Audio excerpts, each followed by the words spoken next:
In the 34th year of Konoha, within the confines of the Hidden Leaf Village's ninja academy, a voice thundered, "Fujiwara Tetsuya." In a classroom, several pieces of chalk flew through the air, striking a black-haired boy's forehead with unerring accuracy. "Present. Am here, Sensei Sandeidu." Clutching his throbbing forehead, Tetsuya quickly stood up amidst the laughter of his classmates. "Fujiwara Tetsuya, can you tell me how many times this week you've dozed off in my class? Sleeping is one thing, but you're snoring. What on earth is that about?" In Tetsuya's wide-eyed alarm, a delicate white hand brushed across his face and seized his ear. "Sensei Sandeidu, I'm sorry. Is that not enough? I promise it'll change. It'll make sure to improve." The sudden pain in his ear made Tetsuya abandon his long-held mantra of manly pride. The indignity of manhood. As he winced, Sandai Suzuko leaned closer, her radiant face mere inches away, her warm breath causing Tetsuya's cheeks to flush crimson.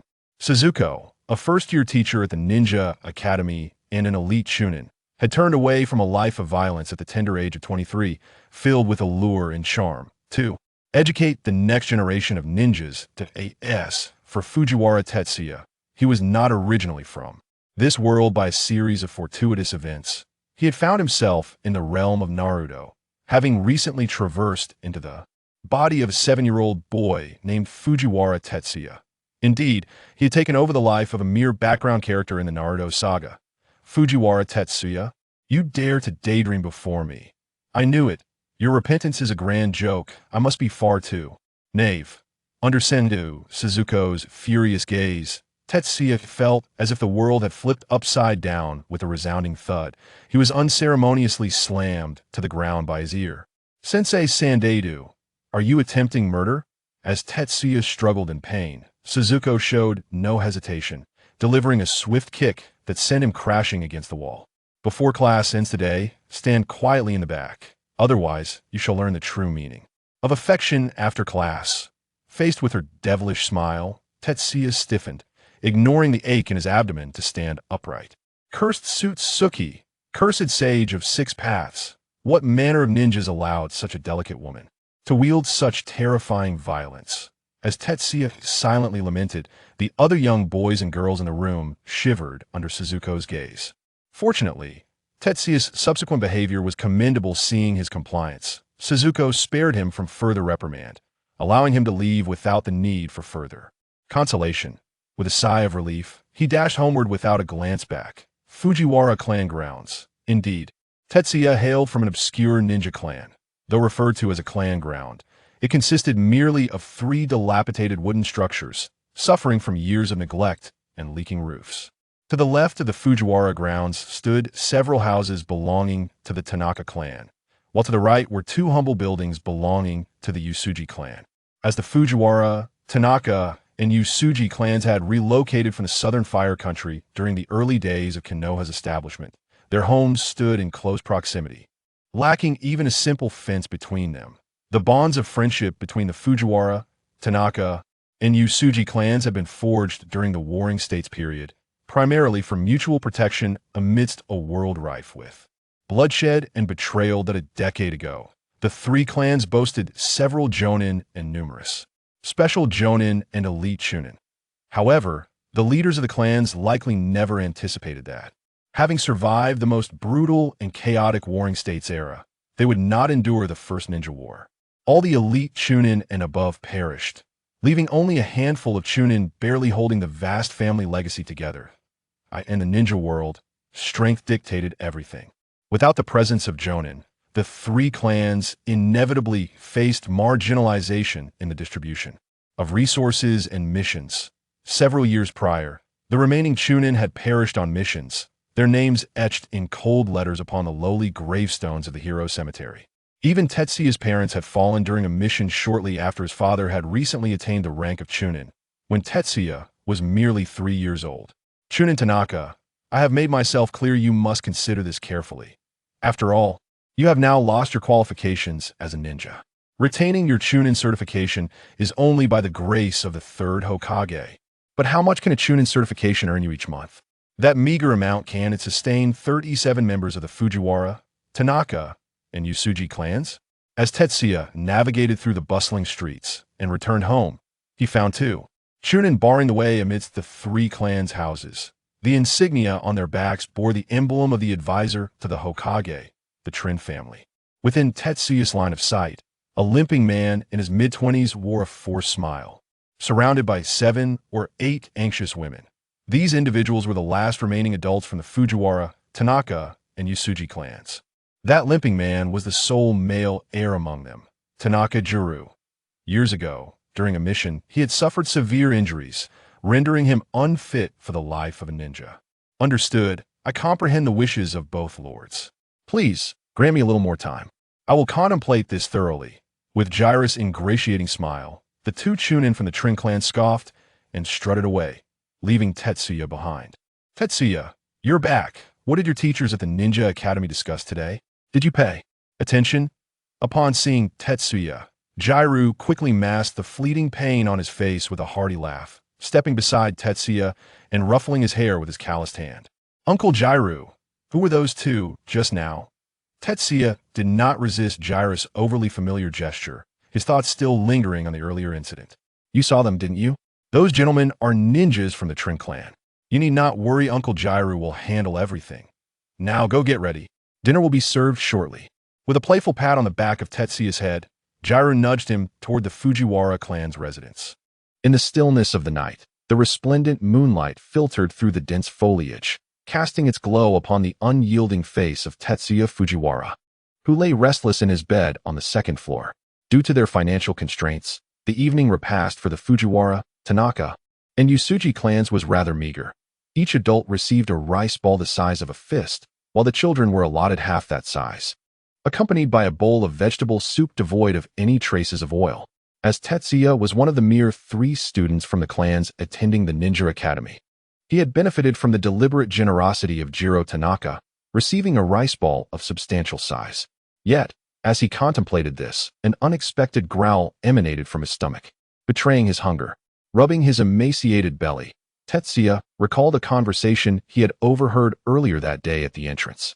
From the lips of the sole adult in the Fujiwara clan, Yukiko Fujiwara, he learned the intricacies of their plight.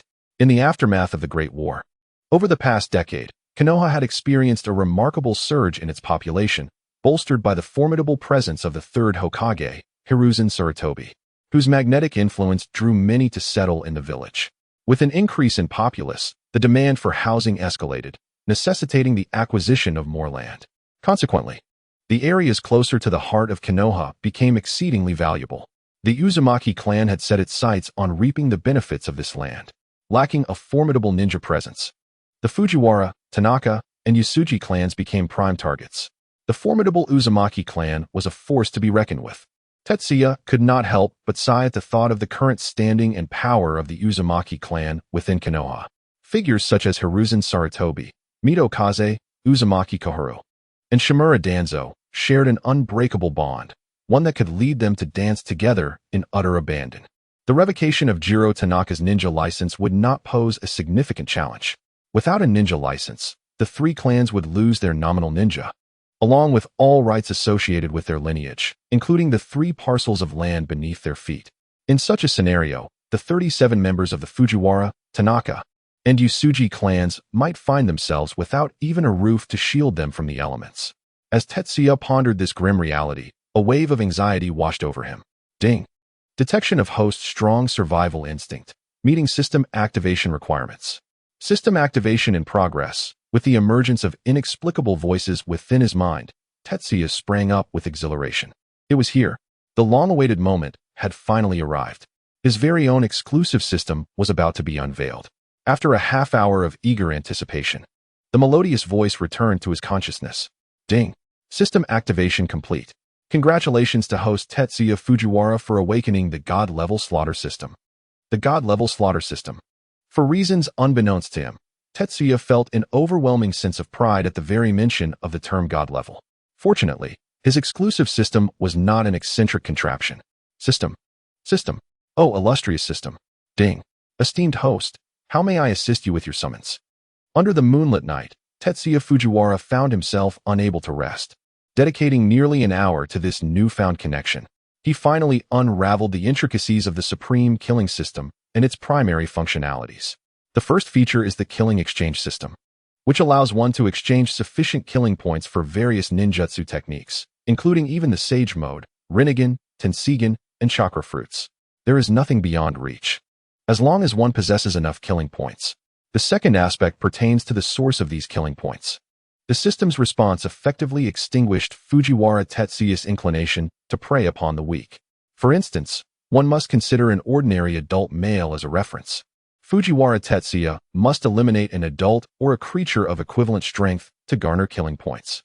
The stronger the entity he slays, the greater the killing points he will receive. Naturally, all such evaluations rest solely in the hands of the system. The third point, which Fujiwara Tetsuya found most humane, is that the system will issue timely tasks based on the host's circumstances, aiding in the enhancement of their strength. System. Do you have a beginner's gift package or something? Please grant me one. Suppressing his excitement, Fujiwara Tetsuya fervently called out in his mind. Oh, pure-hearted host detected. Strong yearning acknowledged. Reward, one beginner's gift package. Please check. Hearing this increasingly delightful address, Fujiwara Tetsuya couldn't help but twitch at the corner of his mouth. After his inquiry about slaying a chicken, the entire system seemed to behave unusually. Open the beginner's gift package. Beginner's gift package opened. Congratulations, host. You have received the Shadow Clone Technique, Beginner, 3 Kanai, and a Chakra increase of 10. Upon hearing the echo in his mind, Fujiwara Tetsuya's expression visibly soured. He had hoped for a stroke of luck, if not the Sharingan or Byakugan, at least a bloodline limit. However, now, as he gazed at the 3 Kanai that had suddenly appeared in his hand, his heart sank. Well, having something is better than nothing. Although he had only acquired the beginner level of the Shadow Clone Technique, it still surpassed the abilities of his current classmates from the Ninja Academy. Do not misunderstand. When Fujiwara Tetsuya referred to his classmates, he meant those of commoner descent. His previous ninja qualifications could only allow him to mingle with the common folk. Oh, pure-hearted host. The system has detected your current state. An initial task will soon be issued. Ding. Reach the rank of genin within a month. Apply early for Ninja Academy graduation. And preserve the ancestral lands of the 3 clans. System. Given my current level, do you expect me to attain genin status in a month? You must be seeking to eliminate me under the guise of this challenge. If you look down on me, just say it. I can stand tall and survive without your help. As the voice echoed in his mind, Fujiwara Tetsuya could no longer contain himself and began to curse inwardly. Oh, pure-hearted host. You are finally angry. Please recognize reality. Dear host, you no longer have the protection of your parents. Even your leaky wooden hut will be seized by the Tsunami clan. You are faced with 2 choices. In a month, become a genin and protect the clan's territory. Rewards include an increase in proficiency in either body flicker technique or clone technique by 1 level, random, along with a number of kanai, random. Alternatively, if I fail to become a genin within a month, I must remain in Konoha to survive. The reward for this option is a leaking thatched hut and several rice balls. System, what does the second option imply? If I am unable to become a genin in a month, will Uncle Jiro and the others be expelled from Konoha? As I pondered this second option, Tetsuya Fujiwara's gaze gradually turned icy. Oh, pure-hearted host. Congratulations on your keen insight. You understand the implications, do you not? System, I accept. Ah, pure-hearted host. Congratulations on making the right choice. In light of your initial task, the system will randomly issue an additional reward based on your task performance. Miss Sandu, I beg you. At the entrance of the Ninja Academy, amidst the astonished gazes of numerous students and parents, a 7-year-old boy with black hair stood defiantly in front of a tall ninja instructor. This boy was none other than Tetsuya Fujiwara. To apply for early graduation, merely possessing the strength of a genin was insufficient. One must also achieve the requisite scores in academic subjects. Initially, Tetsuya had the option of relying on Jiro Tanaka, but this scatterbrained individual had already divulged everything he learned to the academy teachers. In desperation, Tetsuya sought the assistance of Ms. Sandu Ritsuko, hoping she could provide him with supplementary lessons. Indeed, supplementary lessons. The conventional kind. Very well, Tetsuya Fujiwara, I shall grant your request. However, it must commence tomorrow. I truly have a significant engagement today, understood? With her eyes closed in distress, Miss Sandu Ritsuko regarded Tetsuya, who had appeared before her for the 7th time that day. Feeling the weight of the meaningful glances from those around her, she shivered. How could she possibly be interested in a young boy? To escape this situation as swiftly as possible, Miss Sandu reluctantly acquiesced. Is that so? Then I shall rely on you in the future, Miss Sandu. After departing from the ninja academy, Tetsuya did not return to the clan's territory as he usually would. Instead, he headed to the nearest training ground. To pass the Jinin examination, merely possessing basic proficiency in the clone technique was far from adequate. He needed to elevate it to an intermediate level at the very least. Fortunately, proficiency in ninjutsu could be enhanced not only through combat experience and task completion, but also through relentless practice. As Tetsuya exhausted his chakra and continued to push the limits of his dwindling stamina, the empty training ground echoed with the sounds of repeated impacts. Oh, pure-hearted host. Through your diligent training, your proficiency in transformation technique has reached level 1. Oh, pure-hearted host. Through your diligent training, your proficiency in substitution technique has reached level 1. An hour later, Tetsuya returned to the clan's territory. Yet, he did not return on his own. He was carried back by Jiro Tanaka. After exhausting his physical strength, Tetsuya Fujiwara promptly fainted. Had it not been for a passerby who notified Jiro Tanaka, it is likely that Tetsuya would have slept on the training ground until the late hours of the night. I apologize. I am not strong enough and lack the capability to protect you all.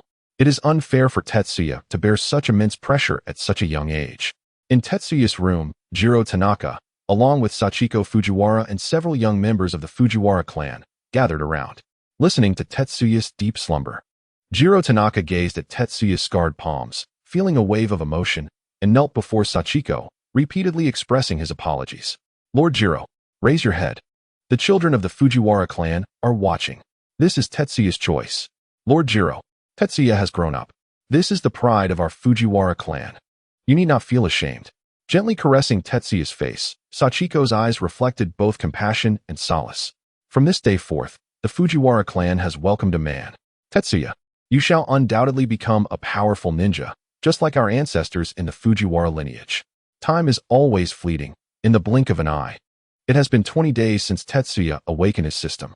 Over these 20 days, through relentless training and the tender guidance of Reiko Sanda, Tetsuya has successfully completed all theoretical courses from grades 1 to 6 of the Ninja Academy.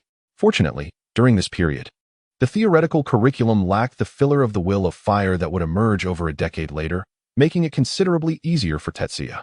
However, this remarkable comprehension ability has also left Reiko Sanda astonished, gradually shifting her demeanor to one of poise. Regarding his strength, host, Tetsuya Fujiwara bloodline limit, none ninjutsu, transformation technique, intermediate, E, substitution technique, intermediate, E, clone technique, intermediate, E kill value, 0. The strength panel remains locked, as Tetsuya has yet to complete his initial task of obtaining a ninja certificate. Nonetheless, according to the system's evaluation criteria, Tetsuya has already met the requirements for graduation as a genin. Of course, this is under the standard 6-year program. To graduate early, mastering 1 or 2 low-level ninjutsu would provide a solid assurance of success. In the late hours of the night, the oil lamp in Jiro Tanaka's room continued to flicker. To support the 37 members of the 3 clans, Jiro had set aside the so-called dignity of a ninja and sought out some manual labor from merchants, hoping to earn a bit of money to supplement the clan's expenses. Though his leg was injured, Jiro's hands, honed through years of training, were those of a chunin, remarkably nimble and far more efficient than Sachiko and the others. Uncle Jiro, do we still have any chakra test paper in the clan?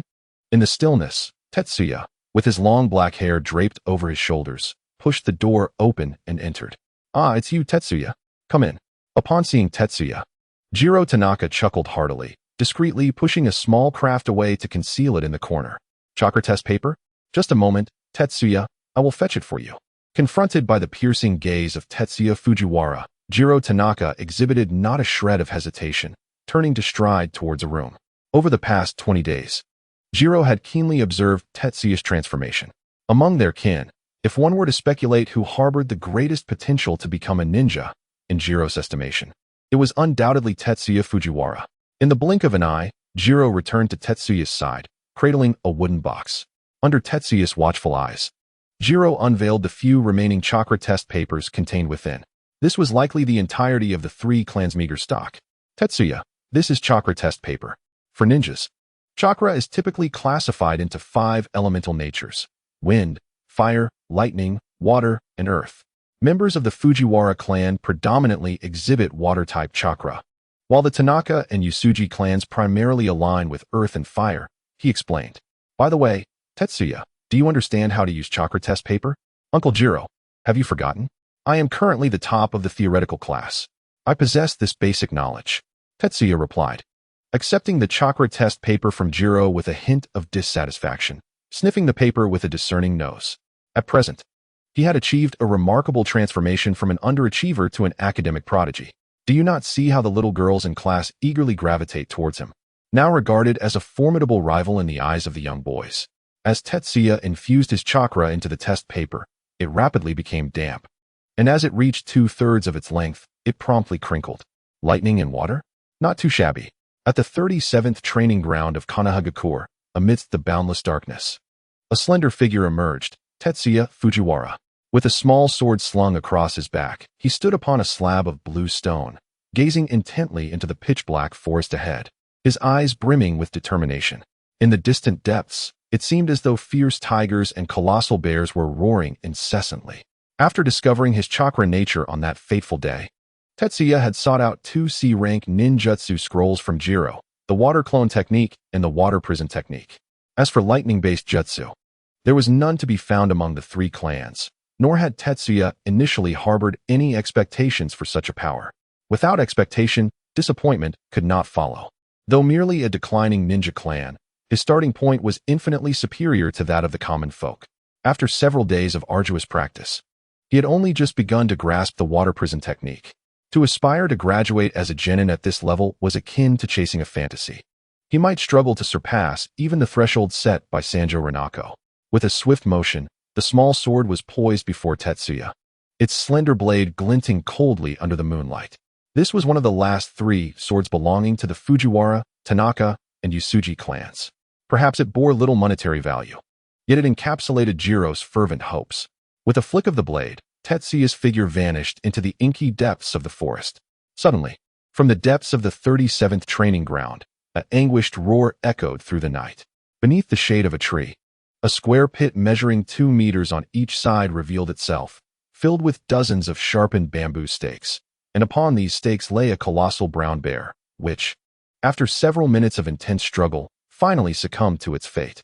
Observing the scene below, Tetsuya Fujiwara, concealed deep within the shadows, finally exhaled a sigh of relief. 2 full days and nights. He had hunted tigers, tormented snakes, and ensnared bears. At last, he had triumphed. Ah, gentle-hearted host. After enduring 2 days and nights of torment, you have finally achieved a triple kill. The temporary system task is complete. Rewards are being calculated. Ding. Congratulations, host, on completing the temporary task.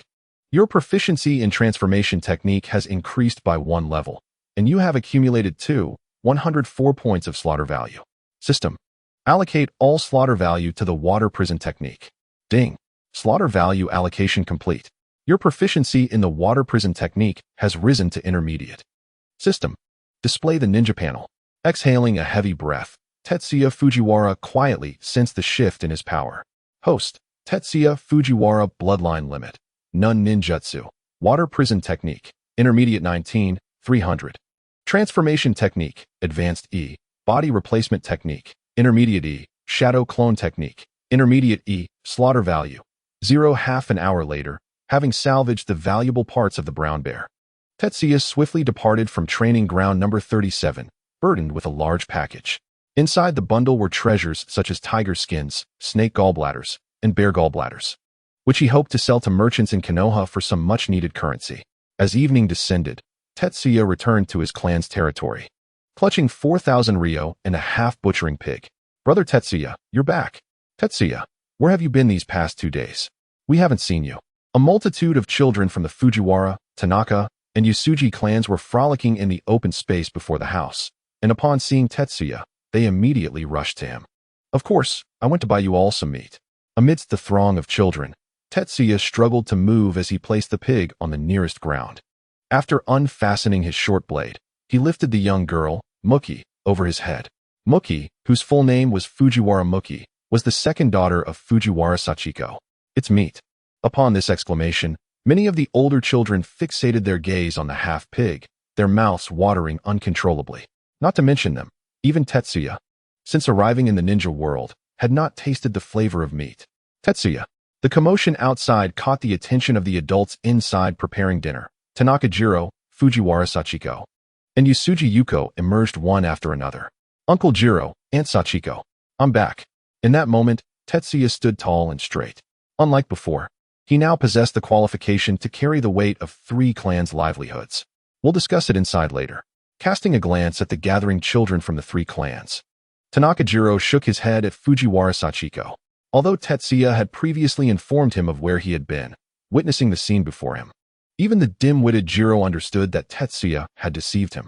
Listening to the fervent calls for meat echoing in his ears, the thought of inquiring about the reason from Fujiwara Tetsuya was suppressed. On this night, the children of the Fujiwara, Tanaka, and Yusuji clans were each served a hearty bowl of meat soup. The enticing aroma of meat, after lingering for months, once again wafted through the lands of the 3 clans. Fujiwara Tetsuya savored his first truly satisfying meal since arriving in the shinobi world. Had he drawn blood? Under the flickering candlelight, Tanaka Jiro unsheathed Tetsuya's small dagger, bringing it to his nose for a sniff, his gaze suddenly sharpening. Despite Tetsuya's prior efforts to cleanse it, the metallic scent of blood could not be entirely masked. Indeed, Uncle Jiro, he conceded, feeling the weight of several piercing stares upon him. Cold sweat began to bead on Tetsuya's forehead. The interrogation was not solely conducted by Tanaka Jiro. It also involved Fujiwara Sachiko, Yusuji Yuko, and several other adults. Additionally, there were 3 youthful figures present, Fujiwara Aiko, Yusuji Toru, and Tanaka Yoshido, all of whom had once been students at the Shinobi Academy. Unfortunately, these 3 lacked sufficient talent and were advised to withdraw after repeating the 6th grade. I apologize. I deceived you. I did not attend additional training with Teacher Sanjudu. Rather, I went to training ground number 37. Over the past 2 days, I set several traps there and successfully hunted 3 fierce beasts. The blood on my dagger is from them. Furthermore, I sold the pelts and organs of these beasts for silver, which funded the purchase of the meat. Tetsuya presented the remaining 4,000 ryo with a sense of unease, but gradually, he found his composure, recounting the events as they had unfolded. Tetsuya. Tanaka Jiro gazed at the 4,000 ryo before him, his throat dry, at a loss for words. He understood that Tetsuya had chosen to take a risk, likely due to that fateful day. Do not worry, Uncle Jiro. From now on, I, Fujiwara Tetsuya, will support the Fujiwara, Tanaka, and Yusuji clans. That day is not far off. After placing the entirety of the 4,000 ryo into Jiro's hands, Tetsuya rose, securing his dagger at his waist. An invisible aura swept through the room, leaving the onlookers in awe. What? You wish to apply for early graduation? The sudden roar of Sanjudu Suzuko echoed through the ninja office, her outburst so forceful that the desk, which had accompanied her for nearly half a year, splintered into pieces with a mournful cry. Yes, Teacher Sanjudu. I wish to apply for early graduation. Tetsuya's heart raced as he beheld the swaying orbs before him, straining to pull himself from the depths of his boundless fantasies. Sanjudu Suzuko was indeed formidable, possessing undeniable potential for greatness. No, I cannot agree. Fujiwara Tetsuya. I acknowledge your potential to become a true ninja, but that is a matter for years to come, certainly not at this moment. Embarking on the path of a ninja is, for you, still premature. Indeed, these words were spoken by Mikoto Suzuko in the presence of several ninja instructors within the office. Fujiwara Tetsuya. You remain oblivious to the profound implications of treading the ninja's road. Slaughter, betrayal, and the specter of flight all remain shrouded in uncertainty. Teacher Mikoto, I possess a compelling reason to graduate early. Perhaps, as you have suggested, bearing the mantle of a ninja's duty is still too burdensome for me at this moment. Yet, every individual is endowed with the power of choice from birth. Teacher Mikoto, I yearn to protect all that is dear to me, even if my strength is but a mere whisper, even if there exists only the faintest glimmer of possibility, even if it results in my utter destruction. I wish to attempt it. I implore you. Tetsuya, is this your resolve? Observing the bent figure of Fujiwara Tetsuya, Mikoto Suzuko's steadfast demeanor began to waver. Tetsuya, the matters concerning the Fujiwara, Tanaka, and Yusuji clans, she had, to some extent, gleaned from her supplementary lessons with Fujiwara Tetsuya. The Torin family looms large over the current Fujiwara, Tanaka, and Yusuji clans. This holds true for her as well. Very well. I shall grant your request. However, before that, you must undergo a trial. Teacher Mikoto, thank you. Do not be hasty in your gratitude. Yoshida-sensei. Under the gaze of Fujiwara Tetsuya, Makoto Suzuko summoned a ninja school instructor to stand before him. Tetsuya, this is Yoshida, a chunin and instructor of the second-year class. Provided you can endure 5 minutes under Yoshida's tutelage, I shall consider you eligible to apply for early graduation, and I will personally speak to Lord Hokage on your behalf. However, this opportunity is singular. Should you fail to withstand the 5 minutes, you will return to class and dutifully remain in ninja school for several more years. Meeting Makoto Suzuko's unyielding gaze, Fujiwara Tetsuya comprehended that this was her final concession. Teacher Mikoto, I accept. Yoshida-sensei, I appreciate your assistance. Within a mere 10 minutes, the news of Fujiwara Tetsuya's application for early graduation spread throughout the entire ninja academy. Several 5th and 6th graders had applied for early graduation, which was not particularly unusual. However, for a first grader, especially one who had only been enrolled for 2.5 months, to seek early graduation was undoubtedly a first in the history of the ninja school. The training ground on the western side of the ninja academy, typically reserved for practical exchanges among 5th and 6th graders, was now bustling with students of all ages, from diminutive first graders to the more seasoned 5th and 6th graders, who gathered here well before the end of classes. Hey, Minato, have you heard of the name Fujiwara Tetsuya? Amidst the throng, a red-haired girl adeptly wrapped her arms around the golden-haired boy beside her, her gaze flitting about restlessly. These two were none other than the future 4th Hokage couple, Uzumaki Kushina and Namikaze Minato. Kushina, you know, the homework from ninja school is already enough to give me a headache. I simply have no time to focus on anything else. After struggling free from the encroaching grasp of those sinister claws, Minato Namikaze finally exhaled in relief. Adjusting his hairstyle, he swiftly distanced himself from Kushina. During the registration process, Minato had already demonstrated remarkable physical prowess and reflexes, earning him a place among the select few commoner ninjas admitted to the elite class, thanks to a decisive stroke from Hiruzen Sarutobi. Have you heard of Tetsuya Fujiwara? In a nearby gathering of third-year students, Choji Akimichi forcefully made his way through, his belly colliding with others as he approached the two students sporting pineapple hairstyles, eagerly devouring the snacks he held. The Fujiwara clan? If my memory serves me right, they were once prominent, situated near the Tanaka and Yasuji clans, shining brightly several decades ago, yet now they have fallen into decline. In Konoha, only a handful of ninja clans are regarded as pillars of the upper echelons. While numerous lesser clans exist, though few can recall their names in their entirety beyond the few high-ranking officials. Look over there. It isn't Tetsuya Fujiwara who has arrived early, but rather the students from the 3 most prestigious clans in Konoha, Senju, Uchiha, and Hyuga. At this time, with the second great ninja war yet to commence. Although the Senju clan had suffered significant losses in the first war, their deep-rooted heritage still lingered, and their prestige remained intact. I never expected these arrogant individuals would show up, gazing at the students from the 3 clans, whose pride seemed to be etched into their very bones. Even Shikaka Nara took on a more serious demeanor. These individuals, in addition to inheriting the glory of their ancestors, possessed formidable strength themselves.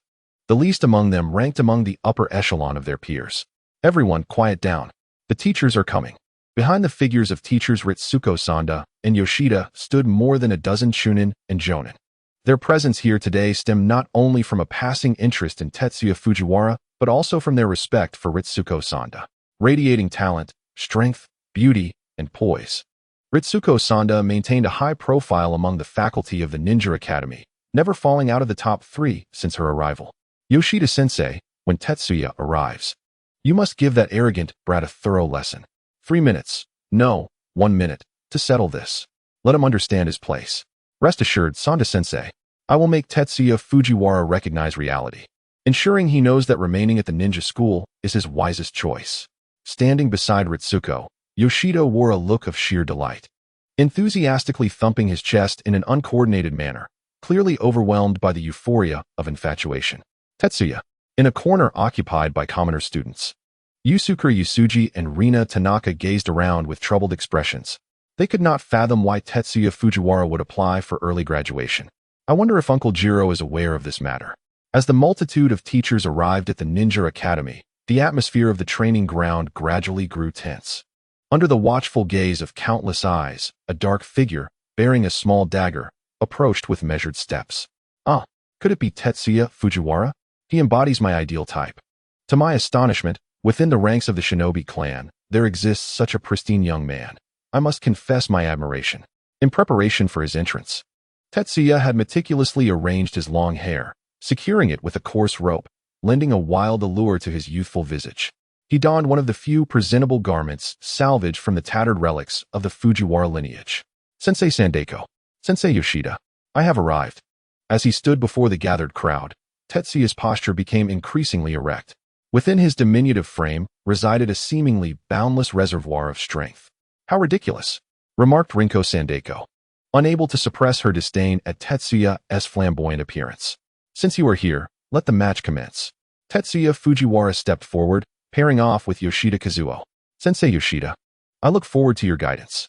At the onset of their duel, Tetsuya drew his small dagger and lunged forward, the blade's glint slicing through the air, menacingly brushing against Yoshida's attire. What is this? Am I to be startled for no reason? This boy is merely flailing about with brute force.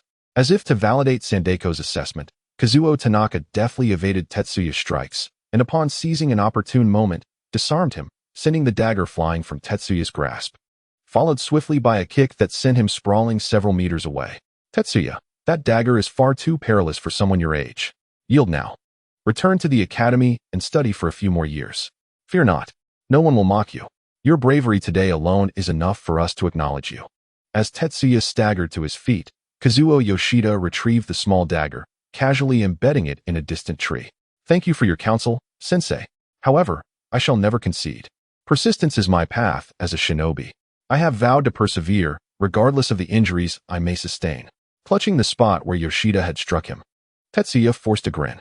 Although Yoshida could have held back, the kick had undeniably landed with impact.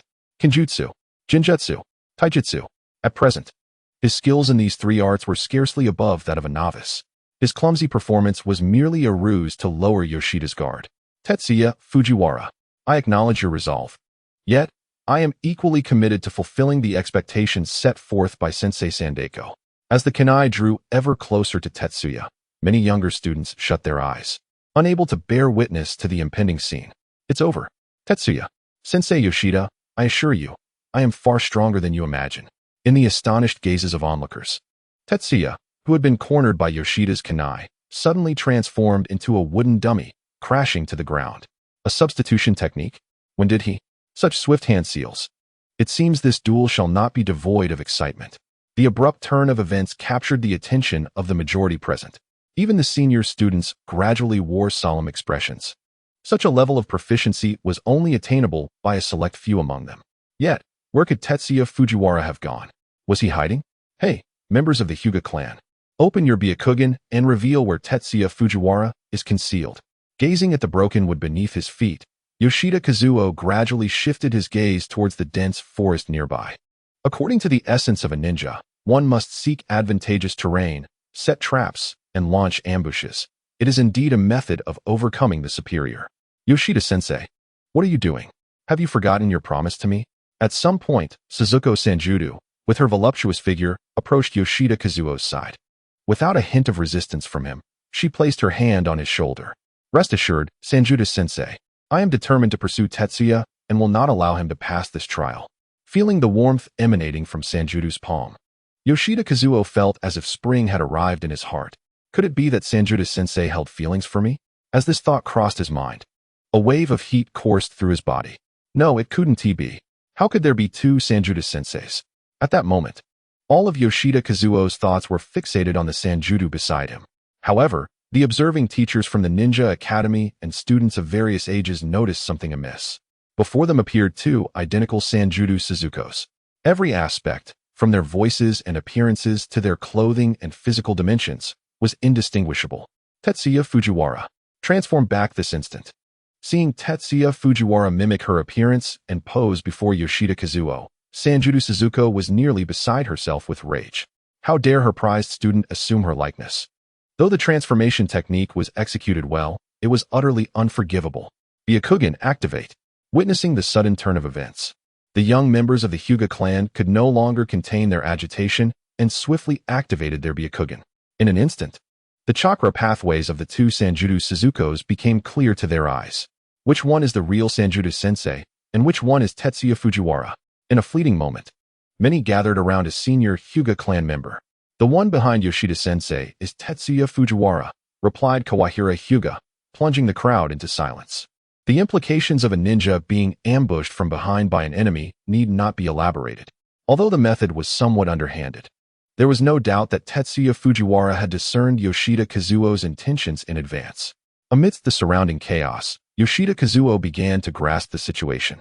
However, before he could turn around, delicate fingers had already grasped his throat. Yoshida-sensei, it appears victory is mine. Is that the ninja blade? Indeed. It is the very blade you discarded moments ago, Yoshida-sensei. Observing Yoshida Kazuo's movements, Tetsuya Fujiwara gradually tightened his grip. Tetsuya Fujiwara. A commendable mastery of substitution technique and transformation skill. Even more commendable is your ability to grasp the teacher's intent, leaving him utterly unguarded. As an instructor at the Ninja Academy, it brings me great solace to witness such an exceptional student as you. However, the world of ninjas is far from simplistic. As your mentor, it is imperative that I impart a valuable lesson to you. As Yoshida Kazuo's words echoed, an unexpected figure resembling him appeared behind Fujiwara Tetsuya, swiftly brandishing a kunai that sliced through Tetsuya's back. Was it over? Yoshida Kazuo is a seasoned ninja, one who has tasted blood. In that fleeting moment, the surrounding students felt an aura of chilling terror. It was the murderous intent that Yoshida had accumulated since his days as a ninja. Yet, contrary to everyone's expectations, the anticipated conclusion did not unfold.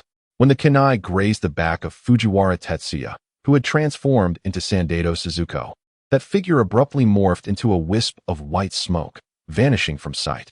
A substitution technique? At this moment, not only the senior students, but even Sandaito Suzuko and the many instructors behind her faltered, their expressions tinged with rare seriousness. Such a proficient technique of duplication undoubtedly surpassed the capabilities of most lower-ranking ninjas in Konoha. Yoshida-sensei, it appears your lesson will be delayed. As the crowd scanned their surroundings in search of Fujiwara Tetsuya, his voice emerged from beneath the shade of a nearby tree. A slender figure was seen performing a handstand beneath a thick trunk, climbing trees and treading water. It was not as arduous as Fujiwara Tetsuya had envisioned. Have you reached such a level of mastery, Tetsuya? Gazed Sandaito Suzuko upon him, feeling a mix of pride and concern. To attain such a state of training, how many tribulations has Fujiwara Tetsuya endured? In the distance, Yusuji Yusuker and Tanaka Rina stared at the upside-down Tetsuya, their mouths agape, as if they could fit 2 eggs within. It was reminiscent of their first encounter. Yoshida-sensei, 3 minutes have elapsed. Your time is running short. As Yoshida Kazuo charged forth, Fujiwara Tetsuya hesitated not for a moment, swiftly retreating deeper into the thicket. Fire release, fireball. At a mere 10 meters from Fujiwara Tetsuya, Yoshida Kazuo unleashed a searing flame that enveloped Tetsuya entirely. Fire release, fireball, a C-rank ninjutsu, was among the techniques Yoshida wielded with utmost proficiency. That fool Yoshida. Why resort to such an aggressive ninjutsu? The distant explosion instantly captivated everyone's attention. After leaving several instructors to maintain order, Sandaito Suzuko and 2 other chunin hastened toward the site of the explosion. Tetsuya, this is where it ends. In a critical moment, although Fujiwara Tetsuya managed to evade the epicenter, he was still caught in the scorching flames. Observing the charred remnants on his clothing, Tetsuya's expression fell. Great. My most fitting and presentable outfit is gone. Well, it seems that's about enough. Before proclaiming the declaration of victory, Teacher Yoshida, take a moment to observe your surroundings. With a sly grin, Tetsuya Fujiwara produced a shuriken from behind and deftly severed a small tree several meters away. At the moment the tree crashed to the ground, Kazuo Tanaka was startled by the shrill sound of taut steel wires.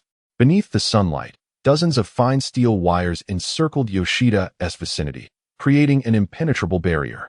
A trap, perhaps? As he surveyed the dense web of wires, Yoshida felt a shiver run down his spine. If he had taken just half a step further moments ago, he would have sustained significant injuries, if not worse. Teacher Yoshida, shall we proceed? Tetsuya Fujiwara brandished 2 pristine shurikens once more. Do not misunderstand. These are the last remnants of my supplies, a gift from the system's novice starter pack.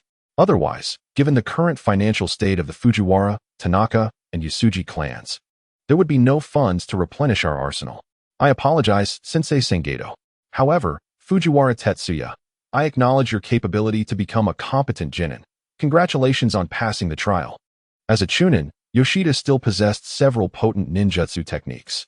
Yet, if he were to employ them, it would no longer be a test for a genin, but rather for a chunin. Thank you, Teacher Yoshida. At that moment, as Tetsuya bowed, Rinko Sangeto and two other elite chunin instructors appeared beside him. Upon noticing the wires surrounding Yoshida, they quickly grasped the situation. Tetsuya Fujiwara, you succeeded. Minutes later, as Tetsuya retrieved his ninja tools and reappeared in the training ground, thunderous applause erupted around him. Well done, Tetsuya Fujiwara. Do you have a crush, Tetsuya? I'm still single. Just wait, Tetsuya Fujiwara. One day I too will apply for early graduation. Thank you for putting Teacher Yoshida in his place. On behalf of Class 2 to 3, I extend our gratitude. After leaving the Ninja Academy, in celebration of Tetsuya's success, Rinko Sangeto treated him to a bowl of ramen. Of course, the ramen shop's name was not Ichiraku Ramen. The Konoha 34, at most, was around 14 years old, and at this time, they were likely honing their ramen-making skills in seclusion. Although it was somewhat regrettable, it did not dampen Tetsuya's enthusiasm for the meal. In the Fujiwara, Tanaka, and Usuji clans, even the simplest, most ordinary ramen was considered a luxurious delicacy. This was his third bowl. Tetsuya, passing Teacher Yoshida's trial does not guarantee your success in the early graduation examination. I understand, Teacher Sangeto. After finishing the thick broth in his bowl, Tetsuya contentedly let out a satisfied burp. At last, I am full. I know Teacher Yoshida went easy on me. Had he not, I might have found myself in the hospital right now. Although a chunin is merely a slightly superior form of cannon fodder, they are not to be underestimated. Not everyone can tread upon others as they please. I trust you understand this. The adversaries you shall face upon your graduation will undoubtedly exhibit greater prowess than what Yoshida's current abilities have revealed. This is a certainty, Tetsuya. You must prepare yourself accordingly. As she surveyed the beaming countenance of Fujiwara Tetsuya, Sangeto Suzuko's eyes retained a hint of concern. To her, it was nothing short of remarkable that at such a tender age, Fujiwara Tetsuya had mastered the intricacies of the three-body technique and possessed an acute sense of combat awareness. To label him a genius would not be an exaggeration. However, even geniuses exist within insurmountable divides, much like the first Hokage of the Uchiha clan compared to the current Kage of the various ninja villages. Sangeto-sensei, Yoshida-sensei held back. Yet, the prowess I have displayed today may not encompass my full potential. So, let us share a smile, Sangeto-sensei.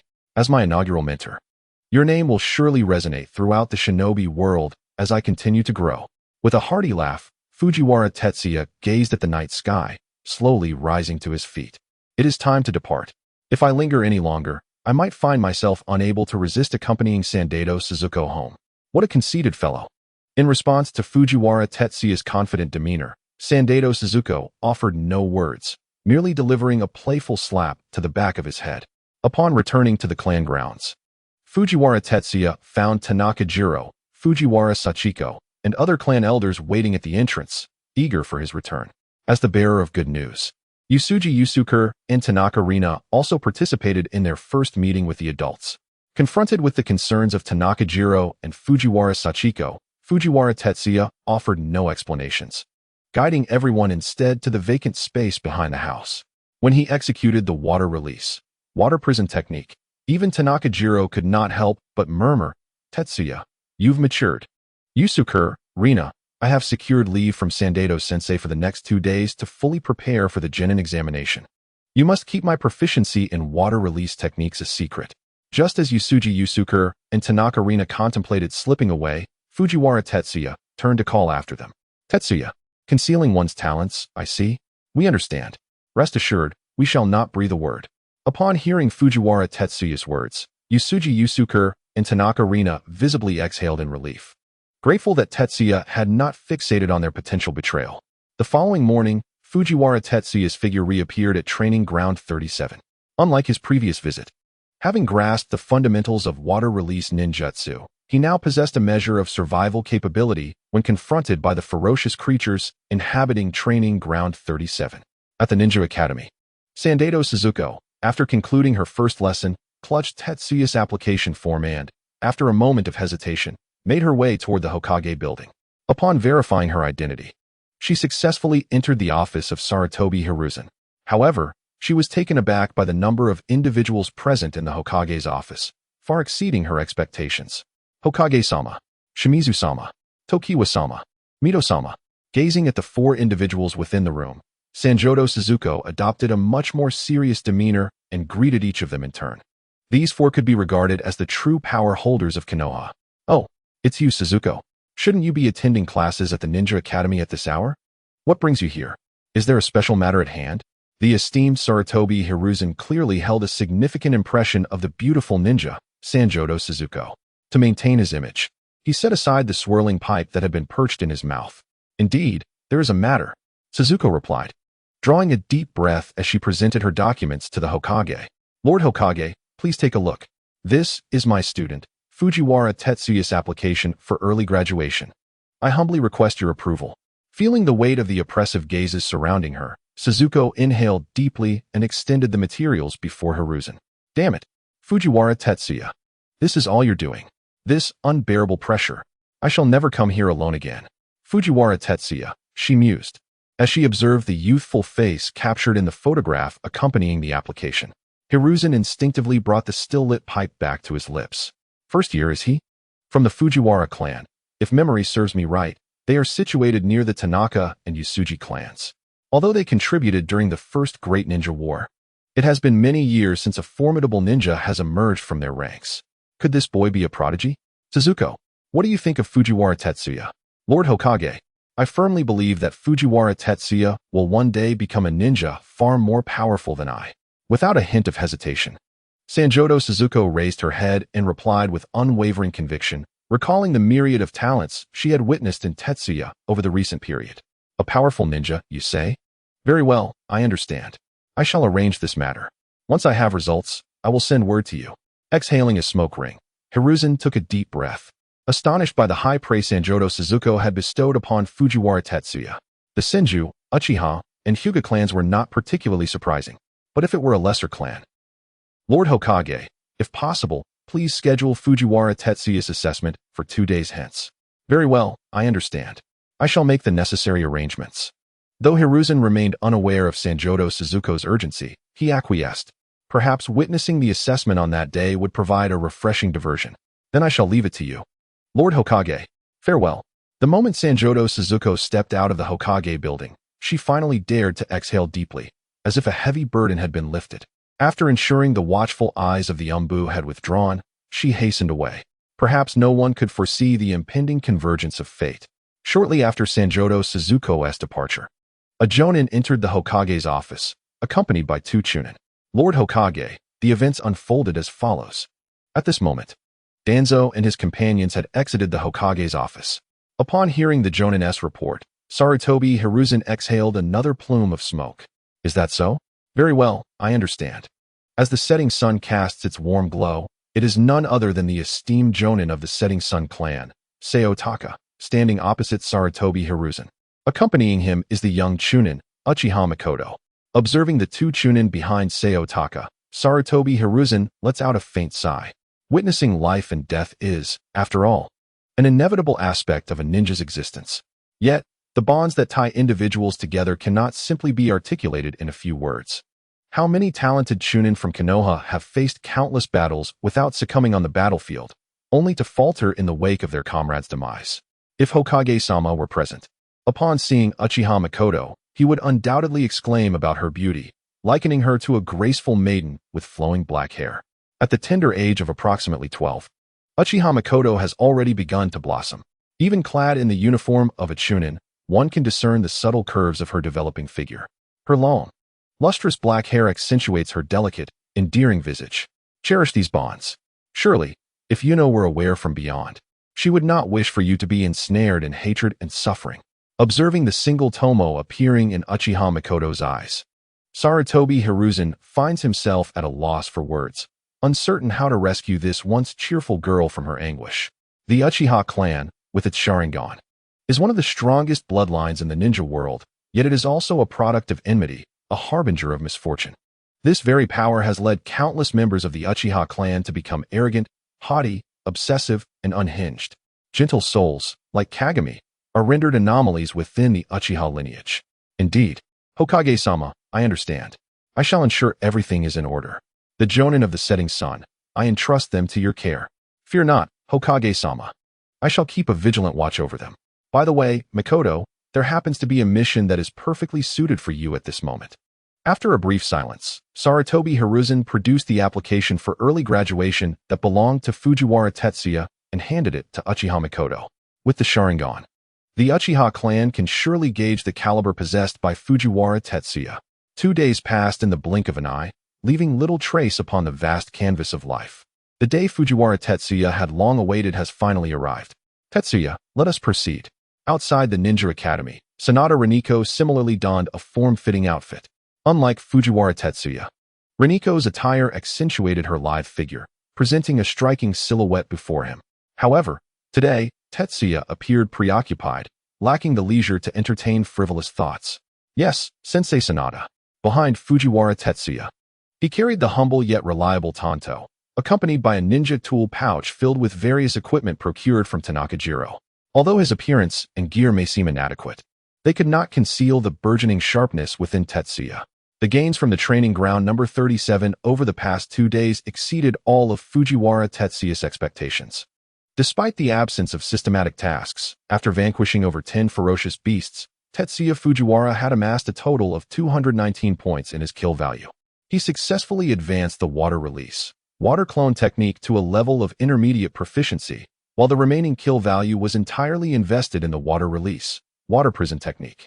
Host, Tetsuya Fujiwara Bloodline Limit, Nun Ninjutsu, Water Release, Water Clone Technique, 33300C, Water Release, Water Prison Technique, 138300 Intermediate, C, Transformation Technique, Advanced, E, Substitution Technique, Intermediate, E, Clone Technique, Intermediate, E. Kill value, 0. The panel remained sparse, yet if the weather proved favorable today, it might yield unexpected results. Gazing at the clouds gradually drifting across the sky, Tetsuya Fujiwara slowed his pace. The training ground number 24, once bustling with Chunin and Genin, was now devoid of their presence. The reason for this absence was the arrival of the third Hokage, Hiruzen Sarutobi. The area had been cleared by the Umbu. As dark clouds enveloped training ground number 24, Tetsuya Fujiwara arrived. However, upon spotting the numerous figures atop the high platform, a flicker of unease crossed his otherwise calm and resolute demeanor. Those familiar outfits. He recognized them all too well. The third Hokage of Konoha, Hiruzen Sarutobi, a master of the 5 elemental natures, renowned as the strongest Hokage of Konoha, a teacher of ninjutsu, and a paragon of ninja prowess. Although the current ninja world was thriving, the youthful and vigorous Hiruzen Sarutobi was undeniably a formidable figure. Wherever Konoha flourished, the flame of life also thrived. This simple phrase had nearly defined his youth. However, more surprising than Hiruzen Sarutobi's presence was the arrival of 3 others today, Tsunade, Jiraiya, and Orochimaru. Tetsuya's gaze lingered momentarily on the trio before swiftly shifting away. Although Tsunade, Jiraiya, and Orochimaru had not yet reached the legendary status of the Sannin, they were undeniably formidable adversaries in his eyes, ones he could not afford to provoke. In his contemplation, Tetsuya's attention was drawn to a nearby girl with long black hair. That outfit. Is she from the Uchiha clan? It appears she shall be my opponent. Nevertheless, she is quite the sight to behold. I wonder if this young lady has awakened her Sharingan. Hokage-sama. At the urging of Rinzo Sanjo, Tetsuya reluctantly withdrew his gaze and followed her to the base of the high platform. Tetsuya Fujiwara. As the protagonist of the day, Tetsuya was destined to attract the attention of the majority. Looking at Tetsuya's youthful visage, Hiruzen Sarutobi couldn't help but recall the report from 2 days prior, detailing the Umbu's clandestine investigation into Tetsuya Fujiwara. Having understood Tetsuya's past, it was also apparent why he had so urgently sought early graduation, due to the Uchiha clan. Yet, that was, after all, Koharu's family. If possible, he did not wish to put Koyuki in a difficult position. However, nothing in life is absolute. After all, he is the Hokage of Konoha, and as long as Fujiwara Tetsuya can demonstrate sufficient aptitude, or, to put it plainly, exhibit considerable value, he would not hesitate to lend a hand to Fujiwara, Tanaka, and Yasuji. It was with this inexplicable hope that he summoned the disciples who had just arrived with the mission. Yes, Lord Hokage. In that moment, Fujiwara Tetsuya straightened his posture, shedding any semblance of timidity, fear, or unease. At this juncture, before Sarutobi Hiruzen, he was no longer merely himself, but represented the three clans of Fujiwara, Tanaka, and Yasuji. He understood all too well that only by revealing sufficient potential would this esteemed ninja place his bets on him. Very well. Are you prepared? Lord Hokage, I am already ready. We may begin. Before long, the sky began to drizzle, gradually intensifying into a torrential downpour. The weather he had anticipated had finally arrived. Uchiha Mikoto. A chunin. To Fujiwara Tetsuya's astonished gaze, Uchiha Mikoto appeared beside him in an instant. Uchiha Mikoto, observing the profile of this beautiful girl with long black hair. Fujiwara Tetsuya's emotions surged tumultuously, akin to a raging tide. His opponent for the chunin exam was none other than Uchiha Mikoto, the future matriarch of the Uchiha clan and the wife of Uchiha Fugaku, the mother of Itachi and Sasuke. After gazing at Uchiha Mikoto for several seconds, Fujiwara Tetsuya finally averted his eyes. Sarutobi Hiruzen, Tsunade, Jiraiya, and Orochimaru had all appeared. It seemed that the presence of Uchiha Mikoto was not an insurmountable challenge. However, recalling Uchiha Fugaku's mature visage, Fujiwara Tetsuya couldn't help but reflect on how Itachi and Sasuke's striking looks were undoubtedly thanks to Uchiha Mikoto's excellent genes. Tetsuya, Chunin Mikoto will be your opponent in today's assessment. As long as you can withstand her for 10 minutes without defeat, you will pass the examination. I shall formally bestow upon you the title of Chunin. After returning to her clan and receiving guidance from the elders, Uchiha Mikoto had become adept at wielding her single Tomo Sharingan, capable of unleashing the power it harbored. Her combat prowess was far beyond that of an ordinary Chunin. I understand, Lord Hokage. I will do my utmost. Chunin Mikoto, I apologize for the trouble. Among his peers, Fujiwara Tetsuya was not particularly short, standing approximately 1.3 meters tall. Yet, when faced with Uchiha Mikoto, he appeared nearly a head shorter. Although age played a role, for a man, height is a wound that is difficult to soothe.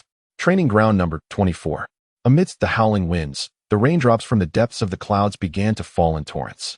Within mere seconds, Fujiwara Tetsuya and Uchiha Mikoto, positioned at the center of the training ground, found themselves completely drenched by the deluge. After emerging from the rain, Uchiha Mikoto undoubtedly embodied the aesthetic sensibilities of Fujiwara Tetsuya. However, at this moment, Fujiwara Tetsuya clearly lacked the luxury of time to appreciate the exquisite scene before him. For in the fleeting instant his gaze wandered, Uchiha Mikoto had already unveiled the single tomo that signified the Uchiha bloodline. Her crimson gaze instantly set Fujiwara Tetsuya's nerves on edge. So, she has indeed activated her eyes? Sarutobi Hiruzen, you have truly chosen an admirable opponent. Ah, the pure-hearted host. The meeting of youth and maiden is nothing short of a fateful encounter. How can the host remain idle in the presence of such an adorable girl as Uchiha Mikoto? A temporary mission has been triggered. 1. Defeat Uchiha Mikoto, embedding the host's magnificent figure in the depths of the young girl's heart. Reward: 1 C-rank ninjutsu, element of lightning or water, randomly selected, and 300 points of slaughter value. 2. Achieve a stalemate with Uchiha Mikoto, ensuring that the girl remembers the host's name. Reward: 1 C-rank ninjutsu, randomly selected element and technique. The aforementioned tasks must be completed within 10 minutes. Failure to do so will result in cancellation. Listening to the voice resonating within his mind, Fujiwara Tetsuya could not help but twitch his lips. What a meeting of youth and maiden. What fateful encounter. With his slight frame, even if he had the will, he lacked the strength. Nevertheless, faced with the system's enticing offers, Fujiwara Tetsuya's expression gradually turned serious. If he could draw a lightning-based ninjutsu, it would greatly enhance his current abilities. This examination, he must emerge victorious. Ding! Upon the signal from the proctoring ninja, the figures of Fujiwara Tetsuya and Uchiha Mikoto darted through the rain, swiftly entangling in combat. 2 sharp kunai clashed, sparking dazzling flames amid the downpour. Oh, what a formidable little imp. At such a tender age, can he truly keep pace with the speed of a Uchiha Chunin? From the high platform, Jiraiya watched the ongoing exchange between the two with a thoughtful expression, leaning forward. Jiraiya, you scoundrel, keep your distance, Tsunade exclaimed. Her forehead creased with a prominent frown as Jiraiya's head nearly brushed against her chest. Unable to maintain her elegant demeanor any longer, she shouted and swung her right hand toward him. Although she refrained from using chakra, her heavy fist was not something anyone could easily withstand. In the instant that Sarutobi Hiruzen and Orochimaru turned their heads, several large welts began to rise on Jiraiya's head. "Tsunade, do you wish to end my life?" As the comedic relief among the legendary Sannin, Jiraiya's antics would never fail to amuse. Sensing the cold glint in Tsunade's eyes, he shivered and quickly sought refuge behind Sarutobi Hiruzen. "Stop your antics. You've failed again. Jiraiya, behave yourself. Pay attention. Fujiwara Tetsuya's performance is far more dependable than yours was in your youth. And you, Tsunade, you know Jiraiya's temperament all too well. A slight reprimand would suffice next time. There's no need for such severity. After all, both in front and behind are your disciples. It's all flesh and blood. What can Sarutobi Hiruzen do?" Exhaling a puff of smoke, he could only reprimand them both. "Jiraiya, the words of the teacher ring true. This young man, hailing from a minor ninja clan, possesses far more reliability than you did in your youth." At this juncture, Orochimaru, although deeply engrossed in ninjutsu, had yet to embark on the irreversible path of seeking forbidden techniques and immortality that he would pursue years later. Despite his somewhat effeminate visage, he exuded an air of gentleness. Faced with the banter of Sarutobi Hiruzen and Orochimaru, Jiraiya refrained from retorting, for Tsunade's unwavering gaze was fixed upon him. As if to say, just wait, today's events are far from over. Recalling the days dominated by Tsunade's iron fists, Jiraiya instinctively shrank back, forcing himself to avert his eyes from her proud figure. Tetsuya, not far off, the young Hinata Suzuko observed the two combatants with growing concern. If only Fujiwara Tetsuya were 3 years older, bridging the gap in physical prowess with Uchiha Mikoto, today's battle would not be such a strenuous endeavor for him. Moreover, she couldn't shake the feeling that the Uchiha girl before her projected an aura of chilling detachment, as if she were submerged in an abyss, cold-blooded and unyielding, devoid of any inclination to hold back against her adversary. In the fleeting moment that Suzuko was lost in thought, the battle within the arena shifted once more. After parrying Tetsuya's attack with her kunai, Uchiha Mikoto swiftly retreated. Just as Tetsuya prepared to pursue, a flurry of shurikens loomed large before him, sealing off his surroundings and forcing him to utilize the substitution technique to evade. Fire-style, fireball jutsu. At the moment Tetsuya appeared, a fireball exceeding 2 meters in diameter surged forth, evaporating countless raindrops and hurtling towards his face. Water-style, water prison jutsu. Given Tetsuya's current capabilities, executing 4 hand seals in a second was somewhat taxing, yet 3 seals was well within his proficiency. In a mere 2 seconds, a water sphere larger than 3 meters encapsulated Tetsuya completely. Indeed, this technique, designed to ensnare foes, had been honed through countless failed attempts, allowing him to wield it effectively as a defensive maneuver. Can the water prison jutsu truly be employed in such a manner? Jiraiya's expression fell once more as he surveyed the scene, his eyes filled with an indescribable astonishment. Has he already reached this level of mastery? After brushing Jiraiya's outstretched hand aside, Sarutobi Hiruzen shifted his focus to Fujiwara Tetsuya. "A commendable strategy, and your seal speed is impressive. Clearly, you've undergone rigorous training. Are you a prodigy?" As the fireball collided with the water sphere, a series of sizzling sounds echoed in the ears of the onlookers, while the enveloping mist obscured Tetsuya from view. Impressive battle instincts. Quite an intriguing little rascal. Upon the high platform, Orochimaru gazed at the swirling mist, seemingly having discovered something intriguing, or rather, someone intriguing. He couldn't help but chuckle to himself. Fujiwara Tetsuya, that little rascal. Is he truly merely a first-year student? Beyond the fog, the single Tomo and Uchiha Mikoto's eyes spun rapidly, gradually imprinting the name Fujiwara Tetsuya in her mind. As the dense mist began to dissipate, 3 kunai, glinting with a cold light, sliced through countless raindrops, hurtling directly toward Uchiha Mikoto's face. The moment she deflected the first kunai, the second followed swiftly. Although the trajectory of the kunai was clearly observed by her Sharingan, it still grazed her cheek, causing a few strands of hair to fall into the muddy water amidst the whistling sound. Just as Uchiha Mikoto aimed to intercept the third kunai, for some unknown reason, the second kunai arced back and launched toward her smooth, pale neck. Body flicker technique. As the mist cleared, Fujiwara Tetsuya stepped forward, casting a glance at the spot where the 2 kunai had fallen, his eyes reflecting a hint of regret. The Sharingan was an extraordinary tool of perception. Despite his attempts to obscure Uchiha Mikoto's line of sight, she still managed to evade his attacks at the critical moment. Unbeknownst to her, Uchiha Mikoto had appeared behind Fujiwara Tetsuya, and when she released her kunai toward him, he deftly parried it with a tanto in his grasp. However, the sudden ambush caused Fujiwara Tetsuya to be pushed back, sliding 2 or 3 meters before coming to a halt. Is that wire? Gazing at this little rascal who was 5 or 6 years her junior, Uchiha Mikoto's eyes reflected a flicker of surprise. Indeed, it was wire. Since their encounter, Fujiwara Tetsuya finally engaged Uchiha Mikoto in conversation. Listening to the girl's cool voice, he felt his resolve begin to waver. A commendable idea. But your speed is still too slow. Furthermore, little rascal, you are too close. Fire release, Phoenix fire technique. In Fujiwara Tetsuya's horrified gaze, several fireballs advanced menacingly toward him. At the moment of their explosion, over a dozen shuriken ruthlessly tore through his frail form. It is over. In Uchiha Mikoto's confident gaze, Fujiwara Tetsuya suddenly transformed into a puddle, merging into the mud beneath his feet. Water clone. When did this happen? With 2 kunai crossed in front of her, Uchiha Mikoto's eyes spun wildly, her feet shifting incessantly.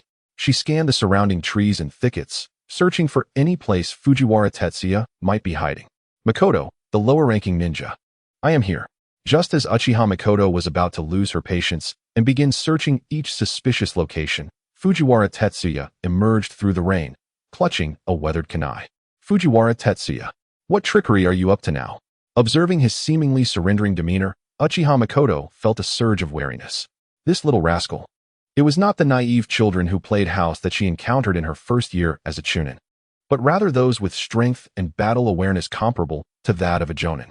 There were no embellishments in their tactics, merely the realization that hiding was not a sustainable approach. Rather than being discovered, a true duel would exude far more masculinity. Thus, Uchiha Mikoto, as a chunin, requested a worthy challenge. Water release, water prison technique. Uchiha Mikoto, momentarily deceived by the seemingly innocent facade of Fujiwara Tetsuya, was ensnared as an invisible water sphere engulfed her right leg, successfully drawing her into the water prison. As Tetsuya poured chakra into his right hand, the prison grew increasingly unyielding. Tetsuya, have you truly reached such a level? Gazing at Mikoto trapped within the water sphere, Sandeko Suzuko instinctively believed that Fujiwara Tetsuya had secured victory. I knew you wouldn't be so compliant. Observing the thick walls of water, Uchiha Mikoto remained unfazed. The single tomo of her Sharingan glimmered with a crimson light upon meeting Tetsuya's gaze. In that instant, the constricting water sphere collapsed explosively, transforming into waves that cleansed the muddy pool beneath it. Only the kunai, still embedded in the ground, remained. Genjutsu?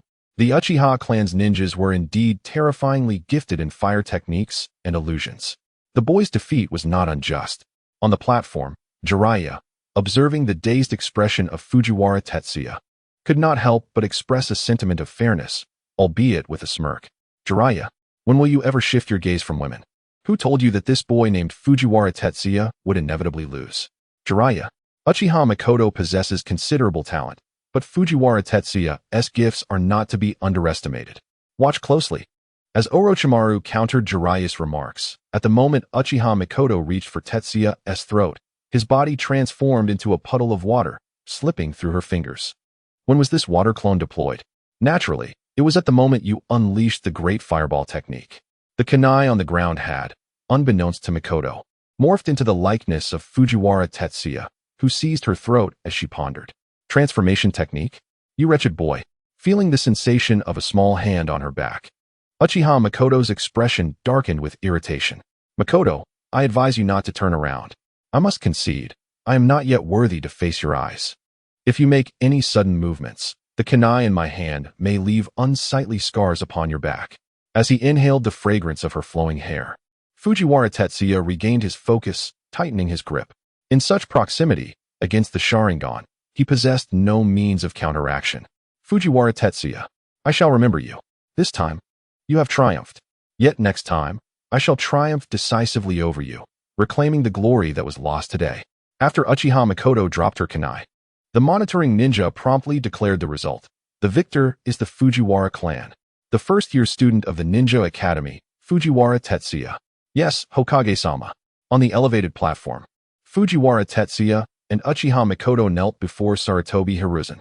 Moments ago, he felt no sensation from below, but now, facing Sarutobi Hiruzen, Tsunade, Orochimaru, and Jiraiya, Fujiwara Tetsuya experienced a suffocating sensation. Such are the strong, the absolute titans of the ninja world. At this moment, Tsunade, Orochimaru, and Jiraiya, though not as formidable as the peak-level Sarutobi Hiruzen, undeniably stood on the precipice of being Kage level. Congratulations on passing the Chunin exam. In my capacity as the third Hokage of Konohagakure, I hereby announce that from this day forth, Fujiwara Tetsuya, you are a shinobi of the leaf. I expect you to uphold the honor of the Fujiwara clan. Yes, Hokage-sama. I shall not disappoint you. Unbeknownst to him, within Fujiwara Tetsuya's steadfast gaze, the winds and snow subsided, and the blazing sun pierced through the layers of clouds, casting its rays upon him, akin to the rebirth of life. Approximately an hour later, as Fujiwara Tetsuya emerged from the Hokage building, he adorned the forehead protector symbolizing a leaf ninja, inscribed with the design of a leaf in evolution. I say, Mikoto, please refrain from staring at me like that. If you continue, I shall be too frightened to sleep tonight. Upon stepping out of the Hokage building, Fujiwara Tetsuya sighed, turning to glance back at the girl. Fate and destiny entwined. After Sarutobi Hiruzen's unintentional explanation, Fujiwara Tetsuya finally comprehended why the gentle and considerate Uchiha Mikoto was so cold at the tender age of 12. To save her, Uchiha Mikoto's teammate, her close friend, had recently perished on a mission. This was the catalyst for the transformation of the strikingly beautiful girl before him. Alas, such is the fate of a ninja. As for why Fujiwara Tetsuya was particularly attentive to these matters, it was because he had filled a void, becoming the third member of Uchiha Mikoto's 13th squad as a genin. Once the lead jonin, Yui Sunset, returned from their mission, he would bid farewell to the comfortable life of the Ninja Academy. Hey, you little brat of the Fujiwara clan. What is this, Mikoto? Do not address me so intimately. We are not that well acquainted. Furthermore, next time, remember to add the honorific senpai. Call me Mikoto senpai. Accompanied by a fair fist coming his way, Fujiwara Tetsuya winced in pain. As he turned again, Uchiha Mikoto, with her flowing black hair, had already passed him, melding into the crowd ahead. Such a fiery temperament. Watching Uchiha Mikoto's vanishing figure, Fujiwara Tetsuya sniffed slightly. Just moments ago, a few strands of her hair had brushed against the tip of his nose. Indeed, how remarkable. A refreshing fragrance wafted through the air, far more pleasant than the scent that clung to him. Uchiha Mikoto, Sunset's true self. Oil Woman, the Uchiha clan, the Sunset clan, the Oil Woman clan. The days ahead, they are destined to be anything but dull. Tetsuya. Suddenly, a proud figure emerged before Fujiwara Tetsuya around the corner. Before Tetsuya could react, he found himself embraced. The fullness above him was unmistakable. Without further contemplation, Tetsuya understood. Sandaime Suki had deliberately waited for him here. Damn! This diminutive stature. Gazing at the mere 10 centimeters of space between them, Tetsuya's composure nearly shattered. Sandaime-sensei. Steady. Steady. After extricating himself from Sandaime Suki's soft embrace, Tetsuya cleared his throat with a feigned cough. He gestured to the surrounding gazes fixated upon them. Tetsuya, well done. Congratulations on officially becoming a genin of Konoha. Sandaime Suki playfully flicked Tetsuya's forehead protector, a smile of delight gracing her face. Little did she expect that in her second year of teaching, she would successfully guide a genin to fruition. Thank you, Sandaime-sensei. Her words stirred Tetsuya's memories, and his expression gradually turned solemn. Ignoring the appropriateness of the occasion, he bowed deeply before Sandaime Suki. It was undeniably her selflessness and trust that had propelled him forward. Without her assistance, he would never have had the opportunity to partake in the early graduation examination, nor would he have donned the Konoha protector ahead of time. The fates of the Fujiwara, Tanaka, and Yasuji clans might have wandered down an unknown path. Tetsuya, lift your head. Though your words bring me joy, the help I can offer you is quite limited. Tetsuya, your achievements are ultimately your own. Despite her earnest declaration, the emotions that danced across Sandaime Suki's face revealed her evident satisfaction. What a woman of contradiction.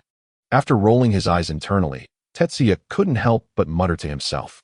Tetsuya, to celebrate your becoming a genin, I have decided. Today, I shall treat you to barbecue. A feast to indulge in. Having witnessed Tetsuya's almost insatiable appetite on multiple occasions, Sandaime Suki, felt emboldened after patting her hefty wallet. Barbecue. Gulp. Just as Tetsuya's mouth watered at the thought, his stomach audibly protested. Barbecue. A delicacy that stood at the pinnacle of Konoha's culinary offerings.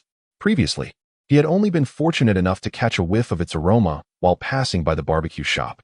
However, recalling the prices displayed outside, Tetsuya had no choice but to divert his attention.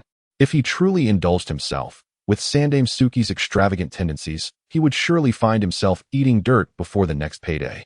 Never mind, Sandame-sensei. Barbecue is of no interest to me. If it is possible, please treat me to ramen. Today, I wish to indulge in 3 bowls, no 4. Ultimately, Tetsuya Fujiwara and Suzuko Sanjudu found themselves at a barbecue restaurant. In the face of Suzuko's strong-willed demeanor, Tetsuya's frail frame possessed no ability to resist. Moreover, Tetsuya is a man. Although he may speak otherwise, he cannot withstand the honesty of his own body. The two savored their meal for a full 2 hours. After Tetsuya let out a satisfied burp and waved goodbye to Suzuko, he remained oblivious to the fact that she, gazing at his vanishing silhouette while clutching her deflated wallet, shed a few crystalline tears, as if abandoned by a faithless lover. That wretched boy. Next time, I shall never invite that scoundrel to barbecue again. In that fleeting moment of turning away, Suzuko envisioned the grim days ahead, 20 days of sipping expired milk and gnawing on stale bread. In the Fujiwara clan's territory, Jiro Tanaka, Sachiko Fujiwara, and others were well aware that today marked Tetsuya's participation in the shinobi assessment. Thus, as Tetsuya departed with his short sword, they stood silently in the open space outside, gazing at the distant horizon. Lord Jiro, why hasn't Tetsuya returned yet? After several hours of waiting, the expressions of the group began to shift, particularly Sachiko, whose eyes mirrored deep concern. Lord Jiro, do you think Tetsuya may not have passed the assessment? Perhaps he is in despair and has gone elsewhere? A dreadful thought perpetually echoed in Sachiko's mind, causing her complexion to pale visibly. Sachiko, do not let your imagination run wild. Tetsuya is a resilient child. Even if he did not succeed in this early graduation assessment, he will surely bounce back. Casting a glance at the surrounding faces filled with hope yet tinged with anxiety, Jiro Tanaka sighed inwardly. If Tetsuya failed this assessment, they might have no choice but to acquiesce to the demands of the transfer clan. As he pondered the figures from a few days prior, Jiro's gaze flickered.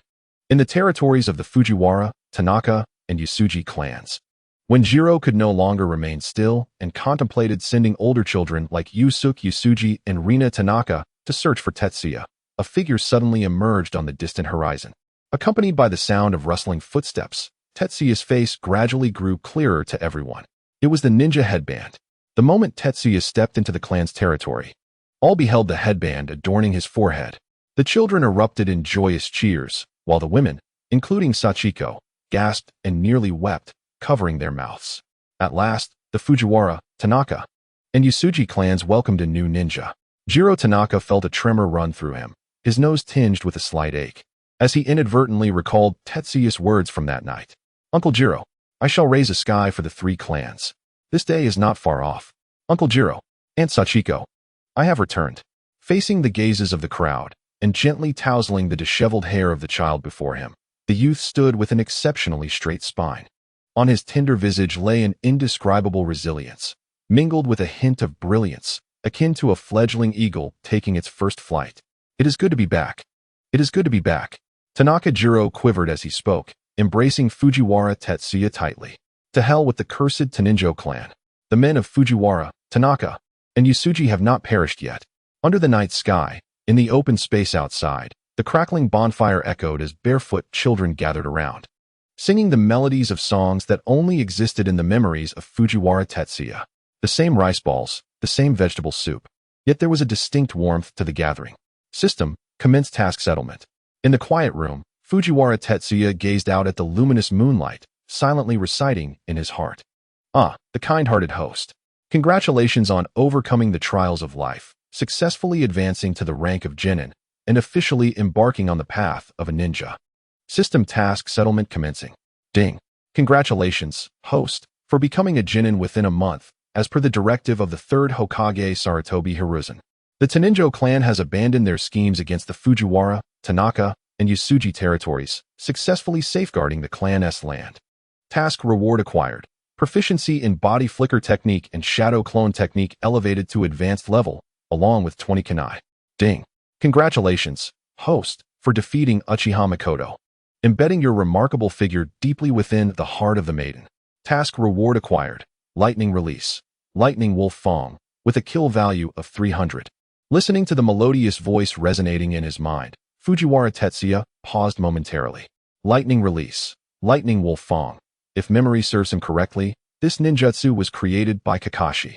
Although it is merely a C-rank technique, it entails the transformation of chakra properties associated with the lightning release.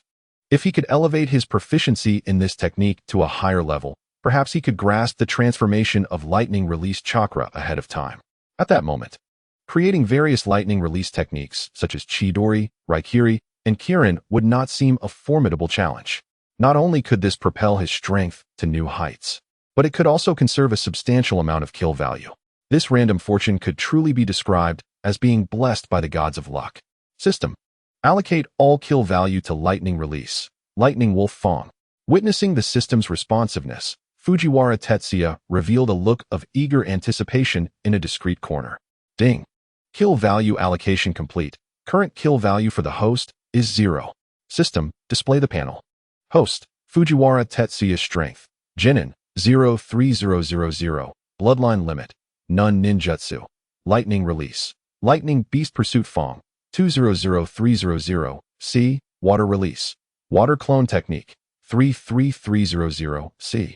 Water release. Water prison technique. 138300 intermediate. C. Body flicker technique. D. Transformation technique. Advanced. E. Substitution technique. Intermediate. E. Clone technique. Advanced. E. Kill value 0. Although the strength section of the system's initial setup seems somewhat misleading, Fujiwara gazed upon the increasingly abundant ninjutsu panel and envisioned himself years later, cradling a beloved in his arms, striding forth with the might of a super shadow. The setting sun truly embodies my essence. I sincerely hope you return soon. The clouds obscure the moon. After toiling into the late hours, Fujiwara Tetsuya finally succumbed to fatigue and fell into a deep slumber. Ninja Academy. Upon the announcement by Asaka Yusuke and Tanaka Rina that Fujiwara Tetsuya had become a Jinin, the tranquil campus erupted in excitement. In the first-year class where Fujiwara was enrolled, several boys appeared to be inspired by his success, boldly approaching Sandeko Suzuko to formally submit their graduation applications. However, reality often proves to be harsh. Without the assistance of the system, one might suspect he would be contemplating survival rather than enjoying a peaceful midday slumber the day after becoming a Jinin. When Sandeko Suzuko effortlessly eliminated the boys of the first-year class with a mere flick of her wrist, the restless emotions were finally quelled. The younger students were somewhat subdued. Yet the upperclassmen certainly possessed considerable talent. At some point, Fujiwara Tetsuya had been bestowed the title of genius, perhaps spurred by this unassuming young ninja from a lesser-known clan. Several students from the Uchiha, Senju, and Hyuga clans successfully passed the early graduation assessments in the subsequent days. The ferocious beasts of Training Ground 37 were terrified of Fujiwara Tetsuya. Those with any sense remained hidden deep within the forest, and the usual skirmishes seemed to have diminished significantly.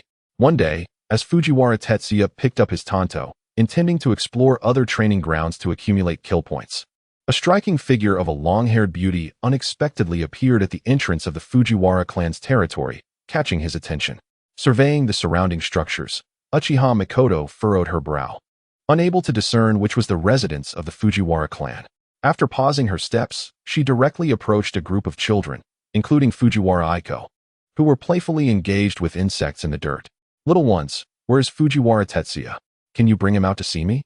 Facing the group of children aged 2 to 4, Uchiha Mikoto's demeanor softened, no longer as frigid as before.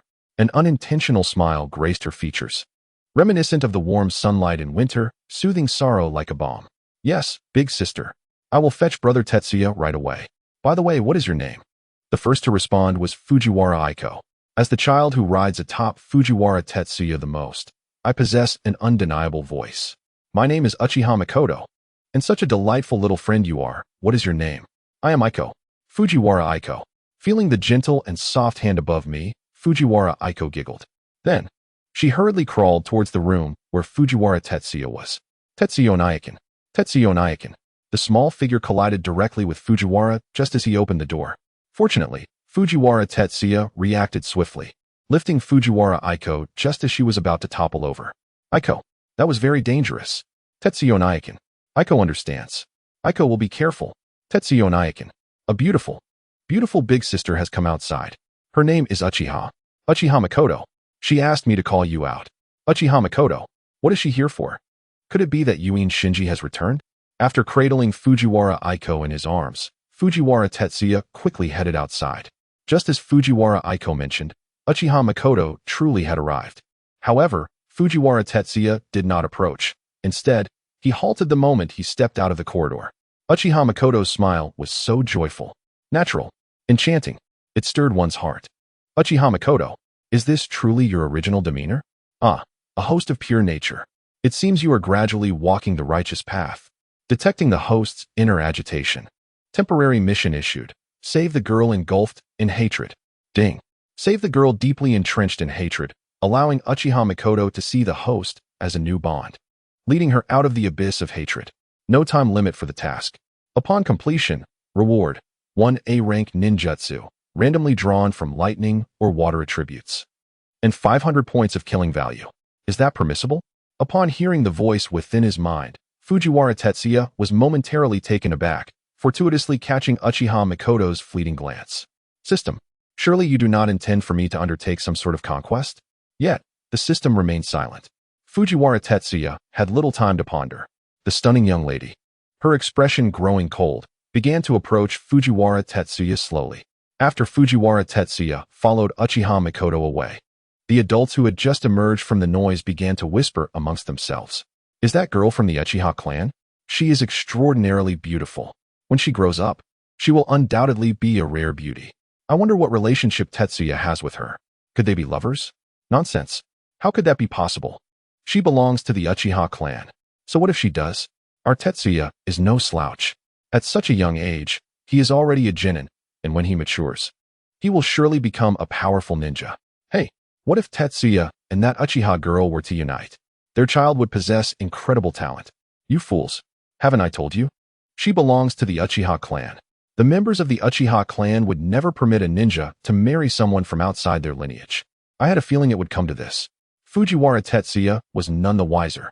After he departed with Uchiha Mikoto, the elders of the Fujiwara, Tanaka, and Yasuji clans, those with even a hint of irrationality, began to wildly conjure images of the future. They completely disregarded the age gap between Fujiwara Tetsuya and Uchiha Mikoto. At a training ground in Konoha, when Fujiwara Tetsuya and Uchiha Mikoto arrived, Yuhi Jinwoo and Aburame Kinji were already waiting there. Yuhi Jinwoo, clad in the attire of a jonin, appeared rather unremarkable, save for his prominent beard. As for Aburame Kinji, he donned the customary garb of the Aburame clan. Fujiwara Tetsuya. Is it? Asked Yuhi Jinwoo. Indeed, Teacher Jinwoo. Welcome to Team 13. From now on, I shall be your leading jonin. If you don't mind, you may refer to me as Teacher Jinwoo. Jinwoo's demeanor was far more gentle than Tetsuya had anticipated, which eased the flutter of anxiety within him. Yes, Teacher Jinwoo. Since Tetsuya has arrived, let us reintroduce ourselves. I shall begin. I am Yuhi Jinwoo, a jonin. My specialties lie in jinjutsu and earth techniques. I enjoy fine tea and grilled meats, while I loathe vegetables. My aspiration is to become an elite jonin of Konoha. Now the next. Aburame Kinji, a genin. I excel in the clan's secret techniques. My interests include insects and vegetables, while I detest rainy days. As for dreams, I have yet to decide, perhaps nurturing more insects. That is all. What a distinctly individual introduction. Casting a silent glance at Aburame Kinji, Tetsuya shifted his gaze to Uchiha Mikoto. I am Uchiha Mikoto, a genin. I specialize in jinjutsu and fire techniques. My hobbies include flower arrangement, and I despise my own weakness. My dream is to become a powerful ninja, one capable of safeguarding everything. Hatred, perhaps. Upon hearing Mikoto's introduction, Tetsuya's expression faltered slightly, and even Yui Jinwoo's gaze dimmed considerably. As a jonin, failing to protect one's subordinates is a grave dereliction of duty. Jinwoo appeared to notice Tetsuya's look and quickly adjusted his demeanor. Tetsuya, it is your turn. I am Fujiwara Tetsuya, a genin. I specialize in lightning and water techniques. I have many interests, But if I were to choose the most significant, it would be the pursuit of strength and the protection of all that I hold dear. What I despise, Tetsuya glanced at Uchiha Mikoto, is also weakness. My dream is to become a ninja of such strength that I surpass the first Hokage and Uchiha Madara. What an extraordinary ambition. Listening to Tetsuya's confident declaration, Yuhi Jinwu's lips twitched. He refrained from discouraging Tetsuya. In the annals of the ninja world, one could hardly find many who rivaled the likes of the first Hokage and Uchiha Madara. Those two were titans, capable of subduing tailed beasts and possessing the power to annihilate nations. Yet, aspirations are indeed a noble pursuit. At least, prior to this. It was rather amusing to see how this little imp recognized his own dreams, almost unworthy of mention. He would continuously grow stronger, ever stronger. Well then, now that introductions are complete, to celebrate Tetsuya's joining, today the teacher invites you all to indulge in some barbecue. As a seasoned jonin of Konoha, a formidable warrior who has experienced the trials of a shinobi war, my wallet undoubtedly far exceeds that of Sanjo Rin. After resolving countless plates of barbecue, the four of them collectively released satisfied belches. Thus, let us conclude today's gathering. From tomorrow onwards, Mikoto, you and Moku will take Tetsuya around the village to undertake some D-rank missions, allowing him to familiarize himself with the task process. Once Tetsuya has completed 20 D-rank missions, I shall escort you to take on C and B-rank missions. Outside the barbecue establishment, I, Yuhi Zenkai, patted my round belly, shielding my eyes from the glaring sun, and unceremoniously tossed Tetsuya to Uchiha Mikoto and Aburame Moku. Zenkai-sensei, glancing at Tetsuya, Mikoto instinctively felt the urge to refuse. She had no intention of babysitting this bothersome little brat. With that kind of time, she could certainly learn a couple more ninjutsu techniques. Mikoto, the teacher isn't young anymore. This outing is a rare opportunity for some leisure, and I must also go to apologize to Keiko. Please show some understanding. Keiko, fully named Sato Keiko, is Yuhi Zenkai's beloved, an unmarried man in his prime. Quite the pitiable situation. Well then, I shall take this little brat. Faced with Zenkai's earnest plea, an image of him humbly bowing before Sato Keiko flashed in Mikoto's mind. Her lively gaze gradually wavered. I knew it. Mikoto, you would certainly agree. Then Tetsuya is entrusted to you and Moku. Tetsuya, Mikoto is an exceptionally experienced genin. Be sure to learn well from her. Wishing you three a delightful collaboration. Farewell. Seemingly fearful that Uchiha Mikoto might change her mind, Zenkai did not grant the trio a chance to respond, vanishing from their sight in the blink of an eye. Well then, Mikoto, Tetsuya, until tomorrow. Watching Zenkai depart, Aburame Moku waved goodbye, blending into the bustling crowd. In an instant, the four-member team was reduced to just Uchiha Mikoto and Fujiwara Tetsuya, this pair of solitary individuals. Mikoto, observing her nonchalant demeanor, Tetsuya internally lamented, reluctantly directing his gaze towards the cold, long-haired beauty, Uchiha Mikoto. Little brat, I have already stated, we are not that familiar. Address me as Mikoto-senpai. In a moment of irritation, Mikoto's delicate hand once again made contact with Tetsuya's tender scalp. Uchiha Mikoto, clutching the gradually swelling bump on the back of his head, Tetsuya cried out in anguish. Damn it! Uchiha Mikoto has once more trampled upon my dignity as a man. Do not forget, you are but my defeated opponent. What right do you have to demand I call you Mikoto-senpai? I shall call you Mikoto. Mikoto, I am curious to see how you will deal with me. Little imp. This is entirely of your own making. Perfectly. I also seek an opportunity to impart a lesson upon you. Gazing at the youthful and arrogant visage of Fujiwara Tetsuya, a chill flickered in Uchiha Mikoto's eyes.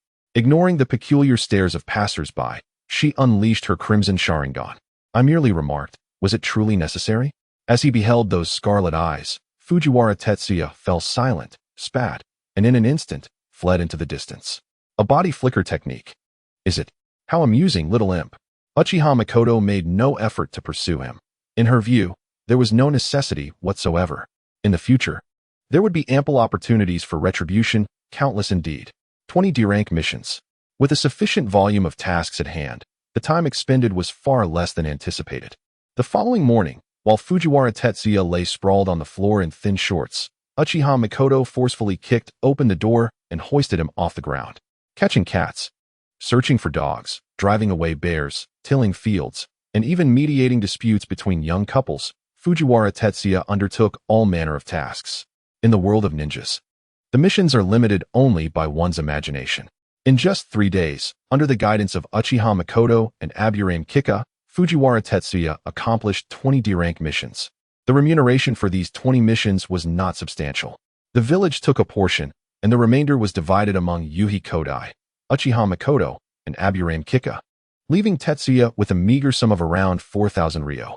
This, albeit scant, could barely sustain the expenses of the Fujiwara, Tanaka, and Yusuji clans for a time. What? You have already completed 20 D-rank missions? When Uchiha Mikoto, accompanied by Fujiwara Tetsuya and Aburame Kika, approached Yuhi Kodai, he was leisurely browsing with his beloved in a flower shop. Observing his 3 team members standing before him, Yuhi Kodai could not help but twitch his lips. These 3 youngsters truly lack an understanding of subtlety. Did I not express myself clearly enough the other day? Very well. I understand. Tomorrow, I shall take you to accept C-rank and B-rank missions. However, today, the 3 of you shall return whence you came. Yuhi Kodai conceded. The cold indifference in Uchiha Mikoto's gaze evidently conveyed the Uchiha girl's stance. If Yuhi Kodai remained ensnared in the throes of romantic pursuits, he would find no peace today. Well then, Yuhi-sensei cherished the fleeting moments of love. As they parted, Fujiwara Tetsuya bowed respectfully to Yuhi Kodai and swiftly chased after Uchiha Mikoto. Hokage building. Is that so? Very well, I understand. As he surveyed Team 13 before him, Sarutobi Hiruzen's gaze lingered briefly on Fujiwara Tetsuya before casually selecting a B-rank mission from the myriad available and handing it to Yuhi Kodai. In his estimation, Fujiwara Tetsuya might possess the potential to become a formidable ninja. However, it was still somewhat premature for him to engage with B and C-rank missions. Hi. I apologize for the trouble, Hokage-sama. In a certain training ground of Kanahagakure, as the sun began to set, the illustrious Shinra Tsukiyomi arrived with Uchiha Mikoto, Fujiwara Tetsuya, and Aburame Kitaro. Thus, our current mission is merely a C-rank task. Upon hearing Tsukiyomi's explanation, Uchiha Mikoto cast an unsatisfied glance at Fujiwara Tetsuya. They had previously accomplished B-rank missions without issue. This time, however, Hokage-sama had specifically assigned them a C-rank task, the implications of which were glaringly obvious, a certain laggard. Uchiha Mikoto, what kind of look is that? What does a C-rank task have to do with me? It was assigned by Hokage-sama. Are you implying dissatisfaction with him? Fujiwara Tetsuya's temper flared once again. Since meeting Uchiha Mikoto, his masculine pride had been trampled upon countless times. Ahem. Mikoto, Tetsuya is, after all, your teammate alongside Kitaro. From now on, try to be a bit more gentle with your gaze. Otherwise, with your demeanor, it will be quite challenging to find a boyfriend in the future. With a soft sigh, Tsukiyomi's hand unconsciously settled atop Fujiwara Tetsuya's head, akin to a comforting gesture. Humph. I have no need for such dull creatures as men. Although her words remained sharp, Uchiha Mikoto did not continue to trample upon Fujiwara Tetsuya's pitiful dignity. Very well.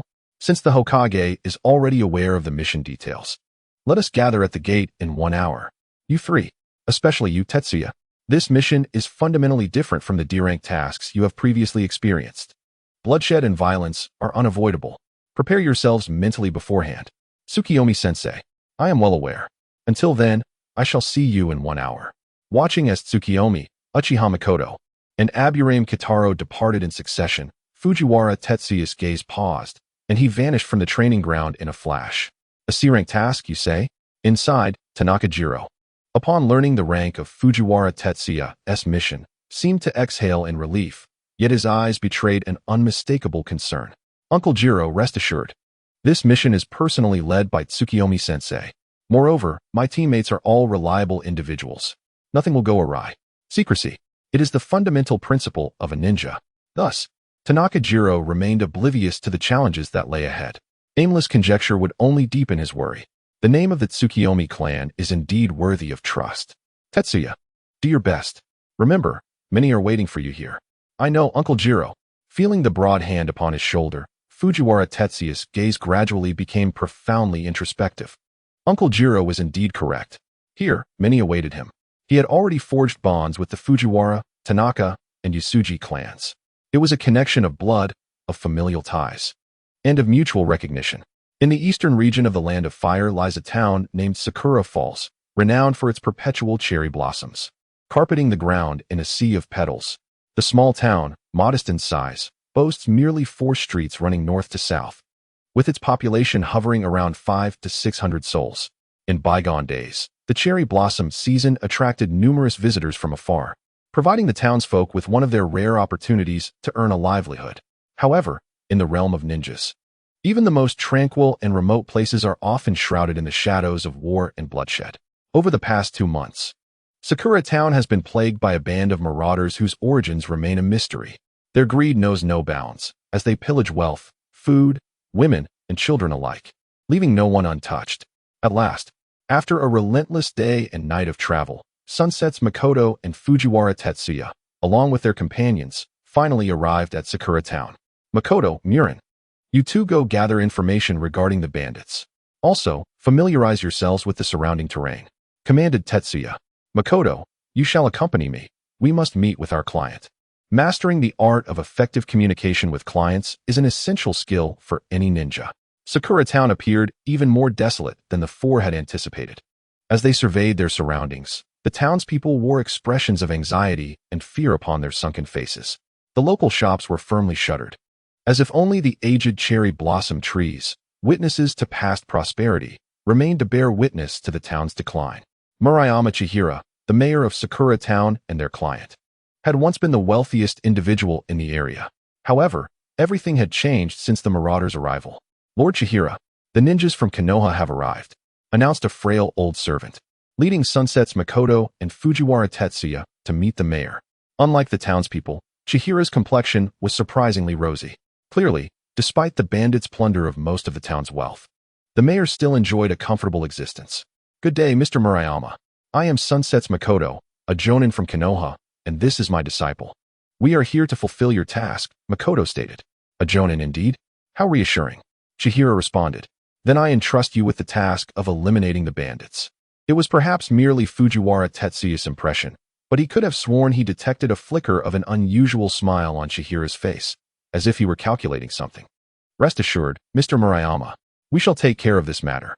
However, before we proceed, we require you to divulge everything you know, such as the number of bandits, their stronghold, and the hostages they hold, Mikoto insisted. Everything. Very well. I shall tell you the truth. Chihira replied, his furrowed brow raised in deep contemplation. After a tense 10 seconds, he finally nodded heavily. Sensei, I fear that Mr. Murayama is not being entirely forthright, Tetsuya remarked, an instinctive unease gnawing at him. It seems this old man is concealing something. In a secluded area of the town, Tetsuya leaned against a cherry blossom tree, quietly observing the petals scattered at his feet before shifting his gaze to Sunsets Mikoto, his expression tinged with concern. The world of ninjas. Could it be that there exists something akin to the will of the heavens? Or perhaps, that old rascal of the 6 paths has taken note of his identity as a traveler and set a trap for him right after leaving the novice village, intending to correct him?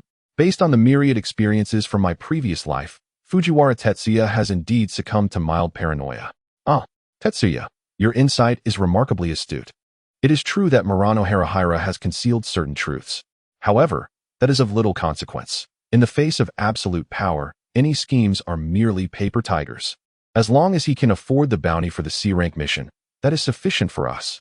Although, Siyu Shinya had just exhibited utmost courtesy towards Murano Harahira, it is evident that deep down, the proud Lord Siyu Shinya holds the town mayor in contempt. Just as Fujiwara Tetsuya was about to continue his inquiries, 2 figures suddenly appeared before him. Mikoto, Murin, you have returned. Aside from the bandits' location and numbers, did you uncover any useful information? Upon mentioning the mission, Siyu Shinya's demeanor became noticeably more serious. Teacher Siyu, I trust you have gathered ample information regarding the bandits from the client, so I shall refrain from elaborating further. However, 2 points have piqued both Murin's and my curiosity. Many years ago, during the First Ninja War, a group of wandering ninjas plagued Sakura Town. Yet, these individuals vanished without a trace following the war's conclusion. A few months later, Murano Harahira appeared in Sakura Town and swiftly ascended to the position of mayor, which has remained unchanged for over a decade. Wandering ninjas, you say? Siyu Shinya's expression gradually turned grave at the mere mention. The disparity between ordinary bandits and ninjas is an entirely different realm. If ninjas are indeed involved this time, then the mission's classification must be elevated to at least a B rank. So, Mikoto, you suspect Murano Harahira is connected to the wandering ninjas from over a decade ago? Precisely. To be exact, I suspect Murano Harahira was one of those wandering ninjas. Very well. It appears this matter is more intricate than we initially presumed. Let us proceed. Rubbing his forehead, Siyu Shinya felt a wave of fatigue wash over him. Such convolutions are not his forte.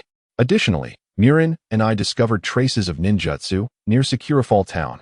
Although they had been deliberately obscured to evade our eyes, Murin's insects were able to sense them.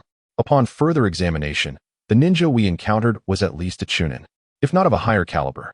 Teacher Siyu, the enemies we face this time may prove to be formidable. Indeed, among the ninjas who have survived to adulthood in the world of Hokage, none are to be underestimated. Uchiha Mikoto, your thoughts are remarkably astute. Observing Uchiha Mikoto's slender silhouette, Fujiwara Tetsuya's gaze shifted slightly. As for the mission's level of danger, Fujiwara Tetsuya did not dwell on it excessively. With Siyu Shinya by our side, we shall eliminate them with precision. A group of wandering ninjas must surely include at least one elite Jonin-level ninja. In the Land of Fire, such a possibility is undoubtedly exceedingly slim. Very well, I understand. The specifics will become apparent when we investigate the location where that band of robbers has taken refuge. If they are absent, that would indeed be the best outcome.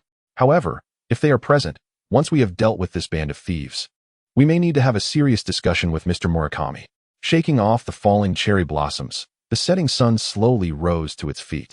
Clearly displeased with Murakami's actions, the scene unfolds a few kilometers north of Sakura Town, within a mountainous forest. The highest peak barely reaches 700 or 800 meters. Yet, due to the jagged terrain and dense thickets, it can be deemed a perilous location. This, of course, is from the perspective of ordinary individuals. As that group of robbers has made this place their base, the once vibrant and rugged peaks have grown eerily silent. As evening descended, several campfires suddenly ignited in the sheltered areas of the mountainside. Amidst the howling mountain winds, the raucous shouts of the robbers, the soft weeping of women, and the pleas of young children echoed throughout the valleys. These wretched scoundrels, not far from the campfire, atop a giant tree, hidden beneath its shade, the single tomo of Uchiha Mikoto's Sharingan unexpectedly emerged. Her crimson gaze, illuminated by the moonlight, radiated an unsettling chill. Casting a glance at the beautiful girl beside her, Fujiwara Tetsuya instinctively shrank his neck, silently offering a prayer for the distant robbers. Mikoto, you shall lead the charge in this battle. Tetsuya Moku, you too must heed Mikoto's commands. Tetsuya, this is likely your first experience with the bloody carnage between humans. As your mentor, allow me to impart this wisdom. As a competent ninja, one must relinquish any semblance of worthless compassion. Young one, stay close. Do not fall. Beneath the tree's shade, her dark hair cascaded down. After a brief discussion, Uchiha Mikoto and Fujiwara Tetsuya were designated as the primary assault team, tasked with confronting the robbers outside the cave, while Oil Woman Moku assumed the roles of reconnaissance and support. Rest assured, I shall not falter in this place. This time, Fujiwara Tetsuya chose not to engage in banter with Uchiha Mikoto. Instead, he quietly retrieved 2 shuriken from his ninja tool pouch, firmly grasping them in his hands. Let us commence. Casting a glance at Fujiwara Tetsuya, Uchiha Mikoto showed no hesitation, vanishing in an instant to appear beside the campfire. Enemies are present. Even when contending with mere commoners, even if they were just genin, she possessed an overwhelming combat stance. In mere seconds, Fujiwara Tetsuya had dispatched 3 robbers. The scorching, sanguine scent mingled with the spray of blood, blurring the shuriken in his grasp. Young one, while eliminating the foes, ensuring the hostages remain calm should also occupy your thoughts. Otherwise, no matter how swift we are, we risk alarming the snakes in the grass. As Fujiwara Tetsuya beheld 2 scantily clad girls before him, their faces painted with terror, Uchiha Mikoto swiftly approached, delivering 2 precise strikes to render the girls unconscious. I understand. Mikoto, could you perhaps employ more gentle methods next time? For instance, illusions. After all, those 2 are still young ladies.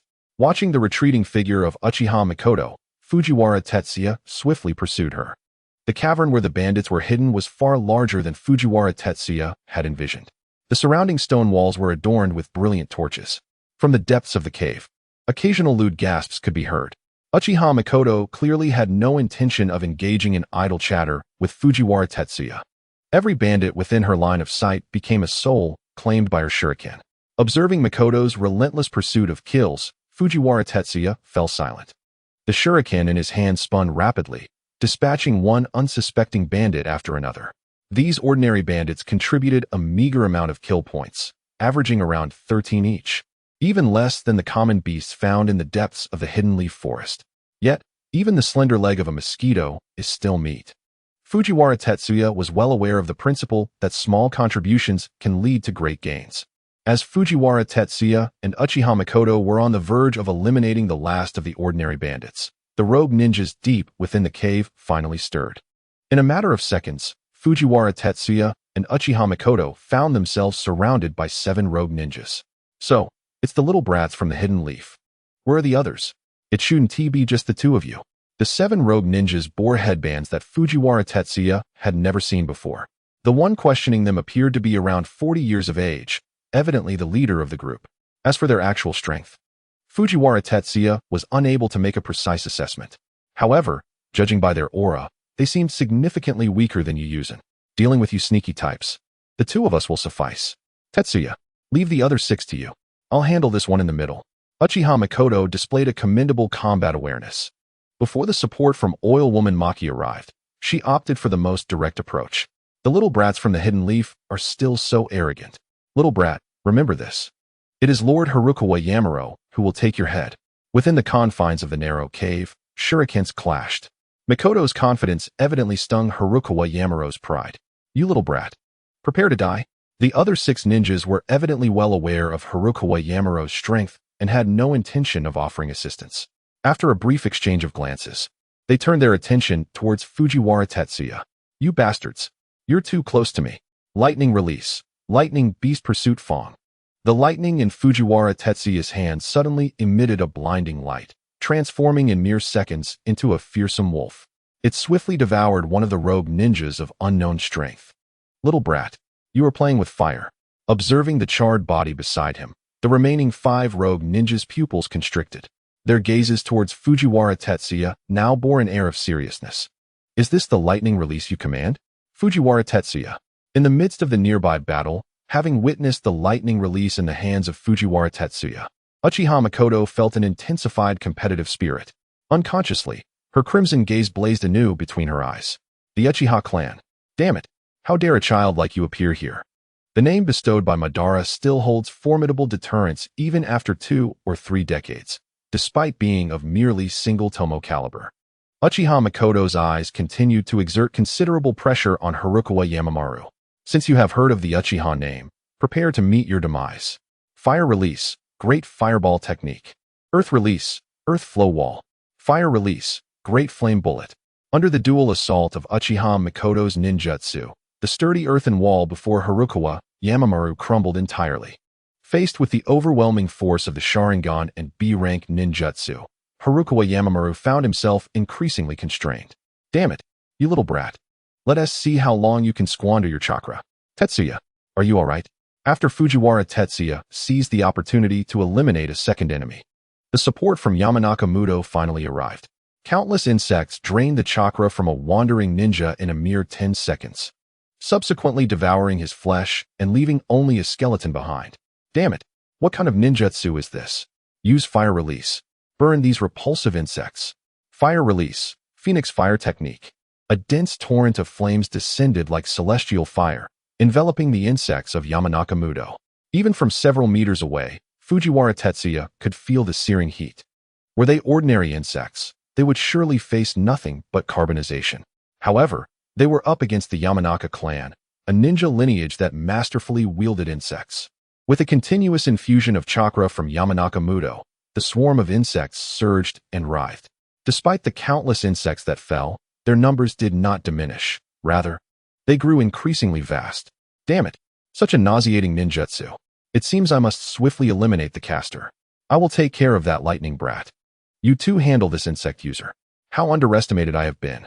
As he observed the charging, wandering ninja, Fujiwara Tetsuya's eyes glinted with cold resolve. The kunai in his hand shot forth with great speed. Lightning release. Lightning beast tracking Fong. Within the cavern, the combat raged on. However, the situation had transformed significantly from before. After Fujiwara Tetsuya dispatched his opponent and, alongside Yamanaka Muto, dealt with two more wandering ninjas, they were finally able to join forces against Harukawa Yamamaru. Uchiha Mikoto was not in an ideal state. Her hair was disheveled, and blood trickled from the corner of her mouth, the origins of which were unclear. Although the Sharingan provided some restraint, the disparity in strength was not easily surmountable. In the physical confrontation, Uchiha Mikoto faced overwhelming pressure from Harukawa Yamamaru. "You leaf brats. You will all perish. Why? Why do you insist on provoking me? Why can't you even grant me a path to live?" Gazing around, the cold bodies lay strewn about. Harukawa Yamamaru's eyes grew increasingly deranged. In a pivotal moment, the hidden presence of the setting sun's true self intervened. The rising earthen wall thwarted the formidable earth dragon, rescuing Fujiwara Tetsuya and his companions at the critical juncture. Jonin. Upon catching sight of the setting sun's true self, Harukawa Yamamaru swiftly retreated, his fingers dancing rapidly, clearly preparing for a potent ninjutsu. Quick to react, yet ultimately too late. For the moment I emerged, you had already fallen victim to my illusion. As Fujiwara Tetsuya heard the voice echoing in his ears, he felt his eyelids grow heavy. When he reopened his eyes, he found himself outside the cave. Not far away was Harukawa Yamamaru, currently being interrogated by the setting sun's true self. Meanwhile, Uchiha Mikoto and Aburame Kijin comforted the recently rescued young girl, woman, and child. "So, Mariya Chihira was your former leader?" "Indeed. We were aware he served as the mayor in Sakurabira town, which compelled us to return. We had hoped to have him lead us once more. However, after over a decade of peace, that scoundrel Mariya Chihira has utterly forsaken the honor of a ninja, content merely to guard the foolish residents of Sakurabira town. The signs of battle among ninjas near that town were indeed our doing. When Mariya Chihira rejected our proposal that day, we contemplated forcibly taking him. Yet, who would have thought that after more than 10 years, his strength had not diminished in the slightest? We were defeated, but we refused to accept our fate. Thus, we resorted to using the residents of Sakurabira town as leverage, persistently demanding wealth. Our aim was to coerce Mariya Chihira into submission. Harukawa Yamamaru clearly harbored an obsession with his former leader, Mariya Chihira. However, upon reflecting on the foolish loyalty of this era, Fujiwara Tetsuya gained clarity. "Very well. I comprehend your plight. In exchange, I shall leave you with a complete corpse." As he regarded Harukawa Yamamaru before him, there was no trace of compassion in the eyes of the setting sun's true self. Harukawa Yamamaru had his convictions, that much was true. Yet, he erred in imposing his malevolence upon those entirely uninvolved in his designs. Right is right, wrong is wrong. Since a mistake has been made, one must pay the appropriate price. Thank you. If possible, I would ask that you allow me to be buried alongside my fallen comrades. Tetsuya. Yes, sensei. This individual shall be entrusted to you for handling. Is that agreeable? Absolutely, sensei. I shall manage it thoroughly. Just as the setting sun's true self pondered whether his request seemed overly hasty, Fujiwara Tetsuya suppressed his exhilaration, guiding Harukawa Yamamaru toward the nearby thicket. Harukawa Yamamaru was no weakling. He was undoubtedly among the elite Chunin ranks. Eliminating him would surely yield a significant amount of kill points. Ding. Congratulations, host, for slaying an elite Chunin, earning 97 kill points. 97 points? Quite a considerable sum. Listening to the melodious echoes in his mind, Tetsuya Fujiwara's lips curled into a slow smile. With the addition of the 4 wandering ninjas he had previously dispatched, his kill count had now reached an impressive 185 points. In light of this tally, I shall begrudgingly allow you to rest together in a grave. After kicking the corpse of Harukawa Namaru, Tetsuya Fujiwara sought out a soft patch of earth to bury Harukawa Namaru and the 7 wandering ninjas together. As for the ordinary bandits, they would not receive such a courtesy. Their fate was to become the sustenance for the beasts of the mountains. In Sakurafall town, burdened with 20 or 30 rescued hostages, Fujiwara and his companions found their pace significantly slowed. It was not until dusk that they finally returned to Sakurafall town. Nanako, Ichiro, thank you. The reunion of family members naturally brought tears to their eyes.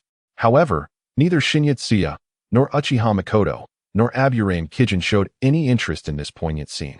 After exchanging a few polite words, they took hold of Tetsuya Fujiwara and made their way towards the residence of Osamu Murayan. You have arrived. It seems that Namaru and his associates have been dealt with by the four of you. Osamu Murayan appeared to have anticipated the arrival of Tetsuya and the others. Mr. Murayan, I demand an explanation. Prior to this, you concealed the existence of 7 ninjas among the bandits? You must understand what this implies. Gazing at the teacup before him, Tetsuya's eyes betrayed no flicker of emotion. Yet the atmosphere around him steadily grew more intense. Despite Tetsuya Fujiwara's efforts to maintain composure, he could not help but feel an overwhelming sense of pressure, akin to a mountain crumbling. I apologize for the trouble caused. My intent was never to withhold such information. However, the current state of Securafall Town has only allowed us to barely gather the remuneration for a C-rank mission. Thus, to neutralize the threat posed by Namaru and his group, I was compelled to conceal certain intelligence. In the face of Tetsuya's inquiries, Osamu Murayan offered a rueful smile and knelt, clearly out of options. With your strength, dealing with those wandering ninjas should not pose a significant challenge, right? At that moment, Tetsuya finally sensed the undeniable aura of power emanating from Murayan.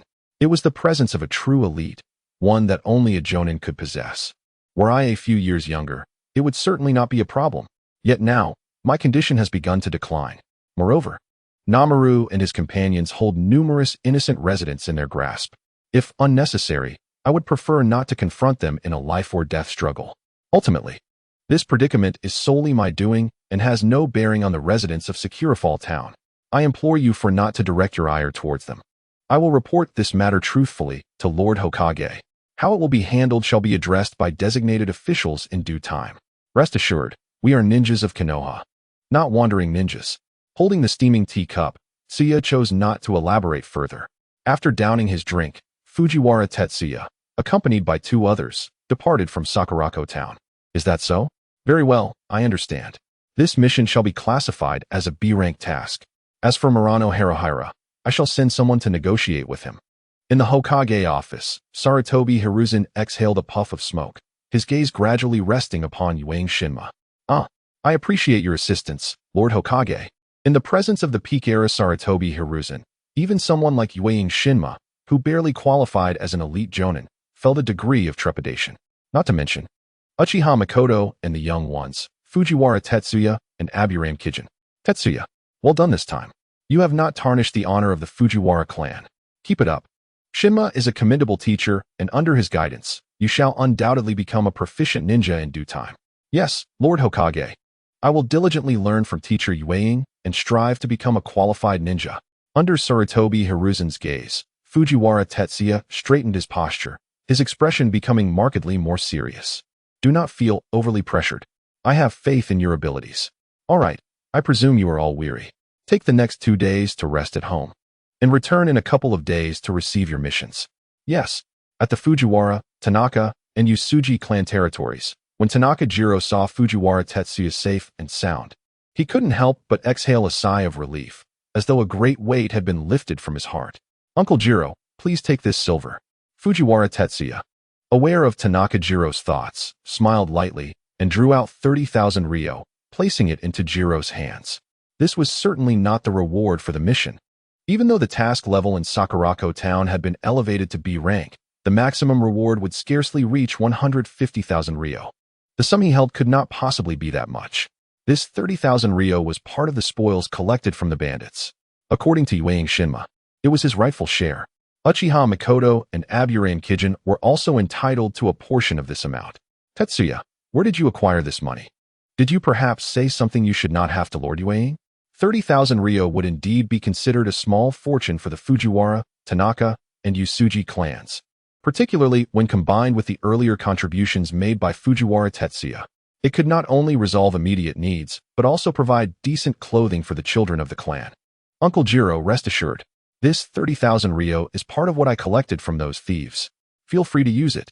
After offering a brief explanation, Fujiwara Tetsuya slowly rose to his feet. Even with 2 days of respite ahead, the training of a ninja is a gradual accumulation of effort. After tonight, he would still need to visit the nearby training grounds for some practice. Earning a bit of combat experience would ultimately be beneficial.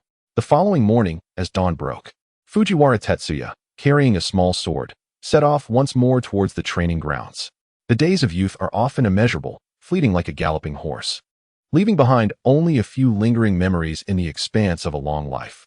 6 months have swiftly passed. During this time, Tetsuya Fujiwara and the members of Team 13 have undertaken numerous B and C rank missions. Alongside substantial rewards, they have accumulated a considerable amount of killing points through countless tasks. The Chunin exam, you say? Indeed, the Chunin exam. I have submitted your application forms to participate in the exam. What do you think, Tetsuya? A promotion to Chunin as a birthday gift for your 8th year. How splendid is that?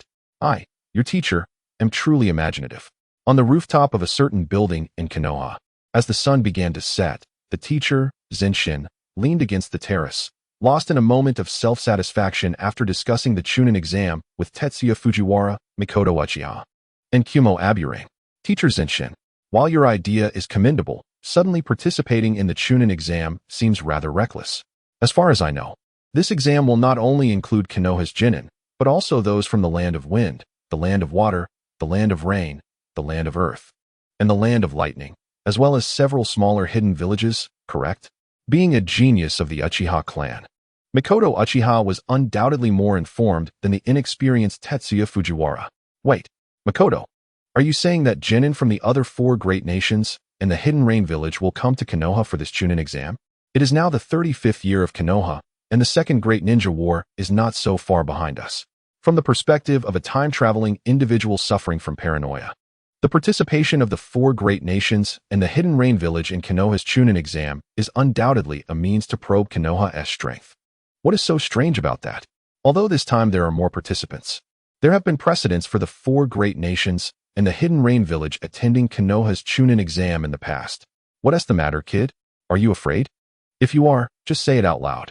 As a fellow teammate, I can provide you with intensive training before the Chunin exam begins.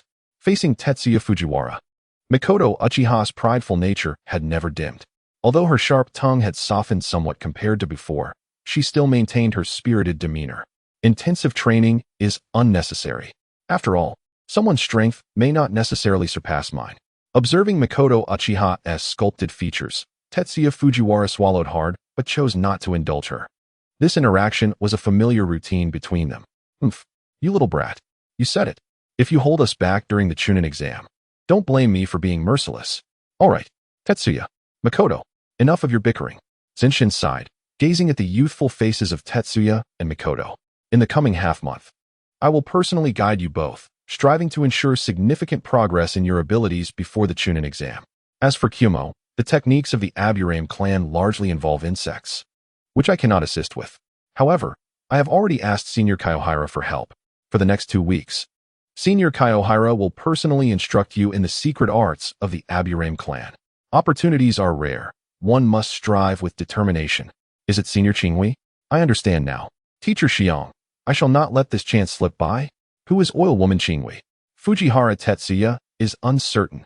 Yet, observing the solemn demeanor of Xiang Shinji and Oil Woman Karanika, one begins to comprehend. It is highly probable that Oil Woman Qinghui is a seasoned jonin of Konoha, or perhaps even a formidable elite jonin. Now that this is clear, let us disperse. Tetsuya, Mikoto, tomorrow, await me at Training Ground 22. Konoha's Training Ground 22. On this day, Fujiwara Tetsuya and Uchiha Mikoto had arrived at the training ground well in advance. Shortly after their arrival, Xiang Shinji appeared beside them in an instant. Teacher Xiang. Upon seeing Xiang Shinji, Fujiwara Tetsuya perked up and quickly approached alongside Uchiha Mikoto. You both are here. It appears you are prepared. Xiang Shinji's gaze lingered on Fujiwara Tetsuya and Uchiha Mikoto for a moment before he nodded slightly in affirmation. Teacher Xiang, rest assured, we are fully prepared. Very well. Earth release, Earth clone technique. Xiang Shinji's clone technique was undoubtedly more profound than Fujiwara Tetsuya's water clone. Coupled with the formidable Jinjutsu of the Xiang clan, it became exceedingly difficult for Fujiwara Tetsuya to discern which was the original and which was the clone. All right, no more staring. I am the original. Mikoto, follow the clone. Taijutsu and ninjutsu. What you currently grasp is sufficient. In the days to come, I shall enhance your training in Jinjutsu. The Jinjutsu of the Xiang clan? When it comes to mastery of Jinjutsu, the Uchiha clan undoubtedly reigns supreme in all of Konoha and even the Fire Country. However, this does not imply that the Uchiha clan looks down upon other Jinjutsu. In the face of the Xiang clan's illusions, Even the Uchiha clan remains fully vigilant against the Arima clan's sensory manipulation techniques.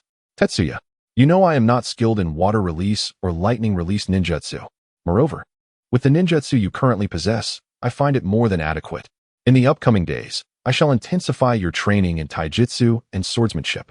Watching Uchiha Mikoto's departing figure, Xiang Shinji shifted his focus back to Fujiwara Tetsuya. I entrust this task to you, Teacher Xiang. The Jinjutsu of the Xiang clan naturally piqued Fujiwara Tetsuya's interest. However, he was well aware that he was unlike Uchiha Mikoto. His foundation in Jinjutsu was virtually non-existent, even if he were to learn it. Applying it in actual combat would likely require a significant amount of time. Swordsmanship it is. Even the common Konoha-style swordsmanship will provide considerable enhancement at this stage. As Fujiwara Tetsuya and Uchiha Mikoto followed Xiang Shinji for additional training, Konoha village gradually witnessed the emergence of unfamiliar figures. Is this Konoha? It is indeed far more prosperous than Sunigakure. After a thorough examination, four Sunanin teams, led by several Sunanin Jonin, stepped into Konoha village. The lively scene along the streets instantly captivated the attention of the majority. What is so strange about that? The Land of Fire occupies the most prosperous area in the ninja world, with fertile soil and a well-to-do populace, supported by the entirety of the Land of Fire. Its development into the present form is hardly surprising. If my sand-hidden village could claim such fertile land, we would undoubtedly surpass Konoha. The speaker was a lad of 13 or 14 years, his countenance resolute, with an air of youthful vigor evident in his brow. Even from a distance, one could sense the extraordinary nature of the boy. Truly, it is Rozuna. How knowledgeable he is. The air around him was instantly filled with the admiration of young girls. However, this affectionate tone caused a blush to creep onto Rozuna's cheeks. Kaguro, this is merely common knowledge, he replied, glancing at the blonde girl beside him, his gaze betraying a hint of subtle tenderness. Let us move on. This is not a place for idle chatter. The conversation between Rozuna and Kaguro drew the attention of many Konoha residents. As they noticed the increasing number of onlookers, the group from the sand-hidden village, led by their seasoned shinobi, swiftly advanced forward. In Konoha, the presence of wandering merchants is not unusual, yet the appearance of ninjas from the four great nations is rare. Sand ninjas, you say? It appears they are becoming restless. I can sense that the boy named Rozuna possesses extraordinary strength. Under the shade of a nearby tree, a robust and towering youth from the cloud-hidden village gazed intently in the direction the sand-hidden village had departed, his eyes reflecting an intense interest. AI. This is precisely why the third Hokage was willing to lower your ninja rank to facilitate your arrival. The ninja world has been too tranquil for too long, not to mention the 5 great nations. Even the rain-hidden and the waterfall-hidden villages are beginning to rise. If our cloud-hidden village is to seize an advantageous position in the future, we must ascertain the strengths of the other ninja villages. It is fortunate that Tetsuya Fujiwara is not present. Otherwise, upon seeing Rozuna, AI would likely have reconsidered his resolve. The future 4th Wind Shadow and 4th Lightning Shadow. This Chunin exam is not a trivial matter. I am aware. Beyond merely gauging the strength of the younger generation from each ninja village, it is crucial to demonstrate our might, showcasing the power of the cloud-hidden village, is it not? Precisely. AI. It is splendid that you grasp this notion. I can only hope that this Chunin exam will present us with intriguing individuals beyond that lad from the sand-hidden village. Otherwise, it may prove rather dull. In order to prevent conflicts arising among the various ninja villages due to their associations before the Chunin exam commences, the higher-ups of Konoha, led by Sarutobi Hiruzen, have expended considerable effort. They have arranged for the ninjas from various villages to be housed in over a dozen locations throughout Konoha. Simultaneously, a substantial number of umbu and police personnel have been deployed to patrol between these residences. What is destined to arrive will inevitably come. A fortnight has swiftly passed, and the Grand Chunin exam has arrived as scheduled. Tetsuya, Fujiwara, Tanaka, Usuji clan territory. Jiro Tanaka and Sachiko Fujiwara, along with numerous members of the 3 clans, halted at the entrance, their gazes fixed on Tetsuya Fujiwara, brimming with anticipation. Rest assured, everyone, I will undoubtedly pass the Chunin exam and emerge as a new Chunin of the Fujiwara, Tanaka, and Usuji clans, Tetsuya declared, adjusting his forehead protector, his eyes radiating determination. Tetsuya Onizen, we believe in you. You will surely succeed in the Chunin exam. Cheered the children of the 3 clans, their voices sweet and innocent. Tetsuya, it's time to go. At the end of the path, two figures had appeared, Mikoto Uchiha and Kiki Ninja. The setting sun cast a warm glow. But the absence of the usual presence of Shinra due to other tasks had been communicated to them yesterday. They would not be seen in the coming days. The Ninja Academy had been deliberately vacated in anticipation of the Chunin exam. By the time Tetsuya Fujiwara, Mikoto Uchiha, and Kiki Ninja arrived at the academy, a multitude of figures had already gathered in the open space, distinctly divided according to their respective ninja villages and factions. Without a doubt, the largest contingent was from Konohagakure, boasting 37 teams and 111 participants in the Chunin exam.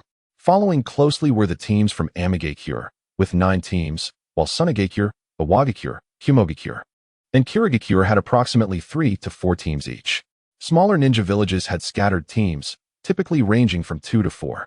After a brief pause, Tetsuya and his companions joined the ranks of the Konohagakure faction. The elite teams, led by the Senju, Uchiha, and Hyuga clans, exuded an aura of immense pressure as they stood tall. Tetsuya, Mikoto, Kiki, you've arrived. Over the past 6 months, through numerous missions, Tetsuya had forged friendships with Mikoto and Kiki. Upon their arrival, members from several teams quickly surrounded them, including clansmen from Uchiha and Nara. The interest was particularly piqued by Mikoto's presence, as she was renowned as a prodigious talent within the Uchiha clan, captivating the hearts of many young admirers. After exchanging simple greetings with Keiko and Jiniki, the group turned their attention to the impending Chunin exam. The exam process was structured into 3 stages, the first being a written test, the second a survival exercise for teams, and the third consisting of individual combat. Nearly 300 genin were divided into 7 groups for the examination.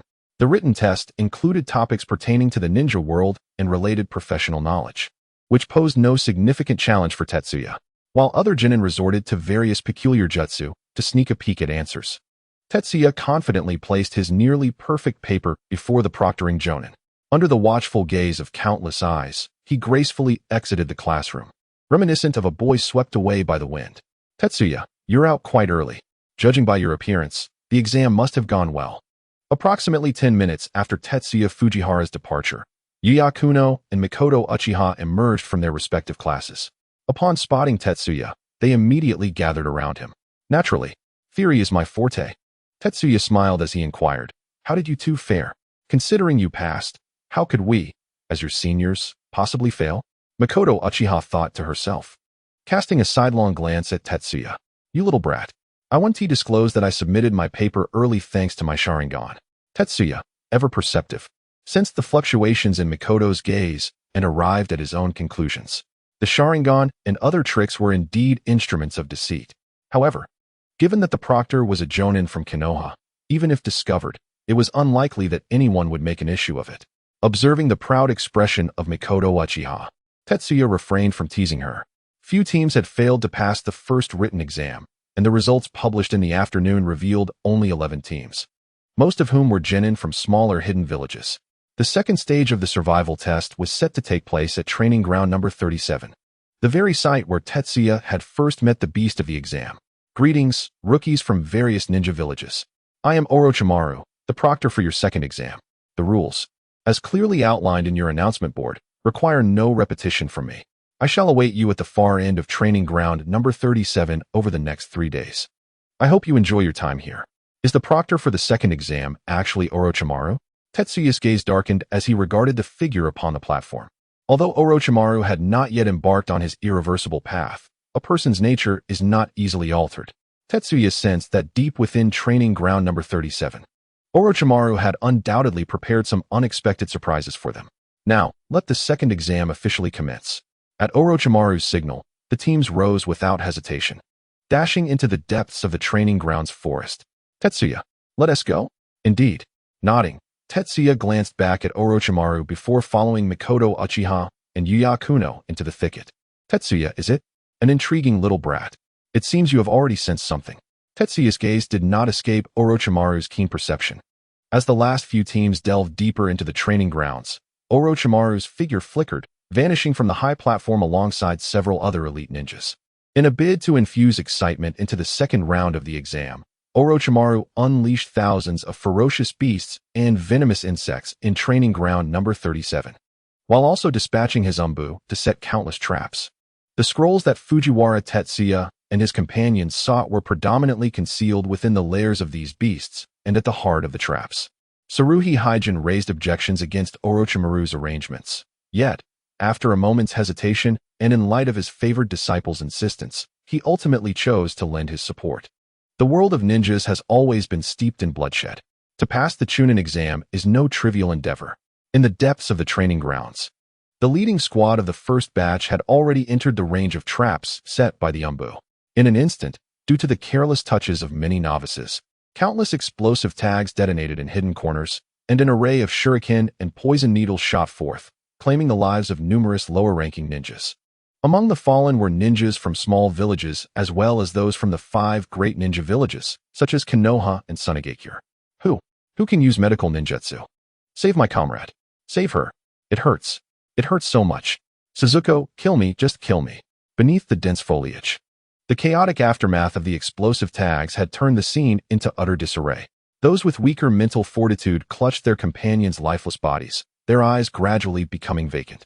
When Fujiwara Tetsuya and his companions arrived, they found that several teams had already congregated around the area. The bold ones had already slipped deeper into the grounds, while weaker teams remained in a state of cautious observation. After all, the dozen corpses strewn across the ground were far from mere decorations. "This must be the traps laid by Lord Orochimaru," exclaimed Mikoto. "It seems we need to steel ourselves. Who knows how many more traps lurk within this vast forest." The explosive tags were a luxury. Even though Fujiwara Tetsuya had accumulated some resources over the past 6 months, he was frugal, using only what was absolutely necessary. Unlike Orochimaru, who, in testing them, casually scattered dozens or even hundreds of them. Indeed, one feels no pain when utilizing resources not drawn from one's own purse. "I'll take the lead. Mikoto, Tetsuya, you two support me from the sides." In such circumstances, the best course of action was to ally with a squad possessing Byakugan or sensory ninjas. However, such formidable teams had long since surged ahead. Although the optimal choice was lost, with Oil Girl Muku on their side, Fujiwara Tetsuya and his companions could evade most of the troubles ahead. After Muku released hundreds of insects, the trio plunged deeper into the forest without pausing. The night, a paradise for predators. The beasts unleashed by Orochimaru would rampage in droves across training ground number 37 tonight, hunting down these intruders. The night, betrayal, the haven of conspirators. Some squads of ninjas would undoubtedly seize the cover of night to ambush and plunder others in pursuit of coveted scrolls. However, Tetsuya Fujiwara, Mikoto Uchiha, and Kiki Ninja clearly had no intention of becoming embroiled in such treachery. As darkness enveloped the land, after cautiously traversing 2 kilometers, the trio finally discovered a temporary refuge. Beneath a wildly growing tree, they found a hollow approximately 1.5 meters high and 2 meters deep, once perhaps the lair of a wild beast. Yet now, it was destined for a new occupant. "This shall suffice. We will rest here tonight and proceed at dawn." Tetsuya volunteered for the night watch. After gathering some dry branches, he ignited a campfire, and following a simple meal of rice balls, leaned quietly against the edge of the hollow, his gaze scanning the nocturnal landscape. Observing Tetsuya's slender silhouette, Mikoto Uchiha parted her lips, yet refrained from uttering more, lying down a short distance away and turning to sleep. Had Tetsuya turned at that moment, he likely would have admired her graceful curves. The night watch was monotonous, yet some matters, shrouded in the unknown, can lead to unexpected upheavals. During the day, to conserve energy, Tetsuya and his companions had deliberately steered clear of certain squads. However, such a maneuver might appear as a sign of weakness to some.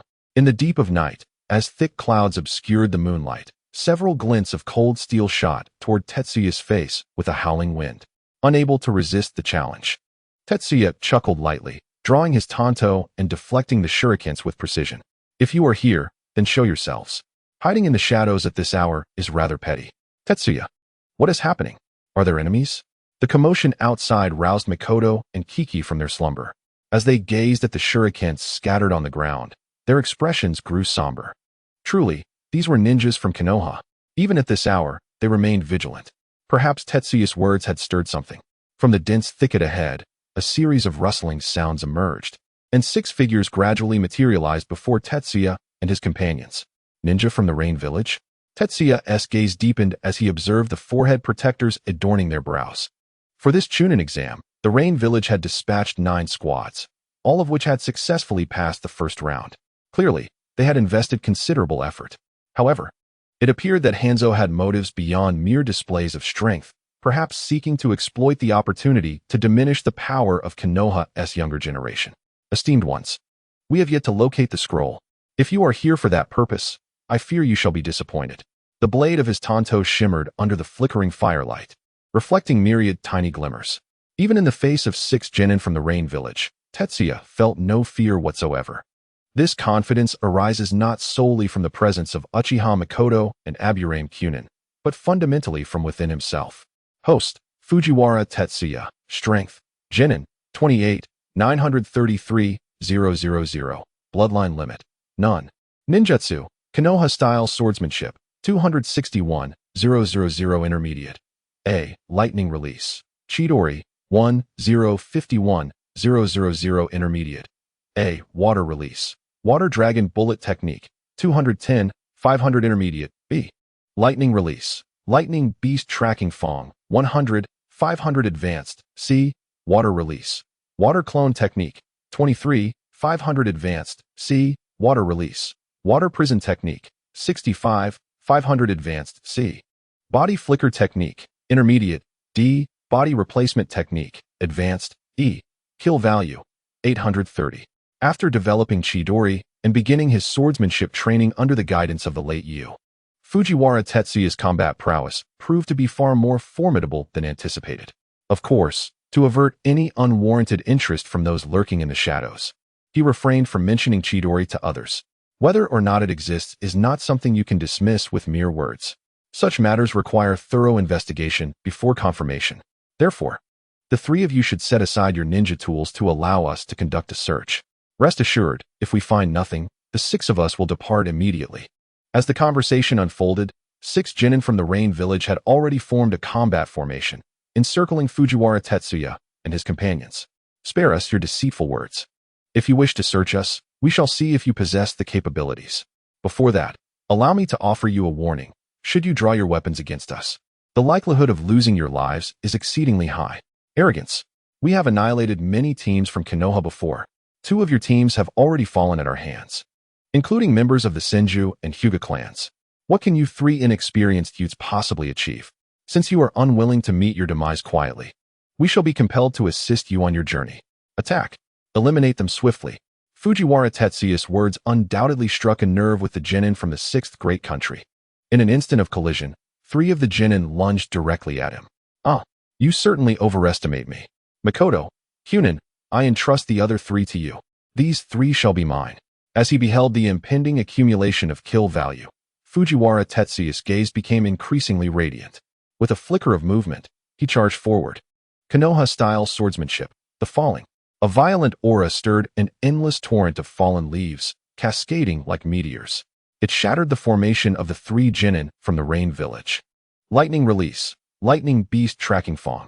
As the first lightning jutsu Fujiwara Tetsuya mastered, Lightning Beast Tracking Fong, while chakra-intensive, possesses an innate short-range lock-on tracking effect, making it a formidable tool against weaker opponents. Before one genin could complete his hand seals, the terrifying thunderous wolf engulfed him amidst a cacophony of destruction. Ding! Congratulations to the host for slaying 1 genin, earning 24 kill points. It appears that the situation is about to change. Now it is 1 against 2. The denizens of Rain Hidden Village, indulge me to your fullest. In return, I shall grant you a swift demise. Sharp kunai, adorned with explosive tags, grazed the visage of Tetsuya Fujiwara, detonating abruptly behind him. The sudden onslaught compelled Fujiwara to gather his focus, intensifying the ferocity of his blade.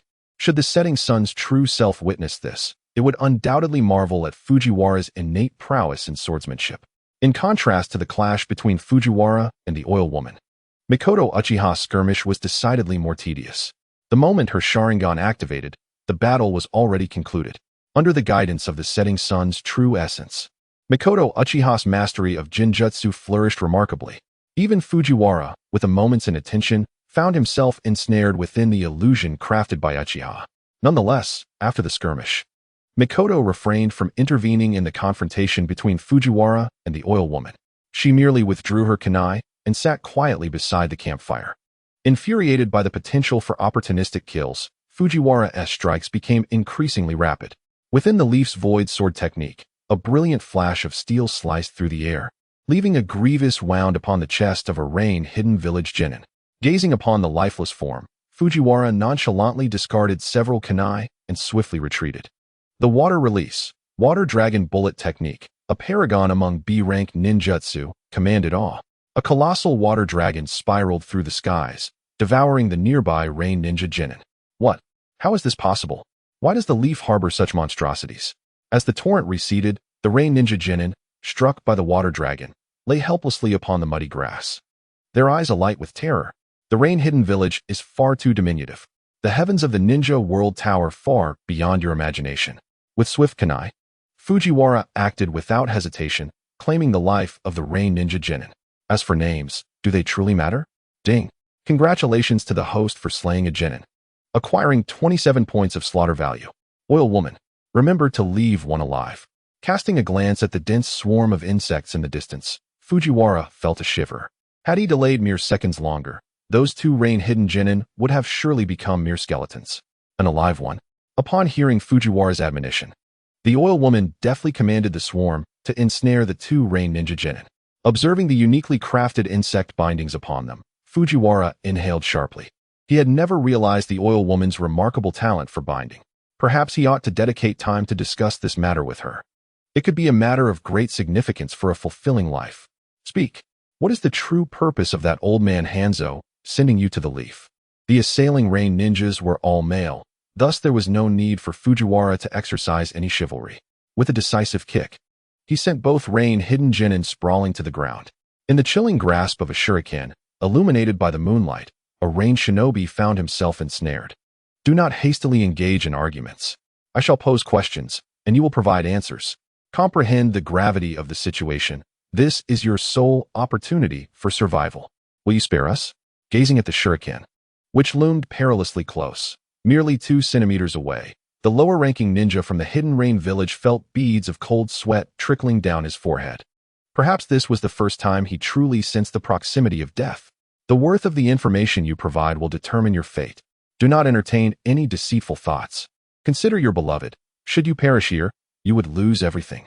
Observing the shifting expressions of the two rain shinobi, Tetsuya Fujiwara's lips curled into a slight smile.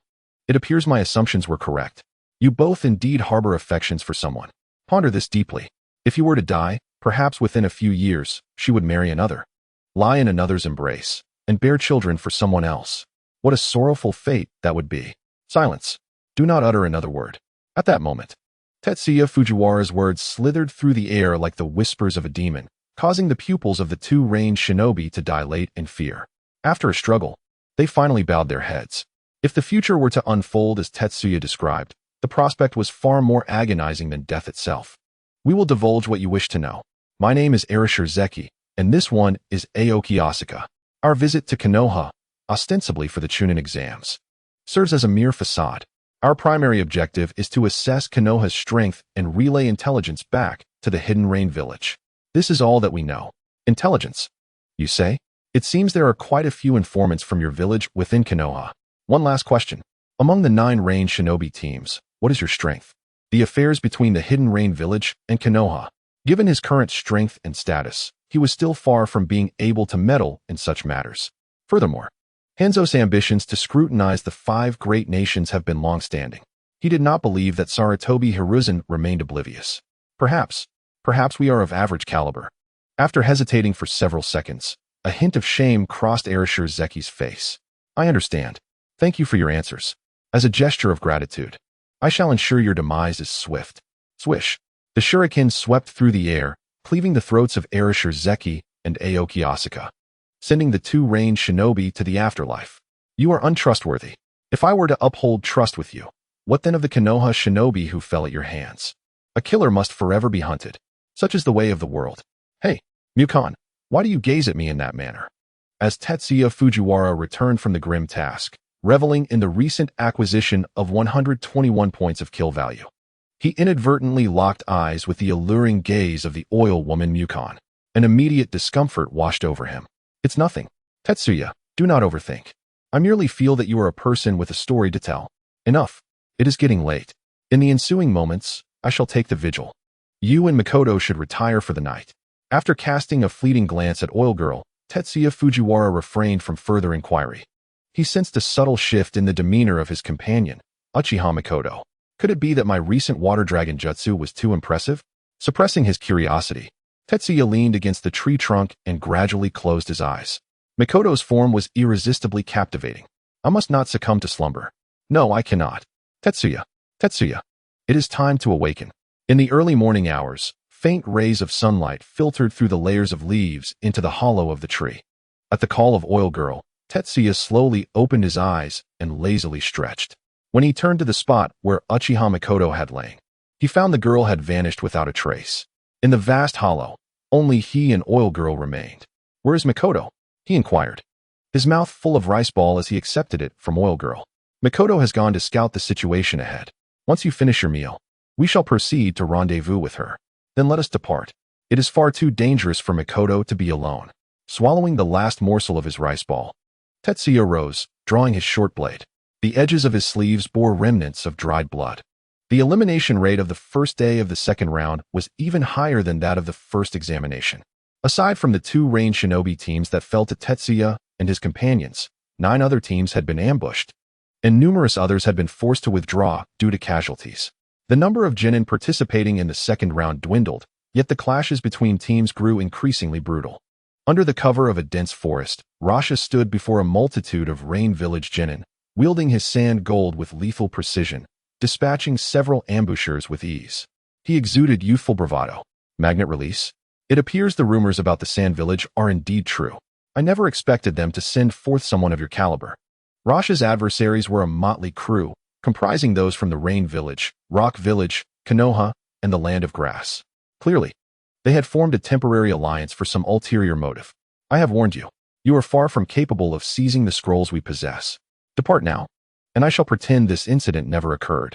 The heavy sand gold surged beneath Rasha's feet like fine grains of sand.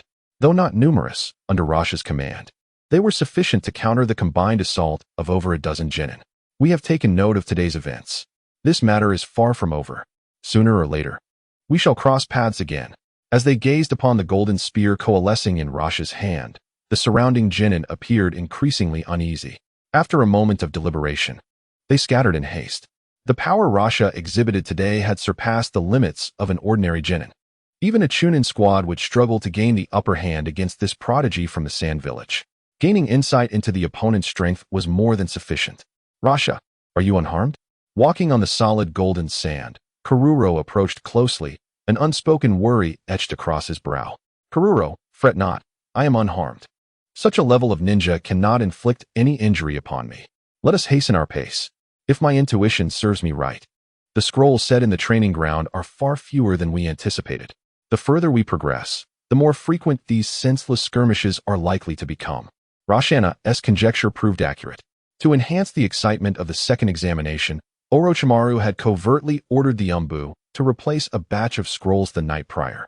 Presently, the number of scrolls in Training Ground 37 hovered around 20. With nearly 60 teams vying for these scant 20 scrolls, the ferocity of the conflict was all too apparent. The ruffians of the Hidden Cloud Village had retained the scrolls. In a certain open meadow, the air was filled with the whistling of shurikens, as dozens of them struck from remarkably cunning angles, sealing off the advance of a Hidden Cloud team.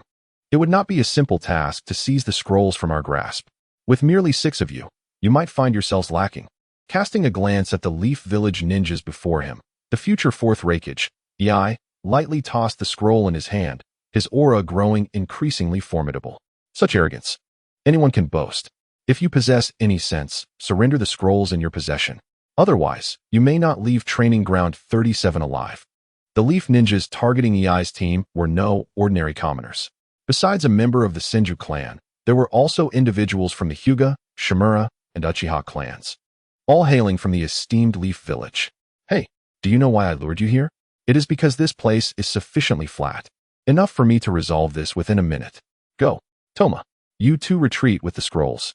I wish to truly gauge what caliber the younger generation of the leaf possesses. The scroll, symbolizing the ticket to passage, spun several times in the air before landing squarely in the hands of a hidden cloud ninja behind him. Witnessing EI's confident silhouette, the two displayed no hesitation and swiftly retreated. Such arrogance. Today, I shall teach you a lesson. Fire release, Phoenix fire technique. Water release, water chaos waves. Wind release, great breakthrough. Too slow. Lightning torture, Chidori. As the successor diligently cultivated by the third Raikage, EI's prowess was indeed a rarity within the hidden cloud village. At a tender age, he had mastered the lightning release chakra mode, boasting overwhelming strength and speed compared to his contemporaries.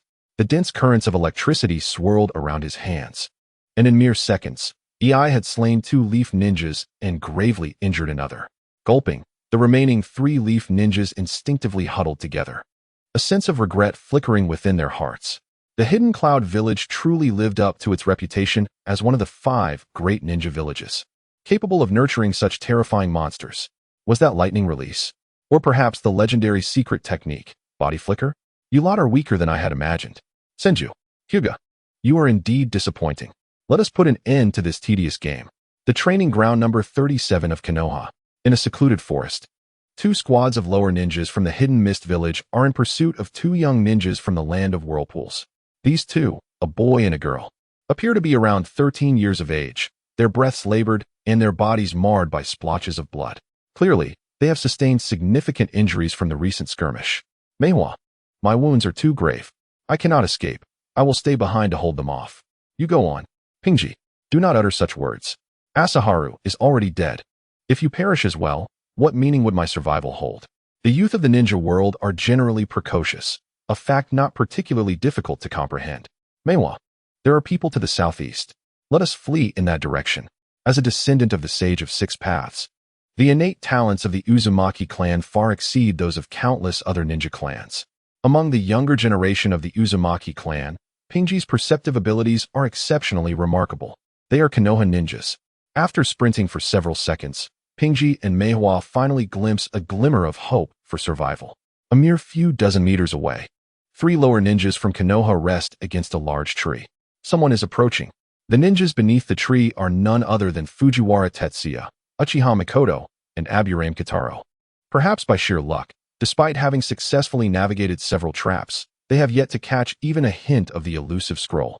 That emblem, it belongs to the Uzumaki clan. As the only unique insignia on the vest of a Konoha Jonin, the trio is certainly familiar with it. It symbolizes the friendship between the Uzumaki clan and Konoha. It seems our allies have encountered considerable trouble. The speed of the Mist Village ninjas is not to be underestimated, as Pingji and Meihua land. They find themselves merely 10 meters away from Fujiwara Tetsuya and his companions. It's Konoha ninjas. Shin, what should we do? Should we retreat? Retreat? Why should we? They are merely 3 children. Regardless, the Uzumaki clan must perish. Remember, everything we do today is to fortify the Hidden Mist Village. The leader of the Mist Ninjas, a boy named Hozuki Shin, is indeed a descendant of the late second Mizukage, Hozuki Mangetsu. We understand, Shin. In that case, let us settle this swiftly and eliminate these 3 Konoha lower ninjas as well. Greetings. I am Uzumaki Pingji, and this is my kin, Uzumaki Meihua. We were ambushed by the lower ninjas of the Mist Village over the matter of the scroll, and unfortunately, one of our comrades has perished. We kindly request your assistance. In return, we shall offer you the scrolls needed to pass. As they approached, gazing at the composed demeanor of Fujiwara Tetsuya and his companions, Pingji and Meihua felt a sense of relief. Please step back. We shall handle the ensuing battle. The one who spoke was Uchiha Mikoto. As for Fujiwara Tetsuya, he could only slowly draw his short blade under the pressure of Uchiha Mikoto's piercing gaze. In the present day, the village hidden in the mist is far removed from the blood-soaked mist village ravaged by Uchiha Obito 2 to 3 decades ago. The clans of the Kirigakure, Kisame clan, Kagaya clan, Yuki clan, and the Karasuma clan, along with several formidable ninja clans, possess strength that is not to be underestimated. Contemplating this, Tetsuya Fujiwara's gaze gradually shifted towards the Uzumaki siblings, Peiji and Mei. One might question whether they are simply slow-witted or have been overly sheltered. The people of the Mist Village are not merely interested in the scrolls you hold. They are clearly coveting your heads. To the esteemed members of the Mist Village, It seems our meeting is fated. Before we engage in combat, might I suggest we exchange names? Observing the attire of the 6 mist nin, Tetsuya Fujiwara began to form a conjecture in his mind. Gripping his tanto ever more firmly, he pondered whether the young leaf ninja had not been taught by their elders the importance of introducing oneself before inquiring about others. Perhaps it is a matter of age. The ninjas of the Mist Village instinctively overlooked Tetsuya Fujiwara, directing all their focus towards Uchiha Mikoto and Aburame Kahito. I am Tetsuya Fujiwara, hailing from an obscure ninja clan you likely have never heard of. As for these two beside me, they are my comrades, Uchiha Mikoto and Aburame Kahito, from the Uchiha and Aburame clans, respectively. Upon revealing the identities of Uchiha Mikoto and Aburame Kahito, the attention of the 6 mist nin naturally shifted towards them. As their eyes darted, it was evident that they had devised a battle strategy. I have already divulged our names. It is now your turn to share yours. Is it not? Or do you lack the courage even to state your surnames? You need not provoke us. What harm is there in revealing our names? I am Kisame, and these are my companions, Kagaya Saki, Karasuma Hiroya, Mizunashi Tomo, Kakashi Mikawa, and Nagi Hikari. As the names reached his ears, Tetsuya Fujiwara's expression visibly darkened. Except for Nagi Hikari, a stranger he had never heard of, the other 5 hailed from ninja clans, each bearing either bloodline limits or secret family techniques. The adversaries were far more formidable than he had anticipated. Attack! At the moment Tetsuya Fujiwara spoke, 9 figures clashed together with remarkable speed. The Chunin exams of the village hidden in the mist are notoriously rigorous. The foes he now faced were evidently stronger than the rain ninja he had dispatched the previous night. With a swift collaboration between Kisame and Karasuma Hiroya, thick mist enveloped the surroundings as they executed the water release, hidden mist technique. Visibility was drastically reduced, even restricting Uchiha Mikoto's Sharingan. Mikoto, utilize fire release. To counter the hidden mist technique effectively, the most straightforward approach would be to employ powerful wind release to disperse the surrounding fog. However, Tetsuya Fujiwara possessed no chakra of the wind nature, and neither did Uchiha Mikoto nor Aburame Kahito. Fire release. Phoenix fire technique. Fire release. Great fireball technique. The searing flames surged forward, steadily expanding and swiftly dissipating the surrounding vapor, thereby unveiling a clear line of sight. Mikoto, the wooden man. Can you ascertain their location? Deflecting the shuriken and kunai that flew from all directions, Tetsuya Fujiwara and his companions huddled together, their eyes vigilantly scanning the environment. This is the most insidious aspect of the mist concealment technique. As long as the user's chakra is sufficiently abundant, they can rapidly fill the void around them, ensnaring the enemy within the mists. It's worth noting that even the esteemed Madara has once succumbed to the mist technique under the 5th Mizukage Terumi's command. There are no weak ninjutsu, only weak practitioners.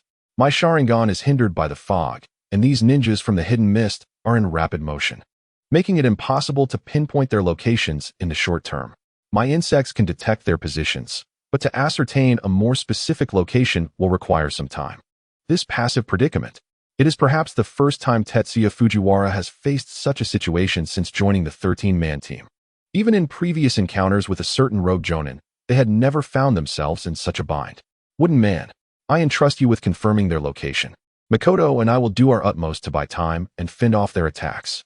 Taking a deep breath, Tetsuya's gaze sharpened. You brats from Konoha. Even a jonin would struggle to ascertain our position. You are woefully inadequate. Corpse bone pulse. 10-finger piercing water release. Water fong bullet water release. Water chaos wave. Gazing at the attacks that surged forth from the shadows, Tetsuya showed no hesitation. Water release. Water prison technique. Return. A massive water sphere enveloped the trio, and as various ninjutsu bombarded it, Tetsuya's expression turned pale. Sure enough. Is it a bit too strained? After enduring several rounds of attacks, the watery curtain shattered, and at some point, the water began to creep over their ankles. The water prison technique. To think it could be employed in such a manner. Impressive little brat. But alas, your time has run out. Wooden man, have you not yet confirmed their location? Feeling the chill emanating from beneath his feet, Tetsuya grew increasingly anxious. He knew that among them was a member of the Yuki clan. If Mizuki Shion awakened the ice release, the current situation could easily tilt in their favor, leading to their annihilation. Ice release, snowstorm, damn it. Just when I feared the worst. Mikoto, do not conserve chakra any longer. Use fire release. As the sound of numerous projectiles slicing through the air reached his ears, Tetsuya swiftly wielded his tanto. They exerted all their strength to block the countless crystalline shurikens. Fire release, great fireball technique. Fire release, flame bullet. Fire release, great flame bullet. The scorching heat evaporated all moisture within the field of vision. Each sharp crystalline shuriken melted entirely under the intense heat. Tetsuya, I've located them. As Uchiha Mikoto's chakra was nearly exhausted, Abure Muto finally made his move. A swarm of insects surged forth from around his body, encircling the three guardians. Well done, Muto. Water release. Water clone technique, Mikoto. Muto. Today, I shall unveil my newly developed ninjutsu.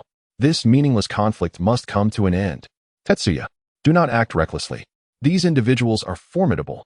Observing Tetsuya Fujiwara's confident demeanor, Uchiha Mikoto and Abure Muto paused momentarily, urging him to reconsider. The corpse bone pulse. Ice release. Bloodline limit. Which of these is easy to contend with? Mikoto. Muto. You shall simply watch. After today, my name, Tetsuya Fujiwara, will resound throughout Konoha. Chouashi. Lightning release. Chidori. Almost simultaneously with Tetsuya Fujiwara's proclamation, countless tiny arcs of lightning erupted from his and his water clone's hands, resembling a myriad of screeching birds. Chidori. Is this the ninjutsu you have devised, Tetsuya? Gazing at the two figures before her, Uchiha Mikoto felt a momentary daze. How had that insufferable boy grown to such a degree? No wonder he claimed his name would echo through Konoha. Tetsuya, I shall not be defeated by you. I will prevail, without fail. Unbeknownst to her, the girl's eyes underwent a transformation. The scarlet single tomo had evolved into a double tomo state. Let it explode. Chidori.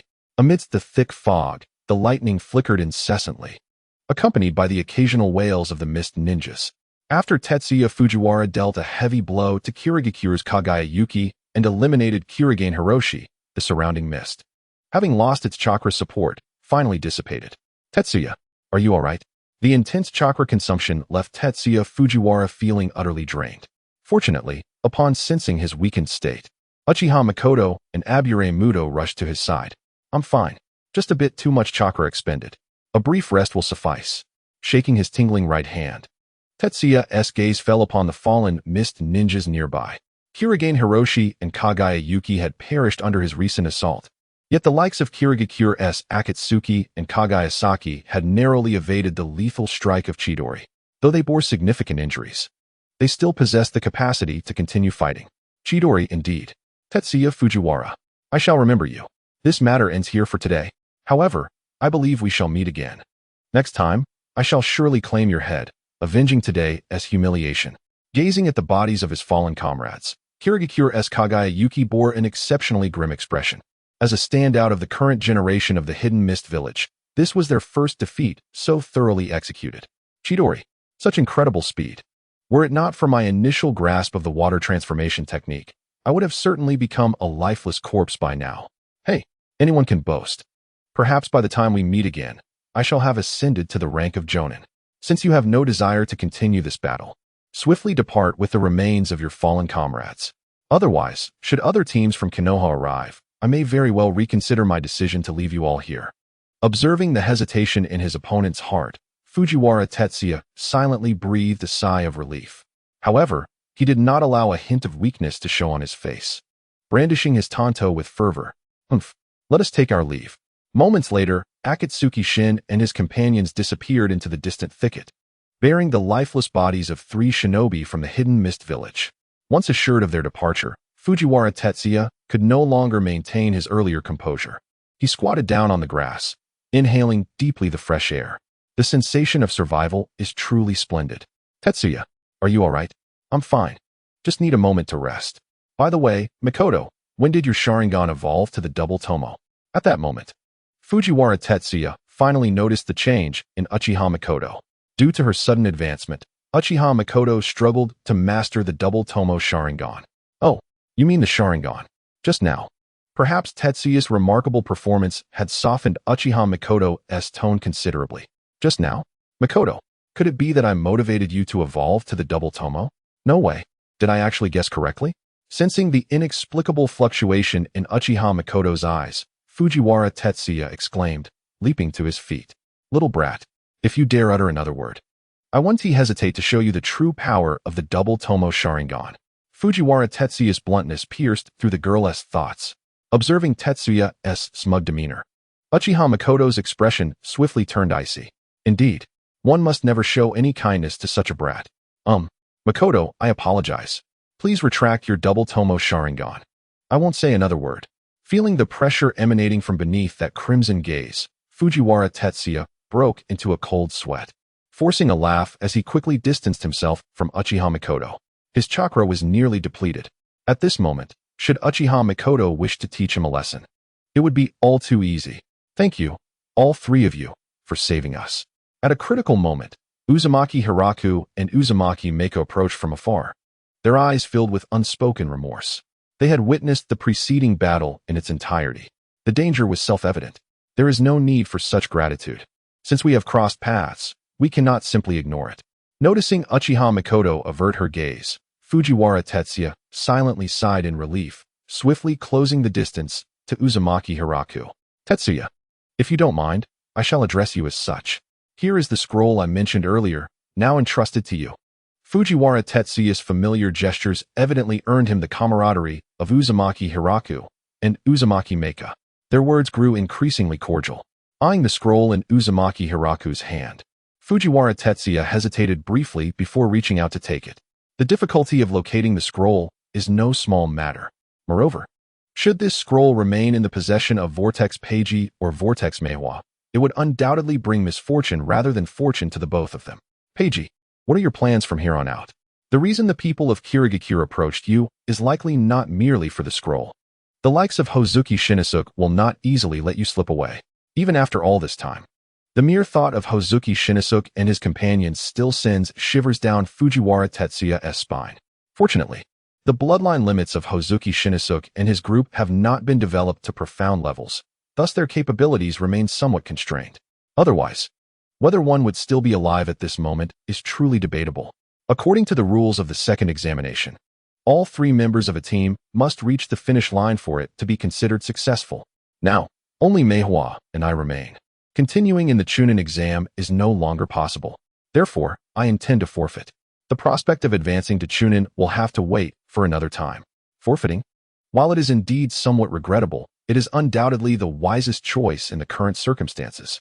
Observing the weary expression on Vortex Peiji's face, Fujiwara Tetsuya nodded in agreement. After the recent battle, this place has become unsafe. So, Peiji, may our paths cross again in the future. After bidding farewell to Vortex Peiji and Vortex Meiwa, Fujiwara Tetsuya and his companions did not linger and swiftly made their way towards the distant forest. With the scroll provided by Vortex Peiji, they no longer had to contend with the matter of fighting for it. Their immediate priority was to find a concealed location to swiftly recuperate their chakra. Come the morrow, they would make their dash toward the finish line. At the far end of Training Ground 37, a structure over 10 meters tall had mysteriously risen. At this moment, numerous members of the Konoha Umbu and Chunin were present around the building, relaying the happenings within the training ground to Orochimaru without interruption. Heh. Kirigakure has truly invested heavily this time. However, in comparison to the Shikatsu Miyaku and Ice release, I find myself far more intrigued by that young lad named Fujiwara Tetsuya. Chidori, a splendid name. To develop A-rank ninjutsu at such a young age indeed speaks to remarkable talent. Listening to a certain Chunin-s report from below, Orochimaru's pupils constricted as he seemingly recalled the encounter between Fujiwara Tetsuya and Uchiha Mikoto. His long tongue inadvertently flickered across his lips. Inform the third Hokage of this matter. Additionally, dispatch a team to ensure the safety of the Vortex clan, allowing them to leave the training ground unharmed. At this moment, Fujiwara Tetsuya, who was blissfully unaware of his achievement in developing Chidori, slept soundly within a stone cave. The following night promised to be significantly quieter. After a night of training, Fujiwara Tetsuya had restored a substantial portion of his chakra, and his complexion had improved considerably. Tetsuya, let us go. It is time for us to head to the finish line. Mere seconds later, three figures swiftly made their way forward. As they raced toward the finish line, Fujiwara Tetsuya and his companions once again collided with Hozuki Shinnosuke and another team from Kirigakure. However, due to the lurking presence of numerous teams intent on seizing opportunities, both sides exercised restraint. With a cold snort, they swiftly distanced themselves from one another and departed. By the time Tetsuya, Fujiwara, Mikoto Uchiha, and Kaminari Aburame dealt with an unsuspecting team and reached the destination, the afternoon was already drawing near. A considerable number of teams had advanced ahead of schedule. Tetsuya. Scanning the surroundings, Tetsuya Fujiwara and his companions moved towards the gathering of Leaf Village's lower ninjas, following the sound. Tetsuya, I didn't expect you to arrive early too. How was the journey? Was it relatively smooth? At that moment, a rather seasoned member of the Senju clan, named Senju had his arm casually draped around Tetsuya's shoulders. Although he had a boisterous personality and a somewhat foolish demeanor, his mastery of water release was undoubtedly reminiscent of the second Hokage. Even Tetsuya Fujiwara felt compelled to show respect. Sito, if even you have made it here, then our arrival must have been a mere walk in the park. Boasting was something Tetsuya was all too familiar with. After brushing off Senju hand, Tetsuya leaned against Mikoto Uchiha, exuding an air of superiority. With Mikoto having advanced to the double Tomo Sharingan, Team 13's combat prowess had significantly improved. Senju, Hyuga, Inoshikacho, it's not impossible to push through a wave of challenges. Haha, no way. I can't take it anymore. Tetsuya, you are simply too adorable. Senju exclaimed. If you dare touch my hair again, I'll challenge you to a duel. Upon encountering the subtly disapproving gazes of those around, Tetsuya instantly comprehended their implications, feeling a wave of discomfort wash over him. These rascals truly regarded him as a mere child. Tetsuya, remain calm. Sito did not mean it, right, Sito? At a crucial moment, Kaminari Aburame stepped forward once more. His arms wrapped around the flailing Tetsuya, a look of exasperation etched on his face. He could not fathom why height and age, utterly inconsequential attributes, had become taboo when it came to Tetsuya. All right, Tetsuya, I was wrong. I shouldn't have laughed. Haha, I truly couldn't help it. Observing Senju oblivious demeanor, Kaminari Aburame quietly lowered his head. Meanwhile, Sito's teammates, displaying a remarkable sense of camaraderie, distanced themselves from him. When would this simpleton ever allow them some peace? Sito, you rascal, I shall deal with you. Have the courage to engage me in a duel befitting men. Upon noticing the smirk at the corner of Mikoto Uchiha's lips, Tetsuya's anger surged even further. As a man, how could he possibly lose face before a girl? All right, Tetsuya, do not be upset. To express my apologies, I am willing to divulge a few pieces of information as compensation. Surely that shows my sincerity. After several moments, it seemed Senju had laughed enough. With a puffed chest, he leaned in closer. Tetsuya, did you see that lower ninja from the hidden cloud village over there? Sito's voice successfully diverted Tetsuya Fujiwara's attention. Strictly speaking, it is not merely about Senju. Rather, it is Tetsuya Fujiwara who, amidst the distant figures, discerns several familiar faces. Despite noticeable differences, compared to their appearances 2 or 3 decades hence, they bear an uncanny resemblance. The progeny of the third Reikage. Alas, the magnetic release prodigy of Sunagakure, Rasha. The son of the third Tsuchikage, the unparalleled genius of Awagakure, Kodo. Oh, Tetsuya, you recognize them, do you? These 3 individuals are undeniably formidable. Each has achieved feats of single-handedly defeating or repelling 2 squads. As Tetsuya Fujiwara stands at the forefront, Senju Uchiha Mikoto, and others remain oblivious to the grim expression that clouds his visage. These individuals, how could he not be familiar with them? The future 4th Reikage, the 4th Kazekage, and Kodo, although he has not ascended to the Tsuchikage throne, this man will undoubtedly possess strength rivaling that of the Tsuchikage in the later stages. This Chunin exam truly gathers a multitude of heroes. After an indeterminate passage of time, as Tetsuya Fujiwara quelled the tumult within his heart, a fervent battle spirit suddenly surged within him. If only he could engage in battle with these esteemed individuals. The inherently pure-hearted host. Congratulations. You have finally cultivated the mindset of a true warrior. The system has detected your indomitable battle spirit. A temporary mission has been triggered. 1. Place in the top 5 of the Chunin exam individual battles. Reward: 1 B rank ninjutsu, limited to lightning or water attributes, and 500 kill points. 2. Place in the top 3 of the Chunin exam individual battles. Reward: 1 A rank ninjutsu, limited to lightning or water attributes, and 1,000 kill points. 3. Achieve first place in the Chunin exam individual battles. Reward: 1 S rank ninjutsu, limited to lightning or water attributes, and 2,000 kill points. Ding. Additional mission issued. Defeat Ei, Rasha, and Kodo in individual battles. For each opponent defeated, gain an additional 1,000 kill points. Upon hearing the voice echoing in his mind, Tetsuya Fujiwara momentarily paused, his gaze deepening as he turned toward Ei, Rasha, and Kodo.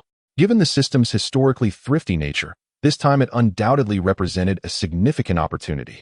Not only were there thousands of kill points at stake, but also the prospect of acquiring S-rank ninjutsu. There was no doubt that this was a temptation, urging him to race towards the top ranking in the Chunin exam. Tetsuya, what are you thinking? Observing Tetsuya Fujiwara's unmoving silhouette, Aburame Muji finally sensed something amiss. He hastily approached Tetsuya's side, waving his hand before Tetsuya's eyes. I'm fine. Muji. Tetsuya, what's the matter? Do you think I can defeat those monsters?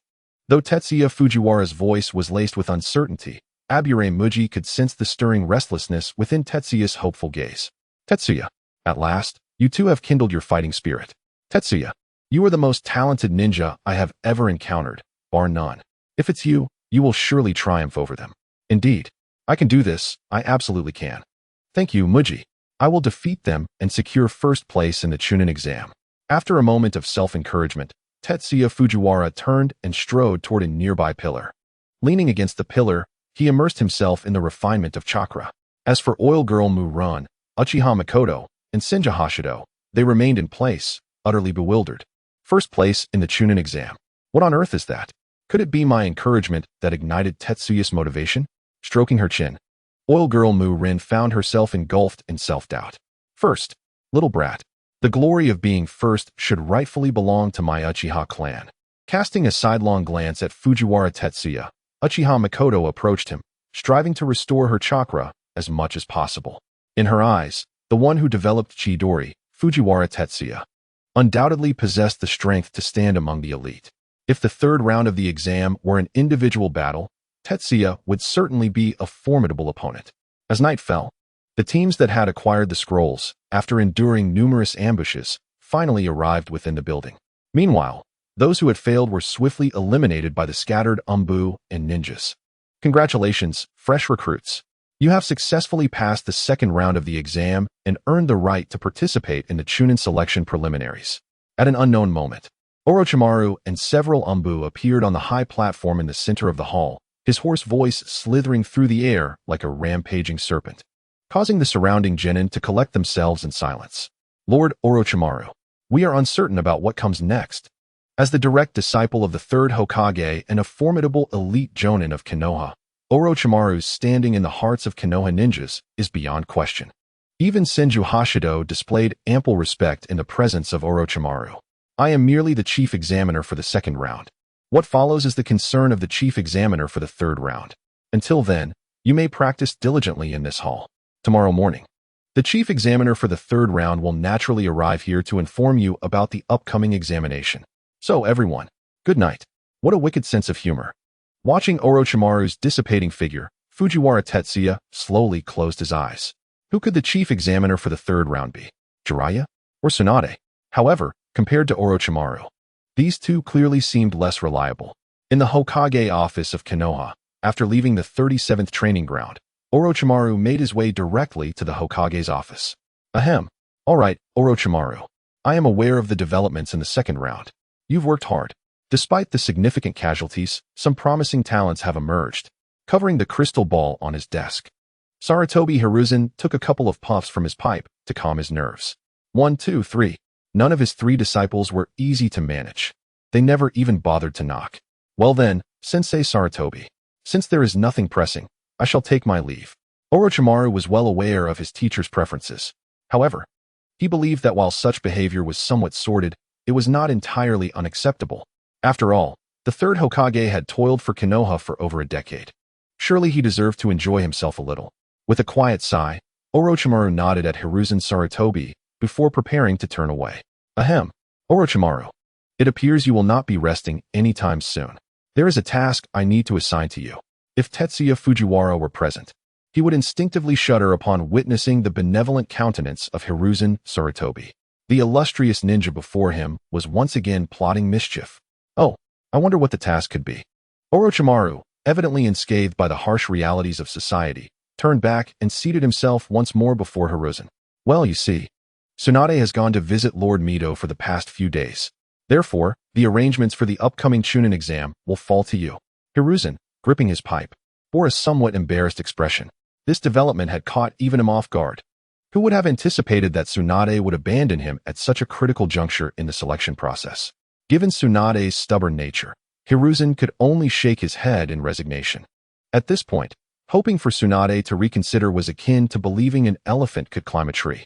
What about Jiraiya? Orochimaru did not outright refuse. Yet his demeanor conveyed a certain sentiment. He was not fond of engaging in such frivolous endeavors with children. As for Jiraiya, he received a mission today and has gone to the land of whirlpools. He likely won't return for a while. Tapping his pipe, Hiruzen felt a twinge of guilt. Very well, I understand. I will take charge of the Chunin exam preparations. The moment he accepted the task, Orochimaru was already contemplating how to assign work to Tsunade and Jiraiya. Labor would not be without compensation. The following morning, at training ground number 37, when Tetsuya Fujiwara encountered Orochimaru once more, he felt somewhat bewildered. Hadn't this individual bid them farewell just yesterday? Ladies and gentlemen, we meet again. Due to unforeseen circumstances, I will still serve as the chief examiner for the Chunin preliminaries. Sensing the concentrated gazes surrounding him, Orochimaru's aura grew increasingly weighty. This action swiftly quelled the restlessness among the lower-ranked ninjas. A strong individual is always deserving of reverence. The rules for the Chunin preliminaries, which constitute the third round of examinations, are quite straightforward. A total of 20 teams have advanced from the second round, leaving 60 participants remaining. The forthcoming examination will adopt a format of individual combat. As long as one triumphs in 2 rounds, they may partake in the official selection for the Chunin exam. Lord Orochimaru, if I may be so bold, how shall we determine our opponents? The speaker was none other than Senjutsudo, that carefree fellow who was undoubtedly brimming with excitement once more. Naturally, the opponents will be decided by a drawing. I have already made the necessary arrangements. After the draw, you will compete in the order indicated on the slips of paper. Now let us commence. At the moment Orochimaru gestured, an ANBU operative appeared at his side, carrying a wooden box. Gazing at the box in the ANBU's hands, the surrounding lower-ranked ninjas hesitated briefly before stepping forward. Tetsuya, how about you? Who is your opponent?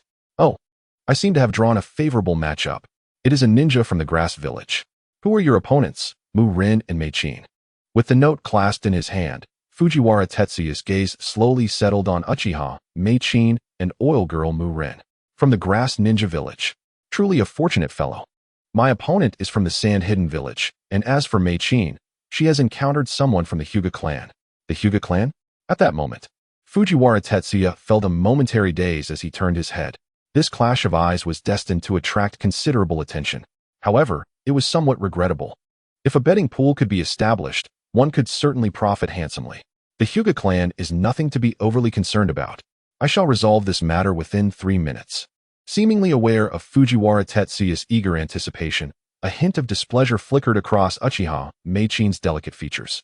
With a cold huff, she turned, leaving Fujiwara Tetsuya with an alluring silhouette. Mei-Chin, trust me, I truly harbor no ill intentions. Fujiwara Tetsuya pleaded as the third round of the Chunin preliminaries officially commenced.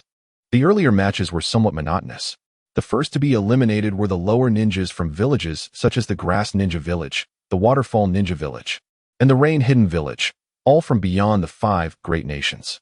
Perhaps these individuals were regarded as rare talents, emerging once in several years, or even decades, within their respective villages. Yet, on the grand stage of the ninja world, they were undeniably fragile. Go, Mei-Chin, defeat the Hyuga contender. After Oil Girl Mu-Rin secured his initial victory, it was Uchiha Mei-Chin's turn to take the stage. Uchiha versus Hyuga? How intriguing. Not only did the numerous lower ninjas in the hall feel the excitement, but even Orochimaru couldn't help but lick his lips, casting his gaze towards Uchiha Mei-Chin and Hyuga Chuanren. Though not of the main branch, Hyuga Chuanren could still be considered a prodigy from the branch family. Qualified to represent the Hyuga, Uchiha Mei-Chin, I have heard of you. The prodigious girl who awakened the Sharingan at the age of 12. However, I will not be defeated by you. I shall prove to the world that the Byakugan is not inferior to the Uchiha Sharingan. On the duel stage, Hyuga Chuanren wore a solemn expression, clearly another victim of excessive youthful idealism. elevating the so-called honor of his clan to a status equal to his own life. Strength and weakness cannot merely be articulated. To prove that the Byakugan surpasses the Sharingan, you are not yet worthy. The cold demeanor of Uchiha Mikoto forever leaves an indelible impression. At the moment Hyuga Chuanrin activated his Byakugan, the crimson hue of the Sharingan appeared before the crowd. Double Tomo. When did this happen? Not only the likes of Senju Shido, but even fellow Uchiha members displayed expressions of astonishment. A 13-year-old with a double Tomo. What this signifies is too evident to elaborate. Double Tomo Sharingan. It appears this Chunin exam is far more fascinating than anticipated. Not far away, Ai, Luo Sha, and Huang Tu, talents belonging to the 5 great nations, exhibited expressions of exhilaration, brimming with an impulse to engage. The 13 squad. What an intriguing ensemble. Fujiwara Tetsuya, who developed an A-rank lightning release before the age of 8, and a 13-year-old with a double Tomo. The Oil Woman clan's little devil is truly something to anticipate. Amidst the hissing laughter, Orochimaru's gaze flitted over Uchiha Mikoto, Fujiwara Tetsuya, and Oil Woman Mu. In his eyes, there seemed to linger a certain profound meaning. Double Tomo. Even with double Tomo, I shall not be defeated. The gentle fist 8 trigrams 24 palms. As he beheld those eyes that seemed to pierce the very soul, Hyuga Kawahito was the first to strike. The chilling gust of his palm brushed past Uchiha Mikoto's silken hair. Gentle fist 8 trigrams 32 palms. The gentle fist technique of the Hyuga clan is indeed commendable. However, your speed is far too sluggish. In the depths of those eyes, your movements reveal all their flaws. Evasive, he sidestepped Hyuga Kawahito's lethal strike. Uchiha Mikoto capitalized on the momentum to deliver a side kick, executing 2 elegant arcs in the air before landing gracefully on the ground. Arrogance. Gentle fist, too slow. Fire release, great fireball technique. Fire release, phoenix fire technique. Fire release, fire bullet. All fear stems from insufficient firepower. Under the influence of Fujiwara Tetsuya's doctrine that truth resides solely within the realm of overwhelming firepower, Uchiha Mikoto's combat style became increasingly straightforward and direct. The searing flames obscured Hyuga Kawahito's line of sight. As he beheld the incoming fire release ninjutsu, Hyuga Kawahito's expression turned ashen. How much chakra must one possess to squander it so recklessly? The fire release techniques mastered by Mikoto were still somewhat lacking in potency. Had she been able to envelop the entire arena, Kawahito would likely have already faced defeat. Below, Fujiwara Tetsuya observed the flickering figure of Hyuga Kawahito, his tone tinged with a hint of lament. Gulp. Tetsuya, you scoundrel, cease with the sardonic remarks. Mikoto has been led astray by you. Clearly, Oil Woman Mu was intimidated by Uchiha Mikoto's fierce combat style. Watching the spreading flames, this young lad from the Oil Woman clan had already begun to calculate how many insects he would need to sustain himself amidst the relentless onslaught. Scoundrel. Gentle fist 8 trigrams 64 palms. Though Hyuga Kawahito's fierce palm strikes dispersed the flames before him, he suffered considerable damage under Uchiha Mikoto's unrelenting barrage. His pristine white kimono was now in tatters. Has this fellow not learned the Hyuga clan's heavenly spin? 64 palms. This must be the limit for Hyuga Kawahito. With this thought, Fujiwara Tetsuya's tone bore a hint of regret. Tetsuya, what on earth are you thinking? Heavenly spin is a secret technique reserved for the main branch of the Hyuga clan. For those of the branch family, learning heavenly spin is no simple task. If Hyuga Kawahito can only achieve this level, then this battle should soon draw to a close. As if to validate Fujiwara Tetsuya's assessment, Uchiha Mikoto, closing in on Hyuga Kawahito, swiftly formed hand seals. A massive fireball engulfed Hyuga Kawahito in an instant. The victor is Uchiha Mikoto.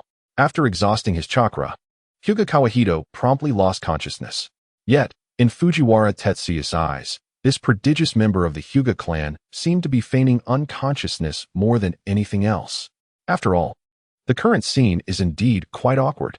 Hinata Kawahito has unexpectedly lost. Is it true that the Sharingan surpasses the Byakugan? Amidst the cacophony of sounds around him, Tetsuya Fujiwara swiftly appeared on the stage. It is that little brat.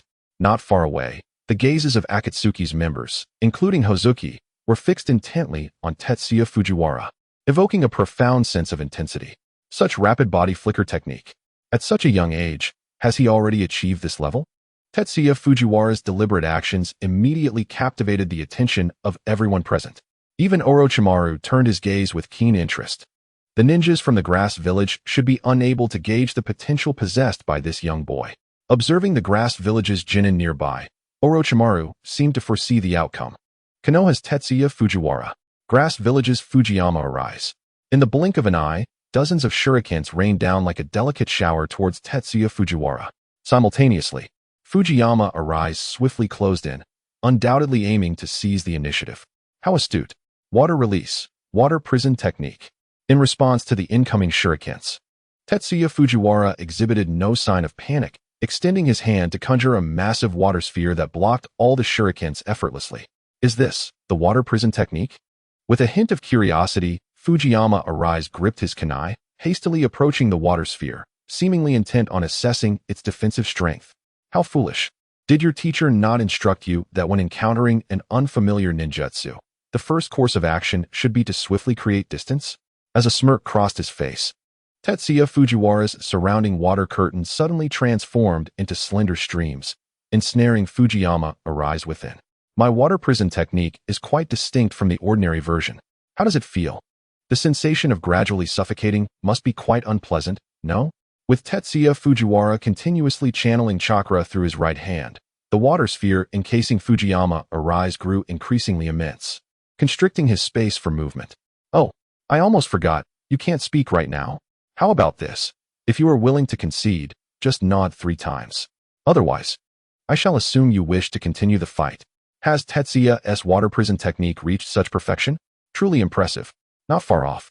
Aburame Kika gazed at Tetsuya Fujiwara's relaxed demeanor, unable to suppress a note of admiration. His talent in ninjutsu is indeed extraordinary. What is there to admire? If I wished, I could do it too. With a huff, Uchiha Mikoto's double tomo began to spin rapidly, and within mere seconds, she had replicated the water prison technique. Cough. Mikoto. Accepted.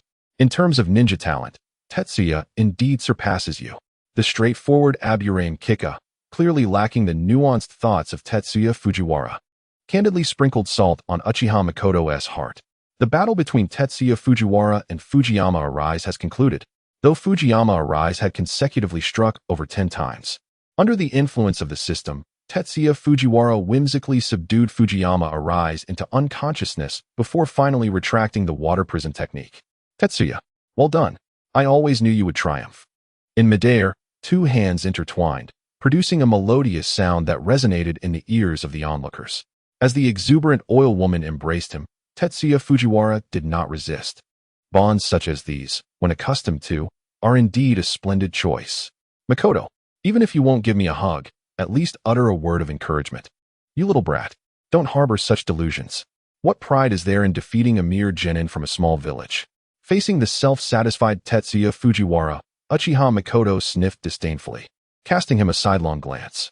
The first round of the competition concluded before the night fell.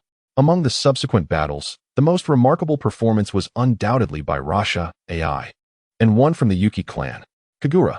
This prodigy of the Kagura clan regrettably encountered AI and was swiftly reduced to a puddle, choosing to concede amidst his terror. Among the 30 fortunate individuals advancing to the second round, Konoha, Sunagakure, and Kirigakure each secured 3 spots, while Awagakure and Amagakure claimed 2 apiece, and Takigakure 1. The remaining 16 slots were entirely monopolized by the genin of Konoha. While luck played a role for some, it nonetheless demonstrated the potential of Konoha's new generation. Beneath the moonlight, Tetsuya Fujiwara reclined on a sturdy tree branch. This night, they would camp in the training ground. To discuss human rights with Orochimaru would undoubtedly be naive. System, display the attribute panel. Allocate 108 points of slaying value to strength, with the remainder assigned to Chidori. After witnessing the battles of AI, Rasha, and Huangtu, it would be impossible for Tetsuya to claim he felt no pressure. Compared to AI, Rasha, and Huangtu, he bore a significant disadvantage in age. Should he truly confront the 3, victory would require an unimaginably arduous struggle. What he must do now is convert every available slaying value into genuine strength. Ding! Slaying value allocation successful. Congratulations, host strength has risen to Chunin. Reward, 300 slaying points. Ding! Lightning release. Chidori has reached advanced proficiency. Host, Tetsuya Fujiwara strength. Chunin, 15,000. Bloodline limit. None ninjutsu. Konoha style swordsmanship. 261,000 intermediate. A. Lightning release. Chidori, 363,000 advanced. A. Water release. Water dragon bullet technique, 210,500 intermediate. B. Lightning release. Lightning beast tracking fong, 100,500 advanced. C. Water release. Water clone technique, 23,500 advanced. C. Water release. Water prison technique, 65,500 advanced. C. Body flicker technique, intermediate. D. 3 body technique, advanced. E. Slaying value, 300 indeed. The slaying value required to enhance the proficiency of A-rank ninjutsu is astonishingly high. Gazing at the updated panel, Tetsuya Fujiwara felt a slight headache. To swiftly augment one's kill count and enhance personal prowess, one must fervently engage in tasks. Otherwise, one might find themselves needing to vanquish all the ferocious beasts surrounding Konoha to accumulate enough experience for upgrading ninjutsu and attaining the kill value requisite for ascending to the rank of elite chunin. As the nascent sun ascended, as it routinely does, traversing the distant horizon and illuminating the head of Tetsuya Fujiwara. At the summons of Oil Woman, Tetsuya, Oil Woman, and Mikoto Uchiha leisurely made their way toward the hall. The second round of the Chunin preliminaries saw 30 contenders vying for 15 spots. However, due to the proportions, one among the 15 who fell short would be randomly selected, ensuring a total of 16 participants in the final selection. Tetsuya, have you ascertained who your opponent is for this round? As Tetsuya Fujiwara descended from the high platform clutching a slip of paper, Oil Woman approached with an air of discouragement. Clearly, this match's adversary was a formidable opponent. I have. My contender is none other than the son of the third Tsuchikage from Iwagakure, Kodo. Unfurling the paper in his hand, Tetsuya exhibited no signs of anxiety. On the contrary, he was immensely eager for the clash with Kodo. Engaging with a strong adversary is what fosters growth. The thrill of overpowering weaker foes had long since lost its charm. What? You've drawn that fellow. Tetsuya, I might not make it through this round. You must do your utmost.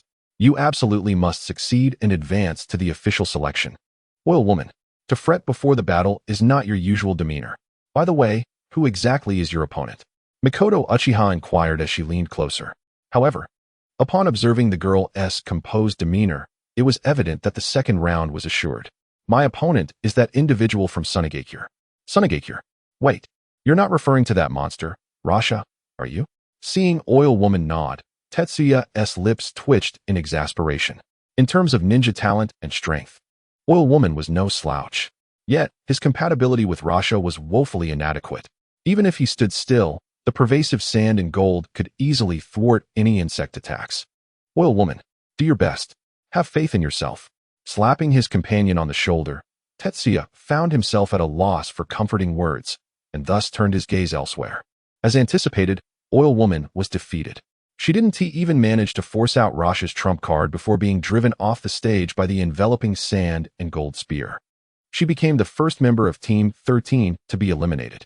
Tetsuya Mikoto, I apologize. I still couldn't overcome that guy. Now it's up to you. Fear not. Oil Woman, I shall not falter. Without a hint of hesitation, Tetsuya Fujiwara dashed up to the high platform, locking eyes with Kodo.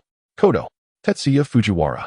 In that instant of their gazes meeting, the two figures collided with remarkable speed. A tempest of ferocity swiftly engulfed the entire arena. Leaf-style sword technique, falling. Earth release, returning to the land. Truly, he is a master of manipulating the earth. Such fluidity in his earth techniques. Gazing at the shattered stone wall before him, Fujiwara Tetsuya casually planted his tanto at his feet. Hey. Mikoto, could it be that Tetsuya intends to employ that technique here? Observing the familiar hand seals in Fujiwara's hands, the face of Aburame Kimu turned a ghastly shade of green. Water release, water dragon bullet technique. Amidst the astonished gazes of the onlookers, a water dragon, measuring over 10 meters in length, coiled around Fujiwara Tetsuya, unleashing a piercing roar as it surged forward with inexorable might toward the earth and ground. Has he mastered such a technique at such a young age? What a terrifying individual. Earth release, earth stone dragon. Just as the water dragon was about to make contact with the ground, a massive earth dragon erupted from the surface, colliding fiercely with the water dragon. Boom. The tremendous sound reverberated through the ears of the spectators, echoing for a full 10 seconds before the water dragon exploded with a wail, transforming into countless droplets cascading down from the high platform. Meanwhile, the Earth Dragon, seemingly exhausted from the collision, crumbled into debris atop the platform. B-rank ninjutsu, and executed with such ease. Fujiwara Tetsuya. Earth. Truly two formidable beings. Water Dragon Bullet and Earth Dragon Bullet, they should be able to withstand 2 or 3 of my punches. Not far away, AI clenched his fists tightly, a spark of interest igniting within him. If I could unleash a barrage on Earth, the expression on the third Tsuchikage's face would surely be amusing. But I wonder if I will have that opportunity. Ding! On the combat stage, 2 figures clashed continuously, each impact generating a significant force. Fortunately, Fujiwara Tetsuya's martial arts had seen remarkable improvement under the rigorous guidance of Yayami Shinma, allowing him to hold his ground against Earth in their physical confrontation. This young ninja from Konoha truly is fearsome. If he does not meet an untimely demise, he may very well become a formidable adversary standing in the way of my Sunigakure. In that fleeting moment of contemplation, Raza harbored a flicker of murderous intent towards Fujiwara Tetsuya. Sunigakure, no, the land of wind, faces great hardship. To develop, they can only resort to encroaching upon the territory of the land of fire. Konoha, without a doubt, is the insurmountable barrier they must overcome. Earth Release, Earth Spike. As Fujiwara Tetsuya leapt into the air, numerous sharp, conical rocks suddenly erupted from the ground below. Had Fujiwara not maintained his vigilance and leapt upward at the first opportunity, he would have undoubtedly been pierced by the unexpectedly fierce assault from Earth. B-rank offensive ninjutsu. Quite the spectacle indeed, with several agile movements. Fujiwara landed atop a relatively flat spire of rock, his gaze tinged with envy. Such is the advantage of having someone to guide you. With Oyama's personal instruction, Earth lacks for resources in various ninjutsu. As long as one possesses sufficient talent, enhancing one's mastery of ninjutsu is as effortless as drinking water. Yet for him, without the support of a system, he is limited to mastering but a few C-rank techniques at best. You timid little brat, is fleeing all you can do? How lamentable. Is every ninja from Konoha like you? The Fist of Earth. Among the lower ninjas who have crossed paths with Tetsuya Fujiwara, he stands unparalleled as the most formidable of them all, without exception. Contemplating his own frail physique, he recognizes that physical confrontations are not within his purview. Who would have thought that this foolish fellow would resort to provocation? In the realm of ninjas, it is the outcome that matters. Does the journey hold any significance? The Lightning Release, Lightning Beast Pursuit, is a remarkable display of chakra control. This lightning wolf is truly lifelike. Yet, the extent of this lightning release's power remains unknown. Observing the lightning wolf materializing before Tetsuya Fujiwara, the onlookers couldn't help but become intrigued. Such exquisite lightning release is a rarity. Is this a newly developed ninjutsu? Tetsuya Fujiwara is indeed an amusing young lad. Chidori, Water Prison Technique. Return. Coupled with the lightning beast before him, Tetsuya-kun. I eagerly anticipate the surprises you have in store for us. As the crowd's attention is captivated by Tetsuya Fujiwara, Orochimaru chuckles eerily, his pupils glinting with heightened brightness. Yoko, be cautious. My lightning beast pursuit is not so easily evaded. With Tetsuya's chakra continually infused, the lightning wolf before him seemed to come alive, roaring and charging directly at Yoko. Is this ninjutsu of the manipulation type? It can persistently pursue its enemy. Watching Yoko evade the lightning wolf's relentless chase, the expressions of many lower ninjas grew serious, their gazes toward Tetsuya Fujiwara tinged with increasing wariness. No, the lightning beast pursuit does not belong to the manipulation category of ninjutsu. This technique likely involves a transformation of lightning chakra properties, granting it the ability to automatically lock onto its target. As an adept of lightning, AI's insight surpasses that which ordinary lower ninjas can fathom. After a moment of contemplation, he discerned the essence of the lightning beast pursuit. Chakra property transformation. AI, you must be jesting. Even many of the upper ninjas from my hidden cloud village cannot master the transformation of lightning chakra properties. How could such a little brat possibly achieve it? Indeed, had I not witnessed it with my own eyes, I too would find it hard to believe. Yet, the reality is as such. This boy named Tetsuya Fujiwara is undeniably a rare genius, one who possesses the potential to become a shadow-level powerhouse. In that moment, AI's interest in Yoko seemed to wane considerably, his entire focus now directed at Tetsuya Fujiwara. As a ninja well-versed in lightning release, Engaging in battle with another adept of the same art would undoubtedly be a delightful experience. AI, even if your reasoning is sound, I cannot believe that this boy possesses the qualifications to become a shadow-level powerhouse. Chakra property transformation, you say? Tetsuya, have you truly achieved such a level? Not far away.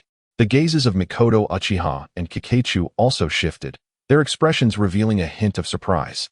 They were no strangers to the lightning beast pursuit, having witnessed Tetsuya employ it on numerous occasions during past missions.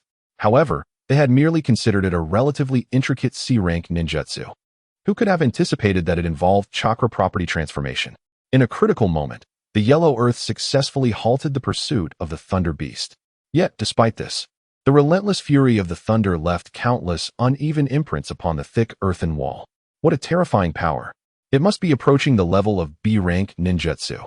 Under the cover of dust, over a dozen small stones shot forth from the Yellow Earth, gradually transforming mid-air into boulder-sized projectiles, hurtling towards Tetsuya Fujiwara. An earth-based cannon? Gazing at the densely packed stones before him, Tetsuya's expression darkened as he swiftly retreated. Water release. Water prison jutsu. Return. I anticipated that you would employ the water prison technique. At last, I have you cornered. Just as Tetsuya intercepted the stones, the Yellow Earth seized the opportunity to rush in front of him, rapidly performing a series of intricate hand seals. Earth release. Earth prison. A massive semicircle of heavy stones formed around Tetsuya Fujiwara, encircling him within its grasp. Tetsuya Fujiwara, I acknowledge your prowess. You indeed possess the potential to surpass me. But that is a matter for the future, not the present. This battle we engage in today has reached its conclusion. You should concede. The Earth Prison Technique, as an Earth-based jutsu, boasts an indestructible quality. Unless my chakra is exhausted, no matter how you attempt to dismantle the surrounding stones, I shall restore them in an instant. With chakra evenly flowing from the Yellow Earth's arms into the prison, it grew increasingly fortified. Observing the scene within the arena, many spectators had already shifted their gaze toward the Yellow Earth. Clearly, to them, this splendid battle had reached its finale. Tetsuya, in her quiet murmurs. Mikoto, Uchiha, and Muki Aburame revealed traces of concern, uncertain whether Tetsuya could break free from the confines of the Earth prison. A barrier-type ninjutsu? This is indeed my first encounter with such. But I wonder if the Earth prison can withstand the thrust of the Chidori.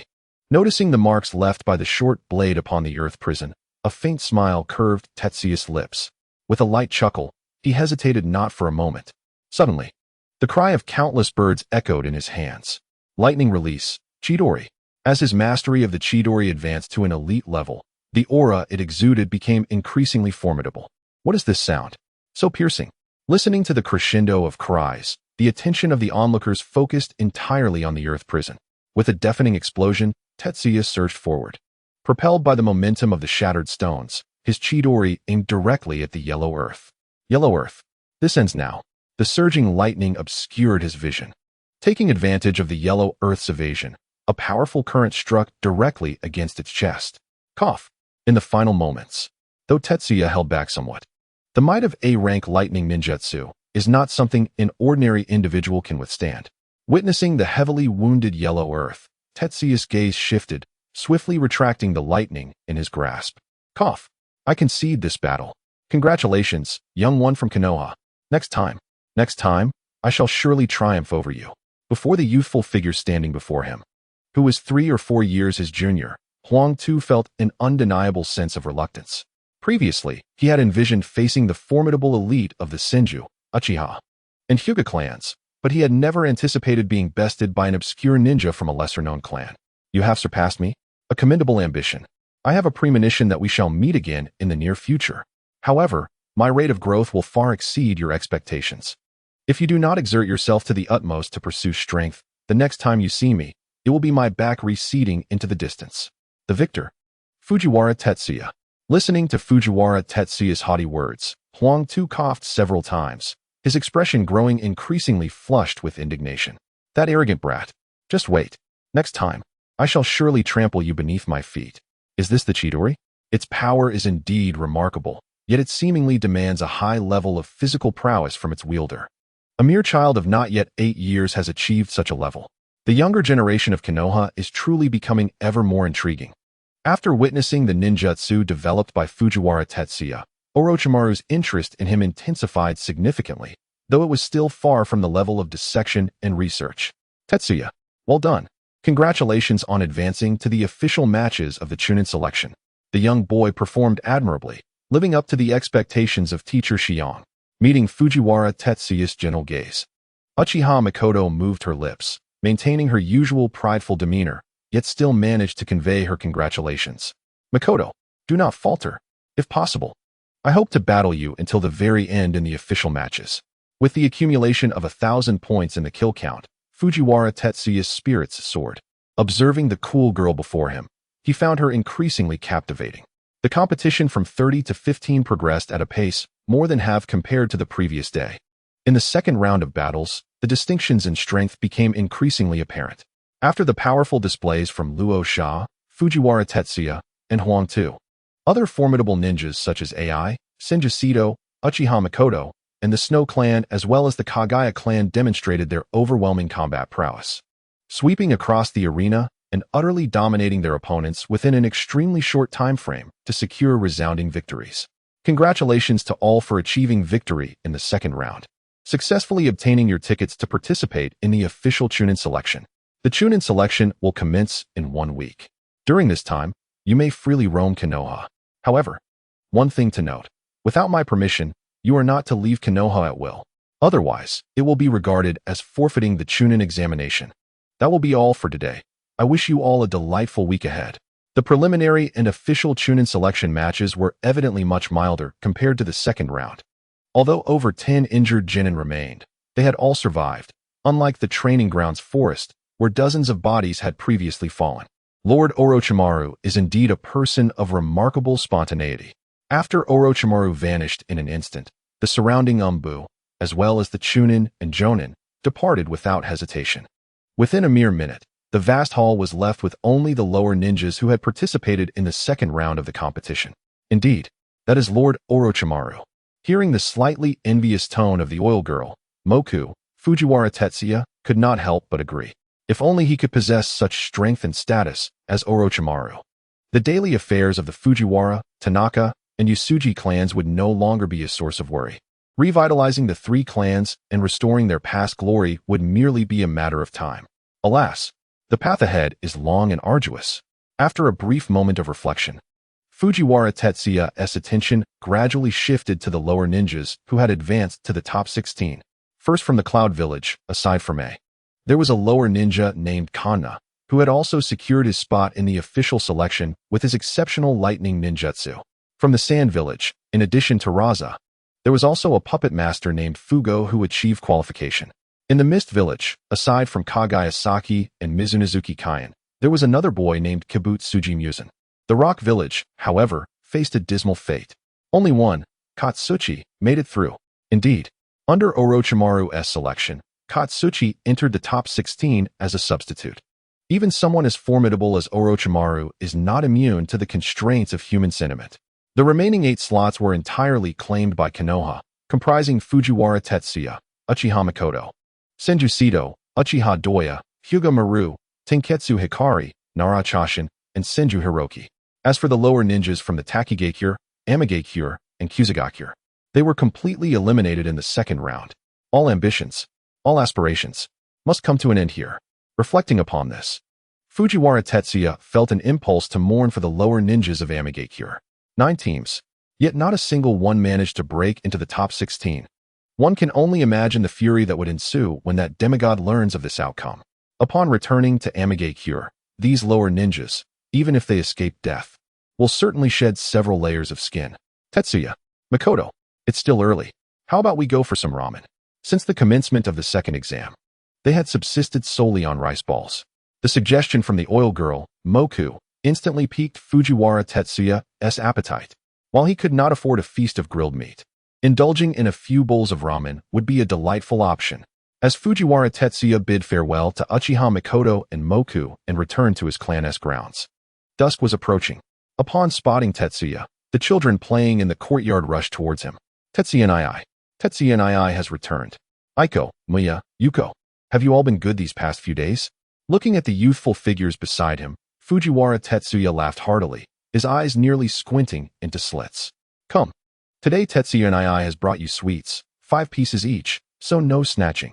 Gently caressing Aiko Fujiwara's hair, Tetsuya Fujiwara retrieved a fist-sized package from his bosom and handed the candies he had purchased from the street to an elderly child.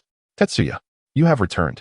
Upon hearing the commotion outside, Jiro Tanaka, along with Sachiko Fujiwara and others, gathered around. In their weary gazes, one could discern a glimmer of hope. Uncle Jiro, I'm back. Observing the expressions of those around him, Tetsuya felt a pang of empathy. For the sake of the 3 clan's children, the adults had exhausted all their strength just to survive.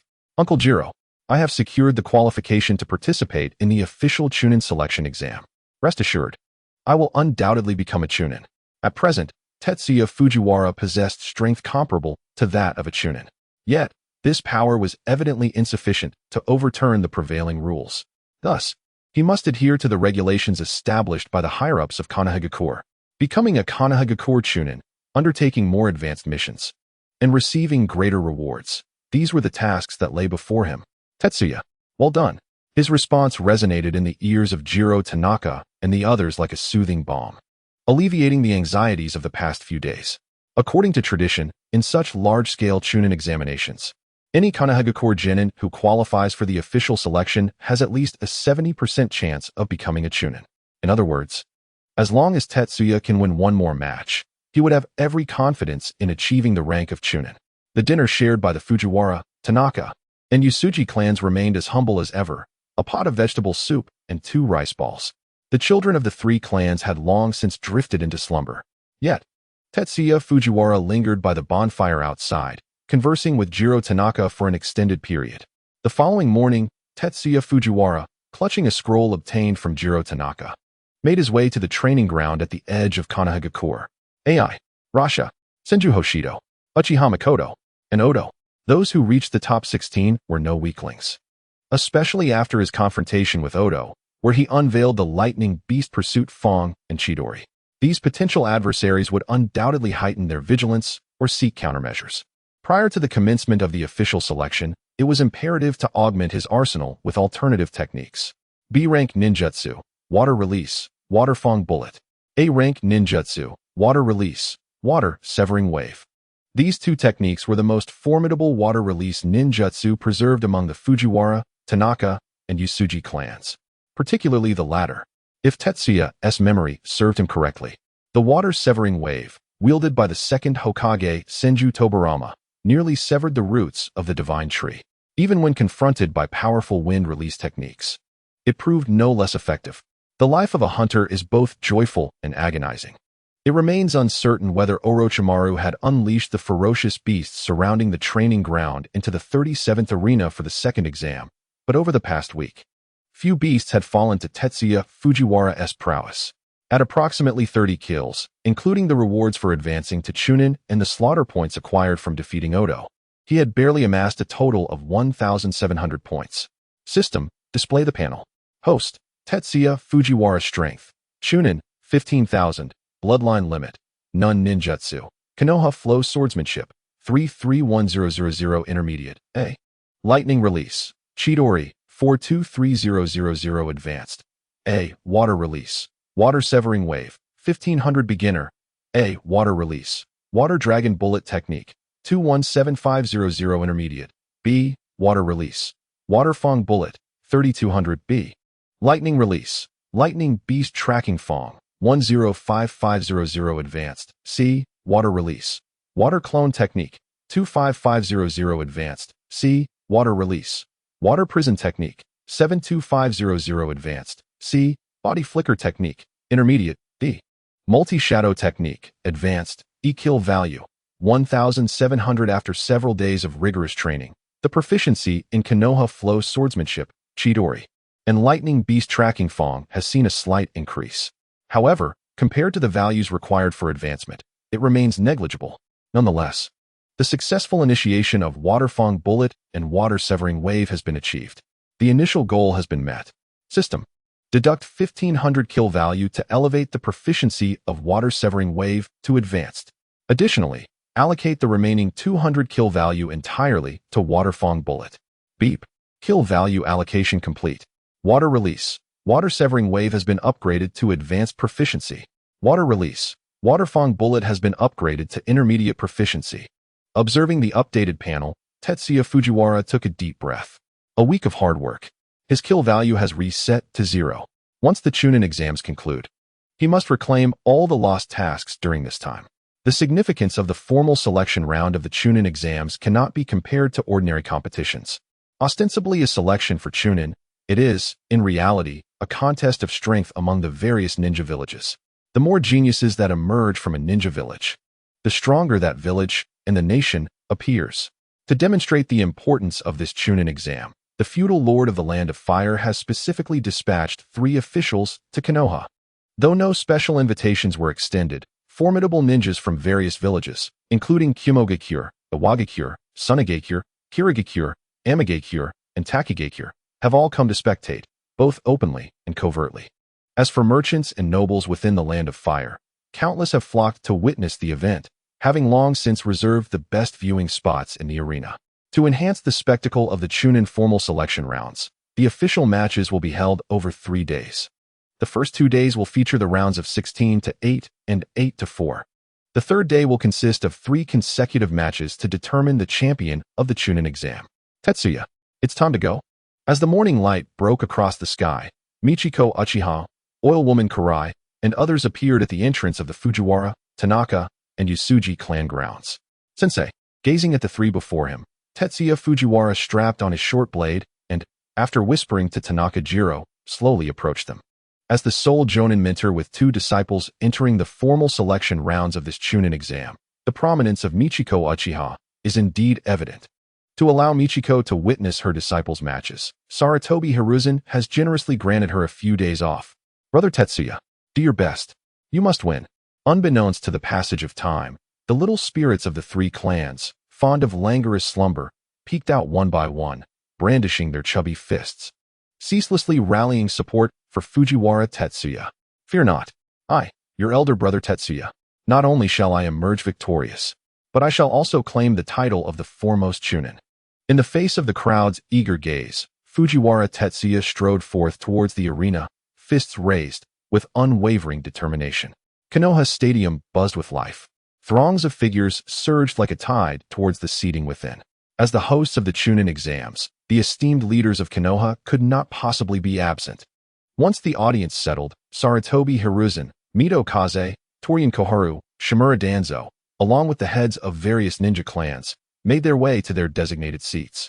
The presence of the Hokage, as one of the mightiest in the ninja world, the man who steadied the storm and saved the Land of Fire from peril. Sarutobi Hiruzen's prestige soared beyond the imagination of the masses. Not only did the residents of Konoha rise in deference, but even the officials dispatched by the daimyo and the gathered nobility stood to acknowledge him. Tetsuya, Mikoto, you both must excel. Team 13 is counting on you. Look, Mokunin, witness my ascent to first place. No matter how formidable the opponent, I shall prevail. Gazing down the long corridor, Fujiwara Tetsuya and Uchiha Mikoto bowed deeply towards the setting sun, and at the urging of their fellow Chunin, they advanced towards the brilliance ahead. The weight they bore was far greater than what others perceived. As Fujiwara Tetsuya, Uchiha Mikoto, Senju AI, and 16 other genin stepped into the arena, the stands erupted with deafening cheers. It was akin to thunder, reverberating all around. Indeed, this is what I have yearned for. Scanning the frenzied faces around him, Fujiwara Tetsuya felt the blood coursing through his veins boil with fervor. It was the passion of a man. It was also the legacy etched deep within his bones. Are we all present? Orochimaru, we can commence. In this exceedingly formal setting, Sarutobi Hiruzen notably refrained from clutching his antique pipe. He surveyed the 16 diminutive figures below with a calm demeanor befitting his prime. Naturally, Orochimaru, with his cold disposition, would not indulge in pleasantries. In a mere instant, he materialized at the center of the arena. Ladies and gentlemen, congratulations on your participation in the official Chunin selection tournament. Before we commence the competition, allow me to briefly outline the rules. Similar to the preliminary rounds, there will be no restrictions on your techniques during the official selection. I shall announce the outcome only when one party concedes or meets their demise. Now, I shall declare the order of combat. First match, Hinata Maru vs. Kazu. Second match, Fujiwara Tetsuya vs. Torian Hayori.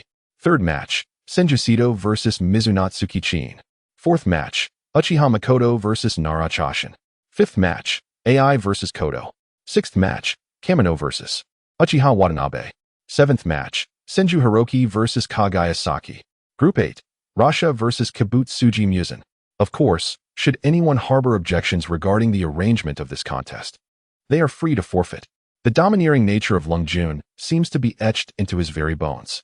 In the presence of a formidable opponent like Orochimaru, who would dare voice dissent? Fujiwara Tetsuya certainly would not, nor would AI or Kodo dare to do so. However, the arrangement of this match is indeed intriguing. In the initial bout, two lower-ranking ninjas from the Leaf Village surprisingly find themselves pitted against one another.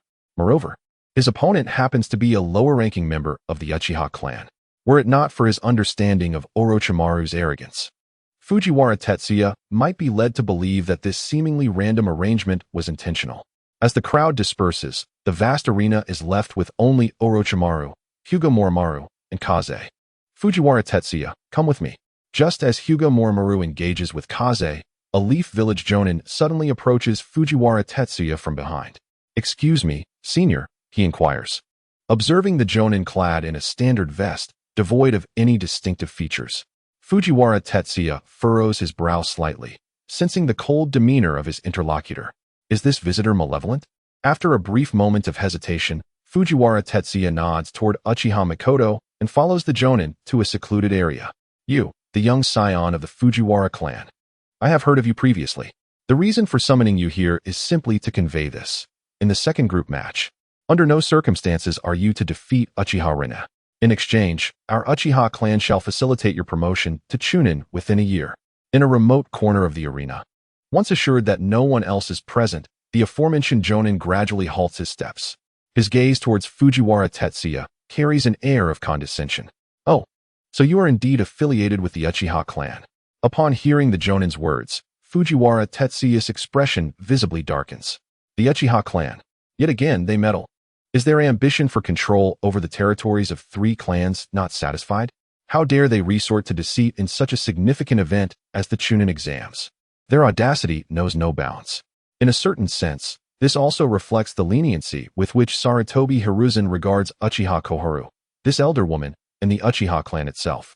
Nevertheless, to suggest that he should concede to Uchiha Rina is to treat him as a fool. Esteemed senior, are you aware of what the Chunin exams signify? Your actions not only tarnish the reputation of the Uchiha advisor, but also cast a shadow upon Lord Hokage.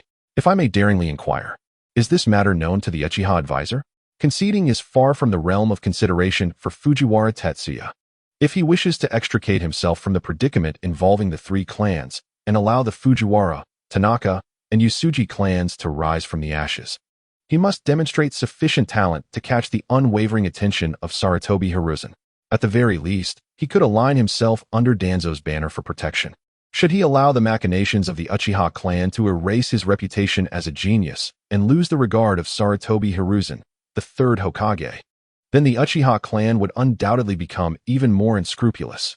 The promise of promotion to Chunin within a year remains uncertain. The clan lands of the 3 families are surely beyond preservation. Young one, such matters do not require Lady Haru's direct intervention. Tsuji Rinri possesses the potential to become a formidable force. This action is merely to strengthen Konoha. Such reasoning is beyond the grasp of someone as inexperienced as you. Do not entertain thoughts of resistance. You need only comply with my directives.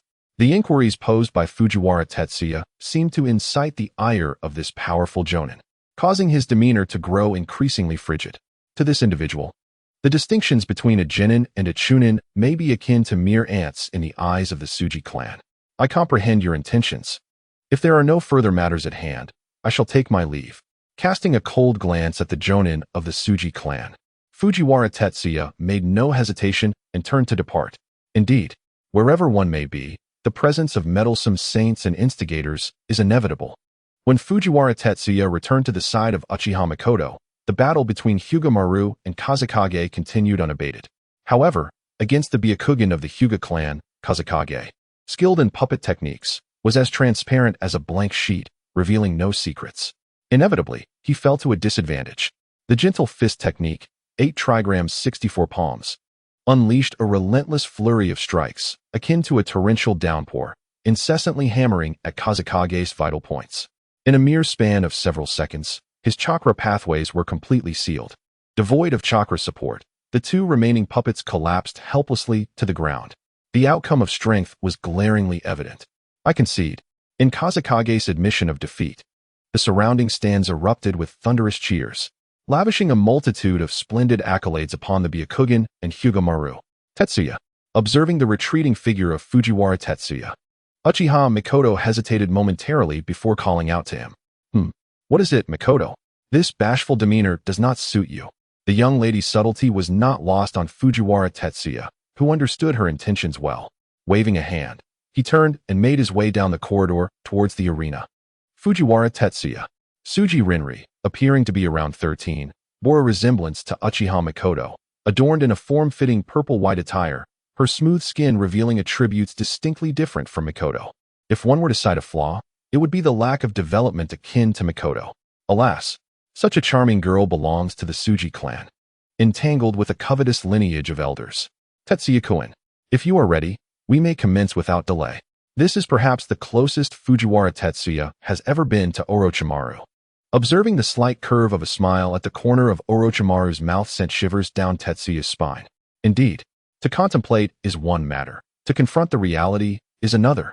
Faced with a legendary figure such as Orochimaru, his current confidence felt somewhat lacking. Yes, Lord Orochimaru. Suji Rinri, delight me to your fullest. At the moment the seal of opposition was cast, two figures swiftly intertwined. As a member of the Tanshin clan, the ninja Tanshin Ryui received a far more comprehensive education from a young age than that offered at a typical ninja academy. In terms of physical techniques and the manipulation of shuriken and kunai, he was even slightly more formidable than Fujiwara Tetsuya. Do you think you can suppress me with close combat? How naive. The Konoha-style sword technique, Void Slash, unleashed a torrent of fierce sword light as the tanto was drawn from its sheath, striking against Tanshin Ryui's kunai and creating distance between him and Fujiwara Tetsuya. In the Chunin exams, relying solely on physical techniques would be rather monotonous. The tanto in hand traced a circular arc in the air, positioning itself horizontally before Fujiwara Tetsuya. Perhaps, in the eyes of powerful ninjas, the simpler and more efficient methods are the most striking. However, this arena is not merely a battlefield for ninjas. It is also a stage for the affluent and powerful of the Land of Fire, as well as the residents of Konoha to observe. The greater the spectacle, the more attention it garners. It is the perfect opportunity to create an impression. Water release, water dragon bullet technique. A colossal water dragon, with a fearsome roar, lifted its proud head. Under Fujiwara Tetsuya's full exertion, the commotion created was far more oppressive than that of the towering structure in training ground 37. It is a B-rank ninjutsu, the water dragon bullet technique. What a fearsome child. Can he truly master such a level of ninjutsu at such a tender age? The Fujiwara clan. At last, a genius has emerged in this generation, bringing hope for revival. Fujiwara Tetsuya's scheme succeeded. The deliberately delayed water dragon bullet attracted countless gazes from the surroundings, bringing the name Fujiwara back into the spotlight of Konoha. Damn it, that brat from the Fujiwara clan. What does he intend to accomplish? From a nearby elevated platform, the Tanshin Jonin who had previously threatened Fujiwara Tetsuya gazed at the unfolding scene with a dark and ominous expression. No matter how he pondered, he could not fathom why a mere 7- or 8-year-old child dared to defy him, to oppose the will of the Tanshin clan. Tanshin Takanoya. At an unexpected moment, a figure of imposing presence suddenly appeared beside the Tanshin clan. The newcomer was none other than Yu Shinra. Facing the icy gaze of Yu Shinra, Tanshin Takanoya's expression shifted dramatically. Yu Shinra's strength is formidable. The Yu clan's foundation in Konoha is equally robust. Perhaps due to the events surrounding Fujiwara Tetsuya, Tanshin Takanoya felt a tinge of trepidation when confronting this seasoned jonin, renowned for his illusion techniques. Go back and inform those old geezers of the Tanshin clan. Tetsuya is a disciple acknowledged by me, Yu Shinra. You are forbidden from taking action against him. Otherwise, even if it costs me my life, I shall ensure his safety. Is it truly worth it for a respected jonin to put himself at odds with my Tanshin clan over such a young child? Tanshin Takanoya could not comprehend. Although Fujiwara Tetsuya is a disciple of Yu Shinra, at best, he is merely a descendant of a thoroughly fallen ninja clan. even inferior to some ninjas of common origin. As a guiding jonin, a seasoned veteran, countless chunin have been trained under the tutelage of Sunset's true self. Why, then, does Tetsuya Fujiwara merit such attention from Sunset's true self? Is it justified? Indeed it is. Such foolish remarks should not be uttered by Jonin Takano. Otherwise, it would only serve to tarnish the dignity of your uniform. Casting a sidelong glance at Jonin Takano, Sunset's true self shook his head, seemingly losing the desire to converse with this Jonin of the Turn-In clan. With a cold smirk, he turned and walked away into the distance. At the end of the corridor ahead, a youth clad in a trench coat and wearing sunglasses awaited silently. The rampaging water dragon effortlessly tore through the earthen wall before the charming young lady of the Turn-In clan, forcing her to flee in haste. Tetsuya Fujiwara, you scoundrel!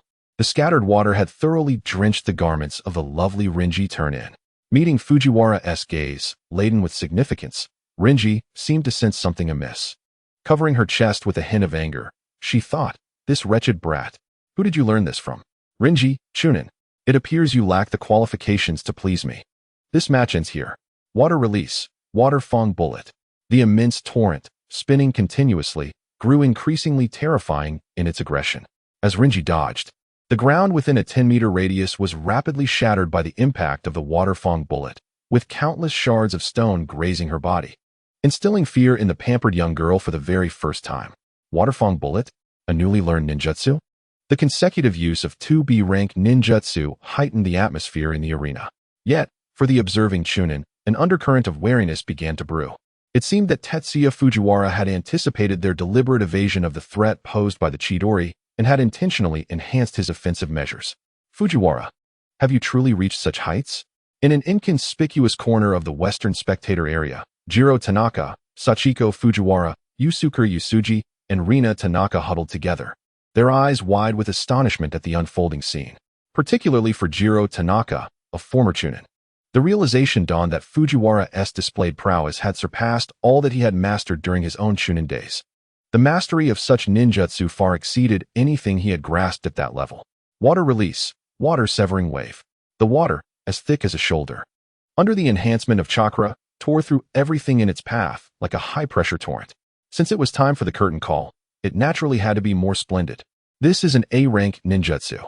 The visually stunning effect not only captivated the audience, but even the surrounding Leaf Village Chunin and Jonin could not help but cast admiring and solemn glances.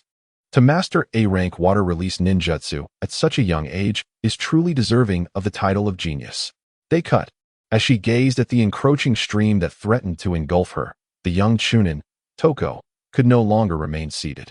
Ignoring the stares of those around her, she boldly approached Sarutobi Hiruzen. Though the Toko clan belonged to the ranks of shinobi, it had only recently begun to flourish over the past decade. Any clan member with the potential to ascend to the rank of Jonin was regarded as a prized asset. Do not worry, Toko. Orochimaru is down below, and besides, Fujiwara Tetsuya is not a reckless lad. Hiruzen soothed his old friend, his gaze toward Tetsuya now tinged with admiration. The advanced water release technique, water break wave, coupled with the A-rank lightning release, Chidori, as described by Orochimaru. This young boy was truly remarkable.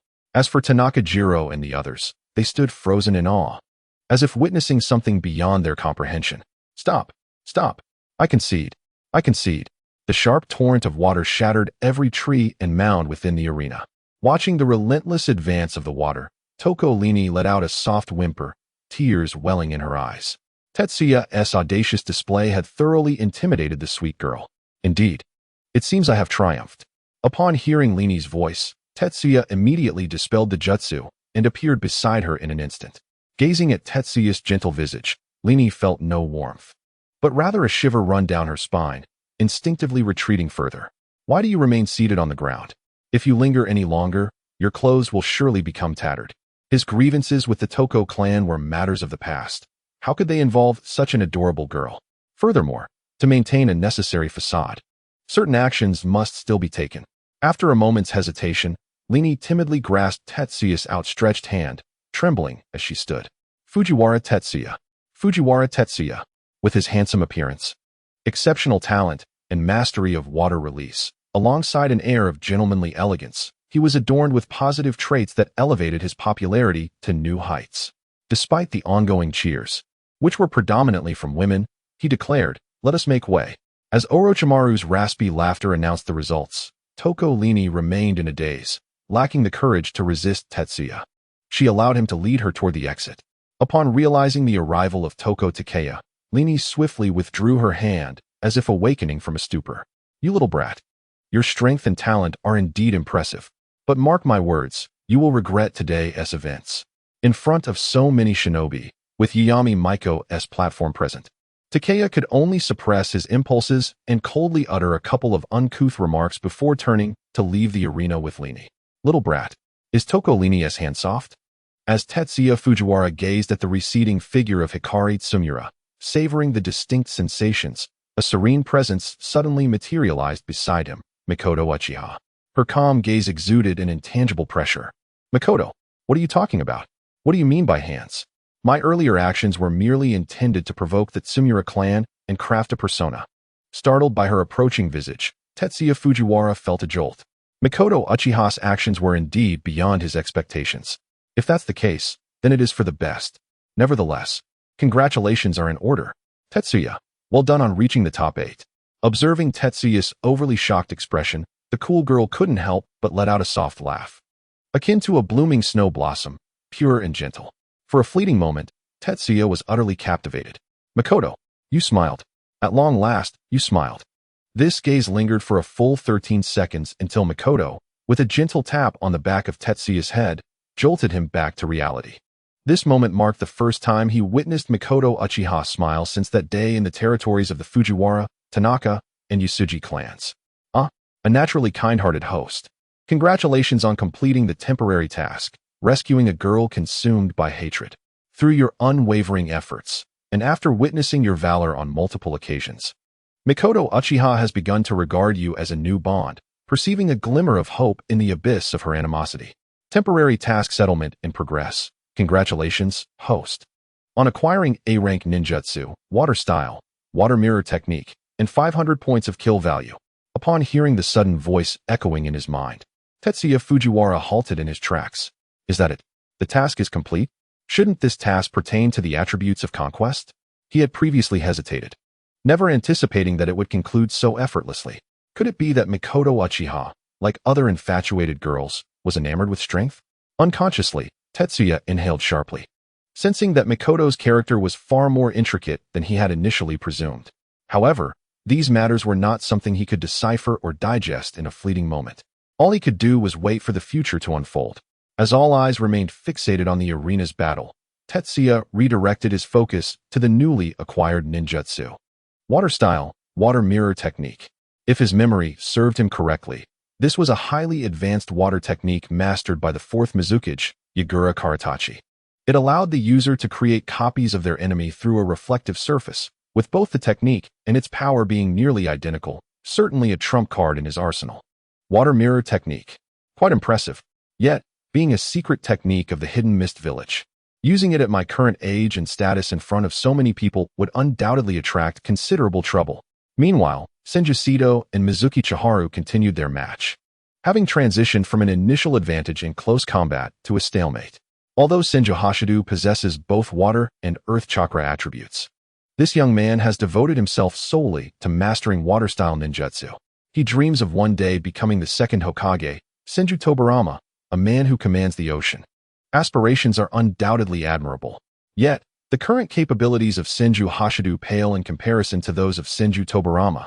He cannot even catch a glimpse of the latter's shadow. Confronted with the ice techniques of the Yuki clan, Senju Hashida's water techniques find themselves completely restrained.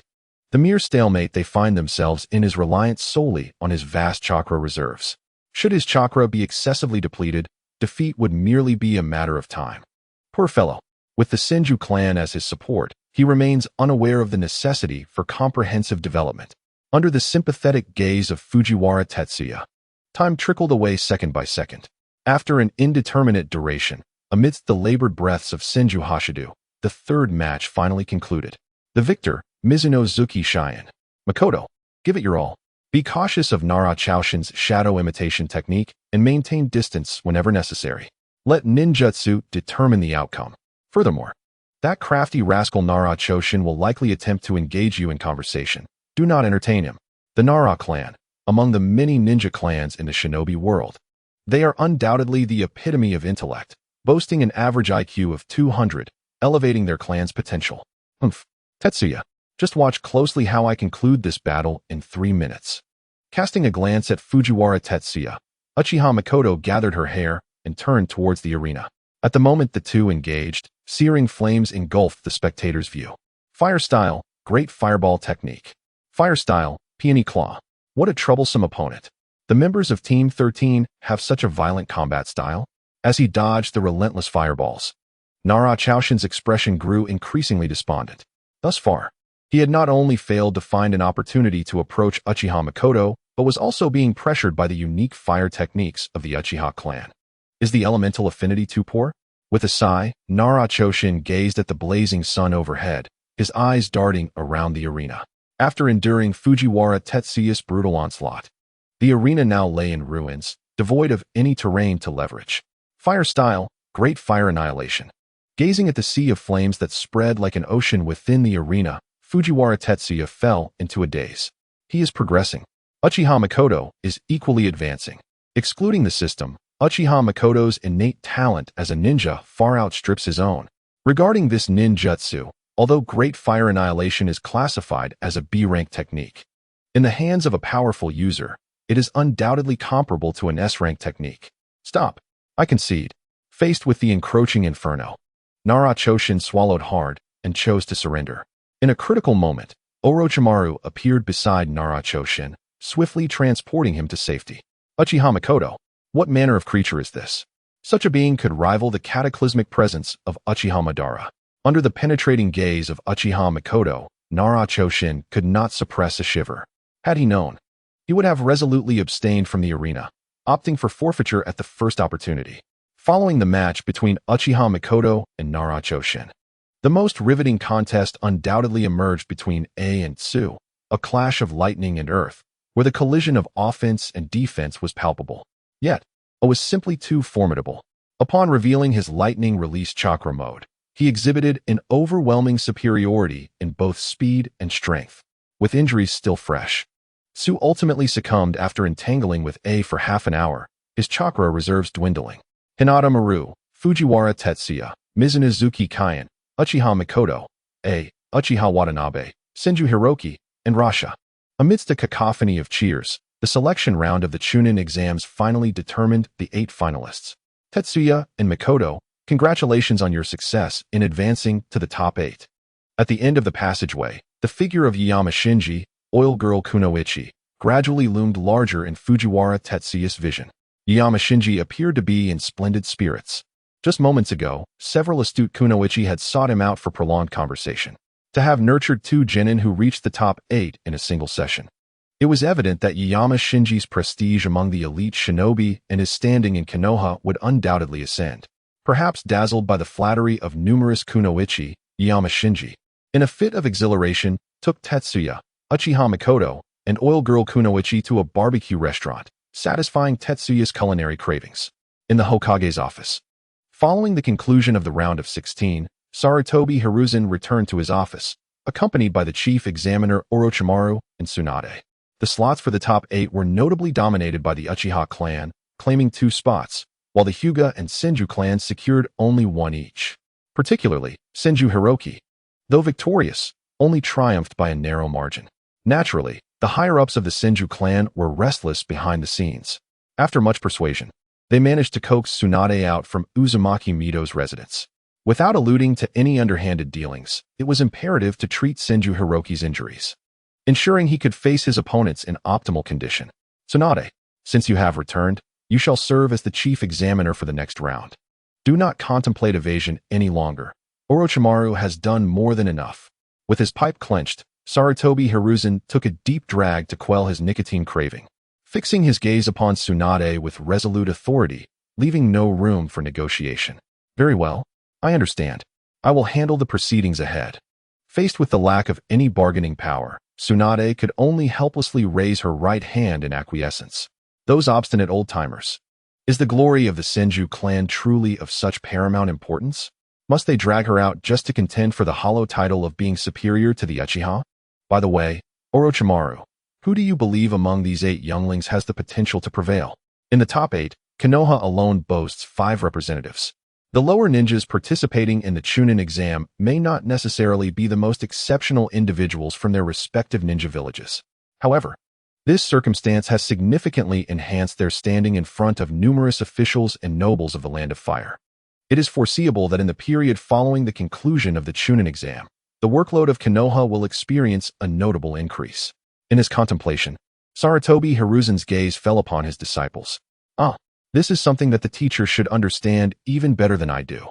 Hinata Maru, Uchiha Watanabe, and Senju Hiroki have indeed made it into the top 8, yet in terms of sheer strength, they still do not surpass the son of the 3rd Tsuchikage.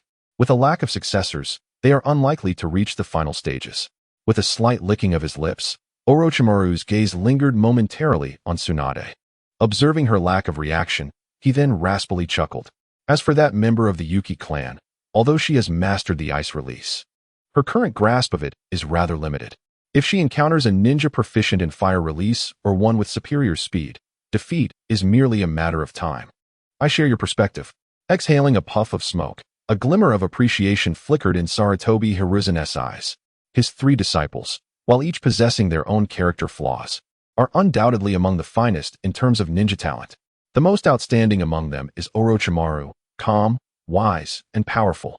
If only he could exhibit a tad more gentleness, he might evolve into an even more formidable ninja beyond his current self. Now, among the remaining 4 young ninjas, whom do you believe has the greater probability of victory? Without a doubt, the one who can stand until the end will be the genius from the first echelon, provided they can grow. They are highly likely to become a pillar of their ninja village. Teacher, the remaining 4 young ninjas are not to be underestimated. If we are to speculate who will reach the end, it ultimately depends on who possesses more hidden cards and whose resolve is stronger.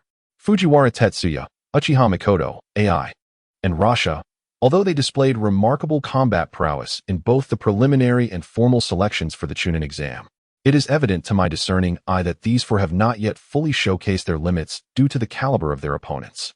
Tsunade, let us make some adjustments to tomorrow's draw. I am eager to witness the clash among these 4 young ninjas. I wonder whether the geniuses of Konoha will outperform those from Kumogakure and Sunagakure. Noticing Orochimaru's heightened enthusiasm, Sarutobi Hiruzen appeared to share a sufficient interest as well.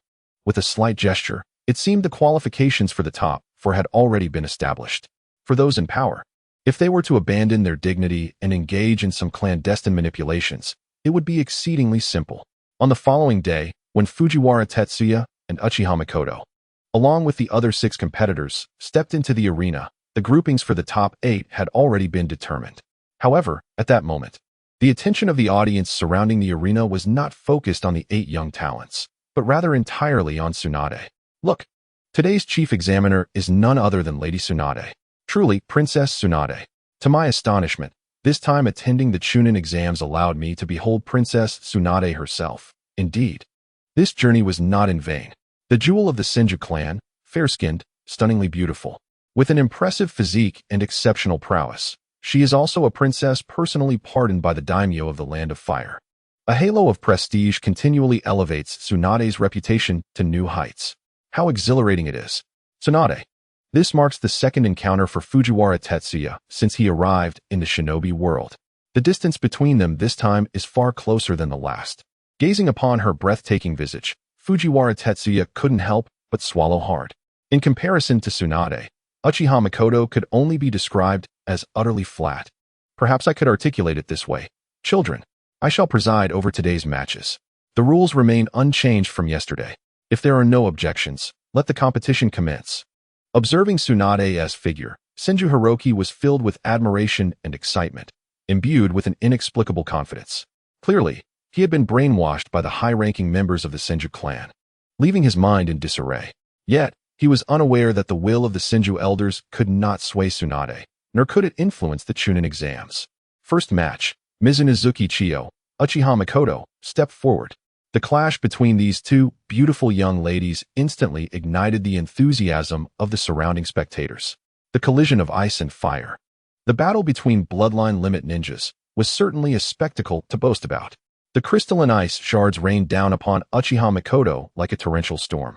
Evidently, Mizunozuki Chiyo's apprehension of the Sharingan surpassed her concerns regarding Mikoto's fire techniques. This duel did not favor Mizunozuki Chiyo. The fire release, great fireball technique unleashed a searing inferno, melting countless ice shuriken.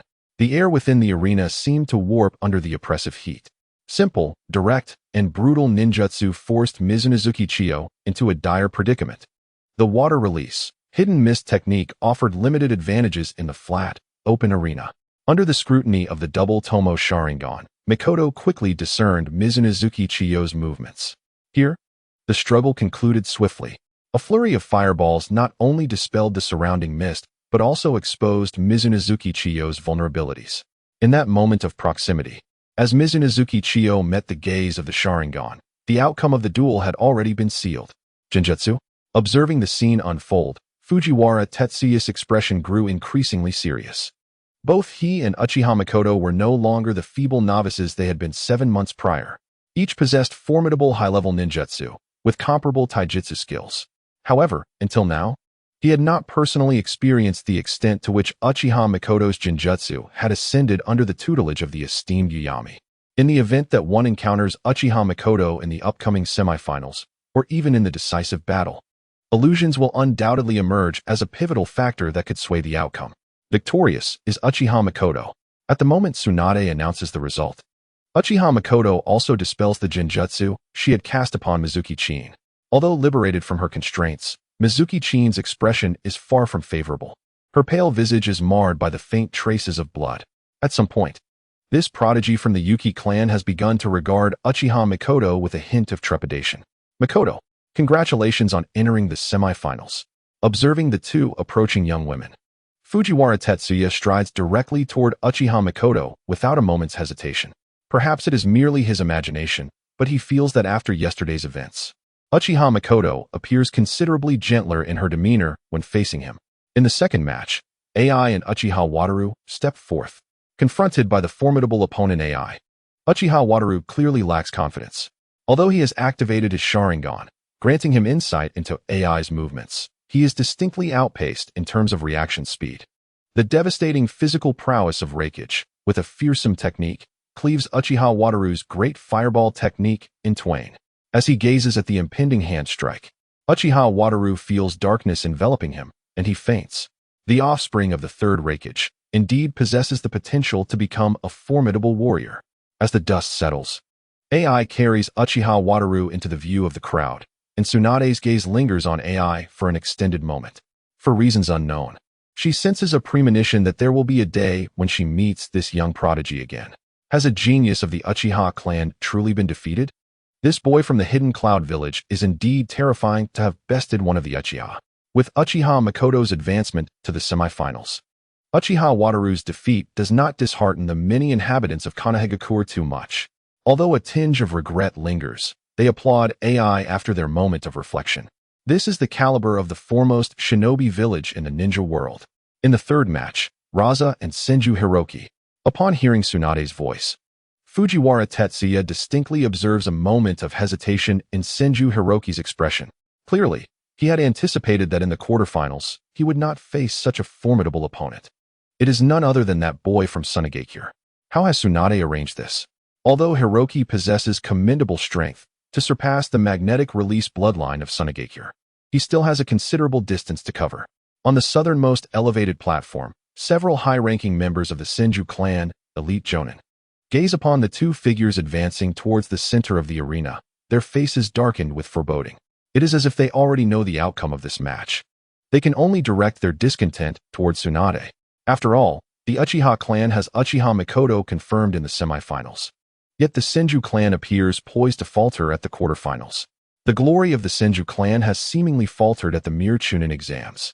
Those possessing even a modicum of strength had anticipated the outcome of this contest, and indeed, the course of the battle unfolded as they had foreseen. The tumultuous water release and the formidable earth release appeared trivial before the prowess of the magnetic youth.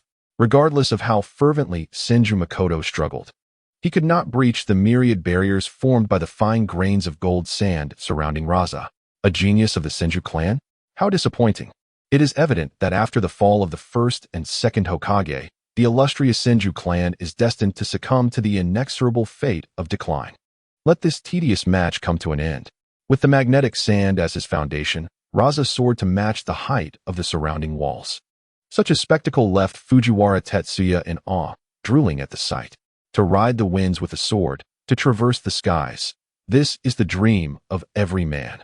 Though stepping upon the golden sand may not appear particularly gallant, Raza achieved what many could only yearn for. The razor-sharp golden sand spear, spinning at an extraordinary velocity, tore through all of Senju Mikoto's defenses. As it neared him, it transformed into a series of flowing chains, binding Senju Mikoto tightly. The victor is Raza of Sunagakure. Observing the despondent expression on Senju Mikoto's face, the elder Tsunade displayed no inclination to offer consolation. After casting a glance at Raza, she hastily ushered both combatants from the arena. Little did she know, that fleeting glance caused Raza to break into a cold sweat. Secretly relieved that he had refrained from delivering a fatal blow in that critical moment. Although the Senju clan has fallen from its former glory, formidable ninjas like Tsunade still remain. Mikoto, prepare to witness my triumphant form. Gazing at Senju Mikoto's pallid visage, Fujiwara Tetsuya turned his attention to Uchiha Mikoto and rose slowly to his feet. Indeed, the protagonists are always the last to make their entrance. Tetsuya, do not let your guard down. If the information I have received is accurate, the Hyuga clan's main branch has bestowed the secret technique, the Byakugan, upon Hyuga Maru to secure a favorable position in the Chunin exams. Should you underestimate them, you may find yourself at a disadvantage. The Hyuga ninja who has mastered the Byakugan is an entirely different entity from those who have not. The so-called absolute defense of the Byakugan is a formidable counter to all physical attacks. Rest assured, the Byakugan, an ancient technique passed down through the Hyuga clan, is something I have long wished to experience firsthand. This so-called absolute defense is merely established on an equal footing. As long as the attack is sufficiently powerful and rapid, the Byakugan is not insurmountable. Fujiwara Tetsuya. After mastering the Byakugan, Hyuga Maru seemed to exude newfound confidence, even his responses carrying an air of arrogance. Indeed, the Hyuga clan is formidable. However, have you forgotten yesterday's events? Such a level of water release. It is not easily thwarted. The clash between the noble families and the fallen ninja clans. In times past, the vast majority would have confidently predicted that Hyuga Moromaru would emerge victorious. However, after witnessing the terrifying prowess of Fujiwara Tetsuya, which far surpassed that of his peers, public opinion began to fracture into two distinct factions. Tetsuya, in that confined space, Tanaka Jiro gazed at Fujiwara Tetsuya's back, an ineffable sense of apprehension washing over him. The Hyuga clan, a prestigious lineage in Konoha, was once revered by the Fujiwara, Tanaka, and Usuji clans at the height of their power. To shatter this imposing barrier would be an unprecedented challenge. In an instant of engagement, the gentle fist technique's 8 trigrams 32 palms came into play as Hyuga Moromaru rapidly charged towards Fujiwara Tetsuya, evidently intent on swiftly neutralizing any threat he might pose through sheer physical prowess. The gentle fist technique is indeed thrilling. The Hyuga clan style is predicated on the Byakugan, human meridians, and acupuncture points. Although it diverges somewhat from the Tai Chi of the past, it nonetheless adheres to the principle of yielding to overcome strength. As Fujiwara Tetsuya deftly evaded the gentle fist strikes, his hands moved swiftly to counter, clearly intrigued. Through the relentless combat with Hyuga Moromaru, he gradually absorbed the essence of the gentle fist technique, each move beginning to resonate with a familiar rhythm. This little rascal, is he attempting to imitate the gentle fist of my Hyuga family? Observing the scene unfold, the elders of the Hyuga clan perched upon the high platform could no longer remain seated, their gazes toward Fujiwara Tetsuya growing increasingly frosty. To dare to pilfer the secrets of the Hyuga clan's gentle fist, even if it is merely a superficial mimicry. He stands as the first in the history of Konoha village to do so. Why the commotion? Sit down. The Hokage and those esteemed individuals are watching. We cannot tarnish the reputation of the Hyuga clan. At the reprimand of one elder, the surrounding elders gradually settled down, casting furtive glances towards Sarutobi Hizashi's position. They were compelled to exercise patience. Fujiwara Tetsuya, truly an arrogant, naive, and rather irritating young lad. Is this the gentle fist? No. The gentle fist can only unleash its true power through the Byakugan of the Hyuga clan. This little brat, Has he perhaps mastered a technique akin to the gentle fist?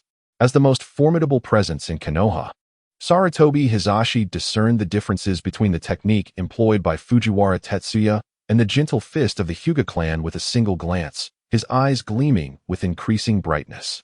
This martial art, if it could be combined with Tsunade's monstrous strength, it might yield extraordinary results. Hisashi, this young lad shows promise. If possible, I would like to transfer him to the root. The voice belonged to Danzo, shrouded in the shadows of Konoha. At that moment, Danzo was in the prime of his life, having yet to encounter the misfortunes that would befall him, and thus had not yet become ensnared by the bandages of the one-eyed dragon. Although slightly less handsome than Sarutobi Hisashi, he was more dashing than Mito's flame. The current state of the root, with the support of Sarutobi Hisashi, the foundation is still in its infancy. It is far from the momentum that will be seen 2 or 3 decades later. This is precisely the time when talent is needed. Danzo, while others may be negotiable, do not entertain thoughts about this young scion of the Fujiwara clan. I have my own plans for this boy. Developing A-rank lightning release techniques. C-rank lightning release techniques. Building upon the water prison technique, I have devised improvements. At such a young age, he has mastered several formidable water release techniques. How could one possibly cast such a gifted child into the shadows of the root? The root requires talent, but does not necessarily need geniuses. Grasping the handrail, Sarutobi Hisashi evidently had everything planned. Since you have your arrangements, let it be. Casting a glance at Sarutobi Hisashi's silhouette, Danzo refrained from further argument. In the present day, the root cannot thrive in secrecy without the backing of the Hokage lineage. While it is somewhat regrettable, Konoha has never been lacking in prodigies. Gaining Sarutobi Hisashi's concession is, in Danzo's view, a significant advantage. Indeed, in the ninja world, without the advantage of the Byakugan, it is immensely challenging to unleash the full potential of Tai Chi. Perhaps it is time to delve into the knowledge of medical ninjutsu. Unbeknownst to him, Fujiwara Tetsuya had already endured several attacks. With a quiet sigh, he swiftly distanced himself from Hyuga Moromaru. With the Byakugan present, ordinary transformation and shadow clone techniques are utterly ineffective. To achieve victory, one must engage head-on. Moromaru, be cautious. I shall not hold back from this point onward. Water release, water fong bullet. As the raging torrent engulfed Hyuga Moromaru, Fujiwara Tetsuya unsheathed his tanto and instantly appeared beside him. Konoha-style sword technique. Falling. 8 trigrams palms. Heavenly return. Gazing at the sudden flash of the blade, Hyuga Moromaru was drenched in cold sweat. Without a moment's hesitation, a surge of chakra erupted from his chakra points, forming a rapid spiral that successfully blocked Fujiwara Tetsuya's lethal strike. Heavenly return, indeed. It is no wonder that this is the secret technique passed down through the Hyuga clan. Under the immense rebound, the tanto in Fujiwara Tetsuya's hand wailed in protest. Shaking his numbed right hand, Fujiwara Tetsuya gradually calmed his gaze. In a place like the ninja world, the concept of bloodline limits holds no logical ground. Just like in the past, some individuals are destined to stand at the pinnacle from birth. Indeed, this is the secret technique of my Hyuga clan, the 8 trigrams palms. Heavenly return. Fujiwara Tetsuya, concede. No matter how hard you strive, you cannot breach the absolute defense of heavenly return. The outcome of this battle has been predetermined since the moment I mastered heavenly return. Within the barrier formed by heavenly return, Hyuga Moromaru wore an expression of arrogance. It seemed he possessed an enigmatic confidence in the secret techniques of the Hyuga clan. Another fool blinded by bloodline, perhaps? Observing Hyuga Moromaru's demeanor, Fujiwara Tetsuya could not help but shake his head. Without aiming for the mountain peak, one cannot comprehend the vastness of rivers and seas. It is hardly surprising that ever since Hyuga Tenrin, the Hyuga clan has not produced a formidable figure with absolute authority. Hyuga Moromaru, do you truly believe that this turtle shell can withstand me? To put it another way, even if you remain sheltered within this shell, how long can your chakra sustain you? The outcome of our contest, and the measure of our worth, was determined the moment you chose to retreat into the Byakugan. Hyuga Moromaru, you are simply not worthy to be my opponent. The fierce and resplendent blade light incessantly collided against the barrier formed by the Byakugan. The high-frequency assaults increasingly drained Hyuga Moromaru's chakra. Yet, these circumstances were still insufficient to ignite his fury. What truly provoked his wrath was the audacity of Fujiwara Tetsuya to liken the Hyuga's proud secret technique to a turtle shell. This was not merely an affront to him. It was an insult to the entire Hyuga clan. Such audacity from a mere boy. How dare he utter such words in this arena? Due to the fervent cheers surrounding the arena, the reach of Fujiwara Tetsuya's voice was limited. Although the spectators in the stands could not hear him, Tsunade, the proctor within the arena, heard every word clearly. Her gaze fell upon Fujiwara Tetsuya, and she focused all her attention on this arrogant youth. She was eager to witness how this brash boy would breach the so-called impenetrable Byakugan. Fujiwara Tetsuya, you dare to insult the Hyuga clan. I shall end your life. An overwhelming fury surged through Hyuga Mamoru's veins. Under the relentless provocations of Fujiwara Tetsuya, he succumbed to rage. Seizing the moment of Fujiwara Tetsuya's pause, he charged at him the instant he released the Byakugan. The 8 trigrams 64 palms emerged with astonishing simplicity. Hyuga Mamoru, you are far more naive than I had anticipated. As he witnessed the approaching palm strike, Fujiwara Tetsuya scoffed. With a swift body flicker technique, he appeared directly behind Hyuga Mamoru, completely evading the grasp of the gentle fist. This match was proving far simpler than he had envisioned. As the ancients wisely stated, to conquer a city is to conquer the territory. To conquer the mind is to conquer the heart. Water release, water severing wave. The high-pressure torrent surged forth, enveloping Hyuga Mamoru with immense force, sending him crashing into the ground, severely wounded, and propelling him several meters before he landed upon a shattered boulder. At the critical moment, Fujiwara Tetsuya restrained himself. After all, Hyuga Mamoru was a ninja of Konoha. Though he belonged to a branch family, he was still a member of the Hyuga clan. Moreover, there was no profound enmity between him and Hyuga Mamoru. Achieving a splendid victory was enough. It seems this battle is mine to claim. With a rustling of footsteps, Fujiwara Tetsuya approached Hyuga Mamoru, sheathing his short sword. After a brief pause, he simply walked past Hyuga Mamoru and headed towards the exit. The victor had been decided. And considering Hyuga Mamoru's current injuries, lying in a hospital bed for half a month may render one unable to stand. To my astonishment, Morwan has succumbed. Gazing upon the scene within the arena, particularly after Tsunade declared the victor, the elders of the Hyuga clan wore expressions of utter gloom. Following the Senju, they have embarked upon a similar path. In this Chunin exam, the sole clan member to reach the quarterfinals has also fallen in the battle to enter the top 4. Lift your heads. A fleeting defeat signifies little. Let us not forget that within our clan, there are still Hinata and Hinata, Hinata Hizashi and Hinata Hizashi, the twin stars of the Hyuga clan. Even before entering the Ninja Academy, they exhibited abilities surpassing the ordinary. Now, at not yet 14 years of age, they have already attained the prowess of elite Chunin. Ascending to Jonin status is merely a matter of time. Indeed, we still have Hizashi and Hizashi. Moen's failure to enter the top 4 is inconsequential. In their self-reassurance, the elders of the Hyuga clan finally regained their spirits. The outcome of the quarterfinals was precisely as Sarutobi Hiruzen and Orochimaru anticipated, without a hint of deviation. AI, Uchiha Mikoto, Rasha, Fujiwara Tetsuya. The final 4. Following the determination of the top 4, the fervor of the Chunin exam intensified rather than diminished. An increasing number of individuals, after thorough scrutiny, surged into Konohagakure. The absolute prodigies from Kumogakure and Sunagakure. The genius girl of the Uchiha clan. The rising star of a once-fallen ninja clan. 4 remarkable shinobi standing at the pinnacle of their generation. Regardless of the outcome, they have already made their names known. Tetsuya, Mikoto, do your utmost. Strive not to be outshone by the little brats from Kumogakure and Sunagakure. At the entrance to the arena, Yuhi Ryu hesitated for a long moment before finally raising his head, his eyes shimmering with anticipation. In his heart, he hoped that Fujiwara Tetsuya and Uchiha Mikoto could break through the encirclement, triumph over formidable adversaries, and stand upon the stage of the top 4. This expectation far exceeded his hopes. Yet, as the moment arrived, his heart raced uncontrollably. If the two of them could indeed create a miracle, reaching the finals, perhaps even vying for the title of the foremost Chunin.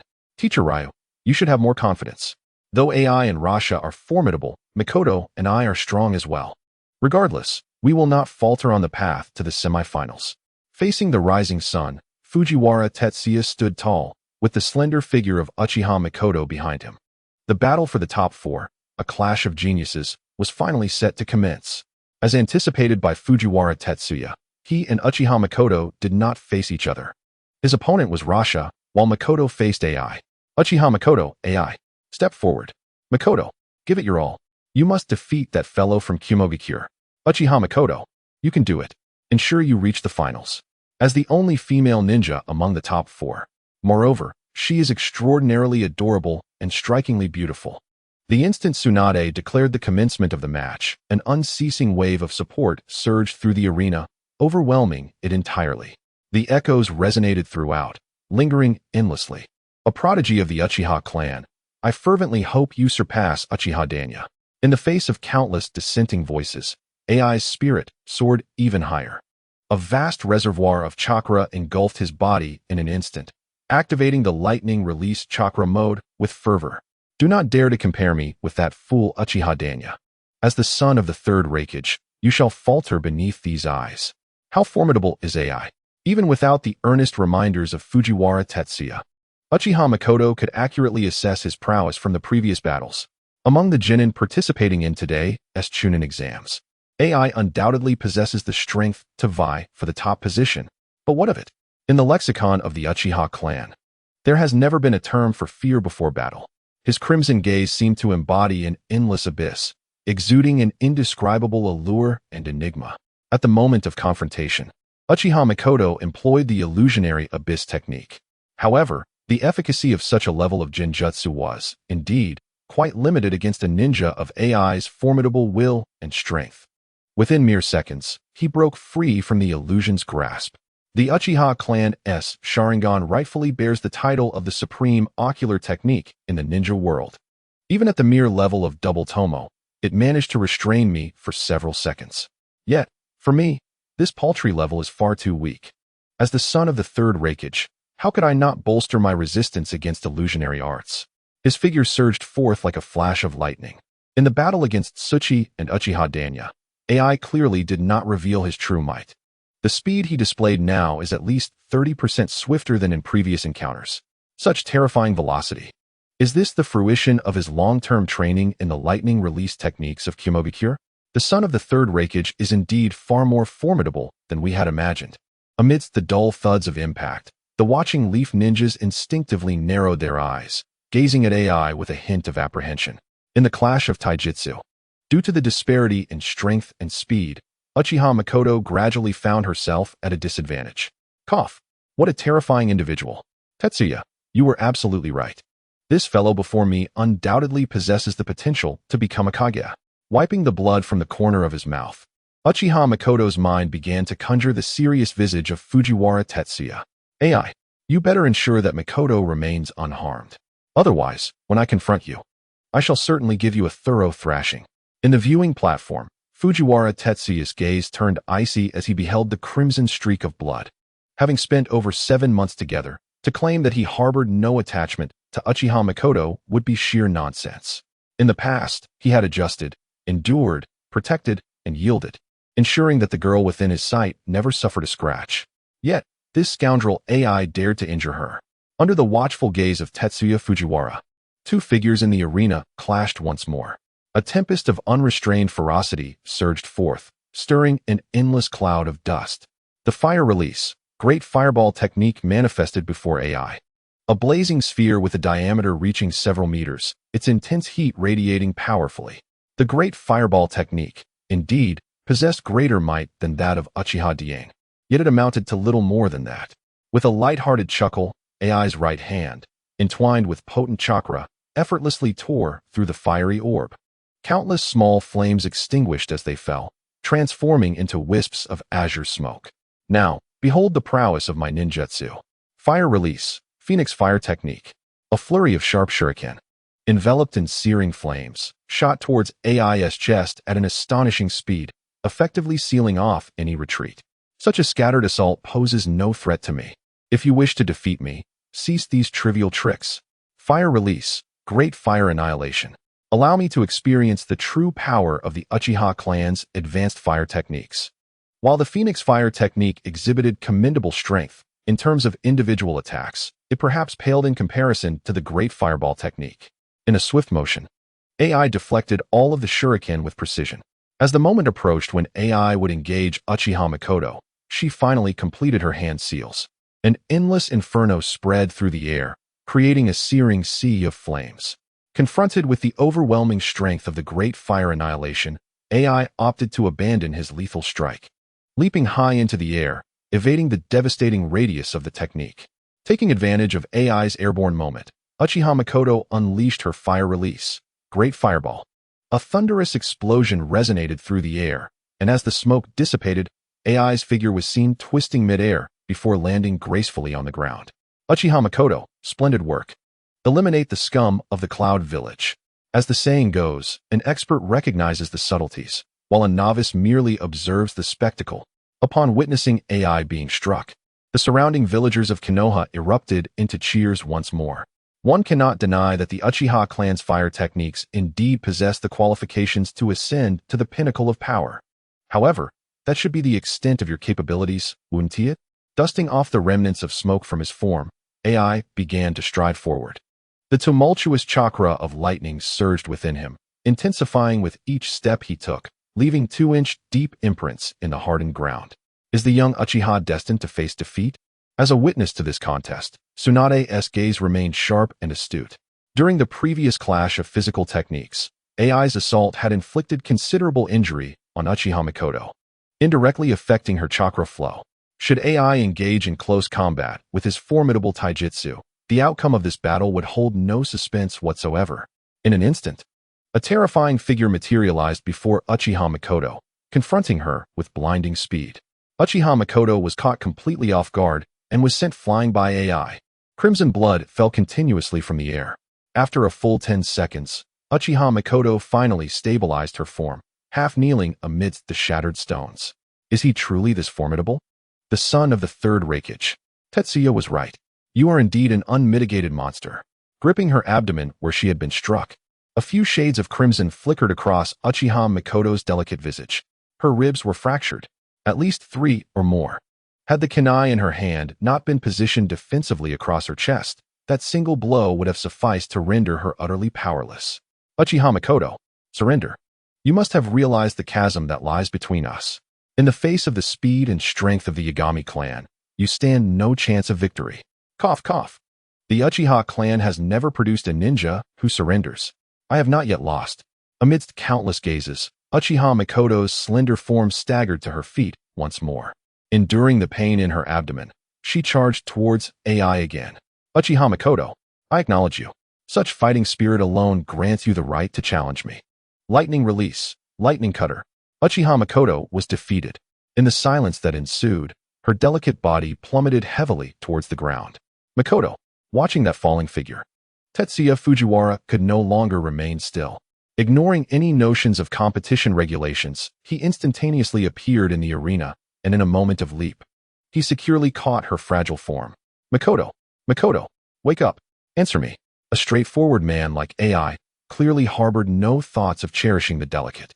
His ferocious attacks only compounded Uchiha Mikoto's injuries, causing her to lose consciousness. No matter how Tetsuya called out, there was no response. Little one, the match is not over yet. Do you understand what this implies? Just as Tetsuya Fujiwara was about to carry Uchiha Mikoto away, Tsunade's figure suddenly blocked his path. Her tone carried a hint of displeasure. Lady Tsunade, the match has concluded, has it not? Or do you wish to witness my Leaf Village's genius fall at the hands of a ninja from the Hidden Cloud Village? In Tetsuya's eyes, Tsunade possessed the authority and strength to halt the match. Yet, this jewel of the Senju clan chose not to intervene, perhaps out of disdain, or perhaps because Mikoto hailed from the Uchiha clan. There could be myriad reasons. However, none could absolve Tetsuya of his discontent towards Tsunade's inaction. Raising his head, Tetsuya's gaze turned icy, devoid of the earlier warmth and respect. If Lady Tsunade has nothing further to address, please step aside. The next match is about to commence. Observing Tsunade's indifference, Tetsuya showed no signs of yielding. He sidestepped past her and paused slightly upon seeing the medical ninjas appearing in the arena. Turning his gaze back to AI, who remained present, he declared, Yagami AI, I shall remember today's events. The actions taken against Mikoto by you. Tomorrow, I shall repay you in double. After Tetsuya Fujiwara placed Mikoto Uchiha on a stretcher, several medical ninjas swiftly transported her to the hospital, accompanied by a number of ninjas from the Uchiha clan. Though concern lingered, The ensuing battle was one that Tetsuya Fujiwara must confront, not solely for the sake of the Fujiwara, Tanaka, and Yasuji clans, but for the honor of Konoha itself. Following Mikoto Uchiha's defeat, he had become the last remaining genin of Konoha. Orochimaru, you ponder, can the young heir of the Fujiwara clan surpass both Rasha and Ai? With Mikoto Uchiha's defeat, the pressure immediately shifted to Konoha. After all, the officials dispatched by the feudal lord, alongside numerous nobles and wealthy merchants from the Land of Fire, were observing closely. These individuals were the very patrons that provided Konoha with substantial annual rewards. Should Tetsuya Fujiwara face defeat once more, the resulting negative ramifications would undoubtedly be a source of great distress. Teacher, I cannot say for certain. Perhaps this young lad might exhibit unexpected prowess. Orochimaru understood his teacher's concerns all too well. However, one cannot interfere in matters beyond their purview. Such affairs are fundamentally the responsibilities of the Hokage and their advisors. Given his current relationship, he had little influence. At Tsunade's call, two figures gradually approached the center of the arena. Tetsuya Fujiwara's expression remained chillingly stoic, his inner fury evidently unresolved. Forming the necessary hand seals, Tsunade swiftly retreated, allowing ample space for the battle between Tetsuya Fujiwara and Rasha to unfold. The young ninja of Konoha. Today, you can progress no further. As a smirk creased Rasha's lips, countless grains of gold sand swirled around him, forming a formidable multi-layered defense. A declaration from the antagonist. My mood is rather foul at present. Thus, Rasha, prepare for a fight. Water release, water clone technique. Water release, water dragon bullet technique. At the moment the water clone was formed, two fearsome water dragons materialized in the arena. Without superfluous words, they collided with the golden sand barrier before Rasha amid a deafening roar. The violent impact created an illusion of seismic tremors among the surrounding spectators. This young lad, to so recklessly expend chakra in the face of a formidable opponent like Rasha, is truly the height of folly. Not far from the stands, the eliminated genin who had participated in the Chunin exams gathered, unable to suppress their mockery upon witnessing the scene unfolding in the arena. In a sense, they all stood united against Konoha, the foremost ninja village in the world. The foolishness lies not with that young lad, but with you. Observe the situation in the arena. The reason that young boy employed such a grand-scale jutsu as the water dragon bullet was to alter the terrain of the battlefield. The colossal water dragons, while creating two immense craters in the golden sand barrier before Rasha, posed no genuine threat to him. As the water dragons shattered, countless torrents of water surged throughout the arena. Gradually, the water level rose past the ankles of the two combatants. Indeed, could it be attributed to the chakra? With such scant resources, it seems rather precarious. The magnetic release gold sand spears. It appears that Rasha has discerned Tetsuya Fujiwara's intentions. As Tetsuya continued to form hand seals, Rasha swiftly charged in front of him. Several gold sand spears lunged towards Tetsuya in rapid succession. Just as the audience in the arena gasped in astonishment, Tetsuya's figure transformed into a piece of withered wood at the moment Rasha's attack struck. A substitution technique. When did he perform it? Gazing at the withered wood beneath him, Rasha's expression darkened ominously. When exactly did this occur? He had been deceived by the most rudimentary of substitution techniques. The water release, water severing wave. One of the two most formidable offensive ninjutsu currently at Tetsuya's disposal. After Tetsuya forcibly altered the terrain with the water dragon bullet, the might of the water-severing wave became increasingly terrifying. As Rasha was hurled back by the water-severing wave, two robust barriers of gold sand swiftly materialized before him, shielding him from subsequent attacks.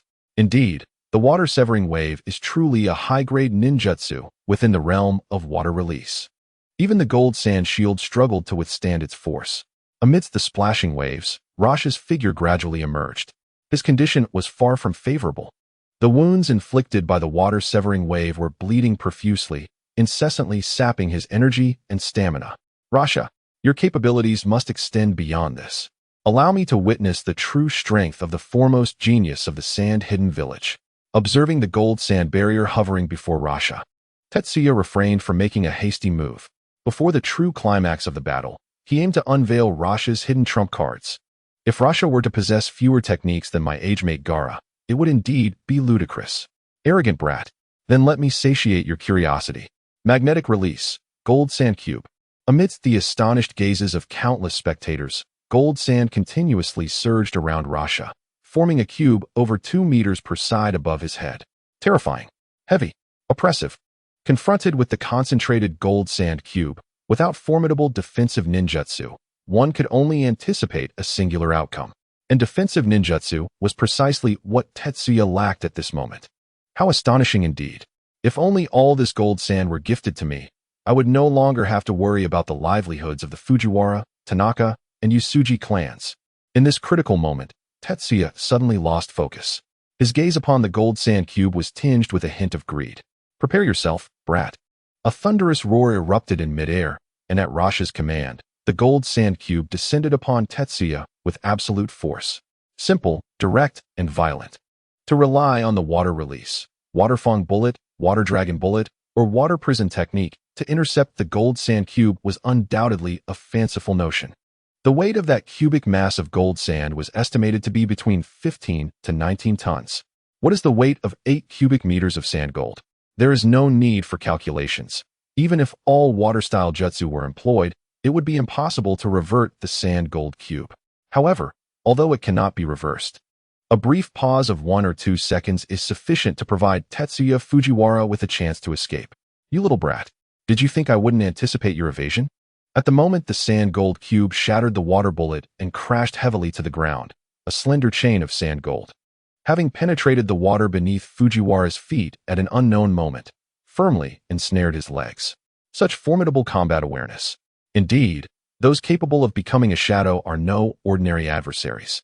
Gazing at the hand signs in Rosa's possession, an ominous premonition began to envelop Fujiwara Tetsuya. Water style, water prison jutsu. Without a moment's hesitation, Tetsuya's chakra was rapidly depleting, and a massive water sphere with a diameter of 4 meters gradually formed around him, imprisoning him at its center. You little brat, perish. With the utterance of magnet release, sand gold burial, the ground within several dozen meters of Tetsuya began to tremble violently. Countless tiny grains of sand gold coiled around the water curtain, surrounding Tetsuya like innumerable tendrils. What jutsu is this? Is this the might of magnet release? Such a terrifying bloodline limit exists in the sand-hidden village. Observing the commotion, many Leaf Village ninjas felt their resolve waver and gradually rose to their feet. The momentum generated by Rosa was undeniably on par with high-level A-rank techniques. Shatter. As the sand gold surged, Rosa approached Tetsuya's head, with his right hand firmly grasped. The heavy sand dune abruptly constricted, followed by a continuous barrage of explosive sounds emanating from beneath the sandhill. After several seconds, when silence fell, countless streams of water seeped from the thick layer of sand gold. Evidently, Tetsuya's water prison jutsu had not withstood the binding of the sand gold burial. Tetsuya, on the spectator platform, witnessing this scene in the arena, Jiro Tanaka, Sachiko Fujiwara, and other members of the Fujiwara, Tanaka, and Usuji clans turned pale with fear, their bodies trembling uncontrollably. How could this be? Tetsuya, how could he possibly die here? No, it cannot be, it must not be. If not for Tsunade's lack of action, Jiro Tanaka and Sachiko Fujiwara would have likely rushed into the arena to search through the heavy sand gold. Teacher, Tetsuya nearby, the figure of Yaninja Muki suddenly swayed, his voice trembling slightly. Mikoto lay gravely injured and unconscious, her fate unknown. If something were to happen to Tetsuya as he turned to gaze at the setting sun, Yaninja Muki almost held his breath. Such a result was far too harrowing, leaving him afraid to contemplate further. Muki, steady yourself. Tetsuya is not someone who can be so easily defeated. Is it possible? Could it be that the young scion of the Fujiwara family has actually been vanquished? How could a prodigy from Konoha be defeated by a ninja from Sunagakure? Amidst the cacophony of countless voices, the residents of Konoha, along with officials and nobles from the Land of Fire, could not contain their astonishment, rising to their feet. This outcome was far from what they had hoped for. Chief Examiner, it seems we can announce the results of the match. As the golden sand settled, Rasha gradually descended upon the mound where Tetsuya Fujiwara lay buried. After a tense pause of several seconds, he directed his gaze toward Tsunade. In his estimation, Tetsuya Fujiwara was buried beneath the golden sand, with no chance of survival. However, bound by his current limitations, Rasha's perspective was narrow. Tsunade, on the other hand, was a formidable presence, teetering on the brink of being a shadow-level ninja. Her insight undoubtedly surpassed that of nearly everyone present. After casting a fleeting glance at Rasha, her attention shifted to the spot where Tetsuya had just vanished. That mere glance caused Rasha's expression to shift dramatically. Suddenly, the cries of countless birds echoed from beneath the thick layer of sand. It was Chidori. The young boy had somehow survived. Amidst Rasha's grim countenance, Tetsuya Fujiwara emerged, Chidori crackling in his hand, tearing through the layers of golden sand. Reappearing before the astonished crowd. It's the young scion of the Fujiwara clan. I knew our genius from Konoha would not be so easily defeated. Uncle Kahara, you weren't saying that just now. I saw you wiping away tears. Young lad, you must have been mistaken. You must have eaten something you shouldn't have, leading to a hallucination. Fight on, young scion of the Fujiwara clan. Defeat the scoundrel from Sunagakure. At the moment Tetsuya Fujiwara reappeared, the atmosphere in the arena surged once more, with cheers erupting that nearly scattered the clouds overhead. Likewise, upon seeing Tetsuya, Tanaka Jiro, Fujiwara Sachiko, and others could not help but smile, exhaling in relief. The dazzling current of electricity continued to crackle in Tetsuya's hand. As he landed, Tetsuya swiftly charged towards Rasha. Previously, his survival beneath the golden sand had been largely a stroke of luck. Should such a situation arise again, he might not be so fortunate. Rasha's trump cards were likely all spent. Damn it, you little brat. Magnet release, sand rain. Under Rasha's command, the endless golden sand morphed into sand bullets the size of raindrops, hurtling downwards with reckless abandon. Within mere seconds, the once exposed ground and the shallow waters that remained were obscured by countless pockmarked impressions. Nevertheless, bolstered by Chidori, Tetsuya's speed surged far beyond what it had been before. In a rapid advance, he successfully evaded the onslaught of sand bullets. Rasha, it's time to end this. At that moment, Tetsuya injected all of his chakra. The shriek of Chidori became increasingly piercing. In the face of Chidori's assault, at this pivotal moment that would determine victory, Rasha relinquished the idea of countering. Layers of sand gold continued to converge, gradually forming a shape reminiscent of the heavens, securely enveloping Rasha within. Truly, a testament to the bond between father and son. The ninjutsu mastered by Rasha and my beloved Gaara indeed exhibits numerous similarities. However, this alone is insufficient. Amidst the piercing cries of Chidori, Tetsuya Fujiwara surged forward. Again and again, his electrified right hand tore through the successive layers of sand gold. Rasha, I have you now. Concealed behind a barrier. The moment Tetsuya caught sight of Rasha, he could not suppress a hearty laugh. Without a shred of hesitation, the weakened Chidori struck directly against Rasha's right cheek. Boom. The powerful impact propelled Rasha out of the sand gold barrier, rolling several dozen meters before crashing into a pool of water. It seems victory is mine, Rasha. Caution and prudence are among Tetsuya's guiding principles. Just as Rasha attempted to rise, a cold blade was already poised at his throat. You have won this time. I have lost. Fixating on the figure before him, significantly shorter than himself, Rasha's expression shifted before gradually settling into tranquility. This time he was defeated. Yet this does not imply that Tetsuya is stronger. Were it in the land of wind, his homeland, with the might of magnet release, he would undoubtedly possess the strength to crush Tetsuya. This battle was not merely of human effort. Rather, it was a matter of fate and circumstance not favoring him. That young lad truly triumphed. We have won. The ninjas of Konoha emerged victorious. Well done, young Fujiwara. Tetsuya. Amidst the cacophony of astonished voices, a unified chant began to form. It was an acknowledgement of Tetsuya Fujiwara, a tribute to the honor belonging to the victor. Tetsuya, I never expected you would achieve such heights. In the stands, after Tsunade announced the results, Jiro Tanaka's body trembled once more. Yet this time, it was a tremor of excitement. Since the establishment of the Ninja Academy, it was the first time that members of the Fujiwara, Tanaka, and Usuji clans had advanced to the finals. For the small ninja clans, this was undoubtedly an unprecedented honor. Tetsuya Fujiwara. I hope you can defeat her from the Hidden Cloud Village. At this moment, Tetsuya's figure was indelibly etched not only in the hearts of many ninjas from Konoha, but also in the minds of the lower-ranked ninjas participating in the Chunin exams. After a simple bow of gratitude to those around him, Tetsuya swiftly made his way past Tsunade and Rasha towards the exit. Had it not been for his excessive chakra consumption, he would have already teleported to the hospital. Tetsuya. At the end of the corridor, Two cheerful laughter echoed. The sun set behind him, as Yanoki and his companions approached, flanking him on either side. Sensei, Yanoki. Although he had triumphed over Rasha, Tetsuya's spirits were not high. His thoughts were entirely consumed by the figure of Mikoto Uchiha.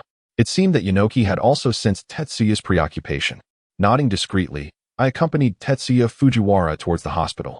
In the stands where the senior officials of Konoha gathered, after the match between Fujiwara Tetsuya and Rasha concluded, numerous officials and noblemen from the Land of Fire clustered around the prominent figures of Konoha, led by Sarutobi Hiruzen.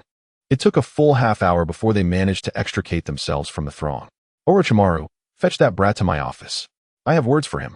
At a certain corner, Sarutobi Hiruzen suddenly halted his steps, turning to Orochimaru while puffing on a pipe he had produced from who knows where.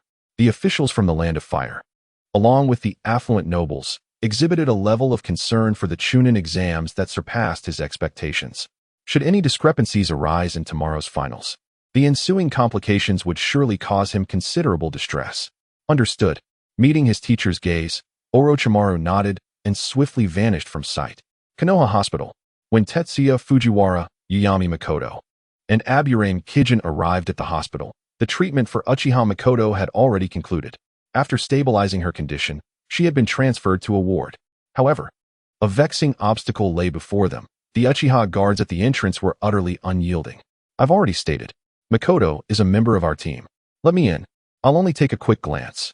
Were it not for his lack of strength, Fujiwara Tetsuya would have relished the thought of giving these arrogant Uchiha a good thrashing. Such a prideful bunch. It was no wonder they were continuously marginalized. Let them in. I will explain to the elders. He heard just as he was about to concede defeat and leave. A striking young man approached the ward at a measured pace. Lord Kagami. Upon seeing the newcomer, the Uchiha guards visibly brightened, their expressions filled with respect. Lord Kagami. Uchiha Kagami. At the realization of the visitor's identity, Fujiwara Tetsuya was momentarily taken aback. He had not anticipated encountering such a personage, a unique individual within the Uchiha clan, a bearer of the will of fire, and the only Uchiha endorsed by Konoha's higher-ups. You may enter, but do not linger for too long. Mikoto has now evaded danger. What she requires is a period of quiet recuperation. As described, Uchiha Kagami was indeed a gentle soul. Even Fujiwara Tetsuya found himself stirred by the warmth of Kagami's smile. Thank you, my lord. Regaining his composure, Fujiwara Tetsuya pushed open the door and entered alongside Uchiha Mikoto and Aburame Kijin. The hospital wards in Konoha were uniformly arranged, lacking any notion of VIP rooms. However, as a member of a prominent clan, Uchiha Mikoto was allocated a single room in a relatively favorable location. Mikoto. The Uchiha Mikoto on the hospital bed remained in a state of unconsciousness, her wrist, right leg, and abdomen wrapped in multiple bandages. On the delicate visage, several abrasions lingered, yet to heal. Fortunately, this is the realm of shinobi, where medical ninjutsu exists. After treatment, complete recovery would occur within a few days, leaving no scars behind. Gazing at Uchiha Mikoto's unfortunate state, Tetsuya Fujiwara's fury surged once more, his gentle gaze veiled by an overwhelming intent to kill. Tetsuya, we must take our leave. Moments later, Uchiha entered through the door. Though no words were spoken, the unapproachable demeanor conveyed everything. Very well, I understand. Mikoto, I am uncertain if you can hear me. But I must express this. I will surely defeat that scoundrel Ei and give him a thorough thrashing, avenging your grievances from today. In the stillness, Tetsuya Fujiwara slowly turned and walked toward the exit. Unbeknownst to him, at the moment the Uchiha closed the door, Mikoto's slender fingers seemed to quiver slightly, as if responding to an unseen force. After leaving the hospital, Tetsuya bid farewell to Saito Shinya and Oil Woman, making his way toward the clan's territory. Along the route, many residents greeted him warmly upon his arrival. Such was the honor bestowed upon a genius. Tetsuya-kun, I have awaited your return for quite some time. Just as Tetsuya, weary and fatigued, approached the corner of the clan's territory, a raspy voice echoed from the nearby woods. What met Tetsuya's eyes was the pale visage of Orochimaru. Lord Orochimaru. As Orochimaru drew nearer, Tetsuya's anxiety escalated, his mind racing to discern the reason for Orochimaru's presence. It appears Tetsuya-kun harbors some fear of me. Noticing the fluctuation in Tetsuya's gaze, Orochimaru chuckled softly, leaning in closer to scrutinize Tetsuya's eyes. seemingly seeking confirmation of something. Lord Orochimaru, you jest. It is not fear, but rather reverence. After all, a powerhouse of your caliber is still far beyond my reach. Orochimaru's inquiry instantly sent a chill down Tetsuya's spine, casting doubt in his mind. Had this individual already succumbed to darkness? With a nervous chuckle, Tetsuya swiftly adjusted his mindset.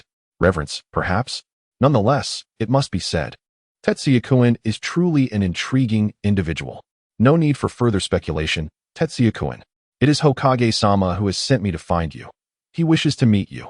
Tetsuya's current prowess was still somewhat immature, and his fabricated excuse clearly lacked substance before Orochimaru. Hokage-sama wishes to see me? In that moment of surprise, Tetsuya deduced the reason, undoubtedly regarding the imminent confrontation with Ei. It seemed this individual also felt the weight of pressure.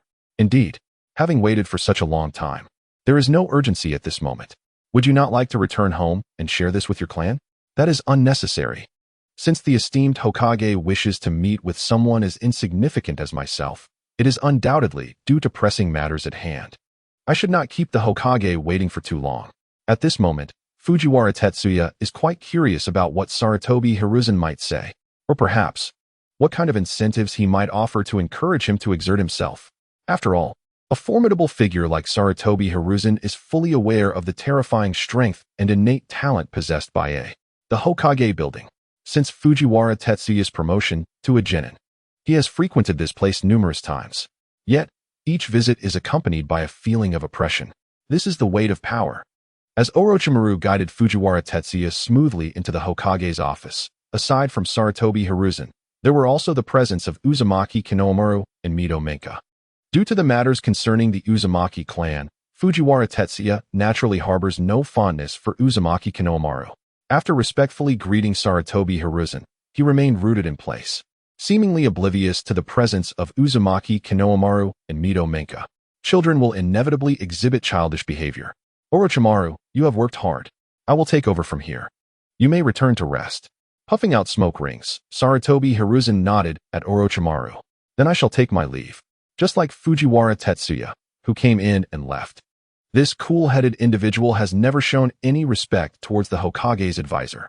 However, observing the expressions of Uzumaki Kinomaru and Mito Menka, it is evident that they have grown accustomed to such treatment. Tetsuya. Sarutobi Hiruzen's tone remained consistently gentle, instantly pulling Fujiwara Tetsuya back from his wandering thoughts. Yes, Hokage-sama. Tetsuya, your performance in today's battle was commendable, particularly with your newly developed technique, Chidori. It truly opened my eyes. With a talented successor like you in the Fujiwara clan, I feel at ease. As he spoke, Sarutobi Hiruzen intentionally or unintentionally drew connections to the Fujiwara clan. If he were merely an 8-year-old ninja, he might be so moved as to be speechless. But he is not. Thank you for the praise, Hokage-sama. However, my achievements today are largely due to the support of the elders in my clan, as well as my mentors, Sanjo-do, Xiong, and Mikoto, along with Murin's assistance. Defeating Rasha was not solely my effort. Bonds, perhaps? At this moment, Sarutobi Hiruzen's gaze upon Fujiwara Tetsuya softened even further. After all, bonds are what he values most. Is he a boy who embodies the will of fire? Tetsuya, there is no need for excessive modesty. Your current strength, though assisted by others, is undeniably a result of your own talent and hard work. When I see you, it feels as though I am gazing upon my younger self. From humble beginnings to where you stand today, the hardships you have faced are clearer to me than to anyone else. With a slight flutter of his eyelids, Sarutobi Hiruzen set down his pipe and began to impart words of encouragement to Fujiwara Tetsuya. Thank you for your reminder, Hokage-sama. I will strive even harder to become a worthy ninja. After forcefully offering a wave of encouragement, Tetsuya Fujiwara silently lowered his head. Although Sarutobi Hiruzen was in the prime of his life, he had already begun to exhibit the qualities of an old charlatan after 2 or 3 decades. By the way, how confident are you about tomorrow's finals? After all, your opponent is the son of the 3rd Raikage. The art of ninjutsu can be a cause of headache, even for me. Victory will undoubtedly belong to Konoha. Fujiwara's response did not contain the fluctuations Hiruzen had imagined. It was resolute and decisive, as if it had become a form of faith. Was it because of Mikoto Uchiha? Reflecting on the events that transpired in the arena today, Hiruzen quickly understood the reason behind it. It is indeed wonderful that you possess such confidence. However, you are still young, and there is a long road ahead. Even if you fail, it is of little consequence. To live is to journey further. By the way, I have a scroll here that records the encounters between the ninjas of Konoha and the powerful members of the Yatsuki clan. You may take some time to study it. Perhaps it will offer you some assistance. Such a treasure exists. Thank you, Hokage-sama. I shall not disappoint your expectations. While making his declaration, Tetsuya Fujiwara began to internally critique the situation. This ninja, in pursuit of victory, ultimately cast aside his pride, cautiously receiving the scroll handed to him by Hiruzen. Fujiwara swiftly tucked it away in his robe. This composed action only served to elevate Hiruzen's regard for him further. Just as Fujiwara secured the scroll, the ever-watchful Koharu Udatane suddenly cleared her throat. Fujiwara's gaze shifted, and he immediately comprehended. The real play was about to begin. Regarding the Chunin exams, the Hokage has refrained from burdening you with excessive pressure by saying too much. While the Hokage may remain silent on these matters, as his advisor, I must elucidate. The Chunin exams are not solely a matter of prestige for Konoha, but they also significantly impact the volume of missions in Konoha for the foreseeable future. To underscore the importance of this event, the feudal lord has personally dispatched officials. Furthermore, many nobles and merchants from the Land of Fire will be present. Koharu. Just as Koharu was about to address the critical issue, Hiruzen seized the moment to speak. Meanwhile, Fujiwara listened intently, his expression grave. You think you can manipulate me? You may have chosen the wrong target. Hiruzen. Silence. Let me finish. Therefore, for tomorrow's match, Fujiwara Tetsuya, you are permitted only to win, not to lose. Even if it costs you your life. Enough, Koharu. Tetsuya is still a child. These matters are ours to consider, not his. Hiruzen was furious. He slammed his hand down in outrage, casting a glare at Koharu that was tinged with anger. As he turned away, he shot a glance at Fujiwara that was filled with remorse. Little did he know, this extraordinary interplay appeared to Fujiwara as nothing more than a monkey show. Hokage-sama. This advisor speaks the truth. I had not considered the matters underlying the Chunin exams. Rest assured, Lord Hokage, even if I were to perish in battle, I shall vanquish AI before my demise. Perceiving the gazes of Sarutobi Hiruzen, Tunshin Shaochen, and Mitomen, Fujiwara Tetsuya let out a cold chuckle inwardly, and once again proclaimed loudly, Ah, Tetsuya, you have worked hard. I understand. It is indeed cruel to burden one so young with such weighty responsibilities. With a deep sigh, Sarutobi Hiruzen took his seat once more. Cough. Hiruzen, do not dwell in self-reproach. As a ninja of Konoha, these are trials we must inevitably face. At an indeterminate moment, Mitomen suddenly stood, silently appearing beside Fujiwara Tetsuya. Fujiwara Tetsuya, the lightning technique, Chidori, which you have developed possesses remarkable piercing power. This ninjutsu can compensate for Konoha's deficiencies in lightning techniques, and will prove invaluable when confronting ninjas from Awagakure and Kyomogakure. Additionally, your creations, Reiju Tsukikage and Suiro no Jutsu, have their own unique effects. Are you willing to offer these techniques to the village? In response to Mitomen's inquiry, Fujiwara Tetsuya exhibited an astonishing calmness, revealing no signs of resistance or anger. As one heavily afflicted by a persecution complex, he had foreseen such a scenario. After all, he hailed from a declining clan of ninjas, and among the Fujiwara, Tanaka, and Usuji clans, he stood alone as the sole ninja. These scoundrels were indeed eager for him and AI to meet our ends together, thus claiming Chidori, Reiju Tsukikage, and Suiro no Jutsu for themselves. Lord Hokage, regarding the matters of the Tunshin clan, I bear no fondness for Mitomen either. I shall not heed this so-called Hokage advisor. With that, he stepped forward to stand before Sarutobi Hiruzen. Lord Hokage, there is a matter I wish to confirm. If I were to surrender these 3 ninjutsu to the village, would I retain the right to teach them? Would the Fujiwara, Tanaka, and Usuji clans have the right to pass down these techniques as part of our legacy? Fujiwara Tetsuya bore no intent to resist the notion of offering these techniques. His actions were merely a means to secure greater rights. Furthermore, aside from Suiro no Jutsu, which requires a certain level of chakra control to initiate, techniques like Chidori and Reiju Tsukikage are not easily mastered. Chidori, in particular, demands exceptional talent from the practitioner, along with acute dynamic vision and speed. Even Kakashi could only wield Chidori effectively after acquiring the Sharingan. Without systematic guidance, Fujiwara Tetsuya's ability to effortlessly unleash the power of Chidori would be but a jest. As for Reiju Tsukikage, it involves the transformation of lightning nature. Such formidable prowess is rare even within Konoha, rendering it unlikely to become widespread. Tetsuya, these three ninjutsu are the fruits of your own research, and thus you inherently possess the right to impart them. Similarly, as your kin, the clans of Fujiwara, Tanaka, and Usuji are no exceptions. Sarutobi Hiruzen undoubtedly discerned the underlying intentions of Fujiwara Tetsuya and comprehended his concerns. Thus, he provided a response. This magnanimity gradually instilled in Sarutobi Hiruzen a belief that the youth before him might indeed be a true inheritor of the will of fire. Furthermore, as a recompense for your contributions, after the Chunin exams conclude, you may select any 2 A-ranked ninjutsu from my repertoire. A-ranked ninjutsu, one might ponder with a sigh. Fujiwara Tetsuya did not exhibit excessive disappointment. Given his current age, status, and strength, he was not yet qualified to engage in dialogue on equal footing with Sarutobi Hiruzen. He could only hope to find ninjutsu that met his desires. Thank you, Lord Hokage. If that is the case, I am willing to offer Chidori, Raijin S. Fong, and water prison technique as a tribute to the village. After a brief moment of symbolic silence, Fujiwara Tetsuya acquiesced to Sarutobi Hiruzen's terms. Tetsuya, I have not erred in my judgment. You truly are the inheritor of the will of fire. Amidst gentle laughter, Sarutobi Hiruzen rose once more, his broad hand affectionately resting atop Fujiwara Tetsuya's head. By the way, Tetsuya, have you encountered any difficulties of late? If so, feel free to speak openly. As Sarutobi Hiruzen gestured, a member of the Umbu suddenly appeared in the Hokage's office, bearing a scroll.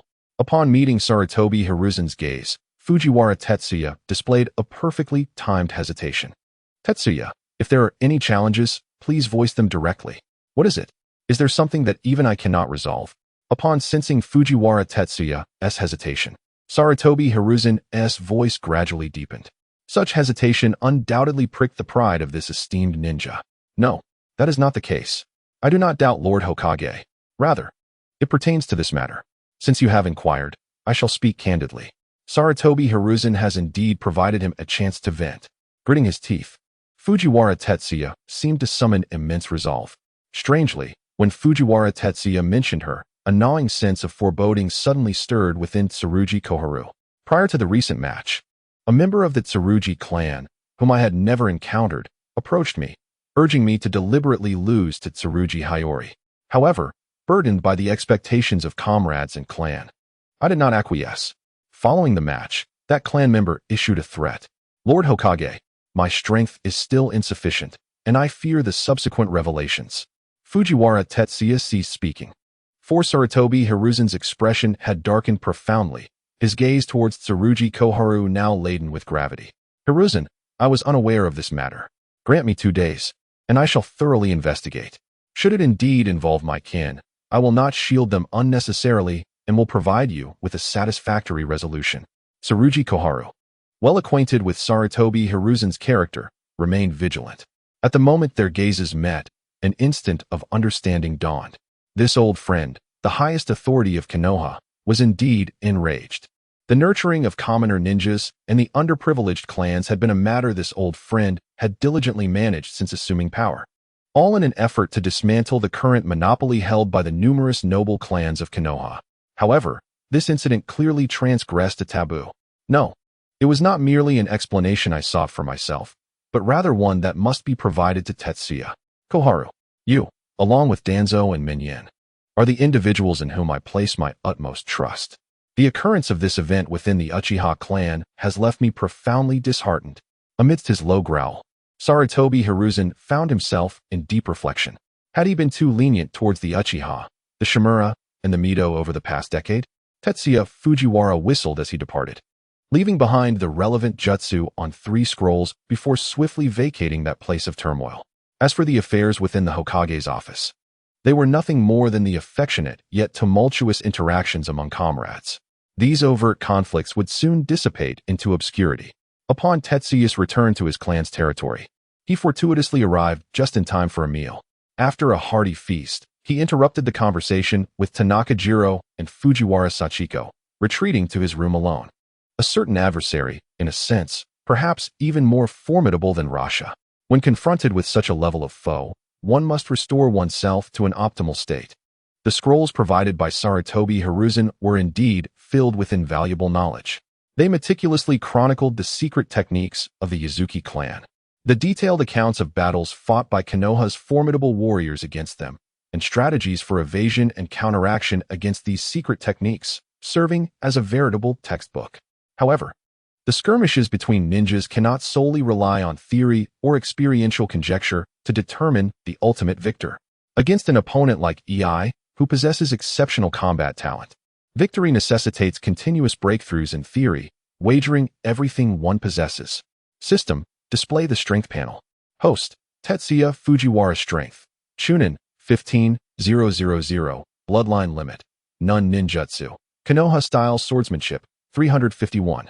000. Intermediate: A. Lightning release. Chidori 453,000. Advanced: A. Water release. Water mirror technique 1. 500. Beginner: A. Water release. Water severing wave 23,000. Advanced: A. Water release. Water dragon bullet technique 219. 500. Intermediate: B. Water release. Water fang bullet 4. 500. Intermediate: B. Lightning release. Lightning beast tracking fang 105. 500. Advanced: C. Water release. Water clone technique 25. 500. Advanced: C. Water release. Water prison technique 75. 500. Advanced: C. Body flicker technique intermediate: D. Shadow clone technique advanced: E. Kill value 1. 500. System: allocate the remaining 1. 500 kill value entirely to Chidori.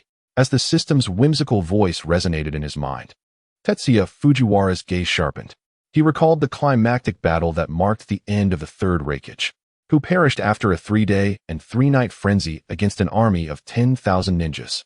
As the progeny of the Third Reikage, EI, naturally, he has inherited this lineage. To seek opportunities through defense would only lead to his own demise. The only choice he has is to rely on the speed of the 1,000 birds to strike at the opportune moment, engaging in a clash with AI during their direct confrontation. The following morning, as the sun began to rise, countless figures surged forth, with numerous shopkeepers closing their doors, taking their families towards the arena. On this day, not long after Tetsuya Fujiwara departed alone, Jiro Tanaka, Sachiko Fujiwara, and the children from the Fujiwara, Tanaka, and Usuji clans hastened towards the arena as well. Around the stands of the arena, the air was filled with a cacophony of voices, a multitude of trivial sounds echoing throughout the venue. Moreover, many unfamiliar faces appeared above on the high platform, predominantly ninjas from Konoha, including a significant number of lower-ranking ninjas, alongside several chunin and jonin. The Hokage has arrived. After various officials and nobles from the Land of Fire, along with the ruling ninjas of Konoha, took their seats, Sarutobi Hiruzen, leading many high-ranking members of Konoha, once again appeared in a prominent position. Konoha Hospital. Perhaps the news of Tetsuya Fujiwara advancing to the finals had already spread. Or perhaps there were additional instructions from Kagami. This time, as he visited Mikoto Uchiha, the members of the Uchiha clan did not impede his entry excessively. Observing the girl on the hospital bed, Tetsuya Fujiwara merely stood quietly beside her, without uttering a word. After several minutes, gazing at the clock on the wall, Tetsuya's figure silently vanished from the room. At such a young age, he has already mastered the body flicker technique to this extent. No wonder he could defeat the monster of Sunigakure and advance to the finals. At an unknown moment, a member of the Uchiha clan, who had been guarding outside, suddenly entered, staring at the place where Tetsuya had just vanished, their words filled with astonishment. This is the difference that strength brings. Konoha Arena. In preparation for today's finals, last night, Konoha's ninjas specifically used Earth Release to meticulously renovate the arena's grounds. Compared to yesterday, it was immeasurably cleaner and more even. As the clock's hour hand pointed to 10, a fierce wind swept through the arena. Tsunade's voluptuous figure reappeared at the center of the arena. The time has come. The finals officially begin. Konoha's Genin Tetsuya Fujiwara. Cloud's Genin AI. Enter the arena. As Tsunade's clear voice rang out, the arena fell silent. Countless gazes instantly converged at the two entrances below the arena. Amidst the crowd's anticipation, two figures stepped forward with resolute strides, emerging from the shadows towards Tsunade. Upon seeing Tetsuya, a thunderous roar erupted, shaking the entire arena. Countless figures, caught in this fervent emotion, straightened their necks and shouted with all their might. Brother Tetsuya. Witnessing the scene unfold, the children from the Fujiwara, Tanaka, and Usuji clans experienced this moment for the first time, their cheeks flushed with excitement as they fervently waved their small fists. On this day, they seemed to have glimpsed hope, a hero that belongs solely to them. Tetsuya, press on. You must vanquish that scoundrel. AI, the usually reserved Yanuki, disregarding the gazes of their kin, erupted into a frenzied roar. The Chunin exams. A battle of honor. At this very moment, it is about to commence. The formation of the dual seals. Tsunade's gaze lingered briefly on Tetsuya, Fujiwara, and AI before she strode away into the distance. Young one, let me see if you possess the mettle to surpass me. After Tetsuya triumphed over Rasha, AI elevated this brash young one to an equal standing. As the concluding battle of the Chunin exams approached, AI's fighting spirit soared. Let us engage in a fierce confrontation. I wish to witness the extent of the air of the Cloud Village. In the chilling tones of Tetsuya Fujiwara, two figures collided with remarkable speed. An invisible wave erupted amidst a cacophony of sonic booms. Konoha's flowing sword technique, Void Slash. Young one, your attacks are feeble. Such clumsy swordsmanship should not be displayed. Lightning Release, Chakra Mode. The terrifying chakra approached a near physical manifestation. In a crucial moment, AI unleashed a powerful strike against Tetsuya's short blade. As the last remaining ninja sword of the Fujiwara, Tanaka, and Usuji clans, it emitted a mournful cry. Then, under Tetsuya's astonished gaze, it shattered suddenly. Truly, the bloodline of the Yagitsuki is formidable. Such terrifying power. No wonder it could clash with Tsunade. With a sigh of resignation, Tetsuya reluctantly sheathed the hilt. Although an ordinary blade, it was the first companion he had fought alongside in the ninja world. At the very least, it deserved a grand farewell. AI, as you wish. Water Release, Water Fong Bullet. A massive torrent, swirling at high speed, grew increasingly fearsome. Thunderous booms echoed continuously as the Water Fong Bullet shattered. Concealed by the curtain of water, AI's figure transformed into fleeting afterimages, directly appearing before Tetsuya's eyes. Faced with the imminent strike of a knife hand, Tetsuya felt no fear whatsoever. With serene composure, he sidestepped, evading AI's assault with precision. The scroll bestowed by Sarutobi Hizashi was far from useless scrap. He had successfully dodged. Now, let us see how you handle this. Lightning Release, Thunderous Blade. In the fleeting moment of their exchange, AI, utilizing his formidable core strength, pivoted suddenly. The terrifying attack slammed into Tetsuya's arms. Amidst the violent turbulence, Tetsuya was hurled several dozen meters, crashing into a shattered tree root before finally halting his motion. Hiss! This power, this reflex, truly terrifying. With his arms tingling, Tetsuya inhaled sharply. Had he not mitigated the force in time, those arms would have surely been rendered useless. Water Release, Water Dragon Bullet Technique. Gazing at the swiftly approaching figure, Tetsuya Fujiwara swiftly retreated. A tremendous torrent surged forth, roaring mightily as it collided with AI. The sheer force was terrifying, sending AI hurtling away. Did it not inflict any substantial harm? At such a tender age, does he already possess the resilience of toughened flesh? Several shuriken tore through the water, rapidly aimed at AI's back. Simultaneously, Fujiwara leaped high upon the scattered currents, hastening towards AI's landing spot. Two figures clashed once more. This young lad has the audacity to engage in a direct confrontation with AI, a master of body techniques. At this moment, the surrounding audience, a multitude of ninjas, were utterly captivated by the fierce exchanges between AI and Tetsuya Fujiwara. Even some elite Chunin and Jonin could not help but murmur in awe. The spectacle of their close combat was undeniably as mesmerizing as the grand displays of ninjutsu. Time slipped by relentlessly, and amidst the frenzied exchanges, both Fujiwara and AI bore numerous wounds. However, it was undoubtedly Fujiwara who fared worse. Under the overwhelming might of AI, Fujiwara's right hand had likely dislocated multiple times. Fortunately, in his youth, his bones had yet to fully set, allowing for a swift return to their proper alignment. Daybreak. This little rascal might not endure for much longer. Upon the high platform, the higher-ups, led by Sarutobi Hiruzen, grew increasingly solemn. It was Tamiya Koharu who spoke. Contrary to Hiruzen's instructions, she had not acted as he had requested the previous day. Perhaps in her eyes, as long as Fujiwara survived this day, he would earn her respect. Until then, he was hardly worthy of consideration. Koharu, the match is not yet over. Now is not the time for conclusions. Hiruzen's focus was entirely on Fujiwara, not even casting a glance at Tamiya Koharu as he replied. As the Hokage of Konoha, he was well aware of her subtle machinations. His silence was merely a matter of maintaining their mutual respect. In the arena, as chakra and stamina continued to wane, both Fujiwara and AI's breaths grew increasingly labored. AI. This stalemate is rather tedious. It was said that the third Raikage was lauded as the strongest spear and shield in the ninja world. I wonder if you have inherited his prideful technique, the Hell Stab. With a deep voice, Fujiwara's right hand crackled with Chidori's cry. Countless tiny currents clashed and merged, emanating a dazzling radiance. Seeking to settle the outcome with a single strike? However, little rascal, I am gradually growing fond of you. Achieving the one-handed technique with my current strength is beyond my reach. But to defeat you, for hands will suffice.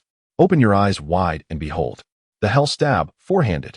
It surged forth, meeting Fujiwara's piercing gaze. The battle fervor within AI surged ever higher. Amidst his fierce roar, countless bolts of lightning converged towards his right hand. Were they nearing a decisive conclusion? Observing the commotion within the arena, many powerful figures of the shinobi world instinctively rose to their feet. The reputation of the strongest spear is not merely a boast from Kumogakure. It has been forged upon countless mountains of corpses and rivers of blood to attain its current stature. It is a testament to strength. Even with the mastery of 4 tomes, one can still gaze down upon all. Could that young scion of the Fujiwara clan shatter the legends? Chidori, charge forth. The terrifying lightning enveloped both Fujiwara Tetsuya and AI entirely. The multitude of spectators in the stands could only hear the shrill cries of thunder and the deafening sounds of sonic booms. The brilliance within the arena persisted for several dozens of seconds before gradually dissipating. Hey, who has emerged victorious? As the light faded, a massive pit nearly 20 meters in diameter and several meters deep appeared at the center, where Fujiwara Tetsuya and AI lay, both slumped on the ground, clutching their right arms. Vivid crimson blood dripped incessantly from their tattered sleeves. Cough. Youngster, your Chidori is indeed remarkable. I never imagined it could unleash such power. This time, you have triumphed. Amidst the swirling dust and the charred depths of the pit, a fierce wind howled. In the midst of the silence, AI was the first to shatter the stillness. Strictly speaking, in this clash of titans, neither he nor Fujiwara Tetsuya had gained the upper hand. Both their right hands were nearly rendered useless, stripping them of the capacity to fight further.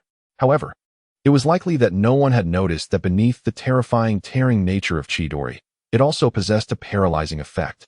Now, even lifting his head was a strenuous task for him. AI, though this battle has resulted in my victory, there is a hint of cunning in it. If we were to continue battling as before, the one to fall would undoubtedly be me. Truly, you are deserving of your title as the future 4th Raikage. Touching the blood that trickled from the corner of his mouth, Fujiwara Tetsuya staggered to his feet, clutching his right arm, and wobbled toward AI. Victory is victory, and defeat is defeat. I possess the courage to acknowledge my failure. Come, let us settle this. You mentioned yesterday, while cradling my severely injured little girlfriend, that you would give me a thorough beating, right? Between strong warriors, even when blades are drawn, there exists an inexplicable allure. Gazing at this young lad, who stood a head and a half shorter than himself, AI's expression was one of calm acceptance. Little girlfriend, you say? AI, I didn't expect your straightforward nature could yield such amusing words. You are correct. That was my promise to Mikoto. Therefore, brace yourself for this punch. The curtain falls on the Chunin battle. In the arena of Konoha, under the watchful eyes of countless spectators, Fujiwara Tetsuya's left fist gently pressed against AI's chest before swiftly retracting. For now, let it be thus. If fate grants us another chance to spar in the future, I shall properly teach you a lesson. With a light chuckle, he concluded. Tetsuya Fujiwara exerted all his strength to lift AI. Although the events of yesterday stirred feelings of anger, it must be acknowledged that this straightforward individual before us is indeed a person worthy of admiration. Fujiwara Tetsuya. Konoha has triumphed. Yes, Konoha has emerged victorious. The young scion of the Fujiwara clan has done exceptionally well. In this moment, it seems unnecessary for Tsunade to make any further statements. Anyone with an average level of intellect can discern the outcome of the Chunin finals. The Konoha Genin, Fujiwara Tetsuya, not only achieved ultimate victory, but also displayed the poise befitting the foremost ninja village at a crucial moment of vengeance. The fervent roars echoed relentlessly throughout the Konoha arena, lasting for over 10 minutes. Koharu, the matter I discussed with you yesterday deserves your careful contemplation. Observing the two figures supporting each other in a rather awkward manner, Sarutobi Hiruzen calmly rose, paused momentarily, and whispered to Mitarashi Anko before descending from the elevated platform. The future task load for Konoha over the next 1 to 3 years is secured. Moreover, given that young one's capabilities, he undoubtedly possesses the potential to become the successor of the Will of Fire. In a secluded corner, Jiro Tanaka watched the scene unfold with palpable excitement, his blood surging through his veins, invigorating his frail nerves. We have won. Victory has been claimed. Among the Fujiwara, Tanaka, and Yasuji clans, for the first time since the initiation of the Chunin exams, a clan member stands at the pinnacle. Nearby, the children of the 3 clans, having witnessed this momentous occasion, were likewise filled with exuberance, leaping and cheering. Perhaps, in years to come, they will reminisce about today and embark on their own journeys as ninjas. At Konoha Hospital, after the conclusion of the match, both Fujiwara Tetsuya and AI were compelled to stay in the hospital due to injuries to their right hands. Thankfully, Tetsuya's achievement of first place in the Chunin exams allowed him to enjoy certain special privileges. Let there be no misunderstanding. Tetsuya merely wished to avoid sharing a hospital room with the rather oblivious AI. In room 307, the tea table beside Tetsuya's bed was adorned with several bouquets of fresh lilies. Once Tetsuya's hand injury stabilized, his attending ninja finally lifted the visiting restrictions, permitting visitors. Besides Jiro Tanaka and Sachiko Fujiwara, the likes of Asuma Sarutobi and Kurenai Yuhi hastened to his side. After much effort in persuading them, Tetsuya reluctantly bade them farewell. Subsequently, numerous familiar and unfamiliar faces came to pay their respects until Sarutobi Hiruzen arrived, accompanied by Orochimaru, at which point the cacophony finally subsided. At last, tranquility prevailed. With a sense of relief, Tetsuya reclined on the soft hospital bed, a comfort that certainly surpassed the floors of the Fujiwara residence. Gazing out at the birds soaring through the sky, Tetsuya Fujiwara's gaze gradually deepened. Sarutobi Hizashi had just visited him, ostensibly to inquire about his injuries. Yet he spoke at length about various matters, including the Chunin exam and the rewards for achieving first place. He also mentioned the 2 A-rank ninjutsu promised yesterday and touched upon the affairs of the Uchiha clan, such as the advantage conferred by strength, talent, and reputation. Otherwise, this distinguished ninja would not have so readily expressed his sentiments. Time slipped away as Fujiwara pondered the system's tasks. Eventually, he withdrew his scattered focus and directed all his attention towards the rewards bestowed by the system. This impromptu task not only yielded a substantial amount of kill points, but also granted him an S-rank ninjutsu of lightning and water attributes. Altogether, this would undoubtedly elevate his prowess significantly. Congratulations to the inherently kind host. You have completed the temporary task, achieving first place in the Konoha Chunin exam after 35 years, showcasing your burgeoning talent in the ninja world. System task settlement in progress. Ding. Congratulations, host, on defeating A. You have earned 1,000 kill points. Ding. Congratulations, host, on securing first place in the Chunin exam. You have acquired the S-rank ninjutsu, lightning release, Kirin, and gained 2,000 kill points. Kirin. Upon hearing the response echoing in his mind, Fujiwara's gaze momentarily faltered. As the signature ninjutsu of the Uchiha clan, Kirin, harnessing celestial phenomena, undeniably epitomizes the pinnacle of lightning release. If the timing and circumstances align favorably, its power could surpass that of most S-rank ninjutsu. System, update the strength panel. Host, Tetsuya Fujiwara strength, Chunin, 15,000, bloodline limit, none ninjutsu, lightning release, Kirin, 11,000 beginner, S, Konoha style swordsmanship, 381,000 intermediate, A, lightning release, Chidori, 1546300 advanced, A, water release, water mirror technique, 1500 beginner, A, water release, water wave, 23,000 advanced. A. Water release. Water dragon bullet technique, 220,500 intermediate. B. Water release. Water fang bullet, 5,500 intermediate. B. Lightning release. Lightning beast pursuit fang, 105,500 advanced. C. Water release. Water clone technique, 25,500 advanced. C. Water release. Water prison technique, 75,500 advanced. C. Body flicker technique, intermediate. D. 3 body technique, advanced. E. Kill points, 3,000 now. The S and A rank ninjutsu he had mastered equaled the B and C rank ninjutsu in his possession. Coupled with the 2 A rank ninjutsu promised by Sarutobi Hisashi and the reward for first place in the Chunin exam, the advanced ninjutsu he could eventually acquire might surpass the combined total of his mid to low-level techniques. However, in the realm of ninjas, possessing formidable ninjutsu does not equate to true invincibility.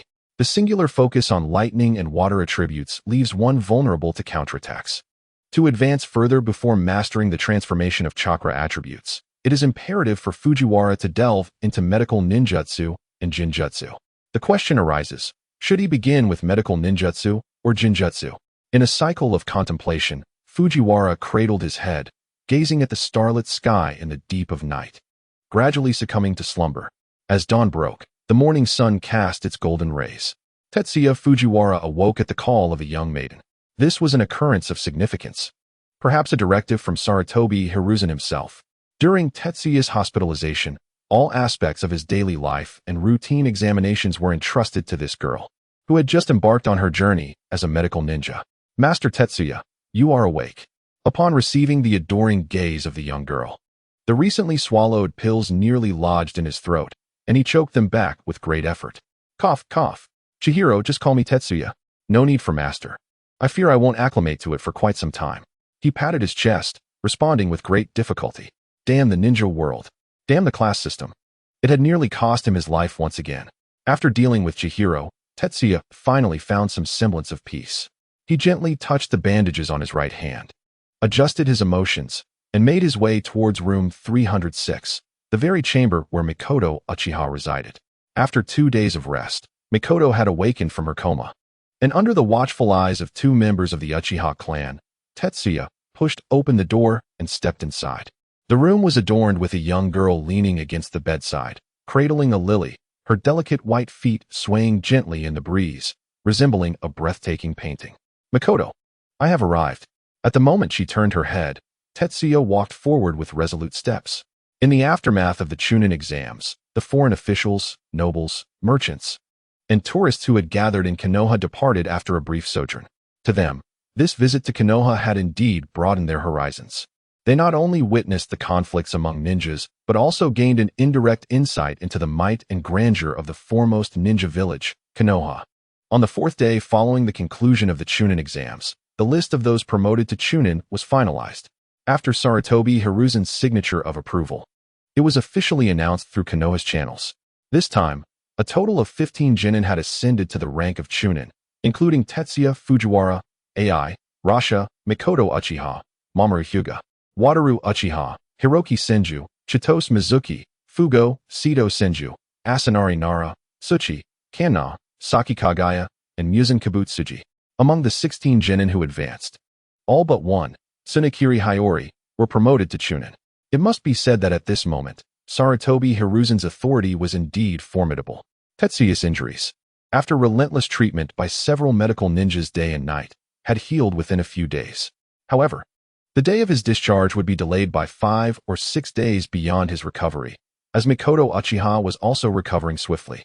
A few days later, after the attending medical ninja confirmed their readiness, Tetsuya and Mikoto finally departed from the Konoha hospital. Tetsuya, over here, over here. Outside the hospital entrance, excitement filled the air. The oil woman raised her right hand. Beside her stood the radiant Junhwa, alongside Tetsuya and Mikoto. Congratulations on your discharge, she exclaimed. Now, our 13th squad is complete once more. Tetsuya, well done. Both hands came down, nearly simultaneously, upon Tetsuya Fujiwara's shoulder. A chuckle escaped as she observed the pained expression on his face. Uchiha Mikoto's lips curled into a subtle smile, the first in months. Mikoto, you smiled.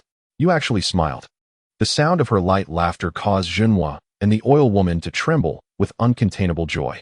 Could it be that their gentle and understanding companion had returned? Junhua-sensei, oil woman, I apologize for causing you worry during this time. Facing the morning sun, Mikoto's sweet smile resembled a gentle summer breeze, continuously caressing the tranquil lake in Junhua and the oil woman's hearts. Mikoto, Tetsuya, you too. Fortunately, the oil woman was not of a temperament prone to excessive sensitivity.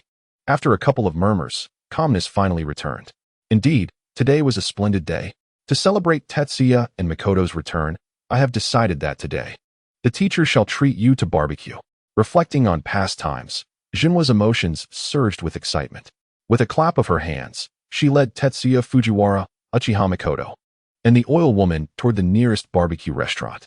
After a delightful feast that left Junhua's wallet considerably lighter, the four dispersed. At the end of the street, Tetsuya rummaged through the few coins in his wallet, which he had spent entirely on fresh candies, and dashed toward his clan's territory. He had not mentioned his discharge to Tanaka Jiro and the others. His sudden appearance would surely bring them an unexpected surprise. Family, friendship, love, these bonds were all that Tetsuya Fujiwara cherished. Uncle Jiro, Aunt Sachiko, I'm back. Days later, in the Hokage's office. So Tetsuya, have you made your decision regarding which 2A-rank ninjutsu to choose? Inside, Sarutobi Hiruzen gazed kindly at Tetsuya, momentarily setting aside his pipe. Yes, Lord Hokage, I have made my decision. Oh, I wonder which 2 ninjutsu you've chosen. Do share. Perhaps I can provide some guidance.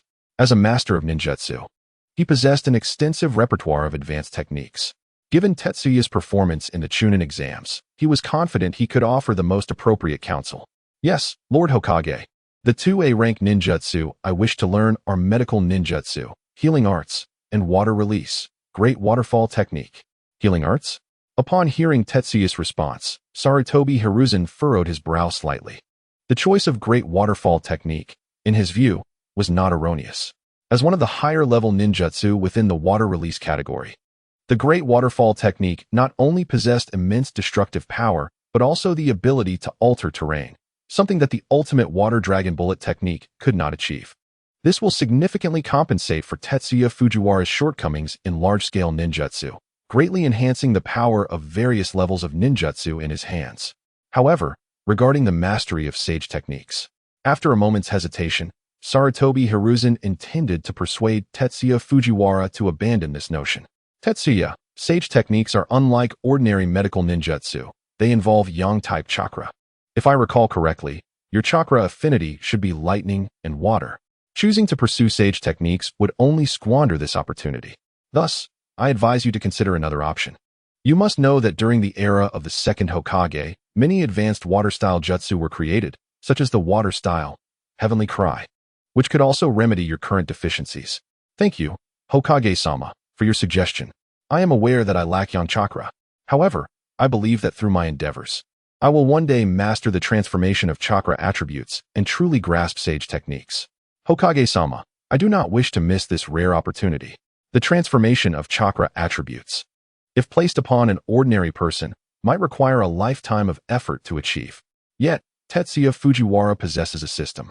Given the right opportunity and a suitable cost, it is entirely possible for him to master yang chakra ahead of time. A decision once made is unlikely to be swayed by mere words from Sarutobi Hiruzen. Tetsuya, may I ask why you are so resolute in pursuing sage techniques? Yes, Hokage-sama. I simply wish to master a high-level medical ninjutsu to prevent a day when my companions might suffer an unfortunate fate due to untimely medical intervention. And I can do nothing but watch. That is all. Bonding and protection, is it? Very well, I understand. I will cease my persuasion. However, I hope you realize that these 2 techniques can only be used by you. Without my permission, they must not be shared. Gazing into Tetsuya Fujiwara's resolute eyes, Sarutobi Hiruzen felt a mixture of pride and melancholy. Although he was known as a formidable ninja, he lacked the sweeping power of the first Hokage and Uchiha Madara. He regrettably had to allow these young ones to come into contact with such techniques too soon. After persuading Sarutobi Hiruzen, Tetsuya Fujiwara left the Hokage building, satisfied with his acquisition of sage techniques and the water style, great waterfall technique.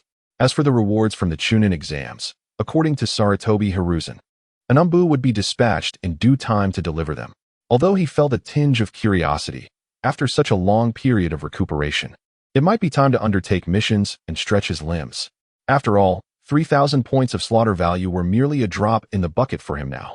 Contemplating his future plans, Tetsuya Fujiwara strolled leisurely towards the clan's territory. Upon nearing the entrance of the Fujiwara, Tanaka, and Yasuji clans' grounds, he suddenly noticed a gathering of figures at the entrance, led by Jiro Tanaka and Sachiko Fujiwara, who were surrounded by several individuals, all smiling amiably. "It's you all. What brings you here? Step closer." Tetsuya Fujiwara's expression darkened instantly. Among the approaching figures, 3 were familiar to him. The leader was the Jonin from the Uzumaki clan who had previously threatened his defeat in the 16th round of the tournament. The other 2 were Chunin from the Uzumaki clan who had coerced Jiro Tanaka into relinquishing clan territory a few months prior. As he stood beside Jiro Tanaka, Tetsuya Fujiwara was already prepared for battle. Until he discerned the true intentions of the Uzumaki clan, he could not afford to be overly cautious. After all, his peripheral vision was keenly aware of the 3 clan children nearby, and the cold glint in his eyes grew ever more frigid. He could not afford to gamble. At such a close distance, the chilling light in Tetsuya Fujiwara's eyes did not escape the perception of Takuya Uzumaki. However, having witnessed the confrontation between Tetsuya Fujiwara and Rasha AI, Takuya gradually shifted his attitude. This young boy indeed possessed greater potential to become a formidable warrior than Uzumaki Renji. "Young one, there is no need for such vigilance. I am not here to cause trouble this time. My previous actions were rash, a violation of my duties as a jonin of Konoha due to clan matters. Thus, I have come to offer you compensation. These 3 ninjutsu scrolls represent the goodwill of the Uzumaki clan. Let bygones be bygones." Surveying the gazes of those present, Takuya produced the scrolls and directly placed them in Tetsuya's arms before turning and departing with the Chunin of the Uzumaki clan, leaving Fujiwara, Tanaka, and Yamasuji's territory behind. "Tetsuya, what is the meaning of this? What compensation? Were the Uzumaki clan members coercing you in secret?" Once the ninjas of the Uzumaki clan had departed, Jiro Tanaka could no longer suppress his concerns. He pulled Tetsuya Fujiwara back inside, his expression grave. "Uncle Jiro, do not worry. It is not a significant matter. Please do not overthink it. I have secured the top spot in the Chunin exam. Regardless of anyone's intentions, out of respect for Lord Hokage, no one will trouble me further. By the way, Uncle Jiro, I wanted to inform you that starting tomorrow, I will seek out Sensei Shinji to continue taking on missions. I may return home much less frequently for the time being." Though the events had reached a conclusion, Tetsuya Fujiwara refrained from disclosing his plans to Jiro Tanaka.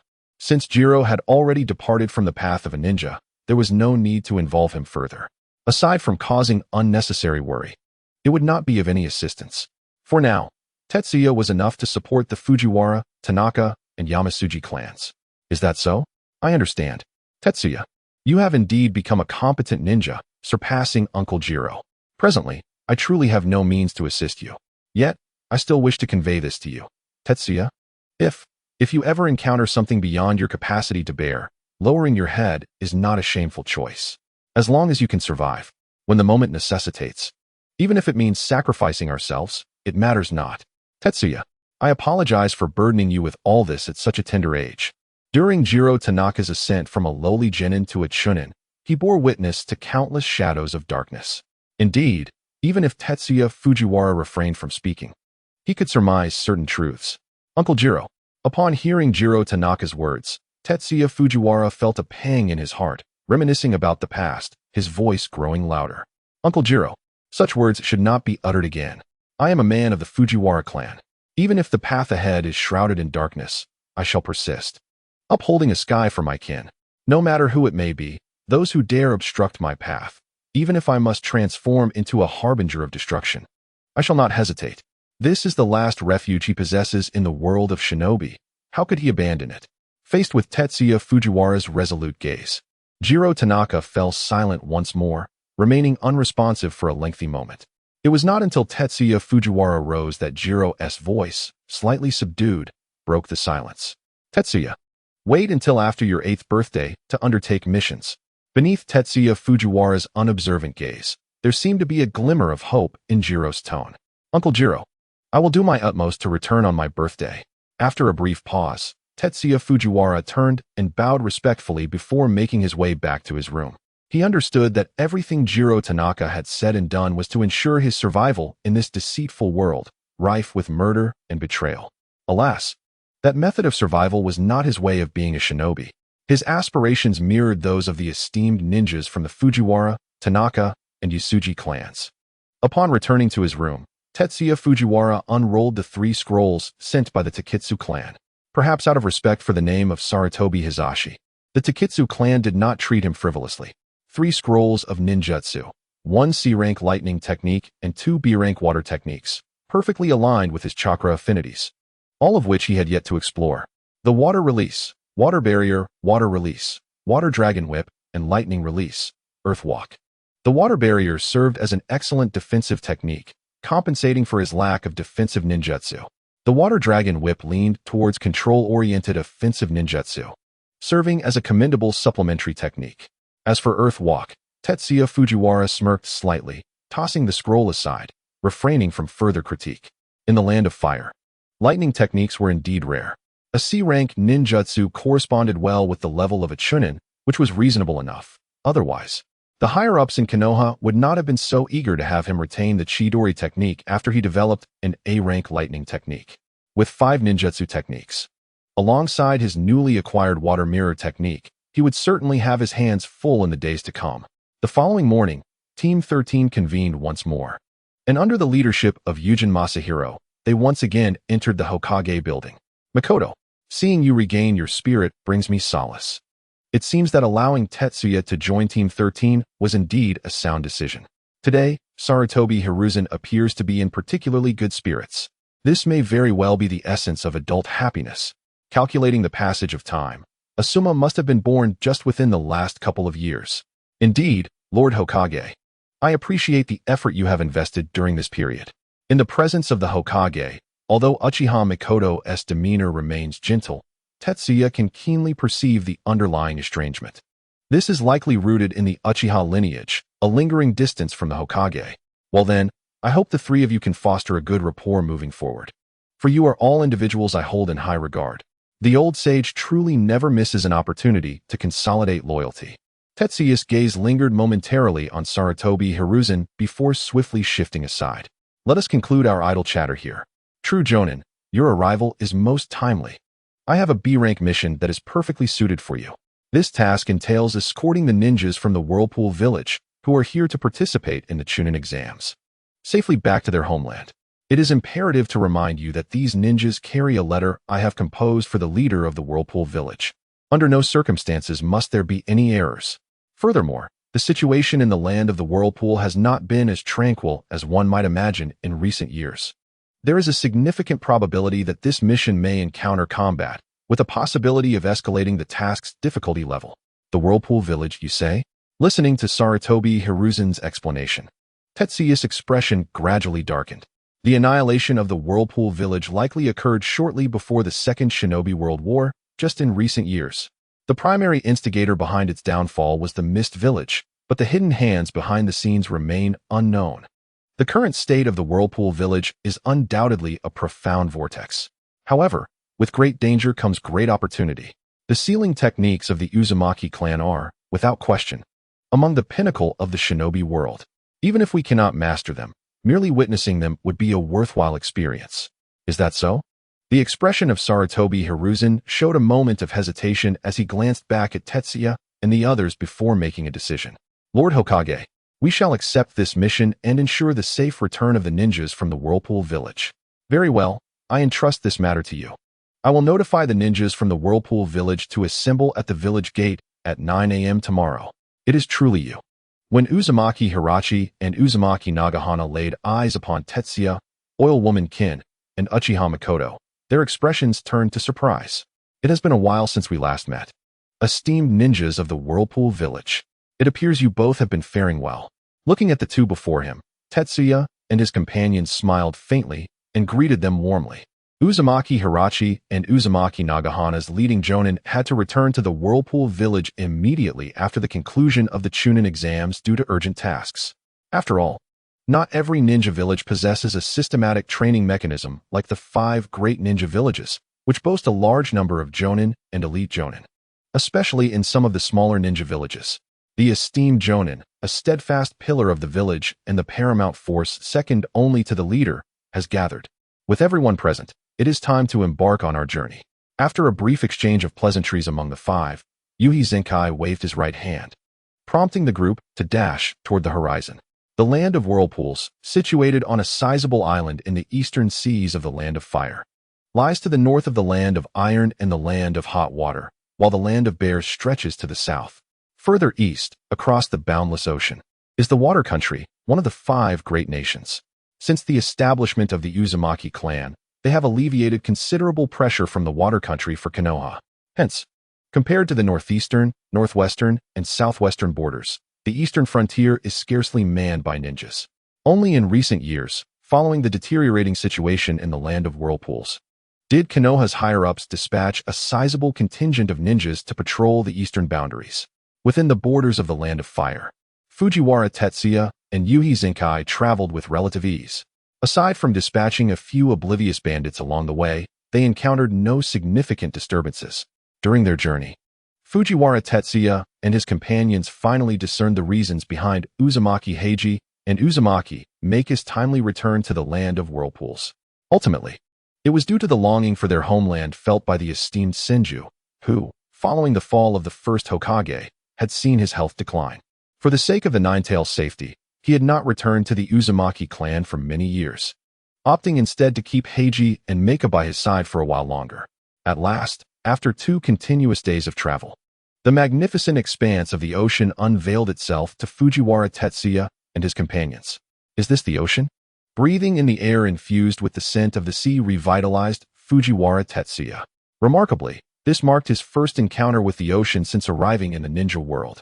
Regrettably, their mission precluded indulging in sunbathing or surfing, which would have undoubtedly been delightful pursuits. Focus, Tetsuya. Meika. Moku. Maintain your vigilance.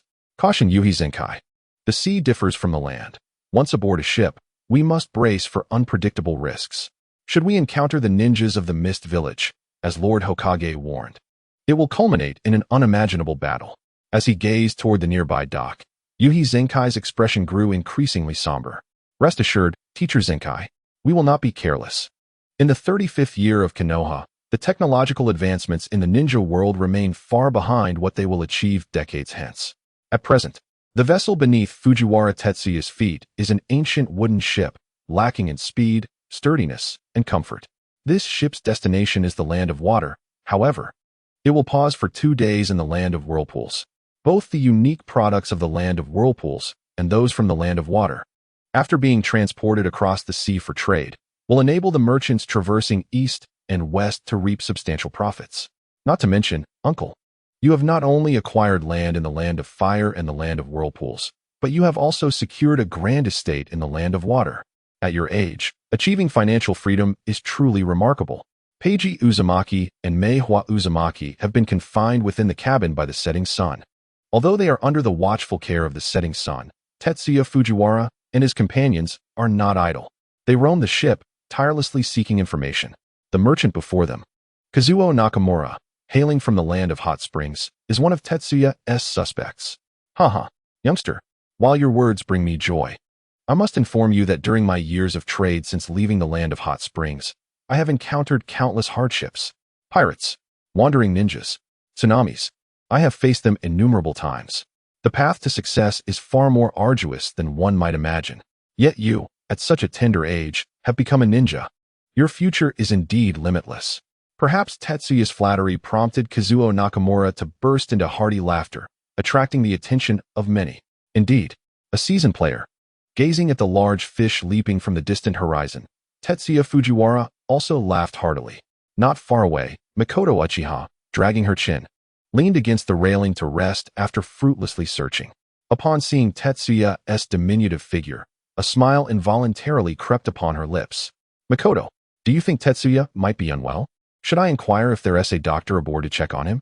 Just before this picturesque scene could be frozen in time, Yono Kishi suddenly appeared beside Mikoto Uchiha. Behind her dark sunglasses, a look of concern was cast towards Tetsuya Fujiwara.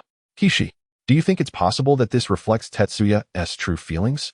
Mikoto Uchiha, clearly disinterested in Kishi's suggestion, turned her gaze back to that figure after Kishi fell into contemplation.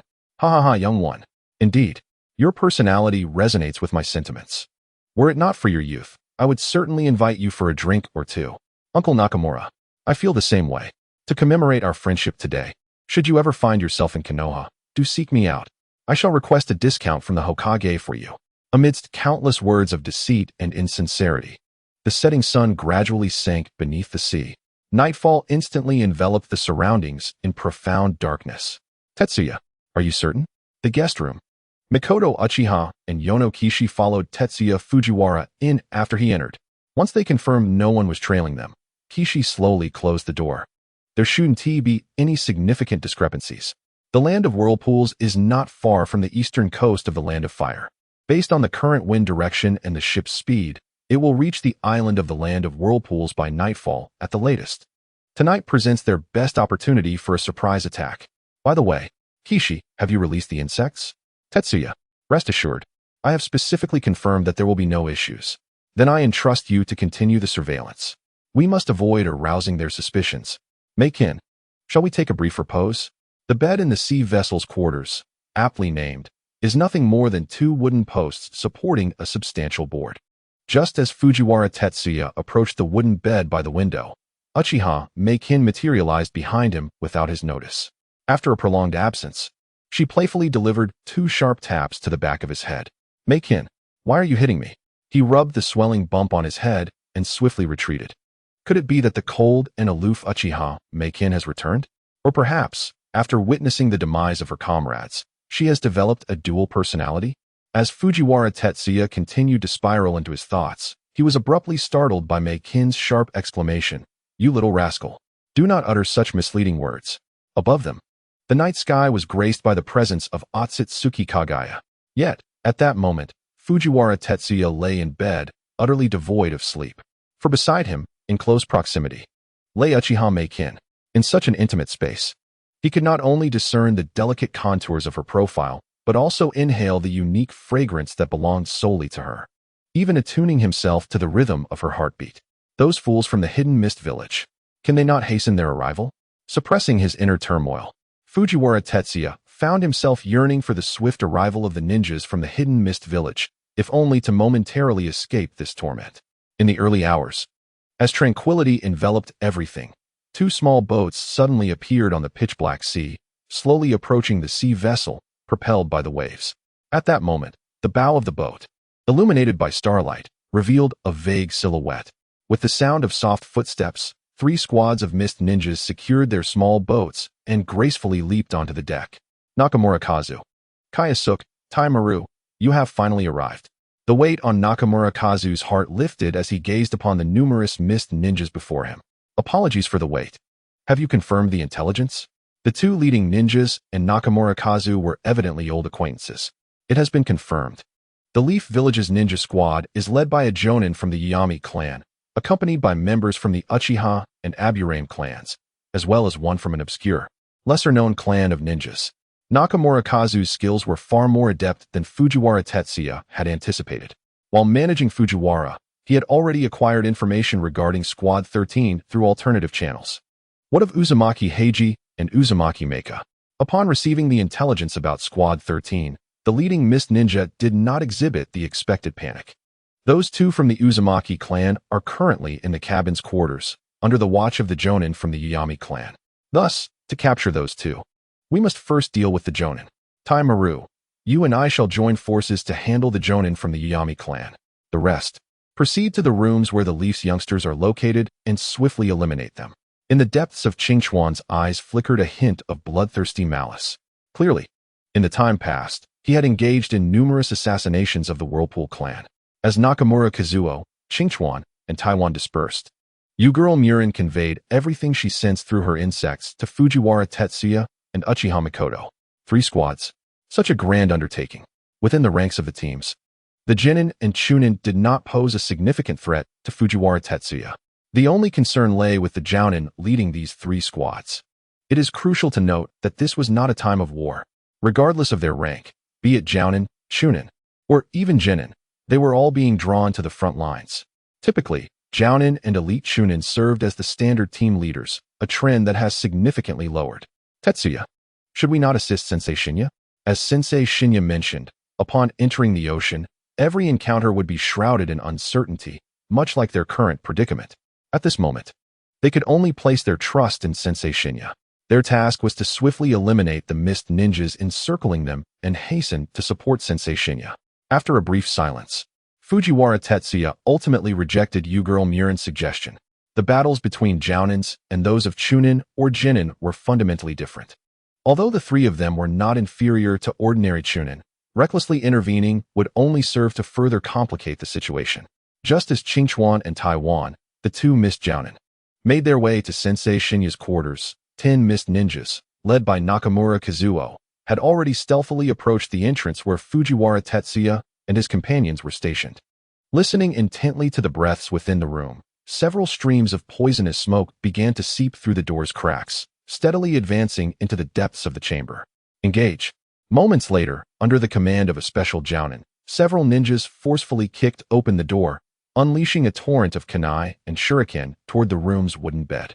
In an instant, the clattering sound reverberated throughout the confined space beneath the ship, startling many. Yet surprisingly, neither the crew aboard nor the passengers dared to push the door open for a glimpse. No, they had fallen into a trap. Just as the three mist ninjas intended to lift the covers, the figures that had seemingly been riddled with arrows transformed into mere wooden planks. Ladies and gentlemen, disturbing one's peaceful slumber in the middle of the night is quite the poor habit. A deep, resonant voice echoed as a beetle suddenly descended from the ceiling of the cabin. While the mist ninjas were wholly focused on the interior of the room, it transformed into Fujiwara Tetsuya's likeness. Seizing the moment when several mist ninjas retreated from the room, Fujiwara Tetsuya swiftly drew a kunai, slicing through the throat of one of the mist ninjas. "It's you, the brat from Konoha." Upon witnessing his companion's lifeless body, Nakamura Kazuo gritted his teeth in fury at the sight of Fujiwara Tetsuya. "Ah, Uncle Kazuo, it seems my suspicions were not unfounded. You are indeed a spy dispatched from the hidden mist village." With a flick of his wrist, Fujiwara Tetsuya cast aside the blood-stained kunai, a sly smile playing upon his lips as he slowly retreated. The mist ninjas were simply too numerous. Moreover, the corridors of the ship's cabin are exceedingly narrow. In the event of close combat, one would inevitably find themselves besieged. "Youngster, who on earth are you? At your age, possessing such prowess, you ought not to be an unremarkable individual." While Nakamura Kazuo diverted Fujiwara's attention, the opposing mist ninja had already structured their battle formation. "Oh, is that so? My apologies. Uncle Kazuo, perhaps I have erred. My surname is not Tanaka. I am Fujiwara. You ought to refer to me as Fujiwara Tetsuya." Fujiwara Tetsuya, the genius of Konohagakure. The first place in the Chunin exams, Fujiwara Tetsuya. No wonder you possess such strength. With the return of lower-ranked ninjas from various villages participating in the Chunin exams, the name Fujiwara Tetsuya has become anything but obscure among the many ninja villages. As ninjas, they are inherently aware of the implications that accompany this name. Youngster, while your strength and intellect are indeed exceptional, this is where it ends. Regardless, you shall not escape our grasp. Is that so, Uncle Kazuo? Do not speak with such confidence. Are you not curious about the whereabouts of my other two companions? Perhaps you should wait and see. At the very moment Fujiwara Tetsuya's voice faded, two faint footsteps echoed from the end of the corridor. This shift prompted several mist ninja to instinctively turn their heads. "Do not look into those eyes." The special jonin of the mist village had evidently seen through Fujiwara Tetsuya's scheme. However, by the time they spoke, it was already too late. Under the crimson tomo of Uchiha Mikoto's Sharingan, several mist ninja were ensnared in an illusion the instant their gazes met. Illusions are indeed quite convenient. In a mere 3 seconds, Fujiwara Tetsuya had dispatched 3 lower-ranked ninjas from the mist village. "Damn it, Kazuo, leave the Uchiha brat to me. You handle the oil girl-s brat. You lot, go and kill that damned brat." Fujiwara Tetsuya's wanton slaughter incessantly frayed the nerves of the special jonin of the mist. With the intensification of close combat, the pressure faced by Fujiwara Tetsuya, Uchiha Mikoto, and Yuninja Kumin suddenly escalated. Clink! Several shurikens hurtled towards him. At the moment Fujiwara Tetsuya deflected the shurikens, 5 middle-ranked and lower-ranked mist ninjas had encircled him. The trash of the mist village. If you have the capability, come at me. Surveying his surroundings, Fujiwara Tetsuya's gaze darkened as he swiftly evaded the encirclement, dashing through the corridor towards the deck. Pursue. Not far off. Upon witnessing Fujiwara Tetsuya's actions, Uchiha Mikoto and Yaninja Kumin, under the cover of Kumin's swarm of insects, quickly extricated themselves from the fray. In the room to the right, the arrival of Seijui and Taimaru did not escape the perception of the setting sun, Shinji, as a seasoned jonin of Konoha. Even when confronted with the assault of two jonin from the mist, he displayed no sign of panic. Heiji, Meika, you two go find Tetsuya and the others. I will swiftly deal with these two adversaries and rush over. The confined space, while limiting the full expression of Sunset Jinhua, also poses considerable trouble for both me and my companions, Clear Spring and Taiwan. Faced with the erratic assaults of Sunset Jinhua, the two can only allow Uchiha Hiriko and Uchiha Naka to escape while they steady themselves to confront him. On the deck, shortly after Tetsuya Fujiwara reached the bow of the ship, Uchiha Mikoto and Oil Woman Kin came one after another. The situation instantly devolved into a 3-against-7 confrontation. Kin, that special jonin, could you temporarily hold them off? Special jonin, you say? Gazing at the fierce countenance of the mist ninja, Oil Woman Kin could not help but inhale sharply. Tetsuya, you truly have high regard for me. While I may fall short in comparison to you, I shall strive to do my utmost. Indeed, I appreciate your reliability. Then I entrust the next task to you, Mikoto. At the moment Tetsuya Fujiwara turned around, Uchiha Mikoto seemed to grasp everything. The tacit understanding cultivated over the months was no mere talk. With the illusionary fox's technique, lightning release, Chidori, under the cover of Uchiha Mikoto's group illusion, Tetsuya Fujiwara's figure transformed into a series of afterimages. Each shift in direction inevitably claimed a vibrant life. Damn, what ninjutsu is this? Staring at Tetsuya Fujiwara, who continually surged toward him, Nakamura Kazuo was suddenly drenched in a cold sweat. Tiger, serpent, rat, serpent, tiger, water release, water barrier. The hand seals were executed swiftly. However, your water release is far too feeble. Watching the water wall materialize before him, Tetsuya Fujiwara showed no signs of hesitation. Amidst the incessant cries of Chidori, the dense current tore through Nakamura Kazuo's final defense. My apologies, old man. It seems your life must end here. With a thunderous roar, Nakamura Kazuo's charred body was slammed into the deck by Tetsuya Fujiwara. After a brief struggle, he breathed his last. From the initiation of Uchiha Mikoto's illusion to Tetsuya Fujiwara dispatching 6 mist ninjas, including Nakamura Kazuo, less than a minute elapsed. Such a dramatic turn of events sent the remaining mist ninjas, particularly the special jonin, into a complete panic. In a position of equal standing, one might hope to defeat an elite chunin, 2 chunins, and 3 genins. With a stroke of luck, perhaps they could prevail. Yet, if fortune were to turn, one could only wonder how these 6 ninjas would inflict torment. Water release, hidden mist technique. The encroaching mist further blurred an already dim and obscured vision. Kin, Mikoto, be cautious. This individual is fundamentally different from those chunin and genin we just battled. If I am not mistaken, he must have once been a member of the Mist Ninja Zumbu, receiving specialized training. Observing the striking resemblance of the scene before him, Tetsuya Fujiwara instantly crossed his kunai before his chest, forming a defensive stance back to back with Uchiha Mikoto. Kid, your insight is impressive. Years ago, I indeed spent a considerable period in the shadows. It was through the trials of that time that I mastered the art of silent assassination, a chilling skill. To perish beneath the secret techniques of my mist village is something for which you should feel honored. With the cover of thick fog, the audacity of the mist's special jonin seems to have swelled. Boisterous voices echo from every corner, elusive and difficult to ascertain in their true position. Truly vexing. Foolish wretch. It appears you and that fool, Kisame, belong to the same ilk. The synergy between the techniques of mist concealment and silent killing is indeed commendable. However, your mist technique is misplaced. Here, on a ship at sea, with such limited space, where do you think you can hide? Reveal yourself, you foolish creature. Water release, water dragon bullet technique. In the vast ocean, the domain of water release, the water dragon conjured by Tetsuya Fujiwara is extraordinarily massive. Amidst the crashing waves, the colossal water dragon gradually takes shape, emerging from the depths of the sea and penetrating the dense fog. You little imp, what do you intend to do? Do you not realize that utilizing such a large-scale water technique in this location endangers the entire ship? Gazing at the water dragon, now mere meters away, the special Jonin of the mist felt a wave of trepidation as his voice trembled in fear. Was it not precisely your intention to slay us? Moreover, we have already dispatched numerous mist ninjas. If we could drag you down along with the 2 Jonin in the cabin, it would certainly be a lucrative endeavor. Under Fujiwara Tetsuya's command, the immense water dragon began to descend ominously. Damn it, you accursed little wretch. If you wish to take me down with you, you have a long way to go. Water release, water barrier. The water wall constructed by this special Jonin is indeed thicker than that of Nakamura Kazuo. However, against the amplified water dragon bullet, it proves utterly ineffectual. With a series of thunderous roars, the water dragon effortlessly shattered the water wall, crashing into the floor and sending the Jonin of mist and surrounding cargo tumbling into the sea. What a pity, watching the slaughter points drift away with the current. Fujiwara Tetsuya suddenly felt a twinge of pain. That was a special Jonin, worth at least 100. Tetsuya, do not be too hard on yourself. The fact that we managed to repel that fellow is a stroke of fortune.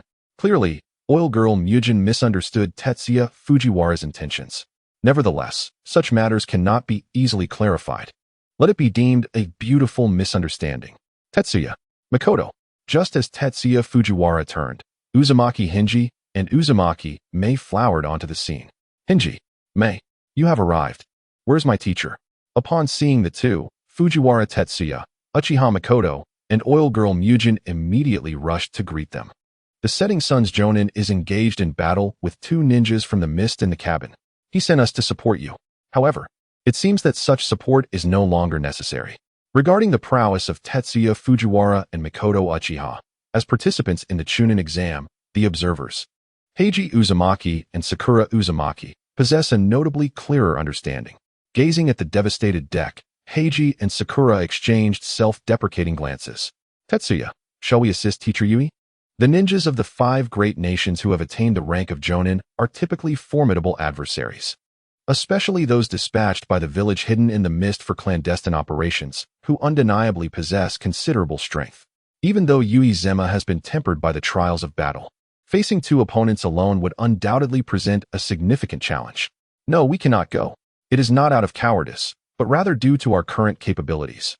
We are simply ill-equipped to confront a Jonin, should we unfortunately fall into the hands of a hidden mist Jonin. Do you believe Teacher Zema would prioritize the mission over our lives? The dilemma between completing the mission and safeguarding the lives of comrades is a perennial issue that ninjas must confront. For the vast majority, the completion of the village's tasks takes precedence, while the lives of companions come second. However, for someone like Yui Zema, the answer is unequivocally the latter. In response to Tetsuya's inquiry, the oil woman, Makuji, fell silent. Mikoto Uchiha also averted her gaze from Tetsuya, lowering her head. As for Heiji and Sakura, the weight of the discussion rendered them mute. Should it truly come to that, it might be the moment when they would sacrifice their lives for the hidden Whirlpool village, for the land of Whirlpool, for the Uzumaki clan. At this juncture, they could only rely on Teacher Zema. The feeling of helplessness is indeed disheartening. The waiting process is perpetually anxiety-inducing.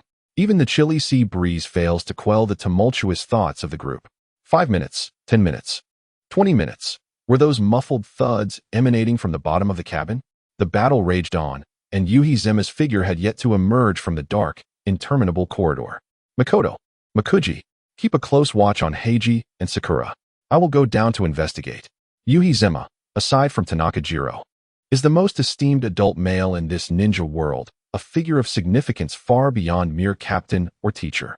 Tetsuya, I will accompany you. Just as Mikoto Uchiha spoke, the distant corridor began to resonate with heavy footsteps. Teacher Zema. From beneath the veil of shadows, Yui Zema's weary silhouette gradually emerged. Upon sighting the man before them, Tetsuya Fujiwara and the others instinctively sprang forward.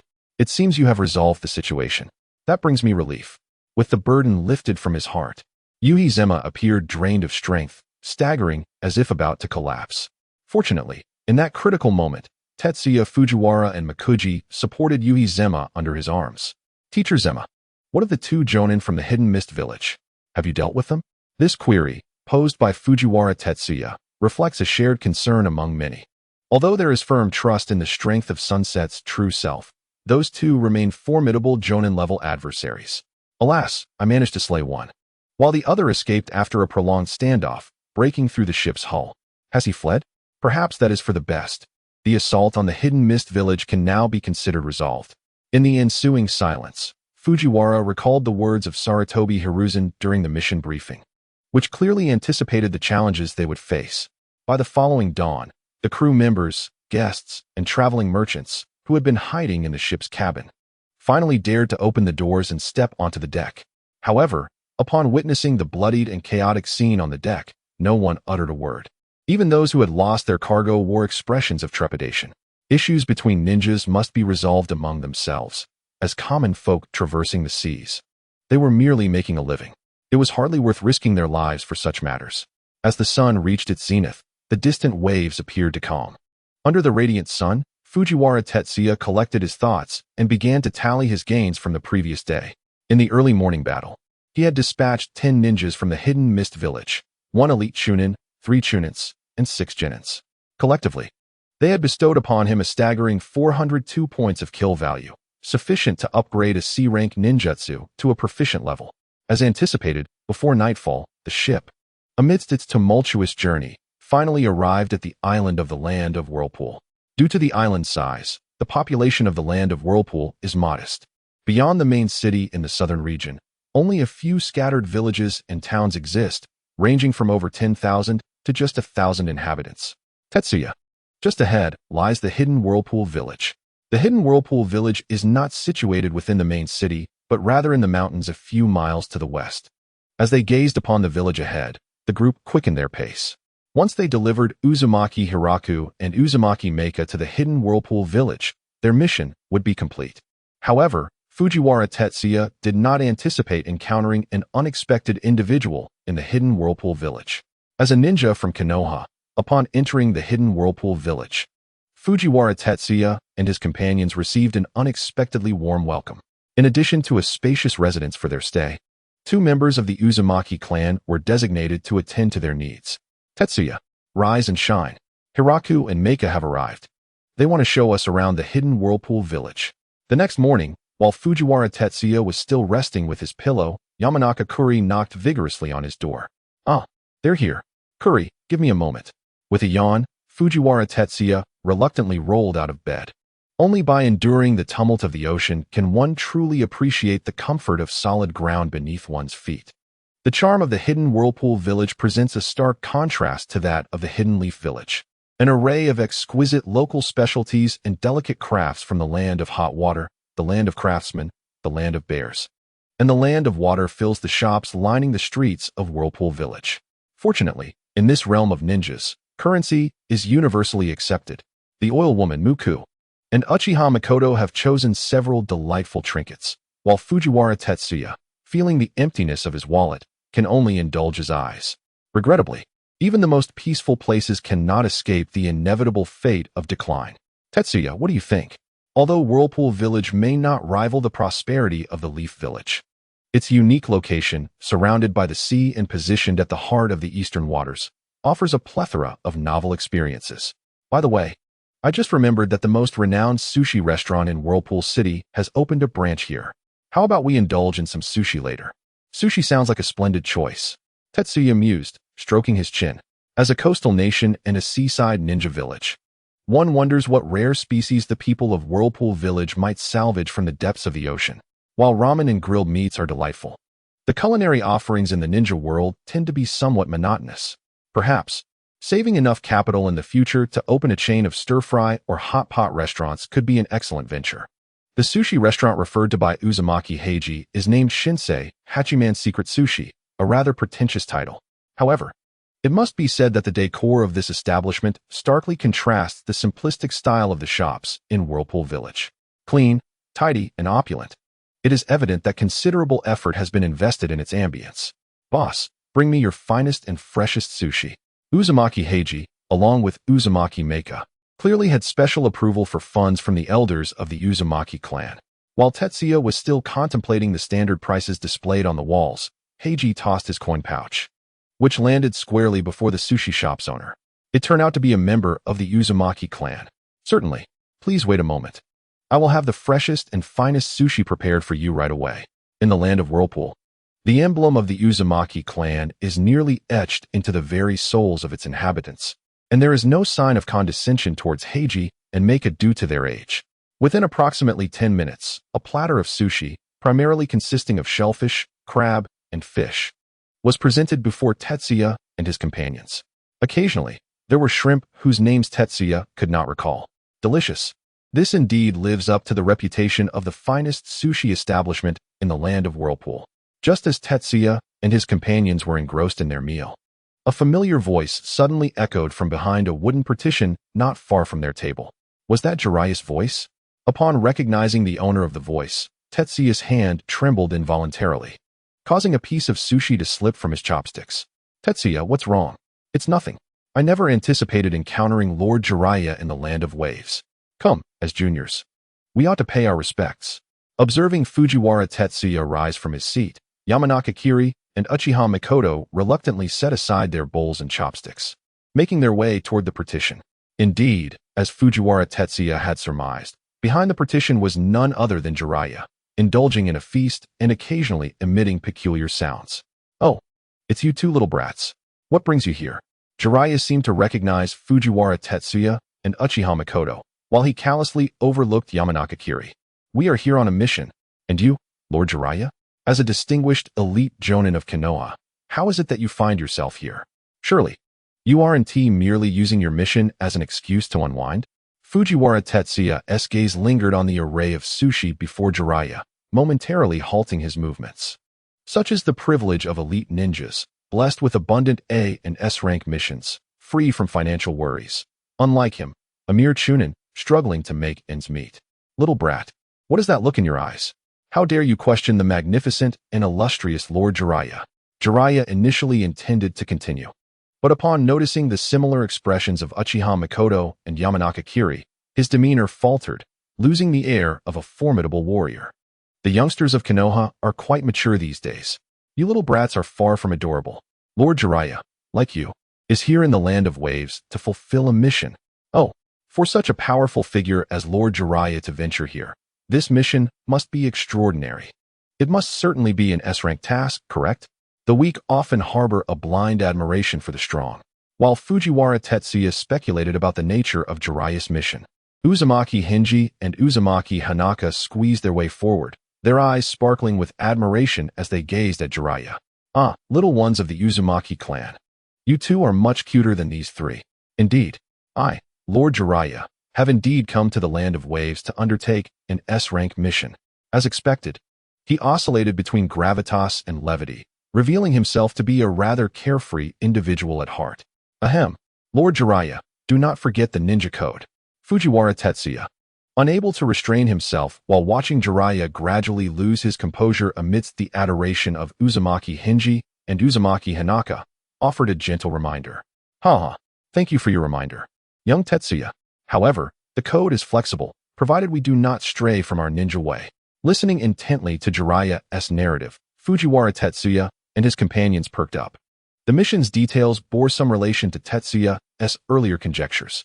Jiraiya had come to the land of waves to investigate the shadowy figures targeting the Uzumaki clan of the land of waves in recent days. If he could resolve the matter effortlessly, that would be ideal.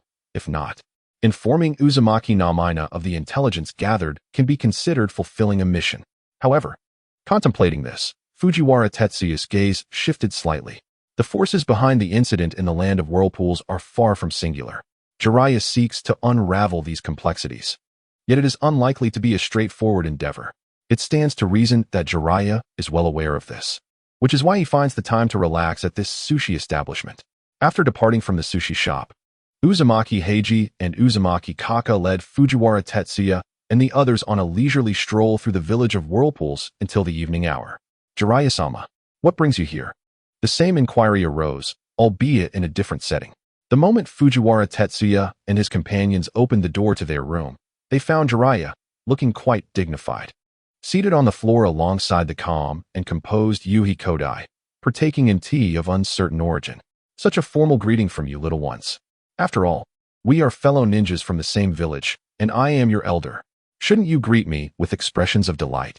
Even in the presence of the seasoned jonin Yuhi Kodai, Jiraiya's demeanor remained unabashedly lofty. Observing Yuhi Kodai's unruffled expression, Fujiwara Tetsuya suddenly felt a premonition. Returning to Konohagakure may not be feasible in the near future. All right, Team 13, I shall not keep you in suspense any longer. I have come to request your assistance. In the Mist Island waters, not far from the eastern part of the Land of Whirlpools, I have uncovered all manner of clues indicating that the ninjas of the Hidden Mist Village may be plotting something. Therefore, I require Team 13 to accompany me to the Mist Path and aid me in thwarting the Hidden Mist Village's conspiracy against the Land of Whirlpools.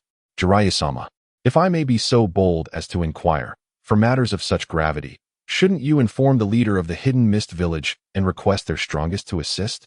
Why must you seek out our Team 13?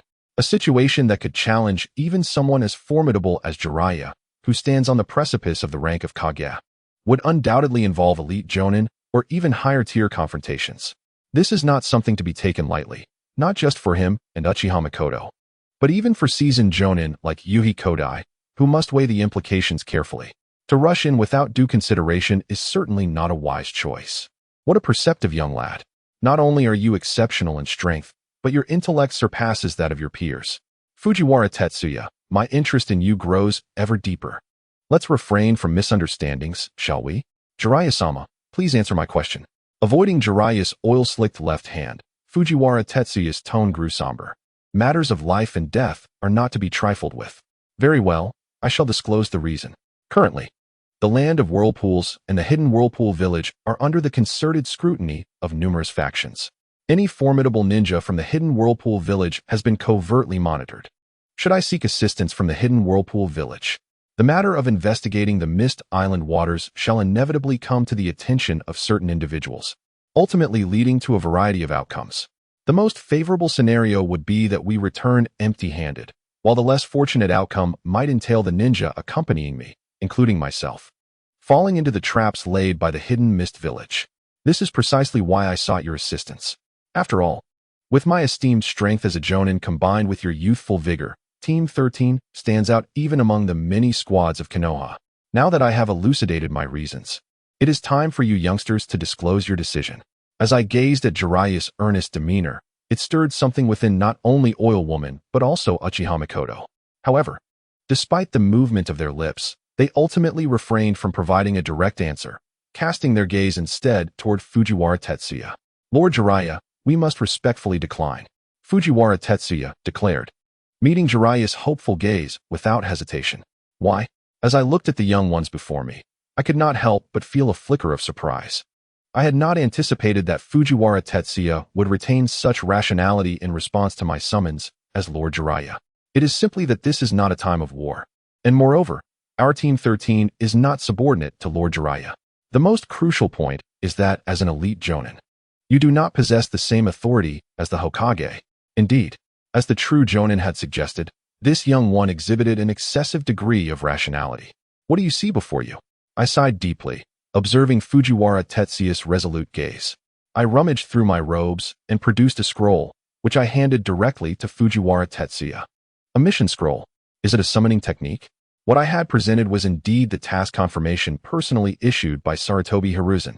It stated that for a recent period, Team 13 would be under my command.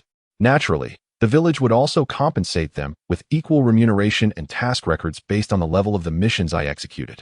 Indeed, it is a summoning technique. From this day forth, I shall be your direct superior. I expressed my willingness to heed Lord Jiraiya's instructions, for having someone above makes matters more manageable. As I grasped the mission scroll, Fujiwara Tetsuya sighed quietly and respectfully returned the scroll to me. I earnestly hoped that in the days to come, fortune would favor them more favorably. Mist Island, due to its unique geographical location, is perpetually shrouded in sea mist, which contributes to the distinctiveness of this region. In the eyes of most seafarers, the waters surrounding Mist Island are deemed a perilous zone. Yet, over the past few centuries, there have been those who have traversed this sea and emerged alive.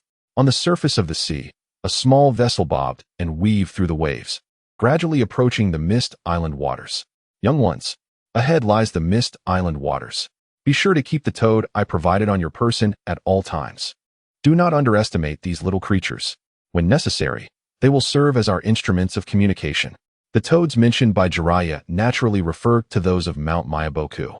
However, the diminutive toads, no larger than half a fist, hanging from the waists of Tetsuya Fujiwara and his companions, are evidently not the primary battle species of Mount Maiboku.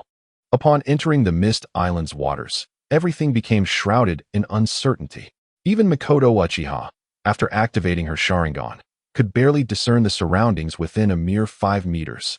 Guided by a tattered nautical chart, the group patiently awaited their fate. Mist Island, enveloped in fog, has preserved its ecology remarkably well. Towering ancient trees and elusive unknown creatures abound, each element seemingly chronicling the island's long-buried history. Yet, amidst the shifting mists, the beings within Mist Island deliberately avoided the western region, as if it harbored some terrifying presence. In a certain cave within the western part of Mist Island, the view was considerably clearer due to the protective barrier. Within this modest cave lay hidden dozens of mist ninjas. Lord Shabaryu, this is how the events transpired. Our mission has failed. At this moment, Sairyu, along with the special jonin who had escaped from Fujiwara's trio, knelt before a shadowy figure, their voices trembling with fear. A group of useless fools. 3 squads could not even subdue a single team from Konoha, and they suffered so many casualties. Sairyu, you have greatly disappointed me. You should understand what the consequences of failure are in our village. The penalties of the Mist Village are severe. Just look at the expressions on Sairyu and his companion's faces. They reveal that the repercussions are far more terrifying than death. However, this is a time of need, and I shall spare you this time. Yet, if you too fail again, the sea shall be your ultimate resting place. Thank you, Lord Shabaryu. We will strive to meet your expectations. Though only a few minutes had passed, Sairyu and his companion felt as if they had danced on the precipice of death several times. Surviving after a failed mission was already an extraordinary stroke of luck. To fulfill or not is not determined by words, but by actions. I shall dispatch 10 additional chunin under your command to continue the task of ambushing the Uzumaki clan ninjas. Now, you may withdraw. After Sairyu and his companion departed, tranquility returned to the cave. From Lord Shabaryu's words, it was evident that the Mist Ninjas had more than one stronghold on Mist Island. Minutes later, the silence was once again shattered as 2 ninjas entered the barrier's range and swiftly approached Lord Shabaryu. Lord Shabaryu, someone has entered the Mist Sea and is heading directly toward Mist Island. As the ruler of the ocean, the ninjas of the Hidden Mist Village have established their presence on Mist Island through their unique abilities.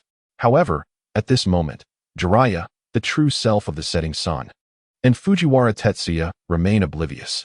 As they draw within 100 miles of Mist Island, the ninjas from the Hidden Mist have already sensed their presence through some extraordinary means. Can they confirm the identity of their opponents at such a distance? Lord Shobayaru, the enemy is still quite far from Mist Island. To ascertain their exact identity, we must wait until they reach the shallows of Mist Island. Understood.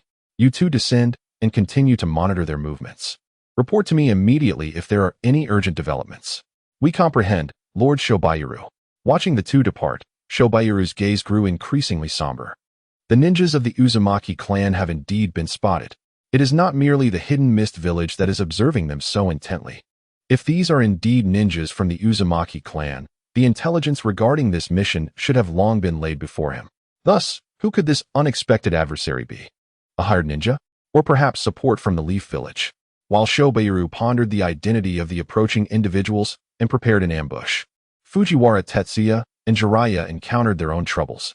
For reasons unknown, as they neared Mist Island, the surrounding waters grew increasingly turbulent. As if some terrifying entity lurked beneath the depths, wreaking havoc. The small vessel, already aged, rocked more violently. Tetsuya, are you all right? On the small boat, Uchiha Mikoto steadied Fujiwara Tetsuya, her worried gaze fixed upon his pale complexion.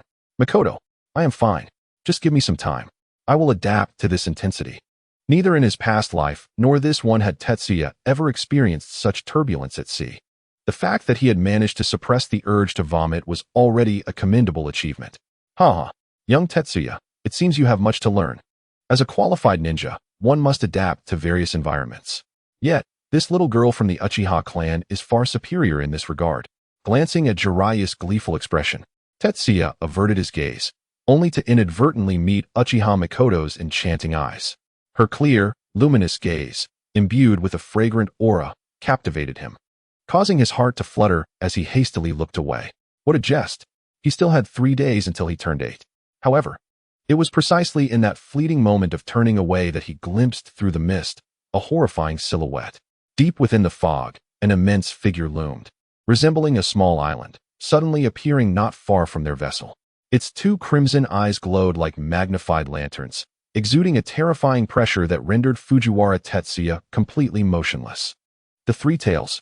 It was indeed the 3 tails. Though the shadow of the beast lurking within the depths of the mist remained elusive, Tetsuya Fujiwara's intuition compelled him to recognize the creature before him as the tailed beast controlled by the village of Mist, Sanbai, the 3 tails, the true sovereign of the ocean. At this moment, the most prudent course of action for Fujiwara would be to alert Jiraiya, urging him to employ the reverse summoning technique to whisk them away from this perilous place. Yet, he found himself paralyzed by fear, under the silent intimidation of the 3 tails. Each breath became an arduous endeavor. Fortunately, it seemed that Sanbai held little interest in the frail beings aboard the vessel, its crimson gaze gradually sinking beneath the waves as it departed. Had it left due to their weakness? Fujiwara, what is wrong? Your eyes are reddened. Fortunately, Mikoto Uchiha noticed his distress. Her gentle voice helped him quickly regain his composure, stifling the tears that threatened to fall. Mikoto, I am fine. It's merely the wind affecting my eyes. You needn't support me. I can endure this level of turbulence. Lord Jiraiya, might I have a moment of your time? There is something I wish to discuss with you regarding the 3 tails. The gravity of the situation weighed heavily on him, and after a brief hesitation, Fujiwara resolved to confide in Jiraiya in private. Of course, the authority to make decisions regarding the mission lay with Jiraiya. Should Jiraiya insist on venturing to Mist Island, neither he nor the others would possess the power to resist. Such was the unyielding code of the ninja. What? You're not feverish, are you? How could the 3 of them possibly be here? Furthermore, even Lord Jiraiya has never witnessed the 3 tails. How can you be certain that what you saw was indeed it? Young one, do not burden yourself too heavily. In critical moments, with Lord Jiraiya present, even if we must abandon the mission, I shall ensure your safety. With a light chuckle, Jiraiya placed his broad palm on Fujiwara's forehead, offering a modicum of comfort before turning at an angle that left Fujiwara with the sight of his imposing silhouette. Lord Jiraiya, please trust me. I did not err in my observation. Matters of my past life are secrets that must remain unspoken. However, regarding the 3 tails, I cannot be certain. I wonder if the current Jiraiya possesses the strength to contend with a tailed beast before mastering Sage Mode. While I have never laid eyes upon Sanbai, I have perused accounts of the 9-tailed beasts in various texts. Thus I am certain that the terrifying creature I encountered was indeed the 3 tails. Lord Jiraiya, forgive my audacity, but the instant I locked eyes with Sanbai, I felt my courage to resist wane. You must believe me. As he spoke, Fujiwara swiftly maneuvered in front of Jiraiya, his eyes reflecting a weighty burden and an almost imperceptible sense of shame. He had, after all, faltered in the presence of the 3 tails. For the first time, a hint of timidity surfaced. Little one, gather your strength. I have faith in you. Fear is not a disgrace. It will serve as a catalyst on your path forward until the day you become a formidable ninja. This matter, I shall discuss with the esteemed Jonin. Until I grant my permission, do not disclose this to your 2 companions. As he patted Tetsuya Fujiwara on the shoulder, Jiraiya departed. However, in the very moment Jiraiya turned away, that confidence, which had seemed somewhat carefree, abruptly waned. If it truly is the 3 tails, it would corroborate the reliability of the intelligence he had previously acquired. The Mist Island has likely become a forward outpost for the Mist Village's schemes against the land of the whirlpools. Amidst this shroud of fog, unimaginable plots are undoubtedly concealed. After conferring with the setting sun, Jiraiya resolved to proceed to Mist Island. Nonetheless, the setting sun subtly informed Oil Girl Kurumi and Uchiha Mikoto to prepare for battle. Following the incident involving the 3 tails, the subsequent voyage appeared to be considerably more tranquil. After securing the ship at a relatively concealed corner, under Jiraiya's leadership, Team 13 successfully approached Mist Island. Indeed, those are people from Konoha. That white-haired individual. Could he be a disciple of the 3rd Hokage, Hiruzen Sarutobi? I wonder who among us is truly stronger. If Jiraiya were to perish here, that legendary warrior would undoubtedly feel immense sorrow. as Jiraiya led the group deeper into Mist Island. Not far away, in the shade of ancient trees, the upper-tier shinobi, accompanied by a dozen mist ninjas, observed everything quietly through some secret technique. In their calm gazes, endless killing intent gradually brewed. Lord Jonin, please consider the greater picture.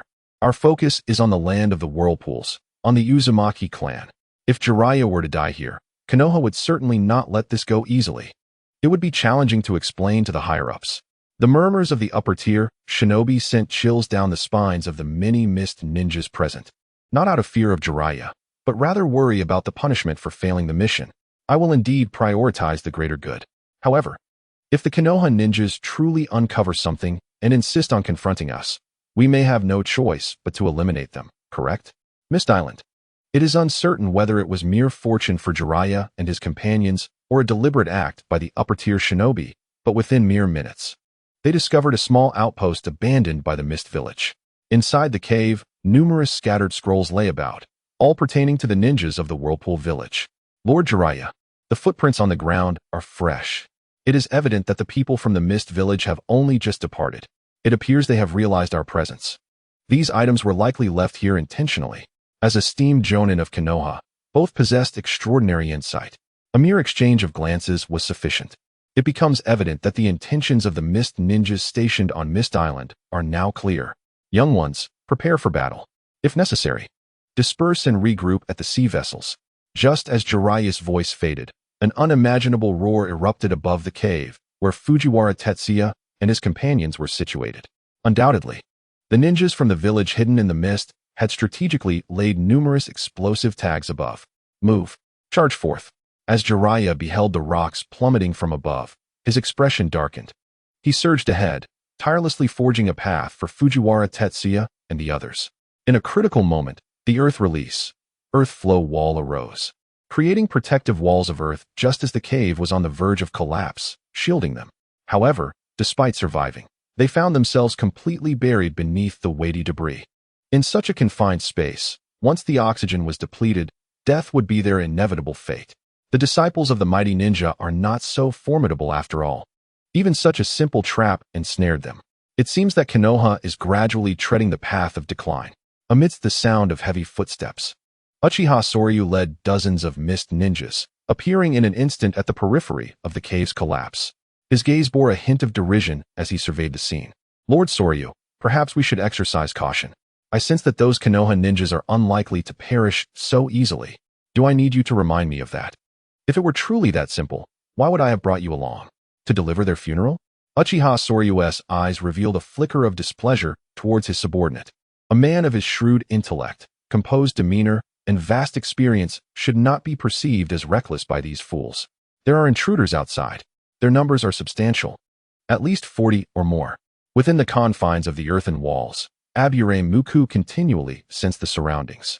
Upon detecting the formidable presence not far away, his body involuntarily trembled. Indeed, they have been surrounded. True Master Jonin, when we charge out, I will hold them back. You take these 3 youngsters and retreat to the sea vessels. Though reluctant, they had no choice but to momentarily halt their reconnaissance mission. Just as Fujiwara Tetsuya and the others prepared for combat, Jiraiya's form suddenly interposed before them. A powerful chakra swirling around him, instilling a sense of reassurance. Master Jiraiya, have you truly come this far? As a seasoned jonin, Yui Kosuke understood far more about the path of the ninja than Fujiwara Tetsuya and his companions. He realized that this disciple of the Hokage now stood at the precipice of a potential Kage-level prowess, a mere step away from entering that realm. Acknowledging the vast chasm between himself and Jiraiya, Yui Kosuke nodded in agreement with the plan. Very well. Are you ready, young ones? With the intense tremors shaking the ground, an earthen dragon, broad and tall as an adult man, emerged from beneath Jiraiya's feet, roaring forth with a fierce howl. Breaking through layers of rubble, a path to the outside world was forged for all. The fire release. Great fireballs surged forth the moment Jiraiya stepped out of the cave. His ferocious fire technique instantly targeted the numerous mist ninjas shrouded in the distant fog. Countless mists evaporated rapidly under the searing flames. Fire release, you say? Alas, this is the territory of my village, the hidden mist. Water release. Water barrier confronted the imminent fire technique. Two formidable mist ninjas swiftly moved forward. A colossal wall of water halted the blazing inferno, keeping it at bay several meters away. I shall deal with Jiraiya. You all divide into several teams and entertain those Konoha brats. Remember, let them experience the terror of the hidden mist before they meet their end.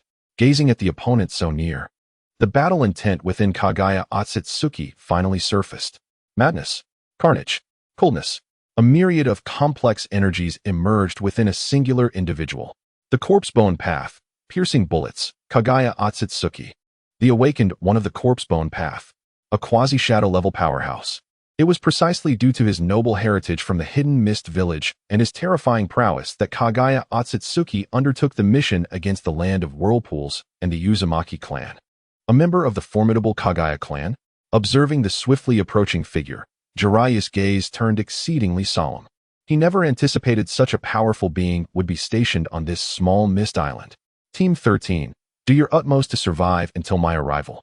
Summoning technique. Amidst the astonished gazes of the mist ninjas, a gigantic toad, towering several dozen meters, plummeted from the sky. The entire mist island seemed to tremble beneath the weight of this terrifying power. Jiraiya, do you have enemies? Yes. I'm counting on you, Gamma. The situation is rather complex, so I shan't elaborate further. I need you to help me vanquish these foes before us. I will do my best. At the moment Gamma drew his blade, a torrent of ferocious winds swept across the land. Countless ancient trees collapsed under this overwhelming force. Hey. Is this still a summoning beast? Such a size. What are we afraid of? With Kagaya Otsutsuki here, victory is assured. Perhaps due to their trust in Kagaya Otsutsuki's strength. The surrounding mist ninjas refrained from attacking the giant toad and merely retreated several dozen meters, quietly observing the battlefield ahead. The corpse bone path, willow dance. The power bestowed upon ninjas by the bloodline limit is undeniably extraordinary. Faced with Gamma's formidable blade, Kagaya Otsutsuki showed no signs of being at a disadvantage. Fire release, fire dragon flame bullet. Indeed, just like that. Jiraiya, delight me to your heart's content. I, Kagaya Otsutsuki, shall grant you a splendid finale. The corpse bone path, shield dance. As Jiraiya, Gamma, and Kagaya Otsutsuki engaged in fierce battle, mist ninja squads rapidly approached Tetsuya Fujiwara and his companions. My true teacher. The enemies behind us draw ever closer. Should they discover our ship, all hope of escape will be utterly lost.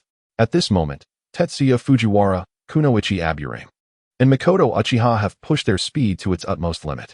Yet, despite this, faced with the elite mist ninja team, the distance between the two parties diminishes rapidly within the fog-laden jungle. Under such pressure, everyone is prepared for battle. Tetsuya, are you afraid of death? The shadows of the surrounding trees blur past swiftly, and the oppressive aura from behind weighs heavily upon us. The expression of Haruka, the setting sun, begins to turn unspeakably grim. On this mist-enshrouded island, his strongest illusion techniques are rendered largely ineffective. At this juncture, if we wish to escape, one must remain behind to delay the pursuers. Death. Sensei Haruka, compared to dying, I fear living in humiliation more. Very well, then. Tetsuya, I apologize, Sensei. After all these years, I lack the ability to protect my own disciple. Sensei Haruka, there's no need for such touching words. If we survive this ordeal, once we return to Konoha, treat me to a hearty feast of grilled meat. Haruka's intent is clear to Tetsuya. Among the three of them, he possesses the greatest combat prowess. Only he and Haruka can effectively delay the pursuing mist ninja, buying more time for Mikoto Uchiha and Kunoichi Aburame to escape. Confronted with death, anyone would feel fear. Yet in this era, within the world of shinobi, Tetsuya Fujiwara has forged his own bonds to protect these precious ties, even at the cost of his own life. Even if he were to perish on this foggy island, Tetsuya feels it would be worthwhile. After a moment of silence, Tetsuya's demeanor shifts from anxiousness to unwavering resolve. Mikoto, Kunoichi, I will stay behind to confront the enemy. You two must ensure that you survive and bring back the intelligence to the hidden Whirlpool village. This command is not open to refusal. The land of Whirlpool serves as the eastern barrier of the land of fire. Should it fall, Konoha would face assaults from the four great nations in the event of war, leading to even more casualties. I trust you understand the gravity of this situation. Therefore, obey the order. As the sole guiding jonin of Kunoichi Aburame and Mikoto Uchiha, Haruka is acutely aware of his disciples' temperaments. Thus, he leaves no room for dissent as he speaks. We understand, Sensei. Tetsuya, take care. This battle is destined for a grim outcome. Consequently, in the fleeting moment of shared glances between Kunoichi and Mikoto, a subtle yet profound understanding glimmers in their eyes. Tetsuya, let us fight valiantly. Observing the departing figures of Kunoichi Aburame and Mikoto Uchiha, Haruka and Tetsuya Fujiwara gradually slow their pace. A formidable chakra continuously coalesced between the two individuals. System. Allocate the remaining slaughter points, 1454, to Chidori. The rest, distribute entirely to the water mirror technique. As the voice echoed in Fujiwara Tetsuya's mind, his strength underwent a transformation. Host, Fujiwara Tetsuya's strength. Chunin, 15,000, bloodline limit. Nun ninjutsu. Lightning release. Kirin, 11,000 beginner. S. Konoha style swordsmanship, 381000 intermediate. A. Lightning release. Chidori, 15,000 mastery. A. Water release. Water mirror technique, 883000 advanced. A. Water release. Water severing wave, 23,000 advanced. A. Water release. Water dragon bullet technique, 221500 intermediate. B. Water release. Water fong bullet, 5500 intermediate. B. Lightning release. Lightning beast tracking fong, 105500 advanced. C. Water release. Water clone technique, 25500 advanced. C. Water release. Water prison technique, 75500 advanced. C. Body flicker technique, intermediate. D. Body replacement technique, advanced. E. Slaughter points. 0. The slaughter points were reset to 0 once again. Yet Fujiwara Tetsuya elevated the proficiency of Chidori to mastery, the highest tier within the system's classifications of beginner, intermediate, advanced, and mastery. The water mirror technique, too, underwent a qualitative transformation with the infusion of substantial slaughter points. True self-sensei. If possible, I hope you can hold off the enemy's Jonin. I will swiftly deal with the remaining ninjas and come to your aid. As they awaited, for Jonin and 12 Chunin finally emerged before Yu Shinma and Fujiwara Tetsuya. You wish to stall for time? I'm afraid you two lack the qualifications to do so. A mocking smile flickered at the corner of the mist ninja's lips as he beheld the resolute expressions of Fujiwara Tetsuya and Yu Shinma. In the face of overwhelming strength, even the most tenacious struggle proved futile. Water release. Water chaos wave. Water release. Water fong bullet. Without a trace of hesitation, a torrent of water surged forth, sweeping towards Fujiwara Tetsuya and Yu Shinma. Water release. Water prison technique. Return. After the fierce impact of the water flow, beneath the fragile barrier, two figures swiftly emerged. Yu Shinma directly confronted the Jonin from the hidden mist village, while Fujiwara Tetsuya, amidst the cries of Chidori, plunged into the throngs of Chunin. A frenzied clash ensued, crimson blood continuously spreading through the mist of Mist Island. Wind release. Vacuum wave. The wind-based ninjutsu served as Yu Shinma's most powerful trump card aside from Jinjutsu, exhibiting a combat effectiveness far superior to earth release techniques. However, the once mighty wind release proved less effective amidst the dense fog and before the four Jonin of the hidden mist village.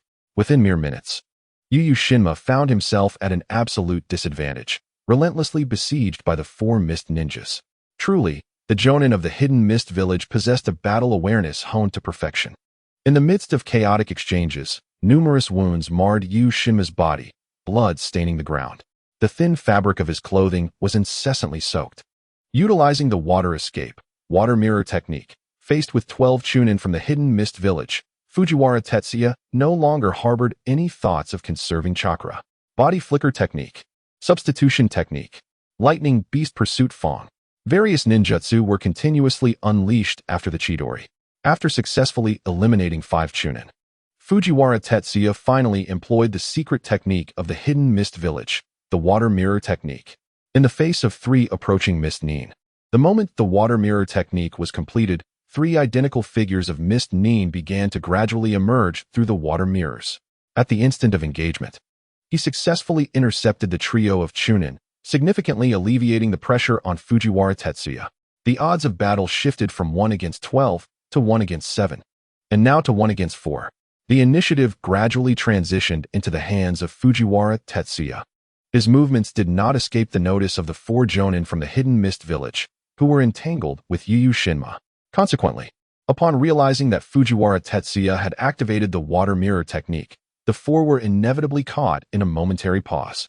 The advanced ninjutsu, the water mirror technique, was a skill perfected by the first Mizukage, and historically, only the Mizukage and elite jonin who made significant contributions to the village were qualified to learn it.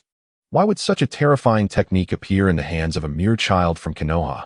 This enigma lingered in the minds of all the mist nin present. However, Yu Shinma clearly would not grant them the luxury of contemplation. Seizing the moment of distraction, he unleashed his wind-release ninjutsu once more towards the 4. You little brat. Who exactly are you? How do you possess the techniques of my hidden mist village? As they faced Fujiwara Tetsuya, the chunin of the hidden mist became increasingly alarmed. Despite the presence of numerous bloodline clans and the emergence of many talented ninjas each generation, the fear instilled by a mere 8 or 9-year-old child was unprecedented. Have you not yet grasped such a simple truth? The reason I can wield the water mirror technique, the village's closely guarded secret, is that someone taught it to me. Although he bore considerable injuries, Fujiwara Tetsuya's spirit remained exhilarated in this life-or-death scenario. Weaklings can only become true strong warriors through relentless battles and counterattacks. Why not take a guess, everyone, as to who leaked the hidden mist village's ancestral secrets? Upon uttering these words, Fujiwara Tetsuya noticed the immediate change in the expressions of the opposing chunin. The only individuals who could access the water mirror technique were the upper echelons of the hidden mist village. Regardless of who this person might be, their revelation would undoubtedly cause unimaginable upheaval within the village. Little brat, do not presume that mastering the water mirror technique guarantees your victory over us.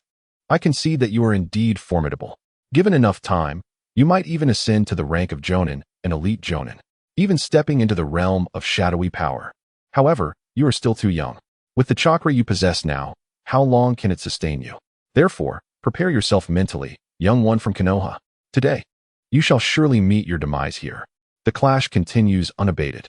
With the assistance of the great toad, Jiraiya has managed, after an arduous battle, to regain a semblance of control over the situation, forcing Kaguya to the disadvantage.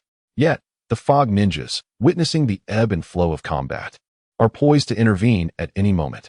The predicament Jiraiya is about to face will be unimaginably dire. In the southwestern region of the Mist Island, after an intense dash, the oil woman, Muki, and Uchiha Mikoto are nearing the vicinity of the ship.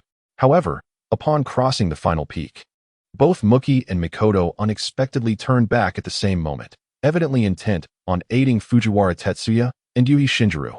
Muki, you know your strength pales in comparison to mine. Moreover, in this fog-laden environment, your insects can exert only limited power. Going there would not only lead to your own demise, but also burden Tetsuya and Shinjiro-sensei. Gazing at her companion before her, Uchiha Mikoto's eyes flicker slightly, her crimson gaze imbued with an overwhelming presence. Mikoto, I understand, but I must go? I cannot bear to watch Tetsuya and Shinjiro-sensei perish here. You know that since joining Team 13, I have never asked anyone for anything. This time, I implore you to grant my request. Faced with the Sharingan of the Uchiha clan and the resolute Mikoto, Muki finds herself devoid of confidence in victory. She can only lower her head, hoping that Mikoto will proceed to the ship. Muki, I understand your conviction. Therefore, I will strive alongside your belief. Let us cease this argument. You know I do not wish to wield these detestable eyes against my comrades.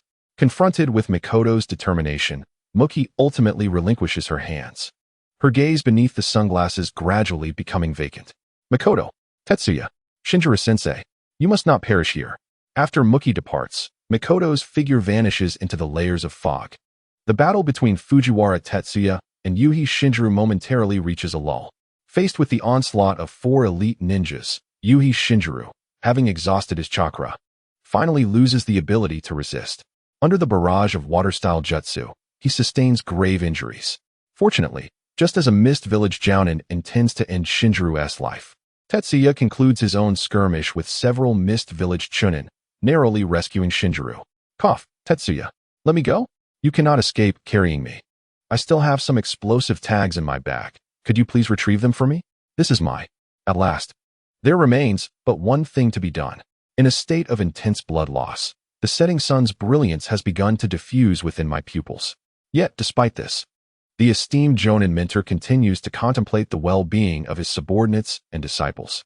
Confronted with death, though there is a sense of longing, there exists not a trace of fear. Teacher, please refrain from uttering such nonsense. Have you forgotten Aunt Keiko? If you were to perish here, what would become of her? Would you condemn her to a lifetime of suffering? Teacher, lift your head. We have not yet reached the brink of despair. Encouraged by Fujiwara Tetsuya's words, the hope for survival flickers anew within the setting sun's heart. However, ultimately unable to withstand his injuries, he gradually succumbs to slumber. Feeling the weight upon his shoulders, Fujiwara Tetsuya's gaze darkens, and a resolution forms within him. Should he fall, it is likely that Jiraiya, the setting sun, or Uchiha Mikoto would, out of respect, look after the Fujiwara, Tanaka, and Yasuji clans. With the water clone technique, in a moment of chaos, Fujiwara Tetsuya's water clone carries the setting sun toward the ship at sea. He believes that Moku and Mikoto will never abandon them until the final moment. If they can reach the ship, perhaps there remains a chance for the setting sun's survival. As for Fujiwara Tetsuya, after creating a clone that resembles the setting sun, he turns and dashes toward the north. Beneath the shroud of mist, Uchiha Mikoto's slender figure swiftly weaves through the forest. After several minutes of travel, she fortuitously encounters Fujiwara Tetsuya's clone and the setting sun. However, as her crimson eyes narrow, Uchiha Mikoto does not utter a word and accelerates away into the distance. Before the Sharingan, Fujiwara Tetsuya's water clone harbors no secrets. Ahead, beset by the assault of 4 Jonin, Fujiwara Tetsuya finds himself in perilous situations time and again. The clone of the setting sun, under the barrage of their ninjutsu, instantly transforms into a cloud of smoke. Upon witnessing this, the Jonin of the hidden mist realize they have been outsmarted by this young boy, and their murderous intent intensifies. After a series of violent detonations, countless ancient trees are violently uprooted and hurled forth. Fujiwara Tetsuya, struck in the chest by a kick from a Jonin of the hidden mist, lands in a hollow after breaking several ribs. Little brat, why don't you flee? It seems your life has come to an end. Approaching Fujiwara Tetsuya, the 4 Jonin do not strike immediately. Instead, they observe his pale visage with the amusement of a cat playing with a mouse. Cough. Together. You 4 must be over a century old, yet you take so long to deal with a mere child. What is there to be proud of? You did not kill me at once. Is it not merely a desire to uncover the secrets of the water mirror technique? Alas, I must regretfully inform you that such confidential matters are beyond my purview. Gazing at the 4 mist ninjas before him, Fujiwara Tetsuya gasped for breath, managing to rise to his feet after several attempts. However, with the majority of his chakra depleted and his injuries severe, even his mastery over numerous advanced and supreme water and lightning techniques provided him no solace in this dire moment. Is this what it feels like to face death? Surprisingly, it is not as unsettling as one might envision. At this moment, my esteemed teacher should be nearing a reunion with Murin and Mikoto. What a pity, Uncle Jiro. I have ultimately failed to heed your counsel. As he touched the communication toad at his waist, Fujiwara Tetsuya, in a moment of instability, casually discarded it into the grass at his feet. Is that so, little one? Nonetheless, such matters are not for us to fret over. We shall return your head intact to the village hidden in mist, where those with the means will extract every secret harbored within your mind. With a cold smirk, a frigid blade of light began to slice through the air towards Fujiwara Tetsuya. Confronted with death, his gaze faltered, and he gradually closed his eyes. It must be said that the assistance of the system had allowed him to navigate nearly 9 months of ninja existence. Yet all of this was now drawing to a close. Stop! At this critical juncture, an icy, furious voice emanated from behind the group. A searing torrent of fire descended like a fallen sea of flames, engulfing the 4 mist Jonin in an instant. In those fleeting seconds, Uchiha Mikoto swiftly hoisted Fujiwara Tetsuya onto her back, fleeing to the distance. Mikoto, why did you return? The scent of the young woman enveloped him, and Fujiwara Tetsuya's eyes reflected an indescribable fury. Tetsuya, I cannot bear to witness another comrade perish before my eyes. Uchiha Mikoto clearly sensed Fujiwara's ire. In her panic, her foot slipped, nearly causing her to tumble from the lofty branch upon which they stood. I understand. Yet, losing one is surely preferable to losing 2. Moreover, in this world of shinobi, living while carrying the will of our predecessors is an arduous endeavor. The wind howled fiercely, and Fujiwara Tetsuya felt several crystalline droplets form on the back of his hand. He understood that these were the tears unique to Uchiha Mikoto. With a quiet sigh, his tone softened considerably. At this point, words were futile. Given Mikoto's determination, she would undoubtedly refuse to abandon him for her own escape. Confronted by the four mist village jonin behind them, the fate awaiting both Fujiwara Tetsuya and Uchiha Mikoto could only culminate in one outcome: in a pursuit in flight. They found themselves at the edge of a precipice, where the endless waves of the ocean surged below. Behind them loomed the four mist jonin, little ones from Konoha. "Surrender now," the jonin taunted. "As for you, Uchiha brat, if you are willing to capitulate, we can guarantee your lives." The ocular techniques of the Uchiha clan have always been coveted by the four great nations: wind, earth, lightning, and water. In the past, they simply lacked the opportunity to seize them. However, at this moment, Uchiha Mikoto embodies a value that far surpasses that of Fujiwara Tetsuya in their eyes. With proper cultivation, perhaps in a decade or several decades, the Hidden Mist Village may possess its own lineage of ocular techniques. Those from the Hidden Mist, even now, what dreams do you still indulge in? To think you could demand our surrender is a gross underestimation of our path as shinobi. The world of ninjas is far more brutal than one can imagine. Fujiwara Tetsuya, too, discerned the hidden intentions of the four mist ninjas, which were undoubtedly more agonizing than death itself. "Mikoto, I am sorry. It seems we are destined to perish together this time. In this life, I owe you. If there is truly a next life, I shall repay you 100-fold. His slender fingers brushed through the girl's silky hair as Fujiwara Tetsuya slowly slid down from Uchiha Mikoto, leaning against her shoulder, forcing himself to stand upright. "Tetsuya, let us refrain from such sentimental words. Even if I were to choose again, my choice would remain the same. However, I will remember your words. Tetsuya-kun, should there be a next life, you must not forget me." Gazing into Uchiha Mikoto's clear and enchanting eyes, Fujiwara Tetsuya found himself momentarily lost in thought. In truth, having a partner like Uchiha Mikoto would be a delightful choice. No, stop them. The opposing Hidden Mist jonin seemed to have sensed the intentions of Fujiwara Tetsuya and Uchiha Mikoto, for figures transformed into fleeting shadows, closing in on the two. Yet, the speed of the mist ninjas fell just short. Amidst the surging waves, Fujiwara Tetsuya and Uchiha Mikoto clasped hands and leaped into the sea, akin to lovers embracing in a mutual fate. After creating two small splashes, they were instantaneously enveloped by the cold, merciless ocean. Damn it, a step too late? The four jonin from the hidden mist gazed into the layers of mist below the cliff, their expressions darkening slightly. The duck that was almost caught had flown away again. This was an opportunity that could have elevated them to greatness. At the western corner of Mist Island, before the four jonin could track them down, Yonomyukin, carrying the unconscious Yu Shinma, took advantage of the retreating fog to escape. Meanwhile, Jiraiya, not long after Yonomyukin's departure, faced a complete downfall. Confronted by Kagaya and dozens of hidden mist ninjas, Gamabunta was gravely injured and returned to Maiboku Mountain. As for Jiraiya, he was forced to use reverse summoning due to his severe injuries and fled to Maiboku Mountain. The reconnaissance mission at Mist Island ended in a disastrous defeat.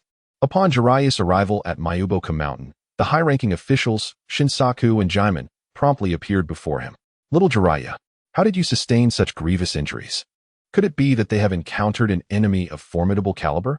With Shinsaku and Jiken, two frogs who have only just begun to grasp the art of ninjutsu.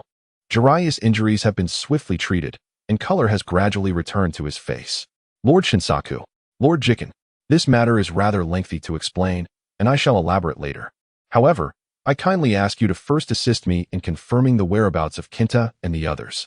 The arrangement of the Hidden Mist Village on Misty Island surpassed his expectations. It is likely that the Uzumaki clan would never have anticipated such audacity from the Hidden Mist Village, firmly establishing itself under their very noses. Of course, these are matters for another time, and they are not something he can resolve alone.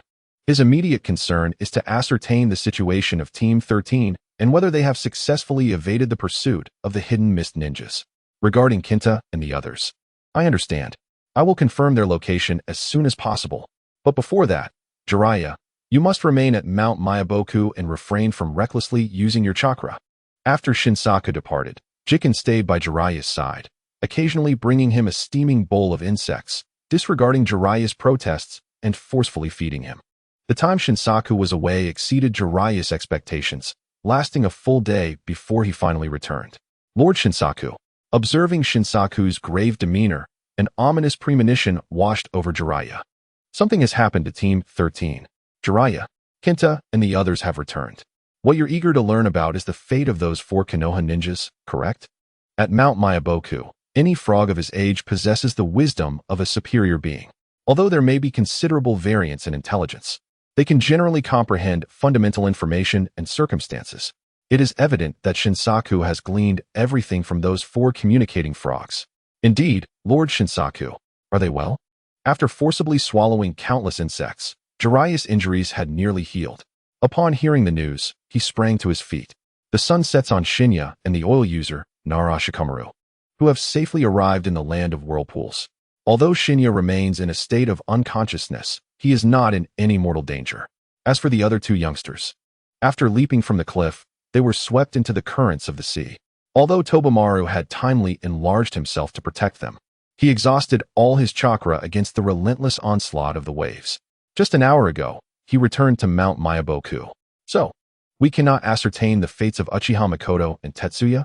Meeting Shinsaku's gaze, tinged with regret, Jiraiya swayed slightly, his tone heavy with guilt. Had it not been for his sudden decision to forcibly include Team 13, this predicament may never have transpired. Is it I who has brought harm to those 2 youngsters? Jiraiya, steady yourself. This is not the demeanor of a successor of Mount Maiboku. I understand, Lord Shinsaku. I shall compose myself. As for Tobamaru, can he be brought here? Though hope appears faint, yet I yearn to visit the final resting place of Yinmaru, to embark on a quest. I understand now. I shall summon Yinmaru. The parting of life and death. Throughout the long existence of the Myokuzen lineage, Shinsaku, Shima has witnessed far too much. Each individual harbors their own obsessions. To escape such predicaments relies solely on personal resolve. Thus, with a silent sigh, Shinsaku refrained from further persuasion. In the village of Uzumaki, when the oil woman brought back news of the true essence of the setting sun and the existence of the mist ninjas on the Mist Island, the entire Uzumaki village, and indeed the whole of the Land of Water, fell into a state of vigilance. The usually reclusive leader of the Uzumaki clan, the highest authority in Uzumaki village, Uzumaki Akina, once again stepped forward. He began to summon the strongest warriors from Uzumaki village, seemingly preparing for a head-on confrontation with the Mist ninjas stationed on Mist Island. Within the leader's hall of Uzumaki village, as powerful ninjas returned one after another, the village gradually became lively. Just as Akina was gathering the elite ninjas of the Uzumaki clan for a council, a voice tinged with respect suddenly resonated from outside. Under the watchful gaze of numerous Uzumaki ninjas, a silver-haired Jiraiya unexpectedly entered. After departing from Myokuzen, Jiraiya's first destination was the setting sun. Although the setting sun remained in a state of unconsciousness, Jiraiya learned of the movements of Uzumaki village through the oil woman. However, the information known to the oil woman was fundamentally different from what he possessed. Thus, Jiraiya had no choice but to temporarily delay his search for Fujiwara Tetsuya and Uchiha Mikoto, and instead proceeded to meet with Uzumaki Akina. Ah, it is you, Jiraiya. Seeing you unharmed brings me relief. Otherwise, I would have been at a loss for how to explain this to Hisashi. For a ninja, 65 years is undeniably an age that transcends limits. Their strength inevitably faces a decline. Yet, supported by the formidable physique of the Uzumaki clan, the aura emanating from Uzumaki Akina showed no signs of weakness. Rather, this elder, with the passage of time, had only grown more formidable in his mastery of sealing techniques, becoming increasingly challenging to contend with. My lord Akina, I apologize for causing you concern. However, we shall discuss pleasantries later. I must convey crucial intelligence to you. Casting a glance at the numerous Uzumaki warriors within the room, Jiraiya became increasingly convinced that Uzumaki Akina had indeed prepared for battle. The ninja world has remained tranquil for far too long. He understood that beneath this calm surface lay the brewing of a tempest. Should Uzumaki village and Mist village engage in open warfare, not only would Konoha be drawn in, but the restless Rain village, the ambitious Sand village, Cloud village, and even Rock village would seize the opportunity to intervene. At that moment, perhaps a second ninja war that will engulf the ninja world is imminent. Jiraiya, speak your mind directly. After Uzumaki Amin dismissed those around him, within the vast chamber, only Uzumaki Amin and Jiraiya remained, accompanied by 5 elite jonin of the Uzumaki clan. At this moment, all eyes in the room converged upon Jiraiya. Lord Amin, the Mist Island is not as simple as it seems. The hidden mist ninjas are far more numerous than the few we encountered. Furthermore, the leader of the many mist ninjas on the island is a prominent shadow of the Kagaya clan, Kagaya Otsutsuki, the wielder of the Shikatsumiyaku, a rather formidable foe. Mentioning Kagaya Otsutsuki, Jiraiya's expression grew somber. Clearly, amidst the chaos on Mist Island, this carefree individual had acknowledged the threat posed by this enemy. The strength of the Kagaya clan is indeed a source of concern. Since the establishment of the Land of Whirlpools and the Hidden Whirlpool Village, there have been numerous overt and covert conflicts with the Hidden Mist Village. The methods of the Hozuki clan, the Yuki clan, and the Kagaya clan are somewhat familiar to us. Jiraiya, I appreciate the intelligence you provided. With your insights, I can devise a more detailed strategy, thereby reducing casualties among our clansmen in the ensuing battles. The information Jiraiya revealed did not sway Uzumaki Amin's resolve. This veteran from a bygone era possessed a determination far more steadfast than others could fathom. No, Lord Amin. The reason I speak at length is not to encourage you to attack the Mist Ninjas on Mist Island, but rather to dissuade you from such an offensive. Jiraiya's voice immediately stirred significant reactions within the room, prompting even Uzumaki Amin to furrow his brow in contemplation. He secretly pondered whether Jiraiya's words might have been influenced by Sarutobi Hiruzen. Lord Amin, during our expedition to Mist Island, we not only encountered numerous mist ninjas, but also discovered traces of the Three Tails in the misty waters. The ambitions of the Mist Village extend far beyond mere appearances. The Three Tails. How could this be? The Mist Village has actually deployed the Three Tails. At this moment, the strong members of the Uzumaki clan, including Uzumaki Amin, finally grasped the significance of Jiraiya's warning. The Three Tails could undoubtedly be considered the sovereign of the seas. If they were to recklessly charge in without this vital information and encounter the Three Tails, the resulting casualties would be unfathomable. The Three Tails, you say? Jiraiya, I comprehend your intent. I shall deliberate cautiously. After a brief silence, Uzumaki Amin began to arrive at a conclusion, until further intelligence on Mist Island could be thoroughly investigated. Remaining passive was undoubtedly the wisest course of action. Then I can rest assured. In truth, aside from this matter, I have another request for your assistance, Lord Amin. Observing the change in Uzumaki Amin's expression, Jiraiya let out a silent sigh. A vast and intricate ninja war has finally extinguished. To say it was a request would be too formal. Jiraiya, if you require assistance, do not hesitate to speak. Then I shall be straightforward. It concerns Lord Uzumaki. During our expedition to the Mist Island, 2 of my fellow Chunin from Konoha leapt into the sea while being pursued by 4 jonin from the Hidden Mist Village. According to the information relayed by my summoning beast, there remains a possibility of their survival. Thus, I implore Lord Uzumaki to dispatch some personnel my way. Rest assured, I shall compensate appropriately according to the task's rank. Based on news from Tobarama, the ocean currents seem to be heading northward, confronted by the vast expanse of the sea. One's strength is ultimately limited. In this domain, aside from the formidable Hidden Mist Village, the ninjas of the Uzumaki clan would undoubtedly provide immense assistance. Jiraiya, you rascal. Should I hear you mention compensation again, do not be surprised if I send you back to Konoha in exchange for Orochimaru. Fear not, I shall personally oversee this matter. In no more than half an hour, the corresponding vessels and ninja teams shall appear before you, with Uzumaki's direct supervision. The efficiency of the Uzumaki village ninjas is truly beyond imagination. In less than half an hour, merely 25 minutes, 3 small ships and 6 fully equipped teams of genin appeared before Jiraiya, as Jiraiya steered the 3 small vessels northward. Somewhere on a desolate island hundreds of miles off the northern coast of the Land of Whirlpools, 2 frail figures were gradually washed ashore by the relentless waves. These 2 figures were none other than Fujiwara Tetsuya and Uchiha Mikoto. After falling into a state of unconsciousness and enduring a prolonged drift, they had ultimately survived. The island was not expansive. Viewed from above, it barely stretched over 1,000 square meters, an insignificant speck amidst the boundless ocean. Far off, beneath the clear blue sky, hundreds of seagulls soared and swooped down upon the sea, capturing plump fish with ease. On the shallow beach, as the tide receded, Crabs hidden in the sandy crevices began to reveal their small heads, scuttling about with their flattened bodies, asserting their dominance on the shore. Perhaps it was Fujiwara Tetsuya's hormones that attracted the male crabs, for before long, he was covered in a swarm of sand crabs. Ouch! Under the grip of those sharp pincers, after enduring countless torturous pinches, Fujiwara Tetsuya finally awakened from his stupor.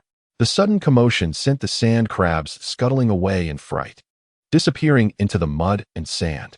After expelling the seawater from his lungs, Fujiwara Tetsuya shielded his eyes from the blinding sunlight, gasping for fresh air as if experiencing a rebirth. This was a sanctuary. No, have I truly survived? Touching the richly textured sand, Tetsuya Fujiwara could not help but experience a fleeting sensation of exhilaration, akin to a survivor relishing life after a calamity. However, this euphoria was ephemeral. Upon catching sight of the unconscious Mikoto Uchiha, his heart once again quickened. Mikoto! Mikoto! Awaken!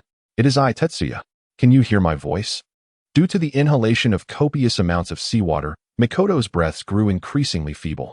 It was only when Fujiwara pressed his right ear to her chest and discerned the faint rhythm of her heartbeat that he confirmed her condition. Gazing upon her exquisite visage and supple lips, Fujiwara hesitated briefly before leaning in to kiss her. Fortunately, he had once learned about drowning rescue techniques. Otherwise, he would have been in dire straits. Breathing heavily on the shore, he himself had only just begun to recover from his own near-drowning experience. At that moment, his lungs had yet to fully acclimate to the fresh air. After a series of artificial respirations and chest compressions, the water that had accumulated in Mikoto's chest was finally expelled by Fujiwara. Although he had endured an onslaught of seawater from the girl beneath him, the sight of her gently fluttering eyelashes alleviated the heavy stone of anxiety that had lodged itself in his heart. They had survived. Mikoto, have we perished? Where are we? Is this a land of purity? Under Fujiwara's watchful gaze, Mikoto's eyelids fluttered several times before finally opening to reveal her crystalline, enchanting eyes. Fool, what are you thinking? This is not a paradise, and we are not dead. Mikoto, rejoice. There is always a way out. We have both survived. In response to the girl's gaze, Fujiwara's expression bore a hint of exhilaration, though he overlooked the current circumstances. In his urgency to rescue Mikoto, he had loosened her collar to her waist, leaving her garments in disarray. It was only with the gentle caress of the breeze that Mikoto became aware of the situation. After several minutes, her cheeks flushed crimson, yet she eventually composed herself, seemingly accepting what had transpired. As for Fujiwara, he held his flushed face in his hands, remaining dutifully behind Mikoto while continuously offering explanations. Yet, the complexities of emotions, especially in a state of unconsciousness, could hardly be distilled into mere words. Tetsuya, what should we do next? Although staying here is pleasant, when can we return to Konoha? Once they regained their composure, the duo had to confront the stark reality of their situation. The deserted island beneath their feet could be traversed swiftly, but the question of their return to Konoha loomed large. Each holds their own bonds. These ties are something they cannot abandon, no matter the circumstances. Mikoto, in this situation, I find myself at a loss for solutions. By the way, have you signed a contract with the summoning beasts of the Uchiha clan? If you have, perhaps we could use them to convey messages. Gazing out at the boundless sea, Tetsuya Fujiwara swallowed hard. Fortunately, he was not alone on this deserted island. Otherwise, the overwhelming solitude could gradually erode one's sanity. I apologize, Tetsuya-kun. I have yet to sign a contract with the Uchiha summoning beasts. Perhaps sensing her inability to assist at such a critical moment, the girl's cheeks flushed with a hint of embarrassment. Mikoto, please refrain from such modest remarks in the future. If it weren't for you, I might have perished on Misty Island. I would not be here now, breathing in the fresh air and engaging in conversation with you. People often say, face the sea, and spring blossoms will follow. Yet, as Tetsuya Fujiwara gazed upon the distant storm clouds gathering, he felt only an endless ache in his heart. Turning to survey the few trees behind him, he shook his head. If he could use earth techniques, he could create a shelter against the wind and rain. But neither he nor Uchiha Mikoto possessed earth affinity. Thus, he had to rely on his own hands. As for the future, he could only leave it to fate. Either Jiraiya, Akihiro, and the others would return to search for them after their escape, or they would endure a long wait for a passing ship. In the days that followed, Tetsuya Fujiwara and Uchiha Mikoto lived a life of frolicking by the seaside, engaging in water techniques to catch fish, bathing, and enjoying fire techniques for grilling. Fortunately, the deep ocean currents did not disrupt their clothes. Otherwise, their daily encounters would have been quite awkward. In the northern waters of the Land of Whirlpools, led by the ninjas of the hidden Whirlpool Village, Jiraiya personally scoured one deserted island after another, drifting with the tides. In the blink of an eye, 10 days passed. During this time, perhaps the exposure of Misty Island's information had caused the hidden Mist Village to retract its claws, allowing the ninjas of the hidden Whirlpool Village to enjoy a relatively peaceful period. At least, the number of ninjas ambushed by the hidden Mist Village diminished significantly during this time. Lord Jiraiya, ahead lies one of the few remaining deserted islands in this sea. If we cannot uncover the whereabouts of Chunin Tetsuya Fujiwara and Chunin Mikoto Uchiha on these islands, then, gazing at the weary figure ahead, the ninjas of the hidden Whirlpool Village fell silent at a critical moment. One was 8 years old, the other 13, two minors. Faced with the assault of 4 jonin from the hidden Mist Village, they ultimately chose to leap off the cliff. This news had spread throughout the hidden Whirlpool Village alongside the search efforts. One can only imagine how those 2 youngsters felt at that moment. How profound the despair must be to have chosen this path. I have come to realize that after searching these desolate islands, should we fail to uncover any trace of those 2 young souls, we shall return to the village of Hidden Leaf. Gazing into the distant sea, Jiraiya's eyes no longer sparkled with their former brilliance. If those 2 children have truly perished in the depths of the ocean, how shall he confront their families upon our return to Konoha? How will he face the truth in the setting sun? On Misty Island, following the exposure of the incident at the Mist Ninja Stronghold, Kaguya Otsutsuki faced accountability from the higher-ups of the Mist Village. She was compelled to relinquish control of Misty Island to her subordinate, while she herself accompanied the Umbu back to the village. It was evident to any discerning observer that, although Kaguya was held accountable, the repercussions would likely be minimal, a mere thunderstorm with little rain, as she was a pillar of the village's elite strength, enjoying the privileges afforded to the noble clans of the ninja world. On the nameless island, Tetsuya Fujiwara's figure flitted across the terrain, pursued by the indignant and embarrassed Mikoto Uchiha. The cause of her ire stemmed from a mishap involving water release. A momentary lapse in concentration had caused Tetsuya to falter in his chakra control, resulting in a gentle torrent of water that thoroughly drenched Mikoto. Everything that was to be seen, and that which ought not to be seen, was laid bare before Tetsuya's eyes, though he was momentarily dazzled by the sights. Tetsuya fervently asserted that it was not his intention. The island's expanse was limited, and after nearly 20 minutes of evasion, Tetsuya found himself cornered by Mikoto. Naturally, a gentle reprimand was inevitable. "Mikoto, you must believe me. I did not mean to.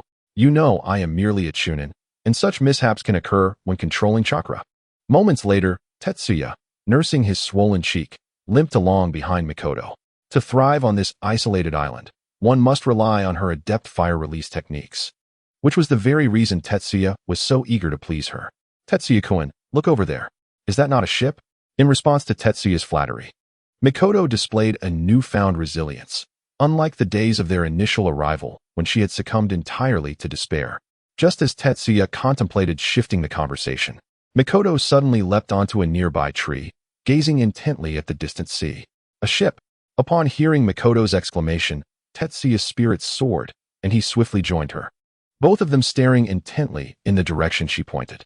After a tense wait of several seconds, a ship emerged, bobbing precariously amidst the tumultuous waves.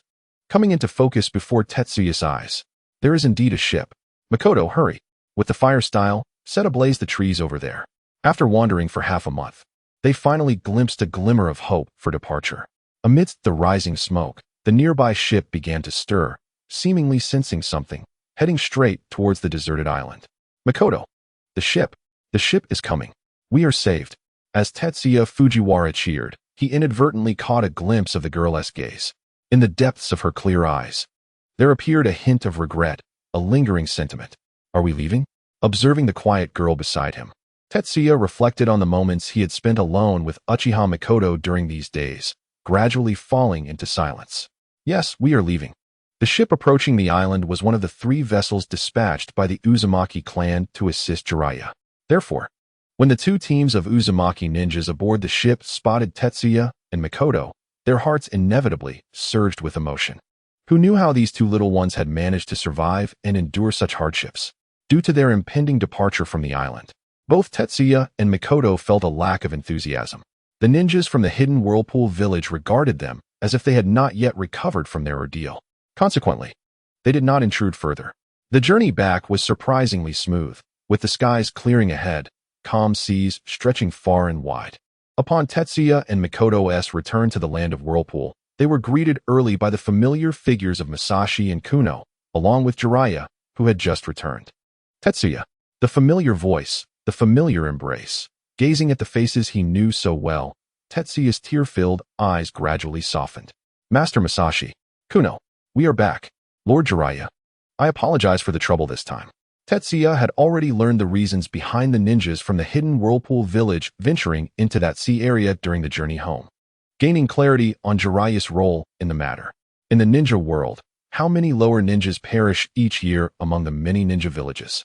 If Jiraiya had not sought assistance from the Uzumaki clan, he and Uchiha Mikoto would have faced an indeterminate amount of suffering to escape that small island.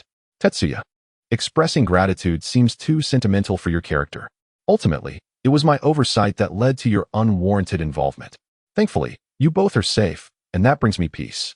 Jiraiya continued, to celebrate your safe return, I, Jiraiya, have decided to treat you to sushi. Facing the serious Tetsuya, Jiraiya awkwardly scratched his head, his broad hands seemingly at a loss for where to rest. Truly, the great Jiraiya. Amidst a few slightly nervous chuckles, Tetsuya, Jiraiya, and their companions made their way toward the sushi restaurant after returning to the hidden Whirlpool village. The 13th squad rested for 2 days in the village of Yuzushiogakure. During this time, an elite jonin from the Uzumaki clan, motivated by goodwill towards Uzumaki Namika, made a special visit. Although this gesture was largely influenced by Jiraiya's reputation, it nonetheless held significance. After bidding farewell to Uzumaki Heiji and Uzumaki Meika, Fujiwara Tetsuya and his companions set forth on their journey back to Konohagakure. Unlike before, now their ranks included an elderly gentleman with white hair. After several days of arduous travel, Fujiwara Tetsuya, Jiraiya, and Yuhi Kyuka finally returned to the familiar gates of Konoha. Gazing at the well-known entrance, a sense of tranquility washed over them. Tetsuya, Kyu, Meika, you have all worked hard on this mission. For now, take 2 days to rest and reunite with your families. Shortly, I will accompany Lord Jiraiya to the Hokage Tower to report on our expedition to Yuzushiogakure. The matters concerning Yuzushiogakure and the Mist's Island are far too complex for 2 chunin and a genin to comprehend. Fujiwara, Uchiha Meika, and Yamanaka Kyu understood this truth all too well. After bowing in acknowledgement, they turned to enter Konoha. Well then, Meika, Tetsuya, see you in 2 days. As he watched his 2 companions, Yamanaka Kyu felt a flicker of inexplicable light in his eyes. He pondered what experiences Fujiwara Tetsuya and Uchiha Meika had endured during their time away. Throughout their return journey, he couldn't shake the feeling of being an accessory to their reunion. Shaking his head to dispel such troubling thoughts, Yamanaka Kyu exchanged simple farewells before heading towards the Yamanaka clan's residence. At that moment, the streets were bustling with Konoha's residents. Yet, to Fujiwara Tetsuya and Uchiha Meika, it felt reminiscent of the deserted island they had just escaped, where they had spent their days in each other's company. Meika, would you allow me to escort you home? After a brief hesitation, Uchiha Meika paused, turning to face Fujiwara Tetsuya. Under the gentle gaze of his clear and warm eyes, Tetsuya found himself unable to pinpoint when his resistance had begun to wane. All right, I will take you home. A mere moment of consideration passed before he strode forward, buoyed by the sweet sound of her laughter. Fujiwara Tetsuya did not enter the Uchiha compound. At the periphery of the clan's territory, Uchiha Meika fortuitously encountered a familiar face. Like a startled fawn, she glanced back at Fujiwara Tetsuya before swiftly retreating into the Uchiha compound. As for Tetsuya, he breathed a sigh of relief, hastily departing the Uchiha compound under the scrutiny of many gazes. A mere chunin, faced with a dozen pairs of crimson Sharingan, would likely induce a cold sweat in anyone. Upon returning to the Fujiwara, Tanaka, and Yusuji clans, Fujiwara Tetsuya, the children of the 3 clans, as usual, gathered around. Tanaka Jiro, Fujiwara Sachiko, and others all wore expressions of indescribable joy. For reasons unknown, perhaps due to the experiences on the Mist Island, as Fujiwara Tetsuya gazed upon these familiar faces. A wave of nostalgia washed over him, causing his nose to tingle with emotion. This, perhaps, was the essence of belonging to a home. Uncle Jiro, and Sachiko, everyone, I have returned. 2 days later, a definitive conclusion was reached regarding the mission to the hidden Whirlpool Village. On the ninja records of Fujiwara Tetsuya, Uchiha Mikoto, and Oilwoman Kiri, an A-rank and an S-rank mission were newly noted. Of course, beyond these accomplishments, tangible rewards were not absent. Perhaps to compensate for the shortcomings on Mist Island, Sarutobi Hisashi placed particular emphasis on the mission's remuneration. After undertaking these 2 missions, Fujiwara Tetsuya and Uchiha Mikoto were awarded a substantial sum of 200,000 ryo.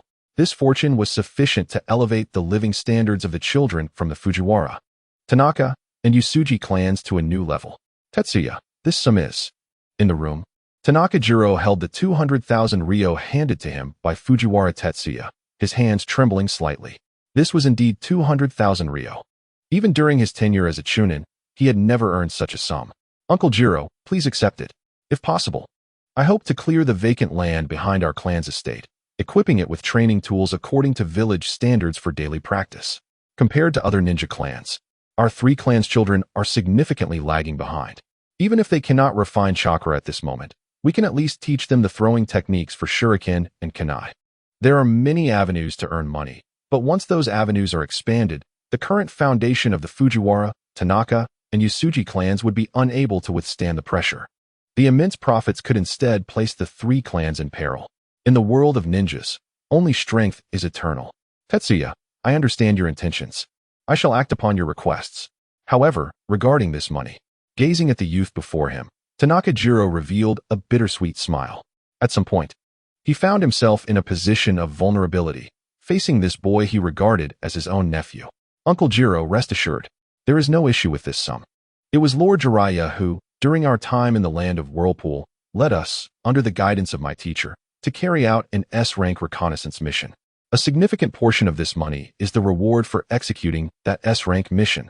Lord Jiraiya, an S-rank mission. Upon hearing Fujiwara Tetsuya's response, Tanaka Jiro's eyes widened in astonishment.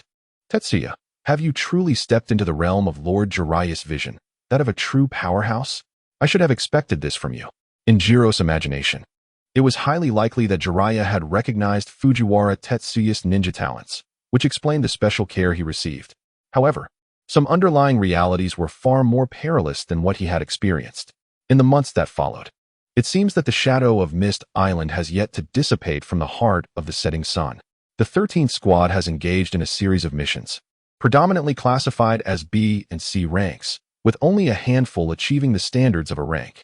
Furthermore, all these tasks are confined within the borders of the Land of Fire. Although the rate of accruing kill points has significantly diminished compared to their journey in the Land of Waves, it has afforded Tetsuya Fujiwara ample time to familiarize himself with the unmastered ninjutsu scrolls.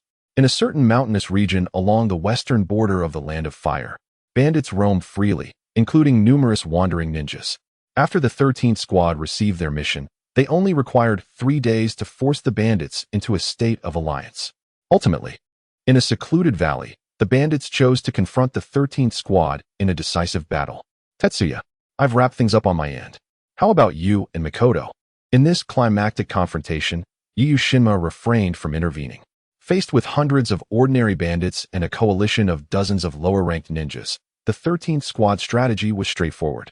Oil Woman Moku, utilizing the secret techniques of her clan, ignited the valley's exit, while Uchiha Mikoto and Tetsuya Fujiwara took center stage in battling the bandit coalition.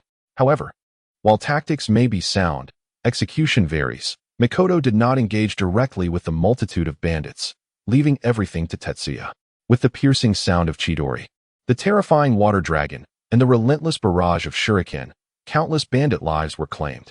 Regardless of whether they were mere bandits or the wandering lower and middle ninjas mixed among them, none could withstand Tetsuya's onslaught for more than 10 seconds.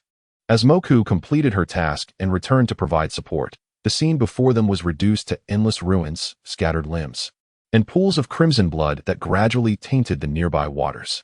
Notification: congratulations, host, for slaying 327 ordinary bandits, 32 wandering lower ninjas, and 13 wandering middle ninjas.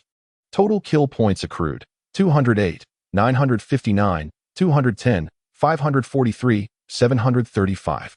This mission represents the highest accumulation of kill points for Tetsuya Fujiwara since entering the ninja realm, surpassing even the combined total of his previous battles in the Land of Waves. Although it left a sour taste, he found solace in the fact that those who fell were deserving of their fate, depraved marauders and spies planted by the likes of Amigakure, Sunagakure, and Iwagakure, mere pawns of shadowy forces. Moku, my apologies for your tardiness. Shaking off the blood from his shuriken, Tetsuya slowly diverted his gaze, for not far off, Uchiha Mikoto and Yu Shinma were approaching. Tetsuya, now that this task is complete, let us take a respite. After executing 7 B-rank missions and 1 A rank, it is time to unwind. As he gazed upon the grim scene before him, Shinma's eyes flickered. Excessive slaughter only serves to plunge one deeper into darkness. Especially someone of Fujiwara Tetsuya's age, bearing the weight of family revitalization. I am increasingly apprehensive that Tetsuya might stray from the righteous path. It is not the way of the ninja, but rather the journey of the soul. It could devolve into something akin to the dark side of Konoha, a mere machine of slaughter.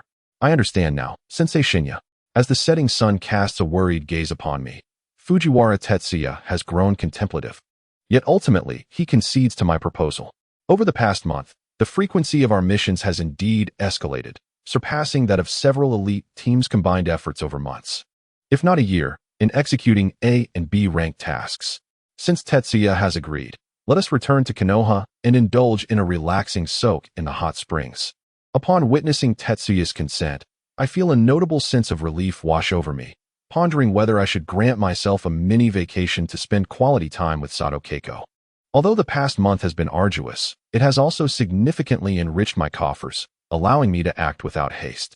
Without delving into the hidden calculations within my heart, I sought a clean place to rest, where Tetsuya could focus entirely on his newly updated panel. Host, Fujiwara Tetsuya Strength. Chunin, 42, 895. 000, Bloodline Limit. None Ninjutsu. Lightning Release. Kirin, 11,000 Beginner. S. Konoha Style Swordsmanship. 5, 861, 000 Intermediate. A. Lightning Release. Chidori, 4, 175, 000 Mastered. A. Water Release. Water Mirror Technique. 1, 343, 000 Advanced. A. Water Release. Water Breakwave. 1, 213, 000 Advanced. A. Water Release. Great Waterfall Technique. 1, 543, 000 Advanced. A. Water Release. Water Dragon Bullet Technique. 419, 500 Intermediate. B. Water Release. Water Fong Bullet. 98, 500 Intermediate. B. Water Release. Water Barrier. 489, 500 Intermediate. B. Water Release. Water Dragon Whip. 851, 000 Advanced. B. Lightning Release. Lightning Beast Chase Fong. 561, 000 Mastered. C. Lightning Release. Ground Walk. 158, 500 Advanced. C. Water Release. Water Clone Technique. 435, 500 Advanced. C. Water Release. Water Prison Technique. 1, 851, 000 Mastered. C. Body Flicker Technique. Advanced. D. Body Replacement Technique. Advanced. E. Kill Value. 6, 982 The S-Rank Ninjutsu. Lightning Release. Kirin remains a venture I dare not undertake lightly. Aside from mastering the sage arts acquired from Sarutobi Hiruzen and the Uzumaki clan, I have fully grasped all other ninjutsu. Furthermore, Lightning Beast Chase Fong and Water Prison Technique have become my second and third ninjutsu, achieving a mastery level. However, despite elevating Lightning Beast Chase Fong to mastery, I remain utterly clueless regarding the nature transformation of Lightning Release Chakra. System, allocate 2,000 points of the current kill value to the strength option. Additionally, distribute the remaining kill value entirely to Konoha-style swordsmanship. After much deliberation, before mastering the nature transformation of Lightning Release Chakra, I still intend to enhance my close combat abilities. Beep. Kill value allocation complete. Congratulations to the host on the enhancement of strength. You have successfully advanced to Elite Chunin. The chakra has been permanently increased by 20, and a reward of 1,000 slaying points has been granted. Ding. The distribution of slaying points is complete. Congratulations, host. Your proficiency in the leaf-style swordsmanship has improved. Leaf-style swordsmanship, 15, 865, 000 mastery. A permanent 20 increase in chakra. How generous indeed. I can feel the chakra within me surging immensely. Tetsuya Fujiwara's heart once again ignited with a fervent desire to train. However, upon catching sight of the bright eyes beside him, his exuberance swiftly dampened. Master Jinwoo, during this period, I wish to focus on honing my swordsmanship. As you know, my short blade was shattered by that guy AI during the Chunin exams. If I want to acquire a sturdy and durable short blade, where would be the most suitable place to purchase one? Konoha Village. There are numerous shops dealing in blades. Yet, the owners of these shops possess hearts as dark as those of worldly merchants. Any short blade that meets my satisfaction is priced exorbitantly by these shopkeepers, leaving Tetsuya Fujiwara in near despair. A short blade, you say? Tetsuya, on this vast expanse of the ninja world, the finest craftsmen of weapons are undoubtedly those from the land of crafts. Alas, the land of crafts is far too distant from Konoha. If we were to receive a mission to the land of crafts in the future, we could certainly take a look there. By the way, Tetsuya, I just remembered. Doesn't the Hokage still owe you a reward from the Chunin exams? You might as well mention this to the Hokage. With a stroke of good fortune, not only could you save a considerable sum of money, but you might also acquire a blade that exceeds your expectations. Meeting the profound gaze of Jinwoo as the sun set, Tetsuya Fujiwara suddenly understood the implication behind Jinwoo's words. It was merely a suggestion for him to shamelessly seek a freebie. The situation of the Fujiwara, Tanaka, and Usuji clans had long been known to the people of Konoha following Tetsuya Fujiwara's emergence as a dark horse. Those with discerning eyes understood that Tetsuya could hardly afford a finely crafted short blade. Given Sarutobi Hiruzen's esteemed position, in order to uphold his reputation for integrity, he would undoubtedly bear this expense.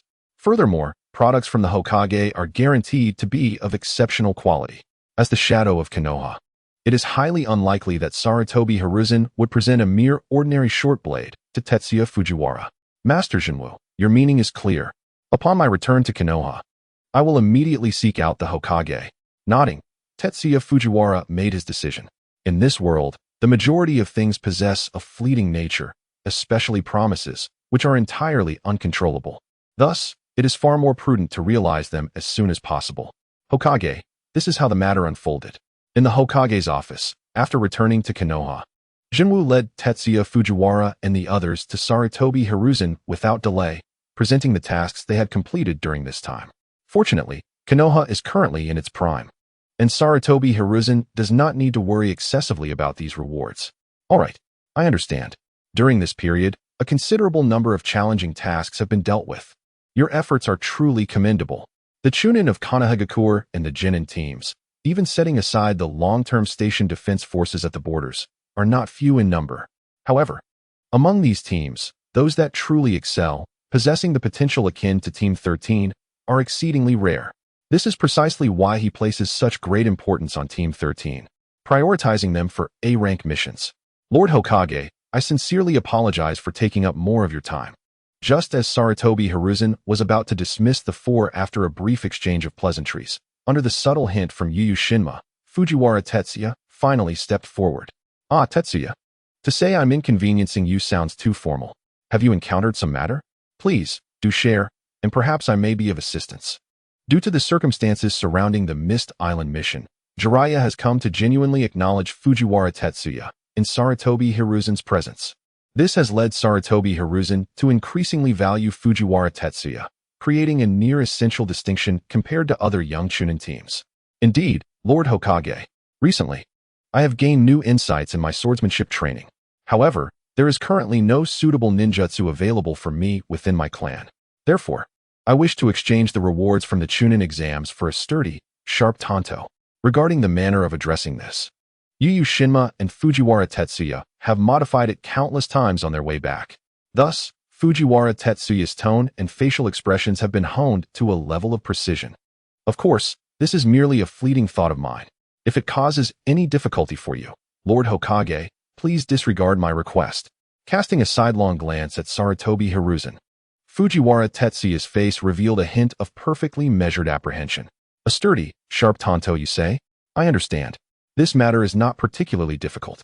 In our village, there are numerous ninja blades manufactured in the land of crafts. I shall dispatch someone to select a suitable one for you. Facing the unified gaze of Team 13, Sarutobi Hiruzen briefly glanced at Yu Shinma before responding. The village's finances are quite prosperous this year. Extra expenditures are hardly a concern. Well, at worst, it's merely a drizzle. Then, I am grateful to you, Lord Hokage. Upon hearing Sarutobi Hiruzen's agreement, Fujiwara Tetsuya breathed a sigh of relief. It was not out of fear of Sarutobi Hiruzen's authority, but rather the genuine savings of tens to even hundreds of thousands of ryo. Such a trivial matter need not be thanked. After all, I had promised to reward you during the Chunin exams. By the way, Tetsuya, since the Chunin exams, I have yet to witness your combat prowess. I am quite curious to see how much you have grown. Additionally, I forgot to inform you. Not long ago, intelligence operatives from the Land of Lightning and the Land of Wind conveyed news. In the previous Chunin exams, the remarkable performances of A and Rasha were noteworthy. Not long ago, during the execution of a mission, a remarkable feat was accomplished by defeating a Jonin head-on, amidst the murmurs of the crowd. Sarutobi Hizashi slowly rose, his gaze directed at Fujiwara Tetsuya, gradually filled with an air of pressure, defeating a Jonin head-on. Upon hearing Hizashi's words, Tetsuya's expression remained largely unchanged. At their age, after months of rigorous training, if one could not even achieve such a feat, how could they bear the weight of being a Kage of the 5 great shinobi villages? Tetsuya, are you not surprised? Hizashi could not help but inquire, observing Tetsuya's calm demeanor. Logically, one would expect a young lad of such an age to be eager for competition. Upon hearing this news, shouldn't he display astonishment and strive to catch up? Lord Hokage, AI and Rasha possess the potential to become Kage-level powerhouses. It is entirely reasonable for them to surpass Jonin. Tetsuya's voice, addressing the onlookers within the room, brimmed with certainty. Kage-level? At that moment, not only Hizashi, but also those who had always stood by Tetsuya, Yuhiko, Uchiha Mikoto, and Aburame Kijin, felt a tremor within them. From his composed tone, they could sense that their companion had already set his sights on heights they had never envisioned. Tetsuya, is this the reason for your urgency? Ko remarked, a hint of admiration in his voice, suddenly feeling a sense of aging wash over him.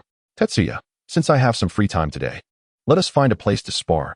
I wish to witness your growth firsthand. For the vast majority of ninjas, a lifelong aspiration is to become a Jonin or an elite Jonin. Tetsuya's ambitions piqued Hizashi's interest. As he spoke, he removed his ceremonial robe and hung it on a nearby rack, revealing his fitted battle armor. Truly, as the 3rd Hokage, his caution remained even at the pinnacle of his strength. Then I shall trouble you, Lord Hokage. In facing Hizashi, a figure standing at the apex of Kage level, Tetsuya realized the long journey ahead of him. However, through this sparring session, Hizashi might offer him many valuable insights, guiding him to tread a smoother path as a ninja. As the Hokage of Konoha, Hizashi naturally attracted attention wherever he went, unbeknownst if it was Hizashi's deliberate design. As he led Tetsuya and Ko to a nearby training ground, many high-ranking officials and clans of Konoha learned of this development. In an instant, numerous figures stirred into motion, swiftly making their way to the training ground. It seemed that today, the teacher was in high spirits, orchestrating such a spectacle merely to guide a young boy. As a deep, magnetic voice resonated, the gathered leaf shinobi, including elite Chunin, swiftly parted to create a path. 3 imposing figures gradually approached from the distance. Tsunade, that mischievous boy Tetsuya. He is no ordinary child. Tetsuya-kun may very well surpass us in the future. This somewhat neurotic remark emanated from Jiraiya's lips. Yet, regardless of others' thoughts, Jiraiya's expression was unusually solemn. Is that so? I never expected you, Jiraiya, to recognize Tetsuya-kun's potential. That boy indeed possesses the qualifications to stand alongside us. Orochimaru. Even you say so? Tsunade's impression of Fujiwara Tetsuya was limited to the Chunin semifinals. The finals showcased Tetsuya's ninja talent and unwavering convictions. However, in Tsunade's heart, Tetsuya was merely a genius without any bloodline limit among the minor clans. Such talents are never in short supply in Konoha or the ninja world. Tsunade, if only you could learn more about that boy, you would not speak so lightly. As Tsunade, Orochimaru, and Jiraiya engaged in conversation, more youthful figures appeared nearby, recent graduates from the Ninja Academy, The genius of the Senju clan, the Hinata brothers Hayashi and Hisashi, the rising stars of the Uchiha clan, and the talented members of the Akimichi clan who had awakened their five senses. These individuals bore expressions ranging from gentle to aloof, indifferent to profound. Yet, at this moment, each young heart harbored a singular question. What makes Fujiwara Tetsuya worthy of such attention from the third Hokage? What is termed a sparring match is, in essence, a guidance session from seniors to juniors, a lesson from the Hokage. Thus far, in all of Konoha, aside from the Sarutobi clan, only those three possess such qualifications. As the surrounding figures settled into place, the atmosphere of the training ground gradually quieted. While everyone patiently awaited, several more figures appeared in the distance. The two Hokage advisors, Koharu Uchiha and Hamura Mitokado, along with the shadow of Konoha, Danzo Shimura. Today is indeed lively. After exchanging pleasantries with a few familiar ninjas, Mito Hamura, Koharu, and Danzo rightfully occupied the most spacious vantage point, apart from Tsunade, Orochimaru, and Jiraiya. Here they come. The wait did not last long. Moments later, Sarutobi Hiruzen led Fujiwara Tetsuya, along with Yuhiko and others, approaching with laughter and camaraderie. Their affectionate smiles instantly captured the attention of many. They have arrived. At this moment, the gathering of Konoha ninjas at the training ground undoubtedly exceeded 100. Hokage-sama, faced with the laughter of Sarutobi Hiruzen, everyone reined in their thoughts and respectfully responded in unison. Hiruzen, you have acted recklessly this time. As the Hokage of Konoha, your every word and action represents the face of our village. Engaging in a spar with a mere child is indeed beneath the dignity of the Hokage. Those who dared to adopt such a brazen tone in front of Sarutobi Hiruzen were none other than the members of the Uzumaki clan, particularly Uzumaki Koharu. The conflict between the Uzumaki clan and the Fujiwara, Tanaka, and Yasuji clans, although having reached a temporary resolution, still lingered like thorns in the hearts of both parties. As the strongest member of the Uzumaki clan, Koharu's stance naturally favored her own kin. The notion of impartiality in such matters has always had its prerequisites throughout history. Koharu, I am simply indulging in a moment of whimsy. It is rare to feel such enthusiasm. You should not hinder me. In the face of Sarutobi Hiruzen's gaze, Shimura Danzo and Mito Gate Kurinai quickly averted their eyes, leaving only the stubborn Uzumaki Koharu, who, upon sensing the intensifying pressure of that gaze, finally retreated to the side. Tetsuya, this spar is akin to the regulations of the Chunin exams. You may utilize any ninjutsu, taijutsu, genjutsu, or equipment at your disposal. Do not fret about injuring me. Unleash your full potential and let me witness the extent of your abilities. Do you possess the talent to become a shadow-level powerhouse? As he stepped into the center of the training ground, the straight figure of Sarutobi Hiruzen gradually turned around, instantly entering a combat stance. Indeed, Hokage-sama, I shall give it my all. After a brief silence, Fujiwara Tetsuya slowly drew the small blade from his back, a weapon he had just borrowed from Uchiha Mikoto. Named Cicada's Cry, though somewhat unwieldy, it was solid and sharp enough to withstand being crushed by Sarutobi Hiruzen's might. Then, performing the hand seals, Fujiwara Tetsuya launched himself forward at an incredible speed, closing the distance to Sarutobi Hiruzen in an instant. The Cicada's Cry, under his command, emitted sharp sounds as it sliced through the air. Such speed, such keen battle awareness. Yet, Tetsuya, employing the Konoha-style swordsmanship as your opening move, seems to be a miscalculation. Clang! A terrifying shockwave erupted, creating endless ripples. With a mere casual strike, Sarutobi Hiruzen exploited the opening in Fujiwara Tetsuya's swordplay, deflecting his blade effortlessly. Truly, he was the third Hokage. His understanding of swordsmanship had reached such a level. Konoha-style swordsmanship, breaking the void. Konoha-style swordsmanship, falling. Impressive, Tetsuya. Has your swordsmanship advanced to this degree? However, even with such progress, it was still insufficient. Through their brief exchange, Sarutobi Hiruzen discerned Fujiwara Tetsuya's level of swordsmanship. With the Konoha-style techniques alone, Tetsuya possessed the qualifications to contend against elite Chunin. At such a young age, achieving this level was indeed remarkable. Dear Hokage, I am immensely grateful for your guidance. However, I must express that during our time in the Hokage's office, I shared a newfound insight into swordsmanship. Henceforth, I humbly invite you to witness my growth firsthand.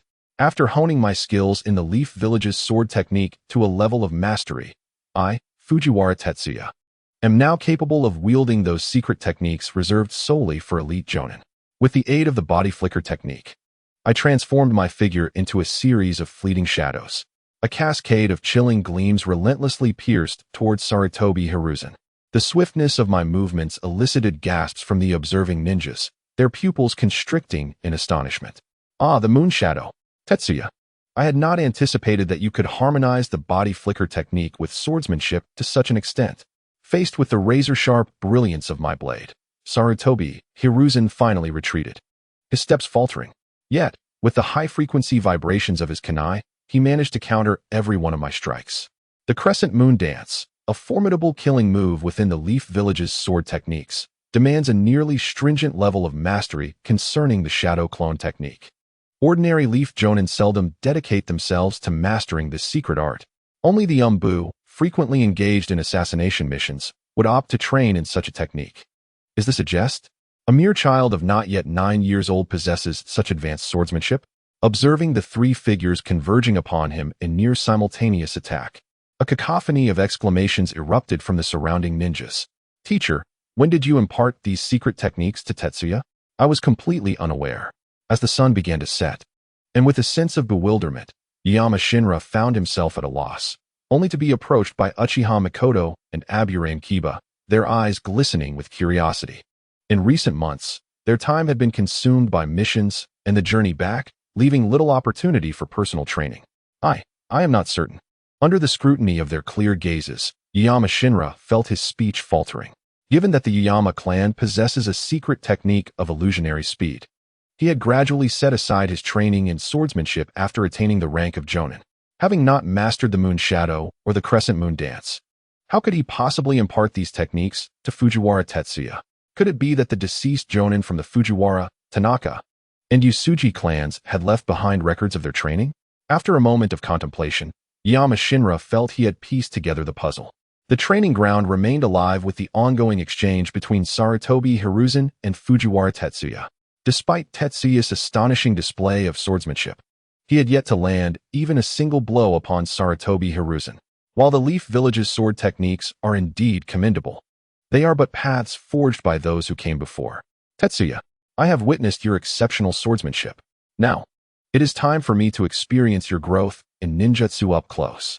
After Fujiwara Tetsuya has showcased the three techniques of Chidori, Suiro no Jutsu, and Kaminari no Raiden, the elite shinobi of Konoha's Umbu, as well as those belonging to Danzo's root, have sought to master these formidable techniques. Chidori demands an almost abnormal level of dynamic vision, making those who can wield it in actual combat exceedingly rare. However, Suiro no Jutsu has demonstrated commendable adaptability in practical application, as the Hokage desires, after relentless strikes. Though the cicada's cry has suffered no damage, Fujiwara Tetsuya's hands have been stung painfully by the recoil of the force. Thus, at the moment Sarutobi Hiruzen opens his mouth, Fujiwara Tetsuya thrusts the cicada's cry into the ground nearby, his hands weaving through seals with remarkable speed. Feel the pressure from your junior. With Fujiwara Tetsuya having elevated his mastery of Kaminari no Raiden to a proficient level, the power, agility, and tracking capability of the technique have significantly improved. Under the deliberate provocation of Sarutobi Hiruzen's movements, Kaminari no Raiden continues to close in on him. Such exquisite chakra control. The speed and agility are commendable. But what of the power? Doton, Dorihiki. The ground trembles, and before the eyes of the onlookers, an astonishing earthen wall rises in the center of the training ground. The Hokage's earth techniques remain as terrifying as ever. Faced with the imposing wall, many of Konoha's Jonin murmur quietly among themselves, contemplating how they would counter such a commonplace ninjutsu if they were in the Hokage's position.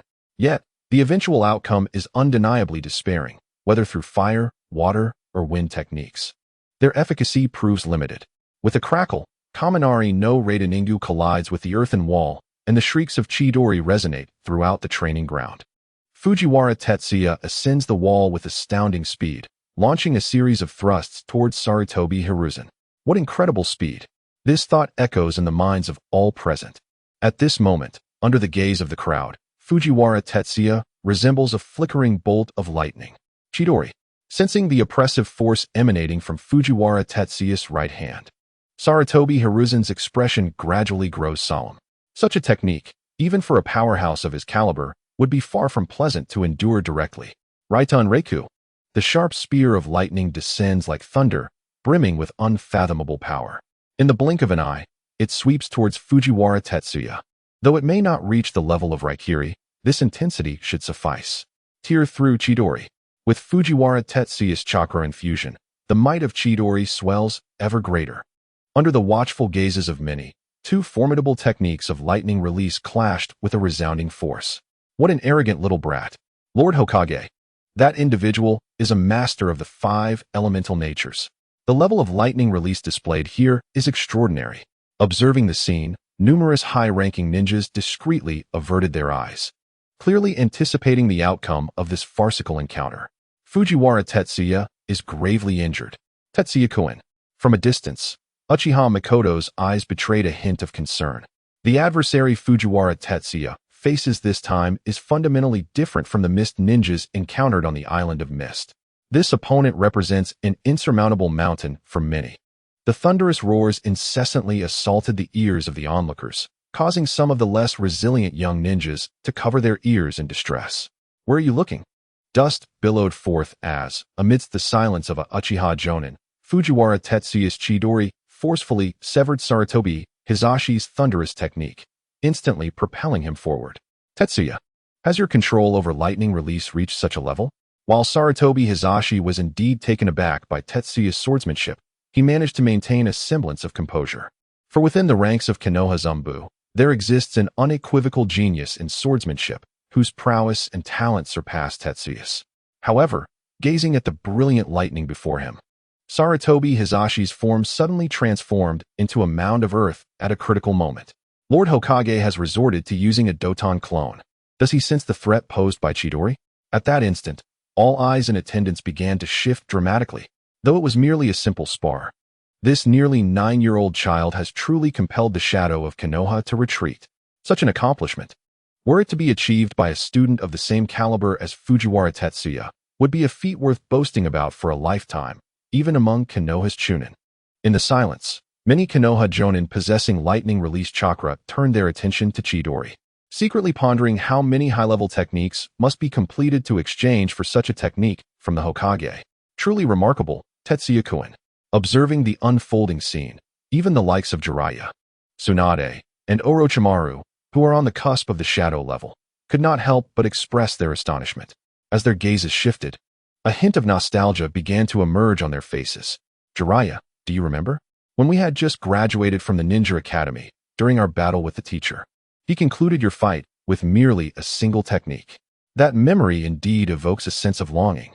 Orochimaru, at such a moment, refrained from uttering any disheartening remarks. The past is something he remembers well and will not forget. However, in comparison to the current Fujiwara Tetsuya, he was rather lacking back then. Just a single encounter. The battle concluded with his own teacher's earth-based decapitation technique, leading to prolonged mockery from Tsunade. In the arena, gazing at the muddy terrain beneath him, Tetsuya Fujiwara retracted the lightning from his right hand, swiftly retreating. Sarutobi Hiruzen's mastery of the shadow clone technique had reached an unfathomable level. His hand seals executed with such speed that they obscured Fujiwara's vision. Just as Fujiwara searched for him, Hiruzen's figure materialized behind, unleashing a blazing fire release, Fire Dragon Bullet, engulfing Fujiwara in a torrent of flames. Despite Fujiwara's water release, water barrier attempting to counteract Hiruzen's fiery onslaught, he was acutely aware of the disparity in their chakra levels. However, the present scenario was precisely what he required. Under the intense heat, numerous water vapor coalesced, enveloping both Fujiwara and Hiruzen in a shroud. With his water release, water-severing wave, the fog obscured everyone's sight, leaving Fujiwara unable to discern Hiruzen's position. Yet, his experience from the Mist Island battle offered him insight into navigating the current predicament. In such moments, intuition became paramount. As long as the jutsu's potency was sufficient, a powerful barrage would suffice. The impudent youth. Due to the angle, Fujiwara's water-severing wave manifested in a parallel trajectory, piercing through the mist and unleashing a terrifying high-pressure torrent that swept outward. In an instant, countless trees succumbed to the force. and the observing leaf ninjas were likewise caught off guard, compelled to evade. Observing the devastation left in the wake of the water-severing wave, the prodigies from the Senju, Uchiha, and Kuruma clans adopted increasingly grave expressions. Though their jutsu specialties varied, facing such a brutal technique was undeniably daunting. Tetsuya, how did you uncover my position? As the mist dissipated, the silhouettes of Fujiwara and Hiruzen gradually came into view. Hiruzen now bore numerous water stains, indicating that Fujiwara's assessment had been astoundingly precise. Lord Hokage, would you believe me if I said it was intuition? Exercising caution, Fujiwara chuckled awkwardly and promptly distanced himself from Hiruzen. Human nature is inscrutable. Who could say whether Hiruzen might retaliate with his own water release, leaving Fujiwara in a similar predicament? Intuition, you say? A commendable response. As a ninja, one must not only make rational judgments based on the situation, but also trust one's instincts during critical moments. Once a decision is made, hesitation is a luxury that could cost one's life. Observing Fujiwara's cautious demeanor, Hiruzen chuckled softly. The attack was not initiated immediately. Instead, there was a contemplative pause, accompanied by philosophical musings. I express my gratitude for the teachings of Lord Hokage. They have been duly noted. Fortunately, in the presence of numerous ninjas, Sarutobi Hiruzen refrained from imparting the ideology of the will of fire to him. Otherwise, he would have been reduced to a mere sycophant. Tetsuya, exercise caution in the forthcoming battle. I shall commence my offensive. At the instant Sarutobi Hiruzen's voice faded, Tetsuya Fujiwara's pupils constricted sharply. For within his line of sight and sensory perception, the trace of Sarutobi Hiruzen had entirely vanished. Water release, water prison technique. Amidst the multitude of gazes, Sarutobi Hiruzen, transformed into the formidable King Kong rod, materialized behind Tetsuya Fujiwara, unleashing a terrifying wave of energy directly aimed at the back of Tetsuya's head. Fortunately, after mastering the water prison technique, Tetsuya Fujiwara's hand-sealing speed had significantly increased. At a critical moment, a water curtain with a 2-meter radius successfully absorbed the devastating force of the King Kong rod. Lord Hokage seems to have gone a tad overboard.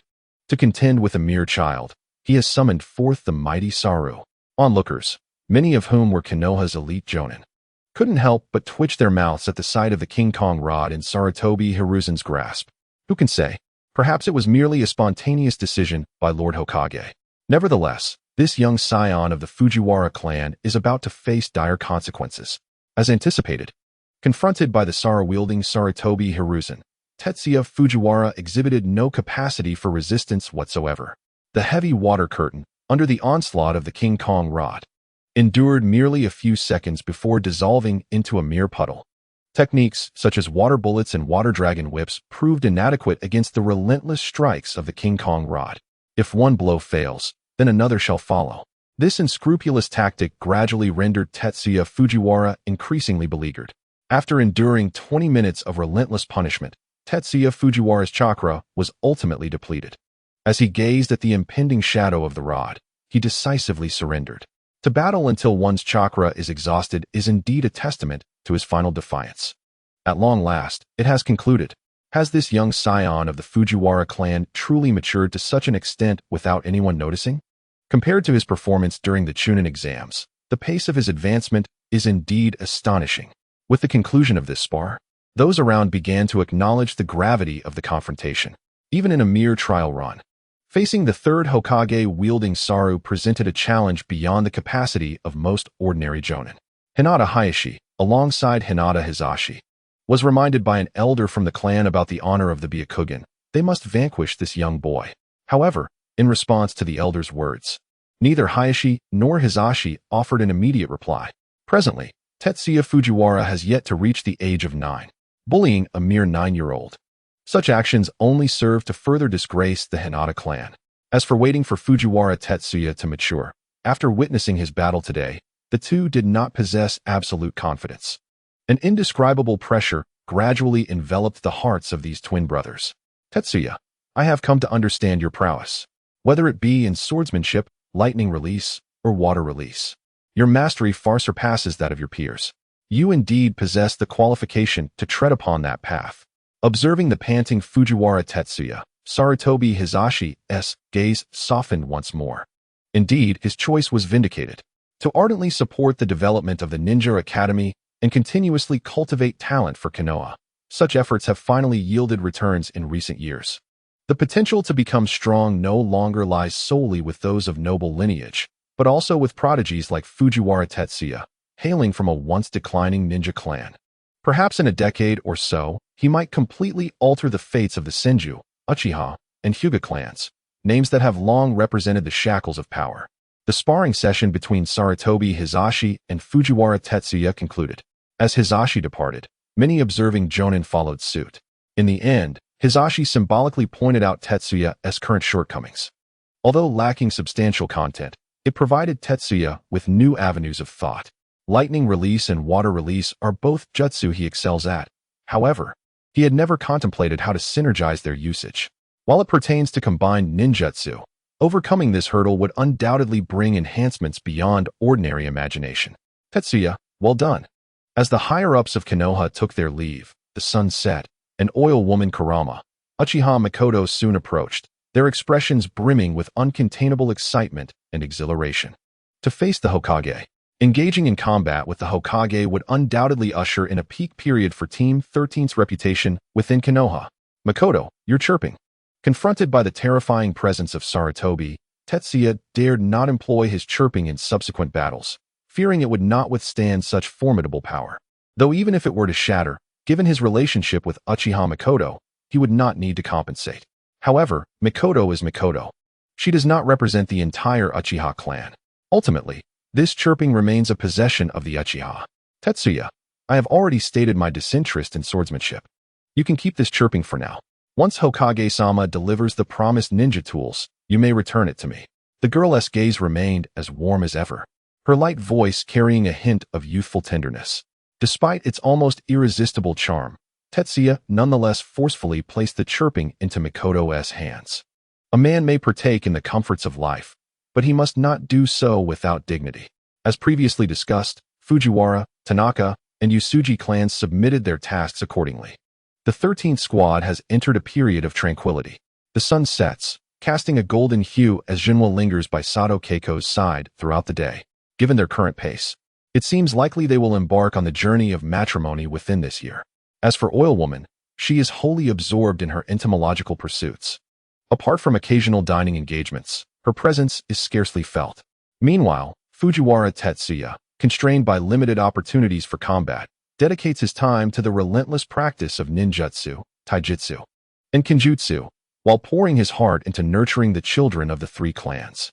Host, Fujiwara Tetsuya Strength, Elite Chunin, 1289100000, Bloodline Limit, None Ninjutsu, Lightning Release, Kirin, 11,000 Beginner, S, Konoha Style Swordsmanship, 1679500 Proficient, A, Lightning Release, Chidori, 4305000 Proficient, A, Water Release, Water Mirror Technique, 1343000 Advanced, A, Water Release, Water Wave, 1273000 Advanced, A, Water Release, Waterfall Technique, 1543000 Advanced, A, Water Release, Water Dragon Bullet Technique, 421500 Intermediate, B, Water Release, Water Fong Bullet, 102500 Intermediate, B, Water Release, Water Barrier, 493500 Intermediate, B, Water Release, Water Dragon Whip,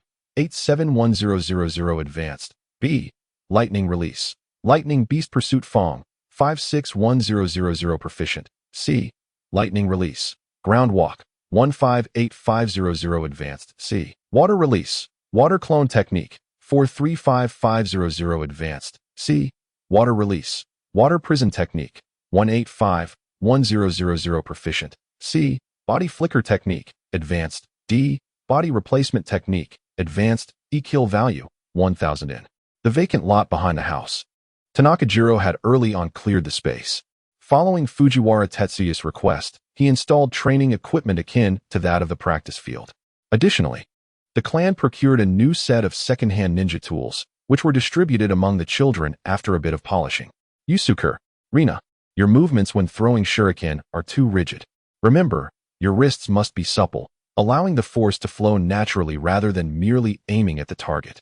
On the training field, to the left, The young ones who have yet to enter the ninja academy stand firm in their horse stance, balancing bowls of trembling water atop their heads. To the right, Fujiwara Tetsuya meticulously corrects Yusuji Yusuke and Tanaka Rina's shuriken throwing techniques. As a year passes, Yusuji Yusuke has risen to the 4th grade, and Tanaka Rina has advanced to the 5th. Graduation is no longer a distant dream for them. Tetsuya, will you demonstrate it for me again, just once? In front of his younger brother, Fujiwara Tetsuya, there is no sense of distance between them.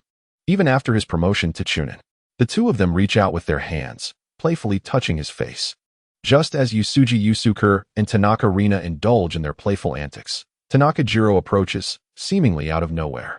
Tetsuya, the Umbu have arrived, bearing a message from Lord Hokage. Perhaps due to a prior instruction from Sarutobi Hiruzen, the Umbu rarely enter through the front door. Umbu? Came the response. Taking advantage of the moment, Tetsuya Fujiwara swiftly extricated himself from the clutches of Yosuke Yusuji and Rina Tanaka, striding purposefully towards the front room. A figure approached, distinguished by a shock of white hair and a short blade at his waist, his face obscured by a standard mask. However, the striking emblem allowed Fujiwara to deduce the identity of the newcomer, Kakashi Hitaki, the future White Fang of Konoha. Tetsuya Fujiwara. The Hokage has summoned me to convey 2 matters to you. The nature of Kakashi was more decisive and forthright than Fujiwara had anticipated. The first matter is that the Hokage has instructed me to deliver this ninja blade to you, named Kirigakure, crafted by a master from the land of crafts. During its forging, a significant amount of chakra-infused metal was incorporated, making it a rare and exceptional weapon. As he spoke, Kakashi produced a scroll from his robes. Upon unsealing it, a small blade emanating an aura of chilling brilliance materialized before Fujiwara's eyes. Chakra-infused metal, indeed. Sarutobi Hiruzen has truly invested heavily this time, Fujiwara mused, his fingers gliding over the icy blade as his thoughts raced back to their recent sparring session, which had prompted the Hokage to acknowledge his potential, resulting in the gift of this esteemed weapon, Kirigakure. I understand. I appreciate your guidance, senior. I shall treat Kirigakure with the utmost respect. With Kakashi's calm gaze upon him, Fujiwara slowly accepted the blade and secured it at his waist, mirroring Kakashi's stance. The second matter concerns a week hence. The Ninja Academy will have a cohort of students applying for early graduation. The Hokage wishes for you to serve as their chief examiner. Contemplating Sarutobi's directive, Kakashi's expression momentarily faltered. To appoint a child scarcely 9 years of age as the chief examiner, this must be an unprecedented occurrence since the village's inception. Me? The chief examiner? Fujiwara was taken aback, his face betraying a mix of astonishment and incredulity. Indeed, do you suppose I would miscommunicate the Hokage's orders? Youngster, perhaps you are unaware, but the recent spar with the Hokage has sparked a surge of interest among the younger ninja clans, leading to this wave of early graduation applicants. Here, Kakashi deliberately paused, his gaze sharpening on Fujiwara once more. Thus, the Hokage's purpose in appointing you as chief examiner is to temper these youngsters, urging them to return to their studies with due diligence. Pondering this, Fujiwara slowly resumed his seat, grasping the implications of Sarutobi's intentions. After all, this was neither graduation season nor a time of war. A haphazard group of graduates could pose significant challenges, both in the selection of guiding jonin and the potential casualties that might ensue, a predicament that would undoubtedly trouble Sarutobi. Indeed, a clever young lad. The Hokage's intent is clear. During the examination, you must strive to challenge these youngsters, instilling a sense of discipline within them. Do not allow the words of certain elderly individuals to lead you into a premature conclusion, lest you find yourself losing your life due to insufficient strength. Glancing in astonishment at Tetsuya Fujiwara, Shikamaru Nara suddenly comprehended why the third Hokage held this young lad in such high regard. At such a tender age, possessing such prowess is merely one aspect. What is even more significant is the remarkable intellect this young boy possesses. I grasp the intentions of the Hokage. I shall do my utmost. Given his current abilities, his attendance at the Ninja Academy is destined to create quite a stir. Nevertheless, after careful consideration, Tetsuya Fujiwara resolved to accept this mission. It seems he has not encountered Ritsuko-sanda for quite some time. Perhaps this matter would serve as a refreshing diversion. If you can concur, then I shall find ease in my task. Upon the completion of this endeavor, the Hokage will bestow a reward commensurate with the A-rank task. Though it may not be substantial, it is nonetheless a gesture of goodwill from the Hokage. Observing Fujiwara's agreement, Shikamaru Nara gradually rose to his feet. As a member of the Umbu, the freedom to move about is indeed a rare luxury. However, after swiftly persuading Fujiwara, there remains a brief opportunity for respite. Thus, I have fulfilled the Hokage's commission. Tetsuya, if fate allows, let us meet again. Farewell, Senior Shikamaru. In the final moments, Tetsuya Fujiwara inadvertently revealed Shikamaru Nara's identity, causing a dangerous glint to flash in Shikamaru's eyes. Regardless of the village, the identity of the Umbu is eternally shrouded in secrecy. Only the leaders of each village and certain high-ranking officials possess the authority to be privy to such knowledge. Tetsuya, how did you come to know my identity? At the moment Shikamaru lowered his gaze, a palpable aura of menace enveloped Tetsuya Fujiwara's heart. Although Shikamaru is a few years younger than Jiraiya and the others, this does not imply that he is inferior to these formidable figures of Near-Kage status. Feeling the oppressive aura emanating from Shikamaru, Tetsuya Fujiwara could not suppress a gulp, wishing he could slap himself for his careless words. Senior Shikamaru, would you believe me if I said it was merely a guess? Meeting Shikamaru's gaze, Tetsuya's expression was rife with apprehension. Continuing, he stated, as the swordsmanship prodigy of the Nara clan, you were a goal I aspired to pursue years ago. Consequently, I possess some knowledge regarding you. I deduced your identity from your distinctive hair color and the short blade at your waist. So simple. Gazing into Tetsuya's eyes brimming with admiration, Shikamaru instinctively reached to touch his white hair. Is it that obvious? Very well. I understand. However, should other Umbu seek you out in the future, even if you surmise their identities, do not speak them lightly. Be aware that in Konoha, not all ninjas and Umbu are as amiable as I. In the presence of his esteemed junior, the emerging swordsmanship prodigy, Shikamaru Hatake felt an aversion to appearing overly stern. After offering some brief admonitions, he left Tetsuya Fujiwara with the silhouette of a senior before vanishing into the confines of the building. Had he managed to gloss over it? As he gazed at the spot where Shikamaru had disappeared, Tetsuya exhaled a sigh of relief, feeling the weight of formidable pressure bear down upon him.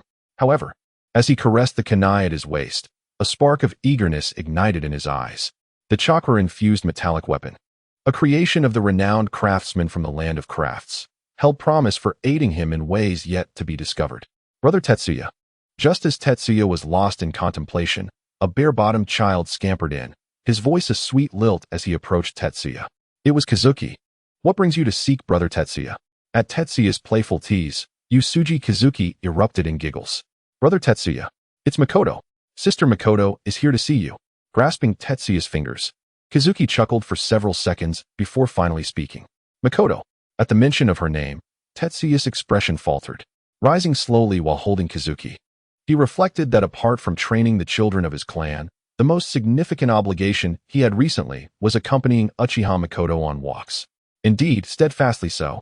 Regardless of the thunderous storms outside, he would unfailingly hold an oil paper umbrella to stand by Mikoto's side.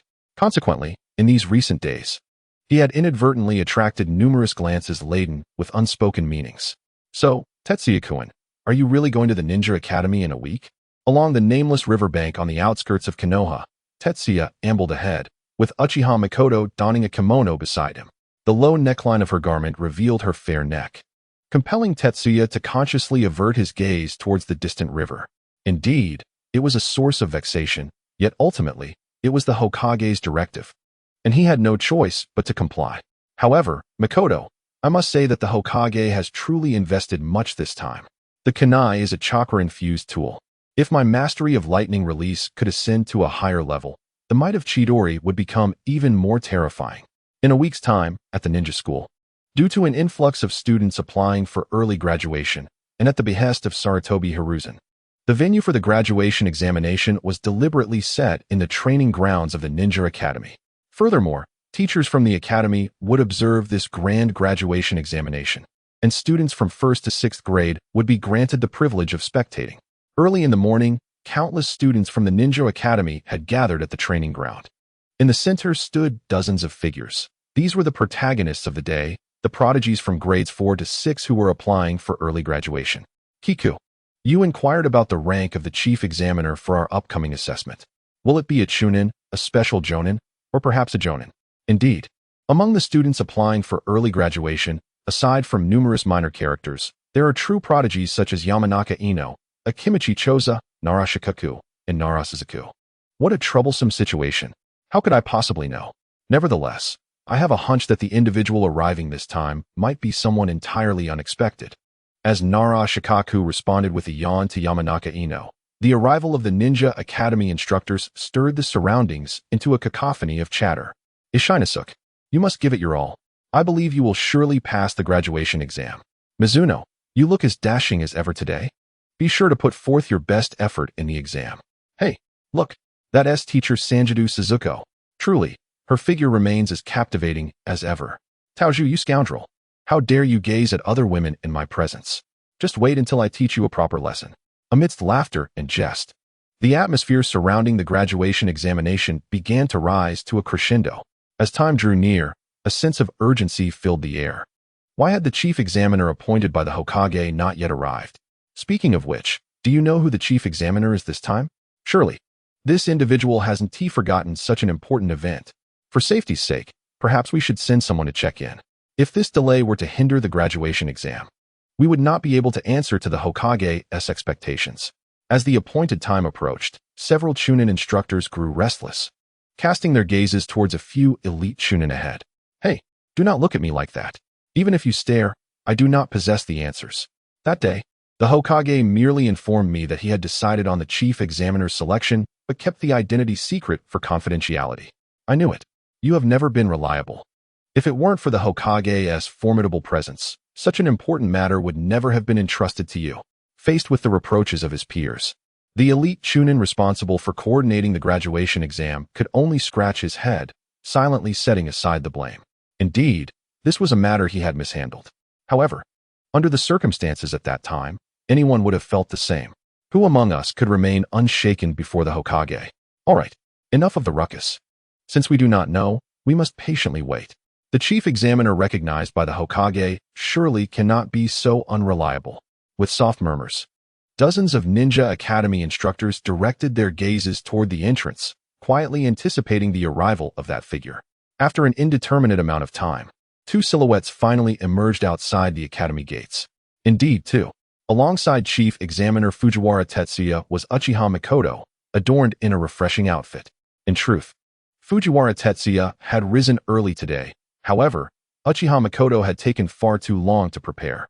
Upon reaching the outskirts of the Uchiha clan, he had waited for a full half hour. At last, I caught sight of Uchiha Mikoto. Indeed, for beautiful young women, the art of adornment is an inescapable flaw. A ninja academy, you say? Gazing upon the familiar structure before him, Fujiwara Tetsuya's eyes flickered with emotion. It dawned on him that this marked his first return to the ninja school since his graduation.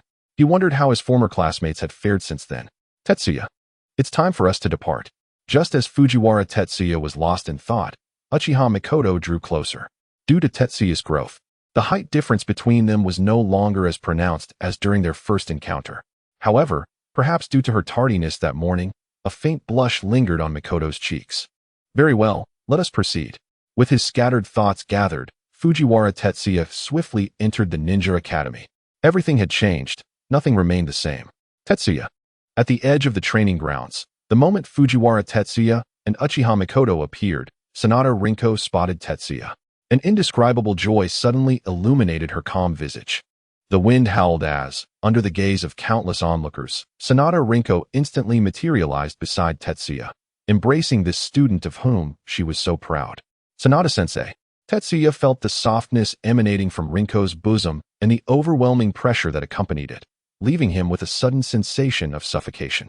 Damn, is this the allure possessed by adult women? Tetsuya was unaware that such a breath-stealing gesture from Sanada Rinko was a fantasy for many students and teachers alike at the academy. Amidst numerous envious glances, Tetsuya suddenly sensed a chilling presence behind him. Unbeknownst to him, Uchiha Mikoto had approached, her crimson gaze lingering on Rinko's chest before shifting to her face. Such attributes will be hers when she matures, Mikoto seemed to convey. Sanada Rinko, evidently sensing the hostility emanating from Uchiha Mikoto, raised her head and intentionally curved her lips into a smug smile. With both hands, she forcefully pressed Fujiwara Tetsuya in front of herself. vigorously rubbing against him until he struggled free from her grasp. Damn, why do they all treat me like a child? Hey Tetsuya, is this young lady your sweetheart? It was unclear what experiences Sanada Rinko had undergone at the Ninja Academy over the past year, but in Fujiwara Tetsuya's eyes, this respectable, pure, and noble teacher suddenly exuded a hint of mischief. Sanada-sensei, I am but a child. To speak of sweethearts is truly disrespectful. While adjusting his disheveled hair caused by Rinko's playful antics, Fujiwara Tetsuya responded somewhat exasperatedly. Undoubtedly, Sanada Rinko had been influenced by that group of students at the academy. At this moment, Tetsuya was oblivious to the slightly rude words that had escaped his lips. Yet, Uchiha Mikoto's animosity towards Sandeko Suzuko diminished significantly. Even her gaze towards Sandeko softened considerably. Could she also be a lovesick little imp? Indeed, such a trait in a young soul does not alter with the passage of time. Following Uchiha Mikoto's line of sight, Sandeko Suzuko, after a brief pause, suddenly recalled those troublesome individuals in her class. With a resigned sigh, she muttered a few complaints. Nonetheless, it must be said, her disciple indeed possesses genuine talent. Even a girl from the Uchiha clan could be subdued. By the way, Tetsuya, what brings you to the Ninja Academy today? Their essay graduation exam today. I, as your teacher, may not have the time to accompany you. After some playful moments, Sandeko Suzuko returned to the main topic. Sandeko-sensei, I have come specifically regarding the graduation exam. After spending several seconds to tidy his hair, Tetsuya Fujiwara finally looked up at Sandeko Suzuko and straightened his shoulders. Graduation exam? You? Wait, are you the chief examiner appointed by Lord Hokage? Coming back to her senses, Sandeko Suzuko instinctively covered her lips, her eyes reflecting disbelief. If that senior from the Umbu did not speak falsely, then I must be the chief examiner for this graduation exam. The look in Sandeko Suzuko's eyes undoubtedly pleased Tetsuya Fujiwara. Under such circumstances, he might enjoy the privileges of adulthood a bit sooner. Truly, you little rascal. Tetsuya, well done. However, the imagined scenario Tetsuya Fujiwara had envisioned did not materialize. To his discomfort, he received a sharp rap on the back of his head from Sandeko Suzuko. But you arrived too late today. You should know that during your time at the Ninja Academy, I taught you that punctuality is a principle every true ninja must adhere to. Sandeko-sensei, I remember. Could you perhaps give me a heads up before you hit me next time? Rubbing the sore spot on his head, Tetsuya Fujiwara grumbled as he slowly moved closer to Uchiha Mikoto. All right, let us save these trivial matters for after the graduation exam. Come, I shall take you to meet those young ones who applied for early graduation today. Hey. No way. Are you telling me our chief examiner today is this guy? Amidst countless puzzled gazes, Nara Shikaku gradually adopted a serious demeanor, shedding the previous languid attitude. Shikaku, are you implying that Tetsuya Fujiwara is our chief examiner? The tales of Tetsuya Fujiwara sparring with Sarutobi Hisashi have likely been the most frequently discussed stories among them lately. The clan leaders said, the elders said, and the seniors said. In short, to the new generation of ninja clans, everything about Tetsuya Fujiwara has ceased to be a secret. Unless unforeseen circumstances arise, our chief examiner is likely this esteemed senior. Such is the advantage brought by the enhancement of strength. Nara Shikaku had no choice but to regard the current Tetsuya Fujiwara with newfound respect. In the distance, Yasuke Yusuji and Rina Tanaka exchanged bewildered glances, their minds swirling with the revelation that Tetsuya Fujiwara had become the chief examiner. Aside from informing Mikoto Uchiha, he had kept this news from everyone else. Thus, it was entirely understandable that Yusuji and Tanaka found themselves momentarily dazed. It was indeed Tetsuya, the very same Tetsuya from the second-year class, which had previously been his own. A group of youthful boys and girls, upon regaining their senses, erupted into cheers. By the way, who is that stunning older sister beside Tetsuya? She is absolutely beautiful. Are there other enchanting maidens in Konoha? Is she Tetsuya's girlfriend? How infuriating. Such a scenario is too enviable. Saikiro, keep your voice down. Can't you see the teachers are right in front of us? Don't disgrace our second-year class. However, you do have a point. Tetsuya, that fellow, actually has such a lovely girlfriend. How infuriating. It's simply too enviable.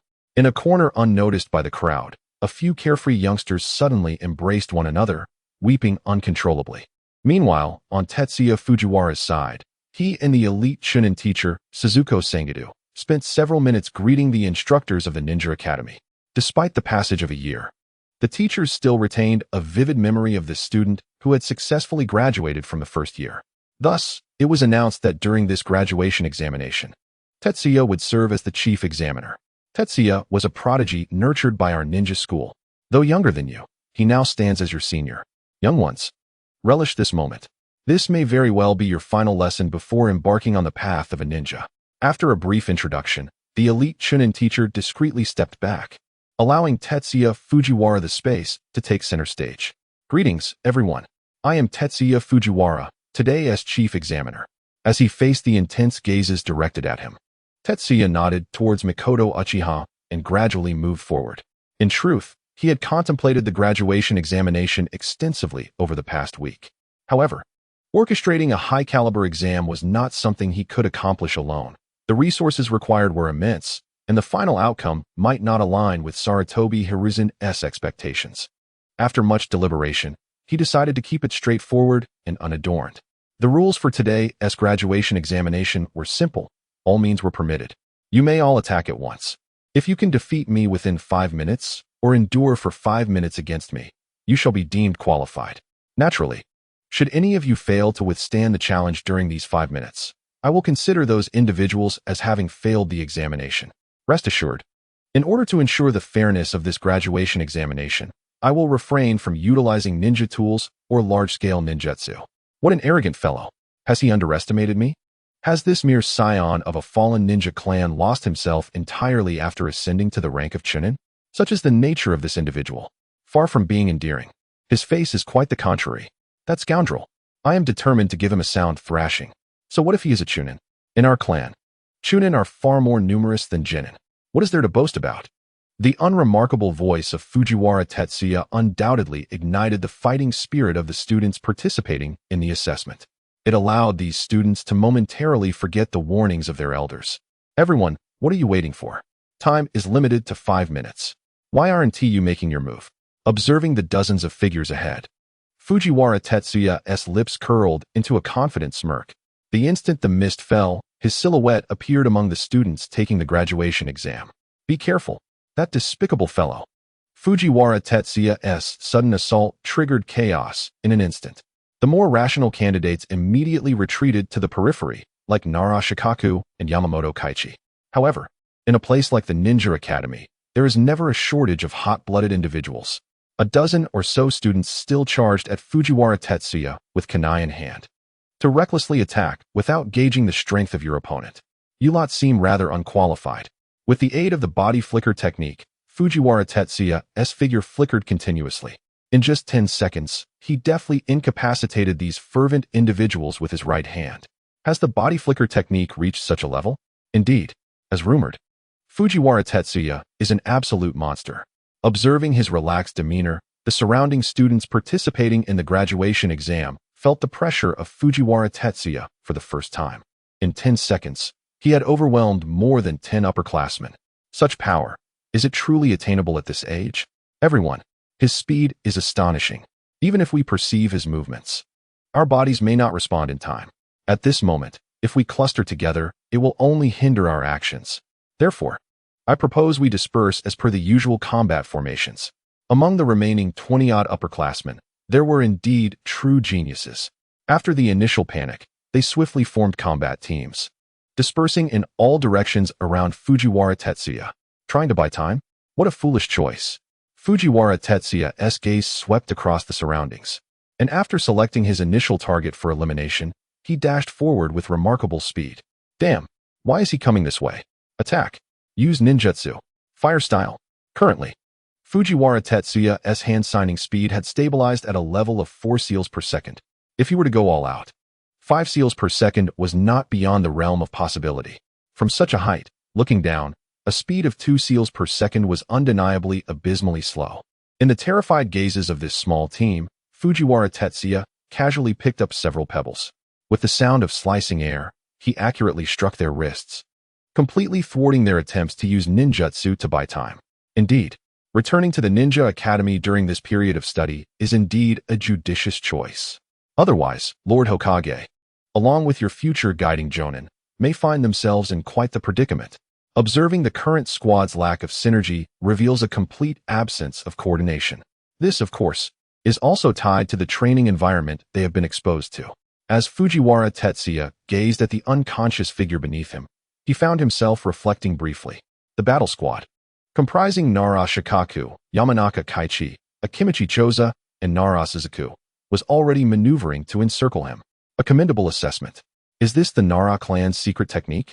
Watching the two approaching shadows on the ground, Fujiwara Tetsuya deftly evaded Nara Shikaku and Nara Suzuku's ambush using the body flicker technique. Given his current strength, being ensnared by the shadow imitation technique would be quite troublesome. Just as Fujiwara Tetsuya landed, Yamanaka Kaichi made his move. It seemed Nara Shikaku had already anticipated Fujiwara Tetsuya's next action. Therefore, as Fujiwara Tetsuya lifted his gaze, he was struck by Yamanaka Kaichi's secret technique. Have they gained control? Fixating on the bowed figure, Nara Shikaku and Nara Suzuku remained unwaveringly vigilant. Shikaku, it's all right. We have succeeded. Under the scrutiny of countless eyes, Fujiwara Tetsuya slowly raised his head, his tone mirroring that of Yamanaka Kaichi. Kaichi, we truly have succeeded. Shikaku, Suzaku, well done. Was Tetsuya being careless? The instructors at the Ninja Academy are well acquainted with the secret techniques of the Nara and Yamanaka clans. In fact, among them are ninjas from both clans.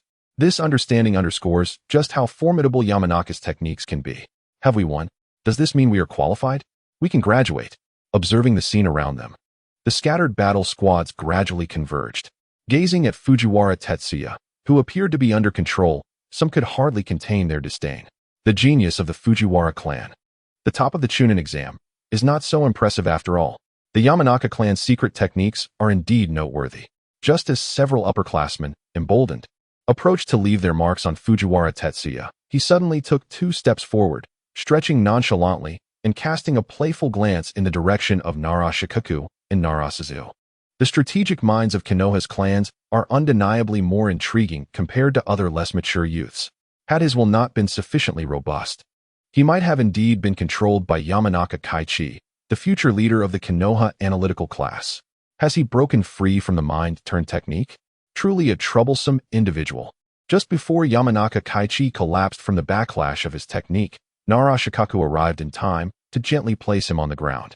Facing Fujiwara Tetsuya's playful gaze, he couldn't help but feel a sense of exasperation. Everyone, the hunt is about to commence. At the moment Fujiwara Tetsuya's voice fell, the figure charged towards the nearest unfortunate souls.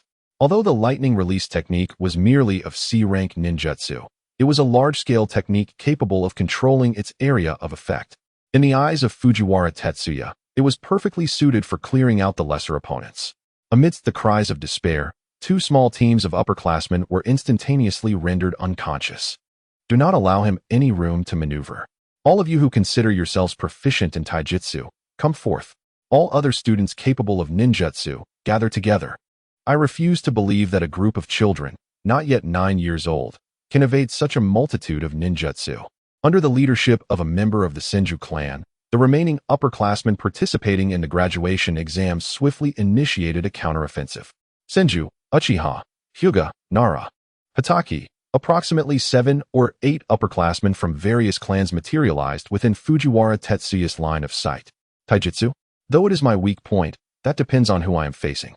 The upperclassmen before Fujiwara Tetsuya posed little trouble for him.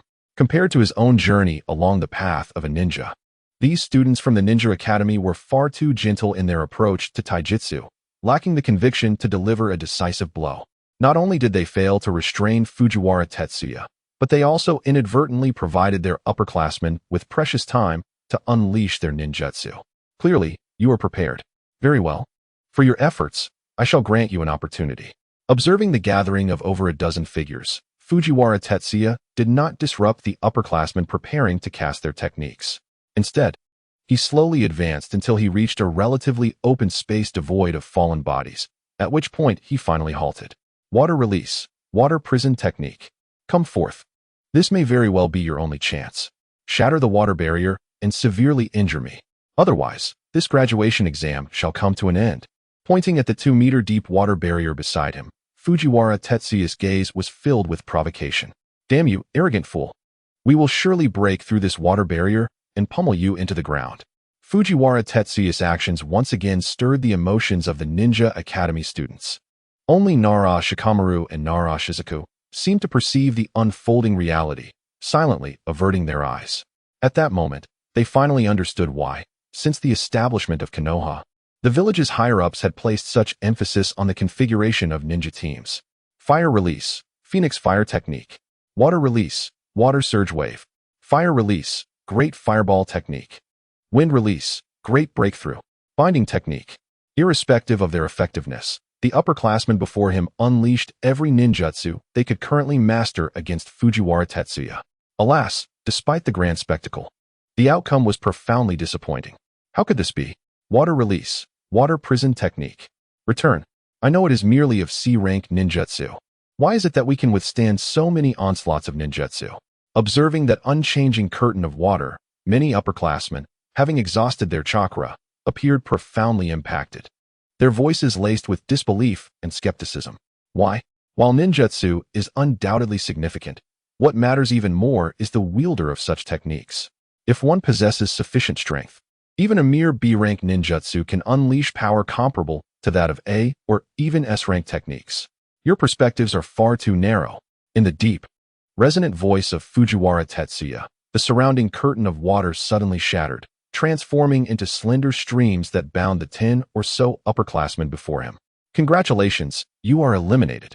As the situation shifted, an eerie silence enveloped the area. Both the observing students of the Ninja Academy and the Jounin and elite Jounin instructors were left astounded by Fujiwara Tetsuya's display. It turns out that the water prison technique, so deceptively simple, harbors immense potential for development. How infuriating. What a delightfully mischievous individual. Next time, we will surely defeat you.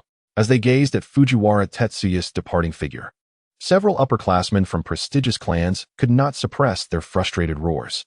If I were you, I would refrain from speaking to a graduation exam proctor in such a manner. Perhaps I shall request Lord Hokage to appoint me as your official examiner. Haha.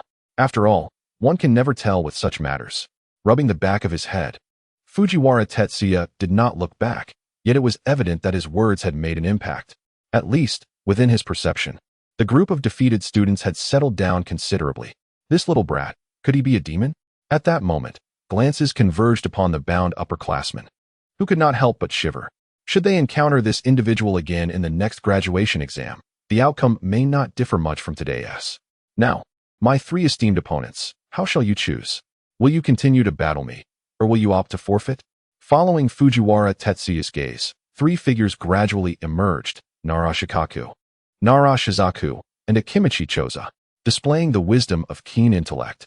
Nara Shikaku and Nara Shizuku promptly pulled Akimichi Choza out of the range of Fujiwara Tetsuya's attack at a critical moment. However, this seemed to alter the ultimate outcome little.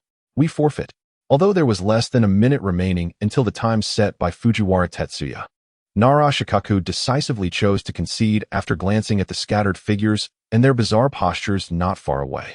At this juncture, he had comprehended Fujiwara Tetsuya's, and indeed, the third Hokage's, intentions.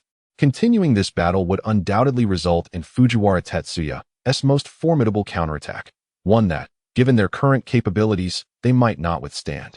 Truly, the Nara clan's twin stars make a wise choice. Congratulations, you are eliminated. Tetsuya Fujiwara's gaze lingered momentarily on Nara Shikaku before it quickly returned. After drawing his mist blade, he gradually approached the group of teachers from the Ninja Academy. However, having witnessed Fujiwara's overwhelming prowess in battle, the expressions of these educators were understandably somber. Dozens of senior students, many of whom they had previously hailed as prodigies, had succumbed to defeat. This graduation examination was destined to become one of the greatest jokes in the history of the ninja school. Tetsuya, you rascal. Observing his disciple, Sanjito extended his hand but found himself at a loss for words. Did that imp never consider sparing them some dignity? With every senior student having failed, how were they to explain this to Lord Hokage, or to the parents of those students? Sanji, if you are wondering why I acted as I did, it is rather redundant. My intention was to take responsibility for their lives. The outcome of the graduation exam, as you all have seen, yielded 0 passers, 36 failures, and 3 withdrawals. I will personally report the circumstances to Lord Hokage. Naturally, I must also trouble you teachers to compile an official written report to submit to the Hokage's office. Casting a glance around, Fujiwara understood that, to some degree, his actions had provoked the academy's instructors. It was likely that he would not be as warmly received upon his next visit to the academy. After the graduation exam, Fujiwara exited the school and, after a brief farewell to Uchiha Mikoto, headed towards the Hokage building. Lord Hokage, the proceedings of the graduation exam unfolded as such. The Hokage's office was, as usual, shrouded in mist. However, it was undoubtedly quieter than usual. At least those troublesome upper echelon from Konoha were absent from Fujiwara's sight. All right, I understand. You handled this matter well. Thank you for your efforts. While Fujiwara pondered with his head bowed, Sarutobi Hiruzen nodded slightly, acknowledging Fujiwara's hard work. Although his methods were somewhat harsh, as long as the results were accurate, it was believed that he would experience a quieter period in the days to come. If there is nothing else, I shall take my leave. Being alone with an old man is not exactly Fujiwara's preference. Of course, if Sarutobi were willing to part with the crystal ball on his desk, he wouldn't mind staying to chat a bit longer. Ah, by the way, Tetsuya, I forgot to ask you, how is the mist blade treating you? With a light chuckle, Sarutobi finally set down his pipe and rose slowly. Thank you for your concern. Lord Hokage, the mist blade is an exquisite ninja sword, and it suits me quite well. Indeed, that puts my mind at ease. As you have mentioned, the mist blade is indeed a remarkable ninjato. I hope you will treat it with the respect it deserves. The significance of ninja tools is self-evident. A powerful ninjato undoubtedly possesses the qualifications for legacy. Rest assured, Hokage-sama, I comprehend this. After the conclusion of the graduation exam, Fujiwara Tetsuya once again found himself in a predicament with no tasks at hand. Just as he contemplated probing the sentiments of Yu Shinma, the latter unexpectedly arrived at his doorstep. Shima-sensei, what brings you here? In the modest confines of his abode, Fujiwara Tetsuya prepared a cup of tea for Yu Shinma, observing the weariness etched upon his face, filled with questions. At this moment, shouldn't Shinma be indulging in tender moments with Sato Keiko? Lost in the bliss of romance and freedom? Tetsuya, Yu Shinma gazed into Fujiwara's clear eyes, hesitating as if the carefully prepared words had been swallowed back. Shima-sensei, has something transpired? Perhaps I am still young, but you should trust that I possess the fundamental rationality to assess situations. Thus, your presence here must indicate something, correct? Since you have come, what is there to hesitate about? For reasons unknown, Fujiwara Tetsuya sensed an unusual shyness emanating from Yu Shinma today. Indeed, you are right. I came to seek you out because I could not find anyone suitable to discuss this matter with. It concerns Keiko. Keiko, auntie? Yes, indeed. Keiko is pregnant. The revelation from Yu Shinma struck Fujiwara Tetsuya like a thunderbolt. An unwed pregnancy. Yu Shinma was far more indulgent than he had imagined. Swallowing hard, Fujiwara felt his mouth dry. He finally grasped why Yu Shinma struggled to find someone to confide in. If the Yu clan were to discover such a scandalous affair, it would be uncertain whether he and Sato Keiko could remain together. In any case, confinement and a severe reprimand were inevitable. So, Shima-sensei, what are your intentions? You and Keiko have been in love for such a long time, and she has waited for you so patiently. Are you truly willing to forsake Keiko and the child she carries due to some external resistance? Though reluctant to voice it, Yu Shinma's demeanor genuinely disappointed Fujiwara Tetsuya. As a jonin of Konoha and as a man, Yu Shinma should not waver. No, both Keiko and the child she bears are more precious than my own life. They are what I cannot forsake, no matter the circumstances. Then, Shima-sensei, what is it that holds you back? Or what do you fear? Tetsuya, although you are still young, I know you can see clearly. For the Yu clan, the reverence for family honor surpasses individual life. I am uncertain of what the future holds for Keiko and me after I disclose this matter. The possibilities ahead are many, with the best yet to come. Undoubtedly, it was the elders of the Setting Sun clan who raised their hands lightly, allowing Sato Keiko to step through the threshold of the family. Of course, it was not without its drawbacks, which undoubtedly fostered a sense of despair. The bond between Haru and Sato Keiko was forcefully severed, and the child was lost.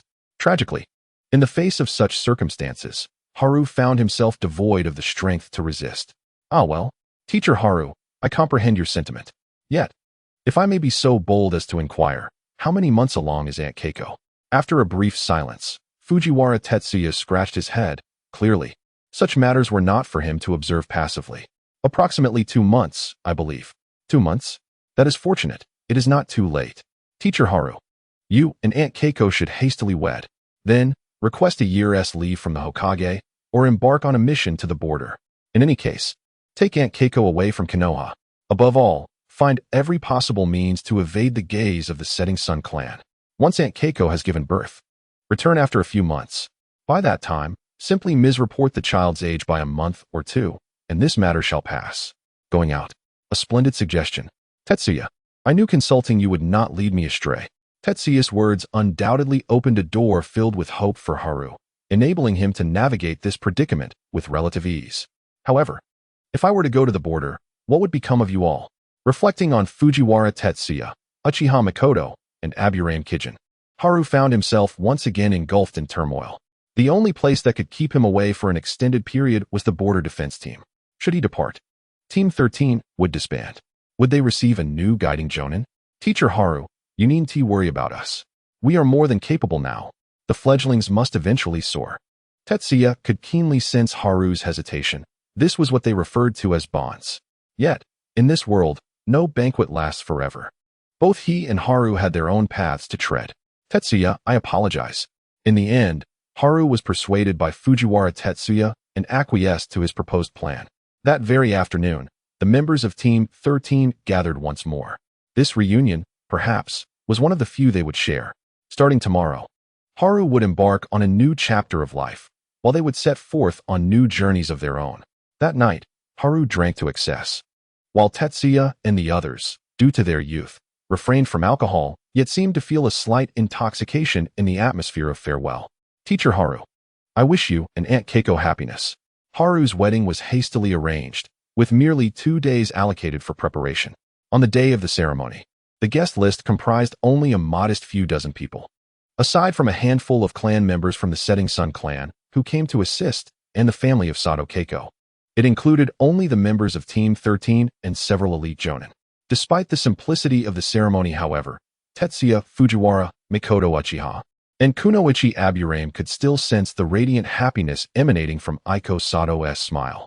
After years of perseverance and anticipation, they finally arrived at this momentous day. On the third day following the wedding, Saito Masaru took Aiko Sato away from Konoha towards the southern border. Aiko's reactions grew increasingly pronounced. If they did not depart soon, the news of her pregnancy would inevitably be revealed. Tetsuya, Mikoto, and Kunoichi, it is here that we part ways. At this juncture, the Hokage is likely awaiting your presence in the office. On this day, Tetsuya Fujiwara, Mikoto Uchiha, and Kunoichi Aburame escorted them a considerable distance. They passed through the gates of Konoha, traversed the outer forest, and reached the bend of a main road. They understood then that their teacher, Masaru, and Aiko would wish them a smooth journey, promising to reunite in a year. The moment of parting was inevitably tinged with sadness. Emotions can be the most tormenting of burdens. In silence, Masaru drove the small carriage away, while Tetsuya and the others turned to walk back to Konoha after the carriage rounded the corner. Unlike the certain future awaiting Aiko, their own destinies remained shrouded in uncertainty. Whether they would be assigned to a new leading jonin or dispersed to other teams was yet to be determined. In the Hokage's office, as anticipated by Masaru, Sarutobi Hiruzen was indeed waiting for them, perhaps due to the presence of his pipe and crystal ball. He appeared unfazed by the solitude of the room. Tetsuya, you have arrived. As the trio approached, Hiruzen straightened his posture. Hokage-sama, we apologize for the delay. Life invariably brings moments of parting. You are all aware of the situation regarding the jonin position, and thus, I need not elaborate further. Therefore, before our next gathering, I urge you to diligently train and strive to become powerful ninjas. Observing the solemnity of Tetsuya and his companions, Hiruzen stroked his chin. Sensing it prudent to temper his enthusiasm, considering their youth, he paused for a moment and offered a few words of encouragement. Fear not, Hokage-sama. We understand these principles. It reassures me to hear that you think this way. The reason for summoning you today is to discuss matters concerning Team 13. During Masaru's assignment to the southern border, Team 13 must continue to uphold its usual responsibilities. Thus, I now officially announce the appointment concerning Team 13. Under Hiruzen's gaze, Tetsuya, Mikoto, and Kunoichi felt the weight of gravity settle upon them, for they were about to face the judgment of their fates. Team 13's captain, Masaru, having embarked on a special mission to the southern border, would temporarily entrust the role of captain to Tetsuya Fujiwara. Mid-ranking ninjas Mikoto Uchiha and Kunoichi Aburame would remain with Team 13. Captain of Team 13? Me? Tetsuya, along with Mikoto and Kunoichi, was taken aback by the sudden responsibility. Even Fujiwara Tetsuya himself displayed an expression of incredulity. According to his virtual age, he was merely 9 years old. It is important to note that this is not a time of war. Indeed, you, Tetsuya, this is also the final request from the esteemed Jonin, Yuhi Zenkai. I firmly believe that you possess the requisite qualifications. Tetsuya, as a Chunin, are you willing to shoulder this heavy burden? Observing the expressions of the three, Sarutobi Hizashi exuded a confidence that suggested he had everything under control. Although it seemed somewhat absurd, he believed that Fujiwara Tetsuya possessed such strength and talent. With a bit of honing, he would undoubtedly become a pillar of the village in the future. I am willing. Please rest assured, Hokage-sama. I shall wholeheartedly assume the responsibilities of the 13th Squad's captain. For Hokage-sama and for the village, I will dedicate myself and fight to the death. While such declarations of loyalty might be somewhat off-putting, Sarutobi Hizashi indeed bestowed upon him a significant gift. At the very least, he and Uchiha Mikoto, along with Aburame Kamen, would no longer be separated, having escaped that uncertain fate. Your confidence is most commendable. However, with the departure of Jonin Yuhi Zenkai, the 13th Squad will require an additional member according to standard protocol. What are your thoughts on this matter? All shall obey Hokage-sama's arrangements. Without a hint of hesitation, Fujiwara Tetsuya and the others responded almost in unison. Given Sarutobi Hizashi's efforts, even if he were to assign them a useless individual, even a complete fool, they would accept it. That is agreeable. Speaking of which, your new squad member has been waiting outside for quite some time. Let her in. As Sarutobi Hizashi chuckled lightly, he gestured towards the right side of the room. Suddenly, a figure adorned with a fox mask appeared before them. In an instant, as she bowed in acknowledgement, she vanished without a trace. An elite Jonin? Or perhaps a prospective Kage? Or some form of special bloodline? As Fujiwara Tetsuya gazed at the empty space, his eyes grew increasingly profound. With his current abilities, he could not even sense the presence of that person. This was indicative of the hidden strength that lay within the flourishing village of Konoha. Perhaps his current prowess could not guarantee his own safety. Just as Fujiwara Tetsuya was lost in thought, the sound of rustling footsteps began to echo from outside the door. As he beheld the girl stepping through the entrance, a flicker of astonishment crossed his eyes. No matter how hard he tried to fathom it, he could never have anticipated that Sarutobi Hizashi would bring in his opponent from the Chunin exam. Moreover, Sarutobi Hizashi was well aware of the conflict between him and the Uzumaki clan. Was it mere coincidence, or had he sensed something? Intending to use the arrival of this girl to ease the tension between the Uzumaki clan and himself? Damn that monkey. Can he not be more straightforward? Why must he always engage in schemes? In that moment, Fujiwara Tetsuya found himself harboring a tinge of resentment towards Sarutobi Hizashi. What a troublesome superior to contend with. However, unlike Tetsuya Fujiwara, upon encountering Tsubaki Hikari, Mikoto Uchiha's gaze immediately darkened, perhaps recalling the scene from the Chunin exams. Lord Hokage, as the young girl approached, Tetsuya instinctively shifted to the side. Yet, in a manner contrary to his expectations, Tsubaki did not stride towards Sarutobi Hizashi, but rather paused beside him, perfectly positioning herself between him and Mikoto Uchiha. Apologies for the wait, Hikari.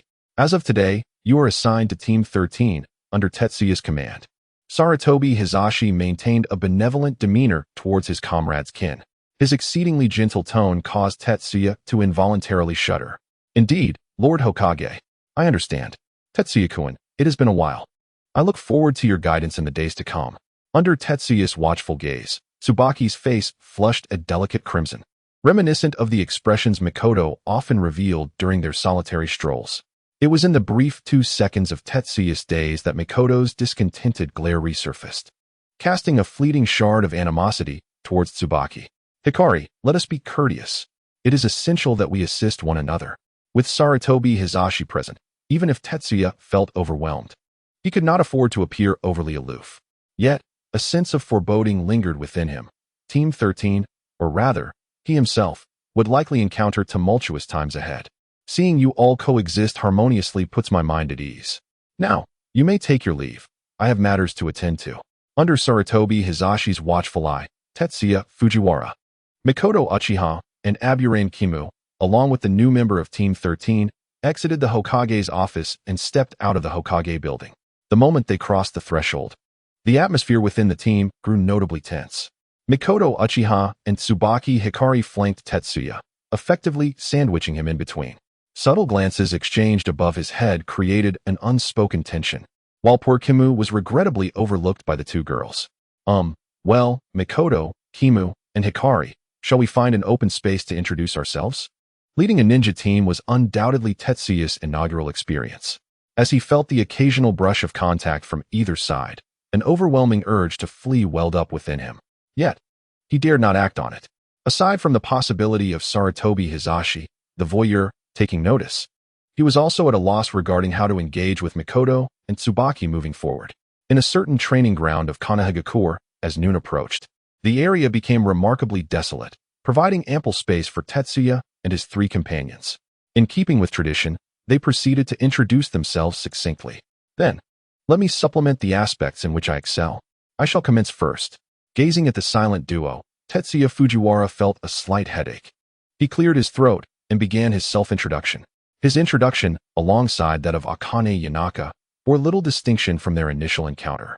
However, when it came to Mikoto Uchiha, the atmosphere underwent a drastic transformation. The things I detest are all the girls who draw near to Tetsuya-kun. With those words spoken, the surroundings fell into silence once more, as if the gentle breeze that had just passed felt the penetrating chill and silently retreated. Now it is my turn. The blatant hostility emanating from Mikoto Uchiha served as a warning that Rinjin Hikari understood all too well.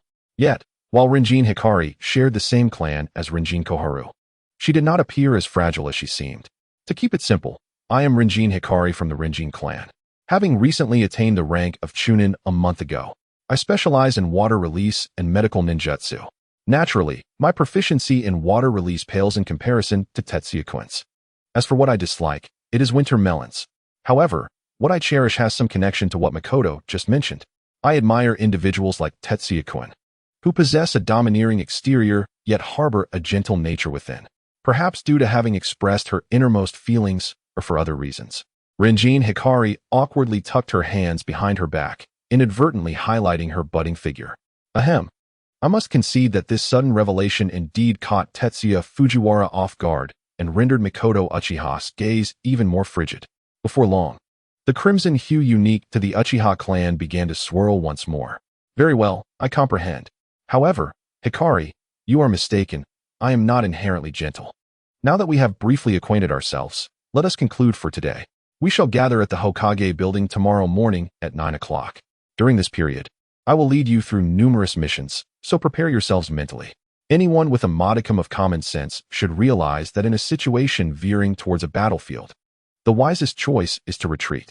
After nodding towards Mikoto Uchiha and Akane Yanaka, Tetsuya Fujiwara promptly vanished using body flicker technique. As for Akane Yanaka, she remained silent for a few seconds, staring at the spot where Tetsuya Fujiwara had disappeared before turning away and running off without a backward glance. He decided it best not to involve himself in such troubling matters. Rinjin Hikari, allow me to offer you a piece of advice. Keep your distance from Tetsuya.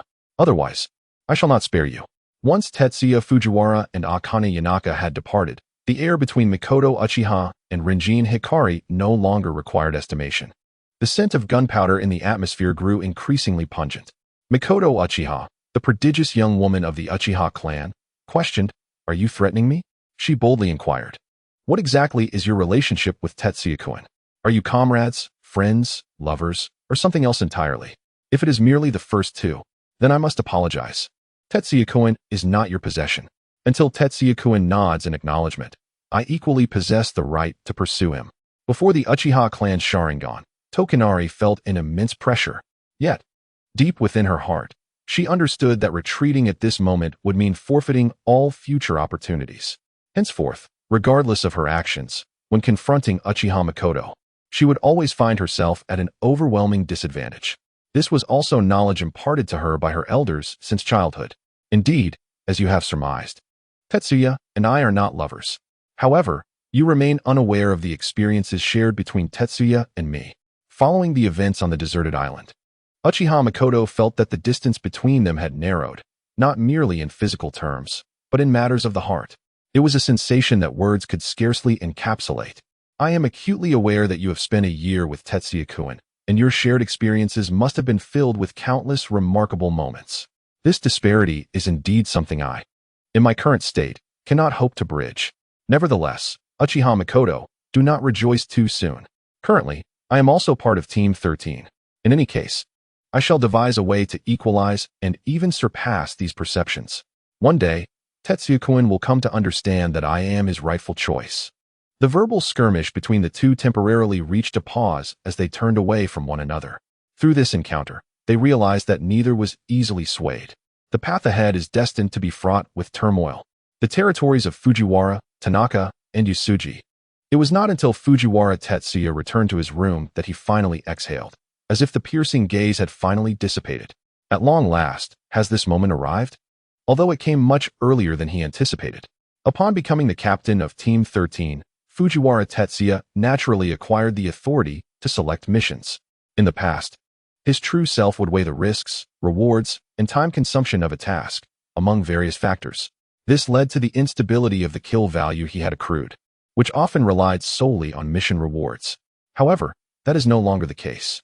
He is finally liberated from low-level search and escort missions. He can now direct his efforts toward his true objectives. One can imagine that during the forthcoming period, his strength will surge alongside the increase in his kill value. Patience is key. Should a mission fail or casualties arise, it would be difficult to explain to Lord Hokage. After much contemplation, Fujiwara Tetsuya prepared a brief plan for the upcoming period. The following morning, he rose early, intending to arrive at the Hokage building promptly after breakfast, to exemplify the qualities expected of a Team 13 captain. However, he did not anticipate that someone would rise even earlier than him. Tetsuya Nyakin, Mikoto Wunshin has arrived.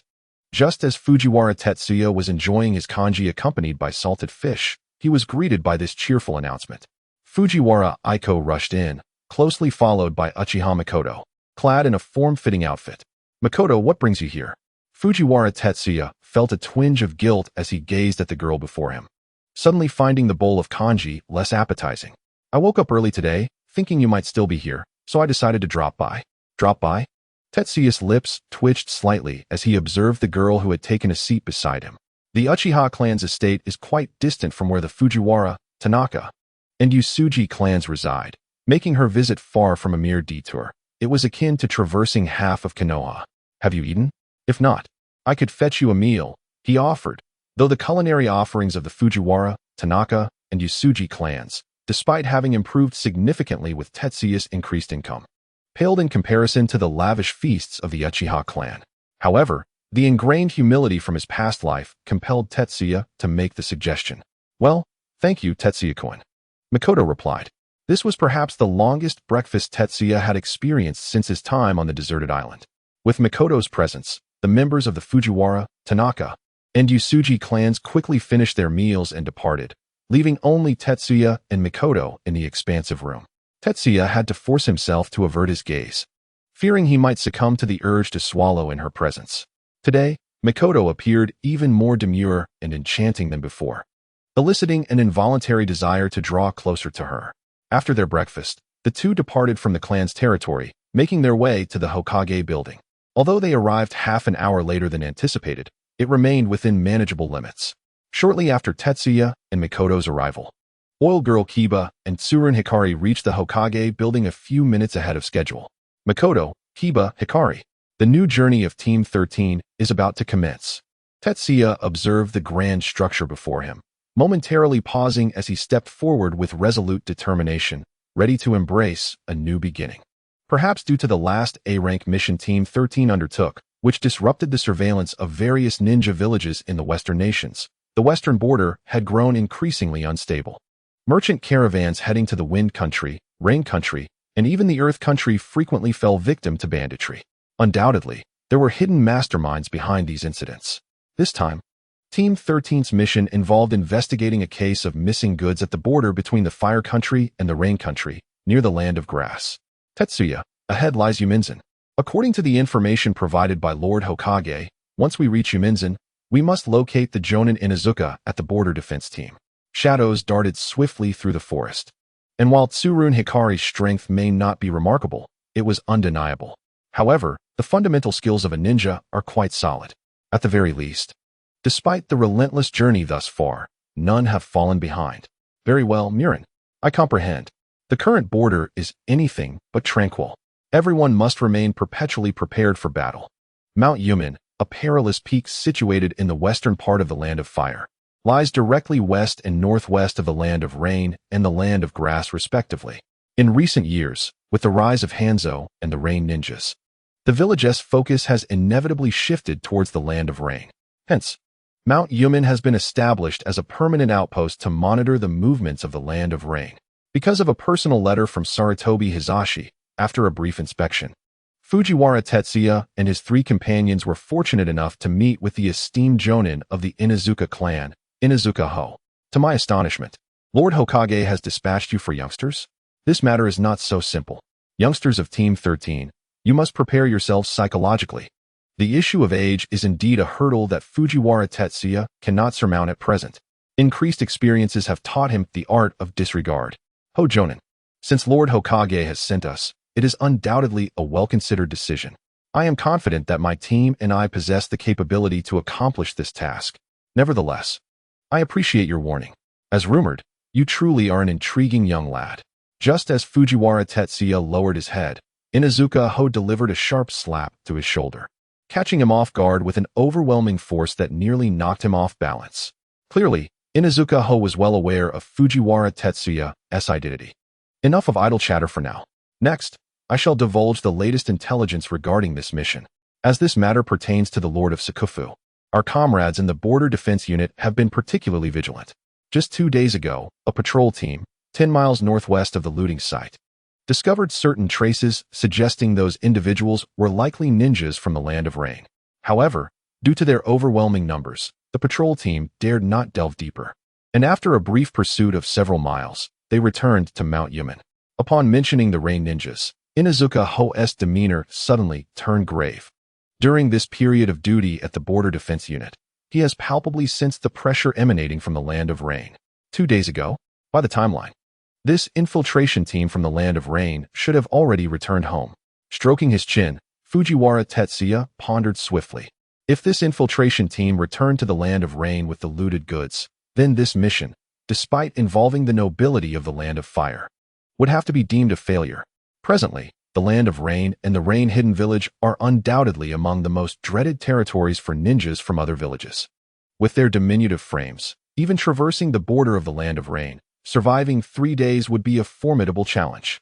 Indeed, it could be considered a significant offering. However, the precise location of the Rain Shinobi remains shrouded in mystery. Undoubtedly, they have not returned to the Hidden Rain Village. The actual quantity of cargo lost in Shikufeng City far exceeds what was indicated on your mission scroll. To discreetly transport such a vast amount of goods back to the Land of Rain without attracting the attention of the Border Patrol is certainly not a task that could be accomplished in just a couple of days. Upon hearing Inazuka Akira's explanation, Fujiwara Tetsuya's gaze momentarily faltered, his expression deepening with contemplation. From Akira's words, 2 pieces of intelligence emerged. First, they still had time to search thoroughly and potentially uncover this batch of Rain Shinobi. Second, the Lord of Shikufeng City had concealed the true quantity of the lost cargo when issuing the task. The Lord of a city, especially in the current Land of Fire, wields considerable influence and authority, even with the daimyo. Why, then, would he choose to conceal this information? What exactly was the nature of the goods he had hidden? What was his motive for such deception? Or perhaps the loss of this cargo is intricately tied to the Lord of Shikufeng in ways unknown to others. Akira, thank you for the intelligence you have provided. We shall remain vigilant. In mere seconds, Tetsuya contemplated numerous possibilities, growing increasingly intrigued by the hidden facets of this mission. There is no need for gratitude. Whether as a senior or as a member of the Border Patrol, it is our duty to assist. I must also extend my apologies, for due to the shortage of personnel at the western border, our assistance is limited to this. It must be said that in terms of selecting jonin, Konoha, specifically Sarutobi Hiruzen, exercises considerable caution. At the very least, during the year Tetsuya spent as a ninja, the majority of jonin he encountered in Konoha embodied a positive demeanor and a sense of responsibility akin to that of a mentor. Those like Naruto, however, are a rarity. You are too kind, my senior. Now, without further delay, we shall take our leave. After departing from Omamiyama, Team 13 swiftly advanced towards the location where the suspected rain shinobi were last sighted. The trees whirled past the quartet as they navigated through an area recently cleared by the Border Patrol's ninjas, thus alleviating concerns about unexpected ambushes.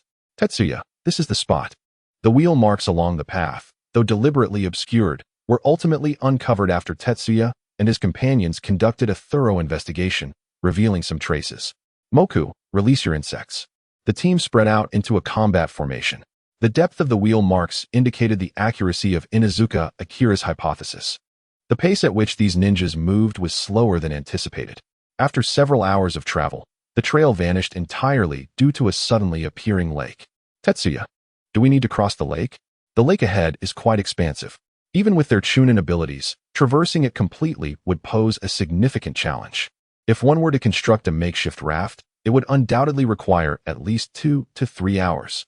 Gazing at the peaks flanking the lake, Tetsuya Fujiwara ultimately decided against it. The time spent detouring would certainly surpass that required to cross the lake. Let us build the raft, Mikoto. Hayori, take a moment to rest and have something to eat. Moku, come here. Fortunately, the surrounding area of the lake was abundant with green bamboo, which spared him and the oil woman considerable effort. However, he had not anticipated that during his first mission with Muramasa, a chakra-infused metal weapon, it would serve the role of an axe. The sharp blade glided through the bamboo grove with relentless precision. As smooth segments of bamboo fell at the feet of the oil woman after being expertly trimmed by Fujiwara.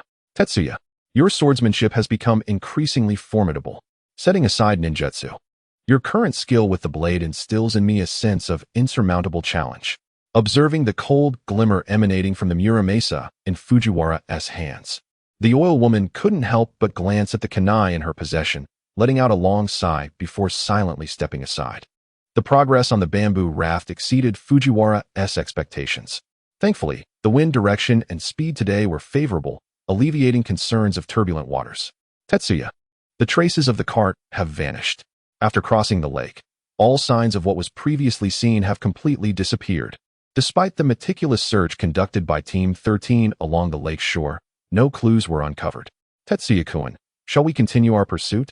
Gradually, Mikoto Uchiha, Hayori Tenketsu, and the oil woman gathered beside Fujiwara, their expressions cautious yet resolute. We shall pursue, but not at this moment. The rain ninjas have erased all traces, indicating they have met with their reinforcements. The adversaries we are about to confront may prove to be even more troublesome than the intel on the Jonin. Everyone, take a 3-hour rest. Once nightfall descends, we shall continue our chase westward, based on the enemy's speed. The distance separating them from the rain ninja team ahead was not significant. If they sprinted with all their might, they could catch up within 2 hours at most. However, as Fujiwara gazed into the distant sky, his expression grew exceedingly grave. They were nearing the boundary between the land of fire and the land of rain. As time elapsed, the sky gradually darkened. After kindling a bonfire, Team 13 finally enjoyed a warm rice ball since departing from Konoha. Although a bit gritty, it did not dampen the spirits of the four as they relished their meal. The night, while affecting visibility, also provided substantial cover, significantly reducing the likelihood of their discovery. Nevertheless, certain events were beyond the realm of ordinary anticipation. According to Fujiwara's calculations, this had transpired over an hour and a half prior. They should have encountered the team from the Hidden Rain village. Yet, despite their thorough search, no trace of that team was found. Tetsuya, we have scoured the north and found no sign of the rain ninjas. We also searched the south, but to no avail. As night enveloped them, the expressions of the four gradually darkened. Tetsuya, could it be that the ninjas from the rain village have hastily departed, thereby widening the distance between us? Perhaps we should continue our search to the west for a while longer. Nearby, Kurumi Lingi tiptoed closer to Tetsuya's face, seemingly attempting to offer him some comfort. However, Tetsuya, at that moment, was evidently preoccupied with his thoughts. No, we cannot head west any longer. Perhaps we were mistaken, and even Senior Oboro was wrong. After a moment of contemplation, a spark of realization suddenly flickered in Tetsuya's eyes, indicating that he had grasped something significant. Tetsuya, what do you mean by that? Have you discovered something? His words immediately captured the attention of the other three, causing Uchiha Mikoto, who had just cast a glance towards Kurumi Lingi, to retract her gaze instantly. Indeed, there is something to report. No, it would be more accurate to say there is a new hypothesis. Meeting the gazes of his companions, Tetsuya suddenly produced a topographical map from his bosom, marked with the mountains, rivers, and various pathways of the surrounding area.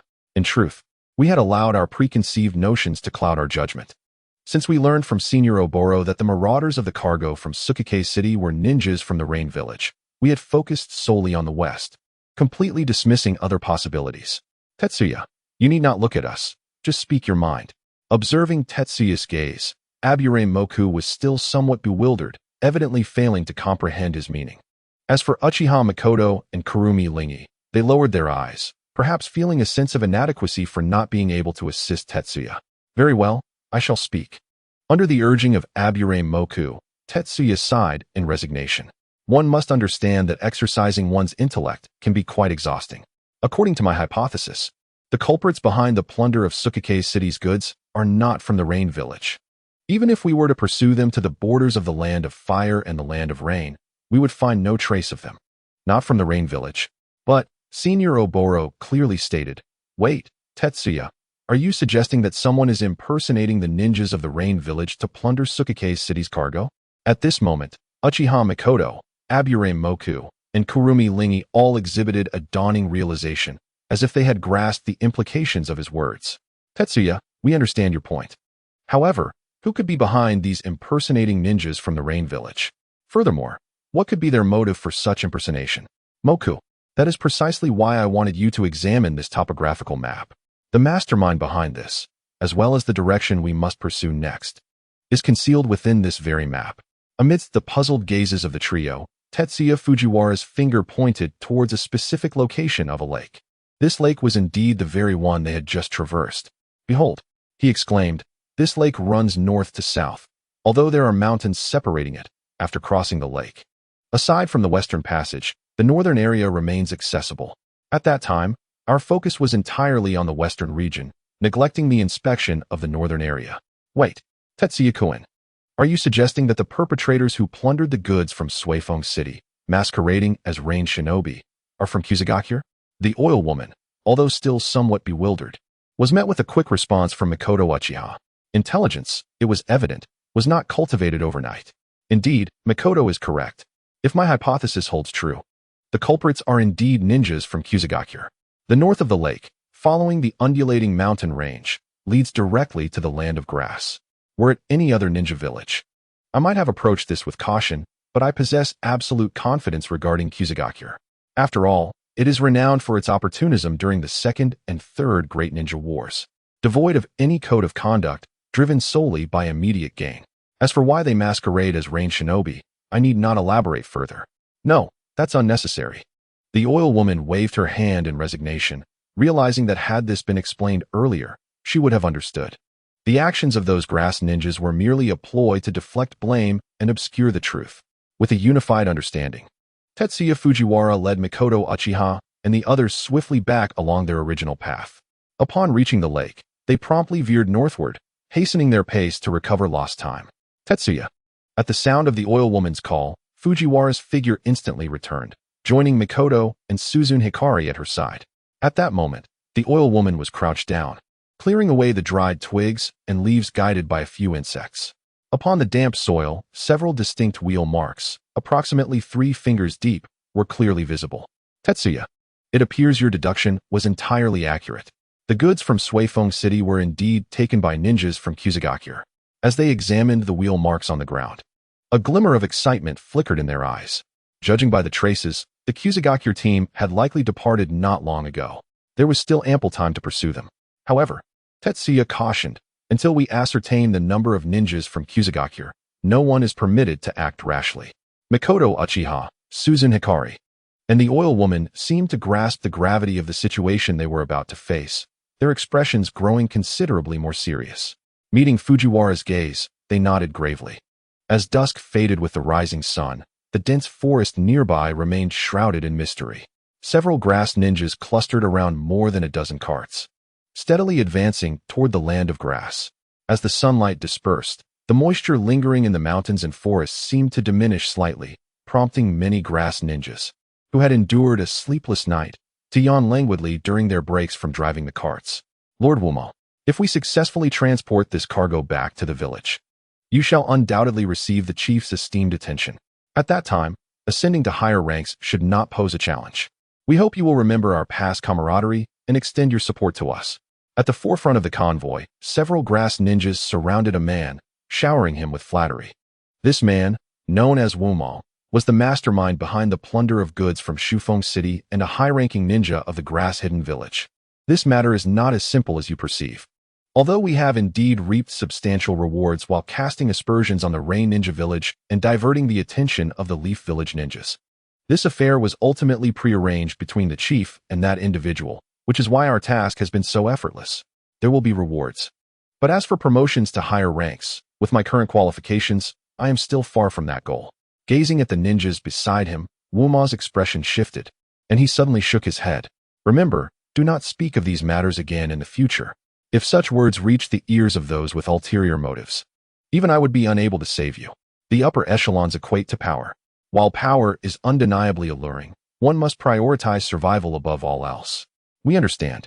Thank you for your guidance, Lord Wumo. His words caused the elite chunin of the grass-hidden village to break into a cold sweat.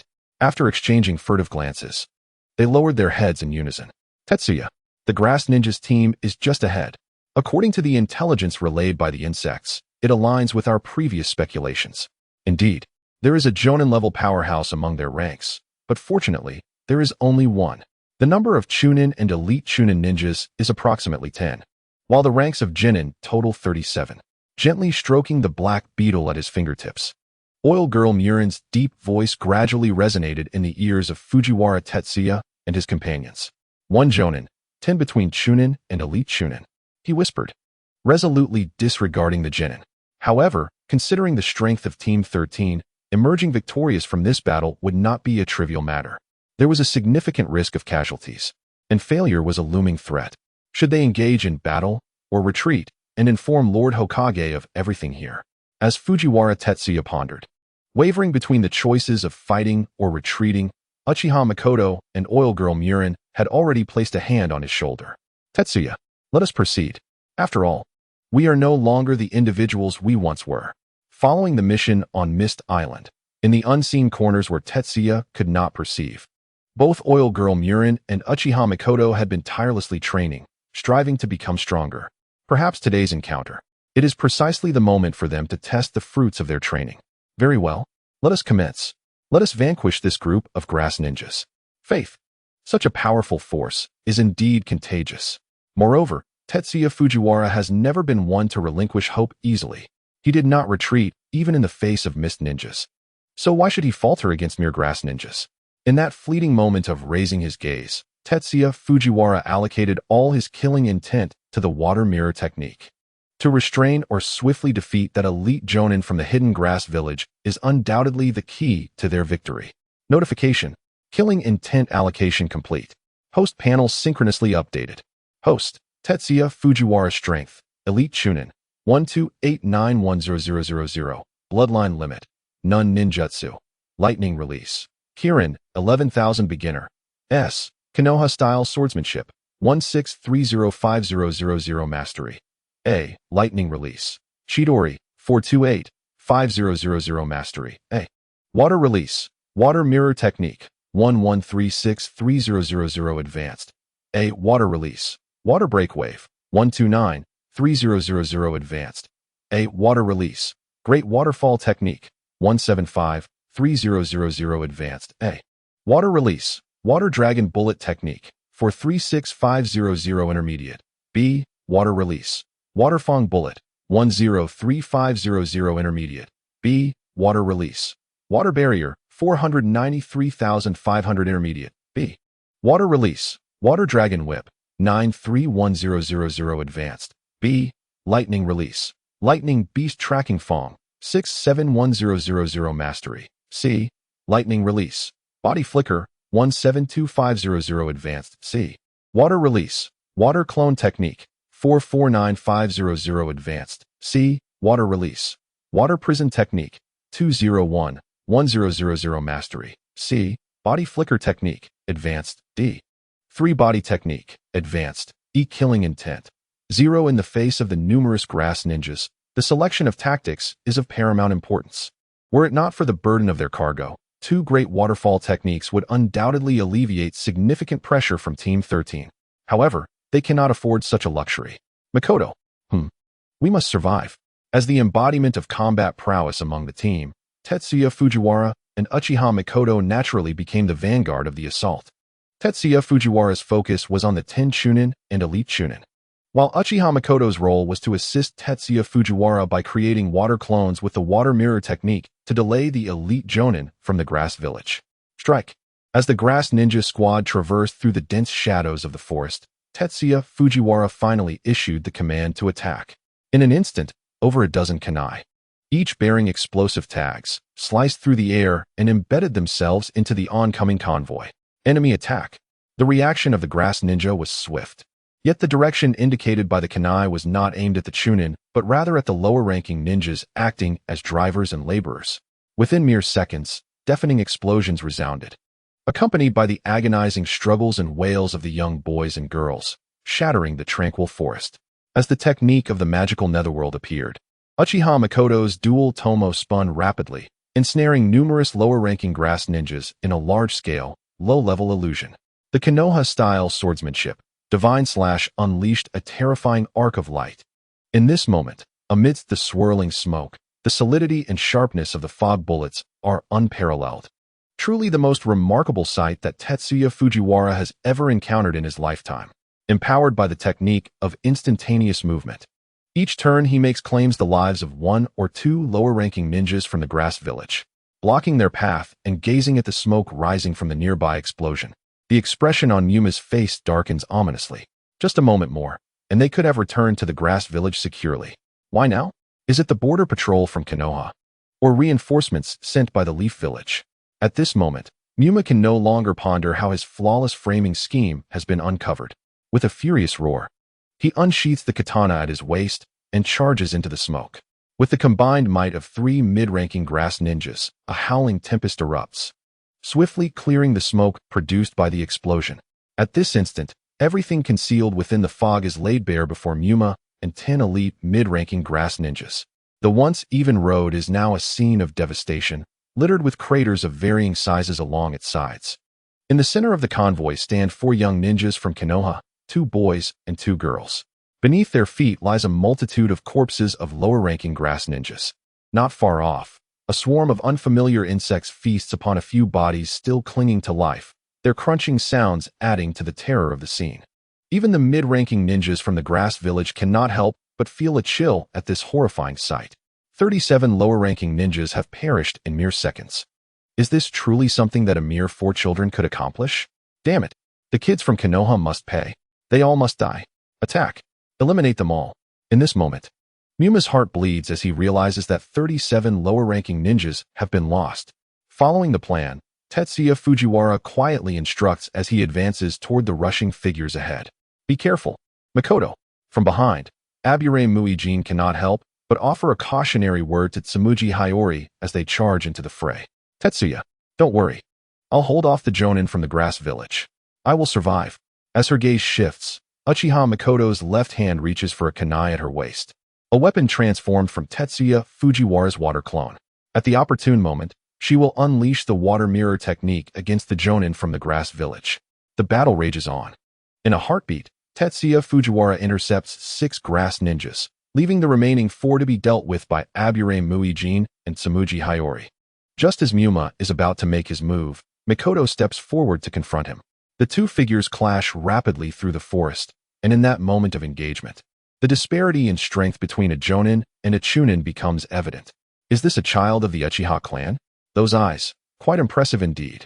Even if I lose this batch of goods, as long as I can acquire those eyes, it should suffice. With all the accompanying lower ninjas perishing in battle, the prospect of swiftly transporting this cargo back to the land of grass has become utterly unrealistic. Moreover, no one can ascertain whether reinforcements from Konoha are approaching behind these 4 youngsters. The best course of action is to mitigate losses and preserve what remains of our capabilities.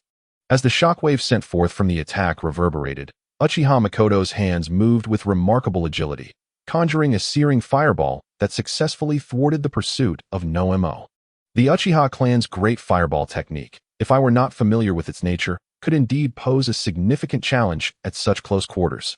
However, young one from the Uchiha clan, you likely remain oblivious to the survival philosophy that we, the ninjas of the Land of Grass, take pride in, the study of renowned techniques from various ninja villages. Flames danced as No-Mo approached with an air of arrogance, his presence dominating the scene. Is that so? Quite commendable indeed.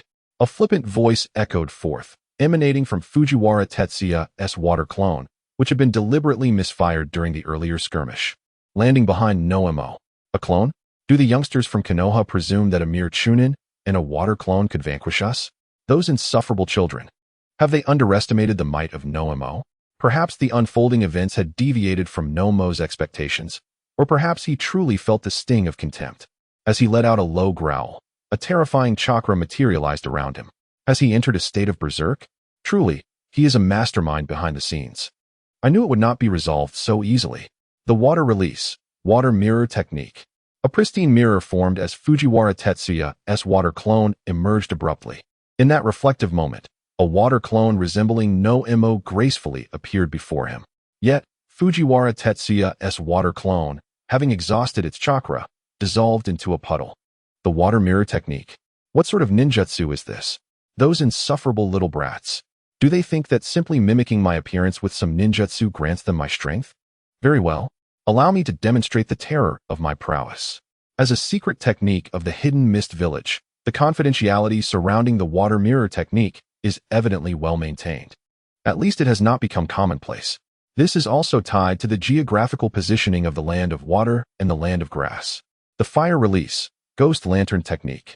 This is one of the advanced fire techniques unique to the Grass Ninja Village, classified as a B-rank large-scale ninjutsu. However, delivering a slap to the face is something Fujiwara Tetsuya excels at. Amidst No-Mo's flustered gaze, the water mirror clone unleashed a technique of equal rank and power. In an instant, countless wicked fireballs erupted around them, colliding in a cacophony that was deafening and disorienting. On Fujiwara Tetsuya's side, 6 elite chunin from the Grass Ninja Village coordinated with an unimagined level of precision. In a confined space where large-scale ninjutsu could not be utilized, Fujiwara Tetsuya's swordsmanship flourished. He faced considerable suppression. Fortunately, the mist blade was sharp enough, allowing Fujiwara Tetsuya to maneuver adeptly in close combat.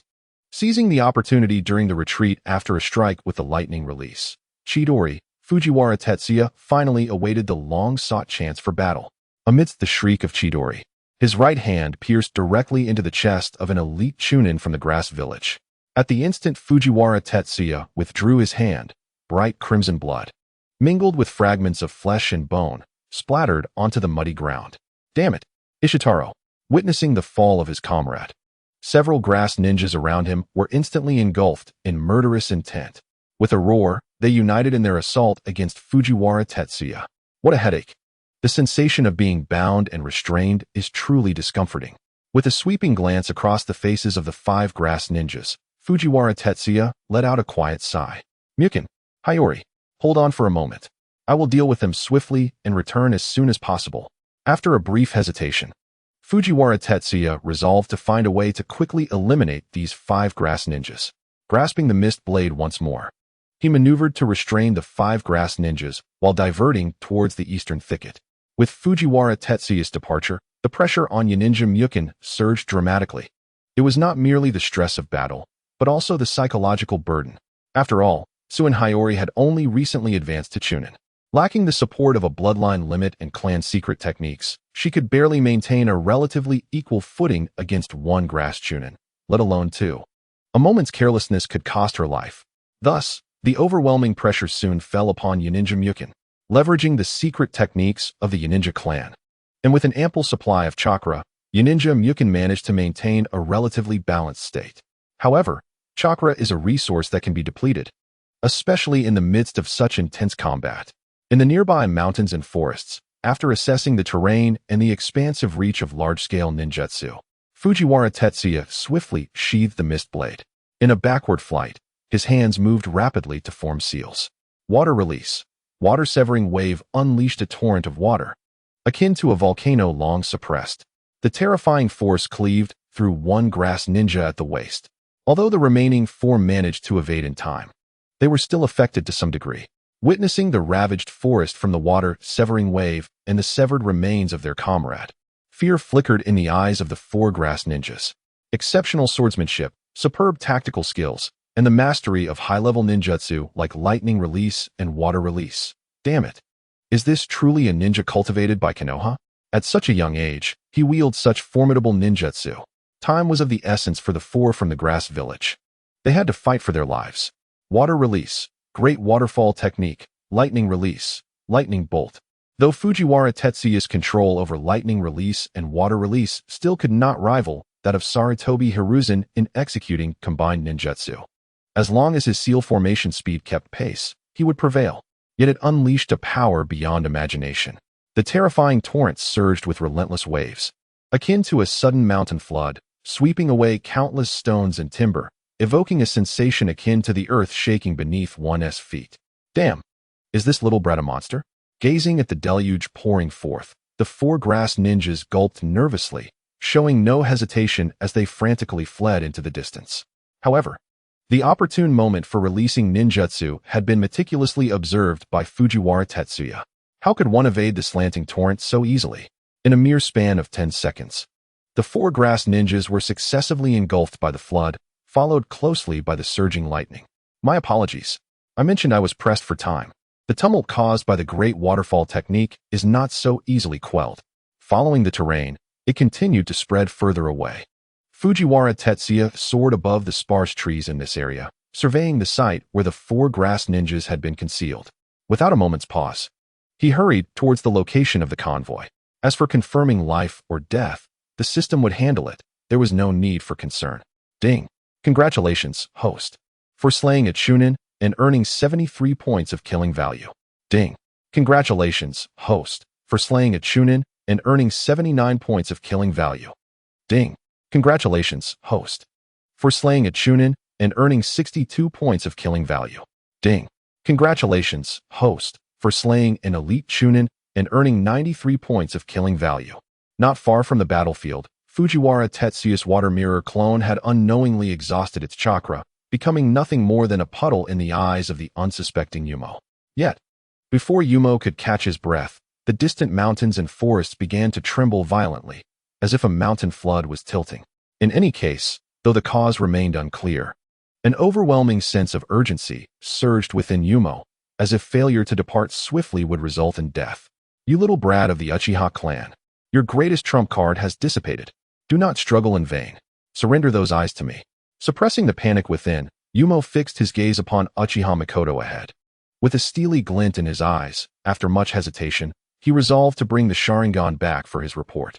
In the midst of speaking, he swiftly dashed towards Uchiha Mikoto's location. Tetsuya. Watching the distant mountains and forests, Uchiha Mikoto was filled with concern, not for her own life, but for Fujiwara Tetsuya far away. Fire release, great fire destruction.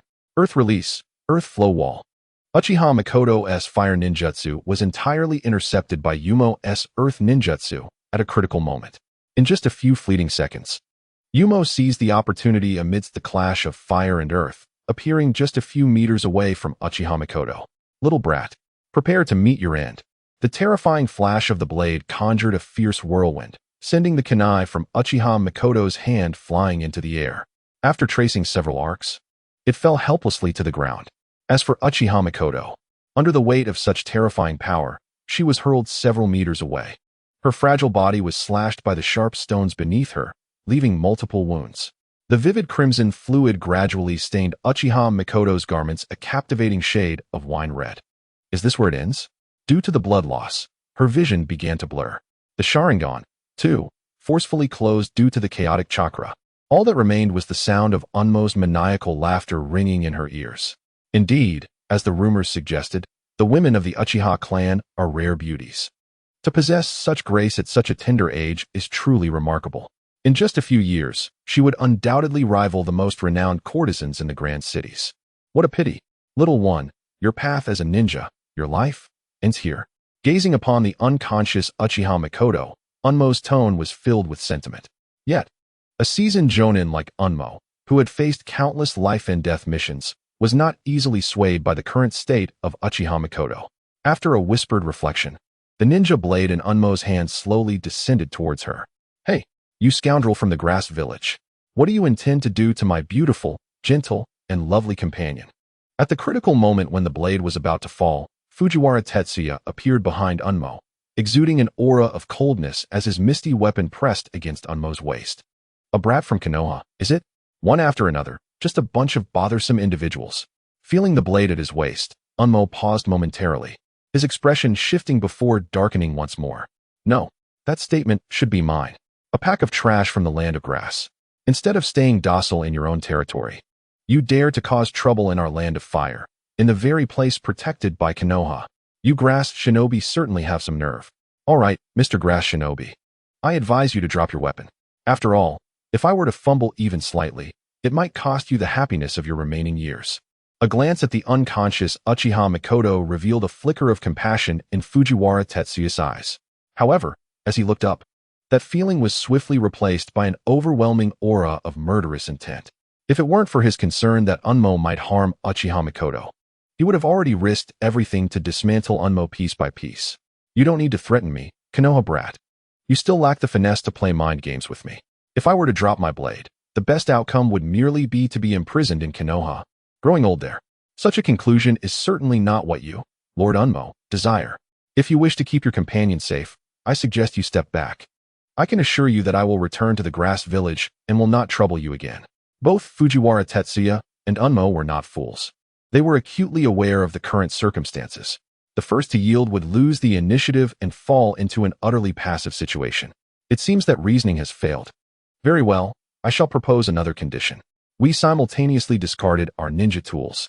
The grass ninja departed, ensuring no threat to our lives. I can also guarantee the safety of my companions. I advise the grass ninja to acquiesce to my demands, abandoning any thoughts of further negotiations. After all, on the day we became ninjas, we had already resolved to sacrifice ourselves at any moment. In hushed tones, Tetsuya Fujiwara advanced the mist blade forward by a few millimeters once more. "Very well, very well. What an irritating little brat. I accept your terms. I will count to 3, and we shall together cast aside our ninja blades, shall we?" Feeling the sharp pain at his waist, Muma cursed inwardly and reluctantly concurred with Tetsuya Fujiwara's proposal. "Very well. Let us proceed as the grass ninja suggests. I shall begin to count. 1, 2, 3. At that moment, had there been any bystander present, they would likely have muttered in disbelief. A great fox and a little fox. In the instant of feigned release, Tetsuya Fujiwara and Muma swiftly tightened their grips on their swords.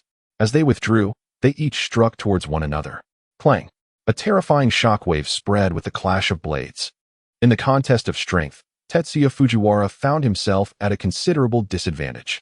Though he staggered back 2 paces, his relentless assaults succeeded in forcing Muma back, successfully shielding Mikoto Uchiha behind him. "It's you, the brat from Konoha." Upon landing, Muma finally had the opportunity to scrutinize Tetsuya Fujiwara's appearance. The moment he discerned clearly, Muma couldn't help but exclaim in astonishment. "Where are they? You should not be alive." To Muma's mind, facing the onslaught of several chunin and elite chunin, a mere child like Tetsuya Fujiwara stood no chance of survival. The sight before him compelled doubt to flourish within. Could it be that reinforcements from Konoha had arrived? In that fleeting moment of contemplation, Muma found what appeared to be a reasonable explanation for everything. "This grass ninja, are you referring to those 6 fools?" "I'm afraid not. They are all dead. Directly or indirectly, they perished at my hands. What now? Shall we continue this battle?" Confronted by a jonin-level adversary, Tetsuya Fujiwara naturally steeled himself with utmost resolve. The battle on Oil Woman Muku's side and Nara Hikari's had yet to conclude. The current circumstances must not allow Muma to reunite with those fortunin. "What? They are all dead? Brat, do you take me, Muma, for a fool? How could a child like you accomplish such a feat?" Upon learning of his comrade's demise, Muma's gaze grew increasingly bleak and furious. 37 genin had now cost 6 chunin and elite chunin their lives. Moreover, some of these chunin were connected to other jonin. Such significant casualties had occurred. Even if he managed to survive and return, he would undoubtedly face repercussions from the village. Perhaps, in the near future, he would be assigned a perilous task by the higher-ups of the village. Unexpectedly, a life was lost during the execution of a mission, the demise of a seasoned jonin, the capture of several loyal jonin. From the vantage point of the higher-ups, it appears to be an exceedingly advantageous situation. Should one choose to defect? I never anticipated that Lord Yumo would also have to contemplate such matters. Setting aside Yumo's inner turmoil, Fujiwara Tetsuya seized the opportunity, having split off a clone, and fled with Uchiha Mikoto. Brat, it is you. It is all of you. It is because of you that Lord Yumo is in this predicament. I want you dead. You all deserve to perish. In the astonished gaze of Fujiwara Tetsuya, Yumo resembled a frenzied wild dog, suddenly charging towards him after an explosive roar. The swift blade of grass shadowed the air, gliding perilously close to Tetsuya's nose. Yet, he managed to timely raise the mist ball to his chest, successfully fending off Yumo's subsequent assault. Brat, die. Grass shadow flow, breaking palm. Ultimately, Tetsuya's reaction was too sluggish. Under Yumo's ruthless gaze, a chilling gust of wind, laden with chaotic chakra, brutally struck Tetsuya's chest. The abrupt attack sent his body hurtling backward until he collided with a massive tree, finally halting his momentum. Cough. Was I careless? The secret techniques of the Grass Ninja Village. I didn't expect such a trump card. In comparison to the techniques of the 5 great nations, those of the Grass Ninja Village may not hold much weight. However, the ninjas of the Grass Village are keenly aware of their standing within the ninja realm. Thus, in the development of their martial arts, they emphasize absorbing the characteristics of the techniques from the 5 great nations, resulting in a unique set of grass hidden flow techniques tailored for their ninjas. Breaking palm is one of the most challenging secret arts to master. If struck, it can disrupt an opponent's chakra flow in a remarkably short time. Brat, the sensation of being hit by breaking palm is far from pleasant, is it? Consider yourself unfortunate. After all, I, Lord Yumo, have only just recently mastered this technique. Brat, are you feeling a heaviness in your chest? A prickling sensation throughout your body? Allow me to inform you. A ninja struck by breaking palm cannot mobilize any chakra in the short term. Therefore, you might as well resign yourself to your fate. Gazing at Fujiwara Tetsuya's pallid visage, Yumo's expression grew increasingly sinister. The cold blade glided across the ground, igniting dazzling sparks of flame. I concede, I was indeed careless. Had I maintained my distance from the outset, I would not find myself in this predicament now. However, this grass ninja, I, Fujiwara Tetsuya, am destined to stand atop the ninja world. My life shall not end here. If you wish to kill me, you are not worthy. After a struggle, Tetsuya, wielding the mist ball, finally rose to his feet, recalling his kin in Konoha and his comrades. Reflecting on my aspirations for the future, a fierce determination ignites within me.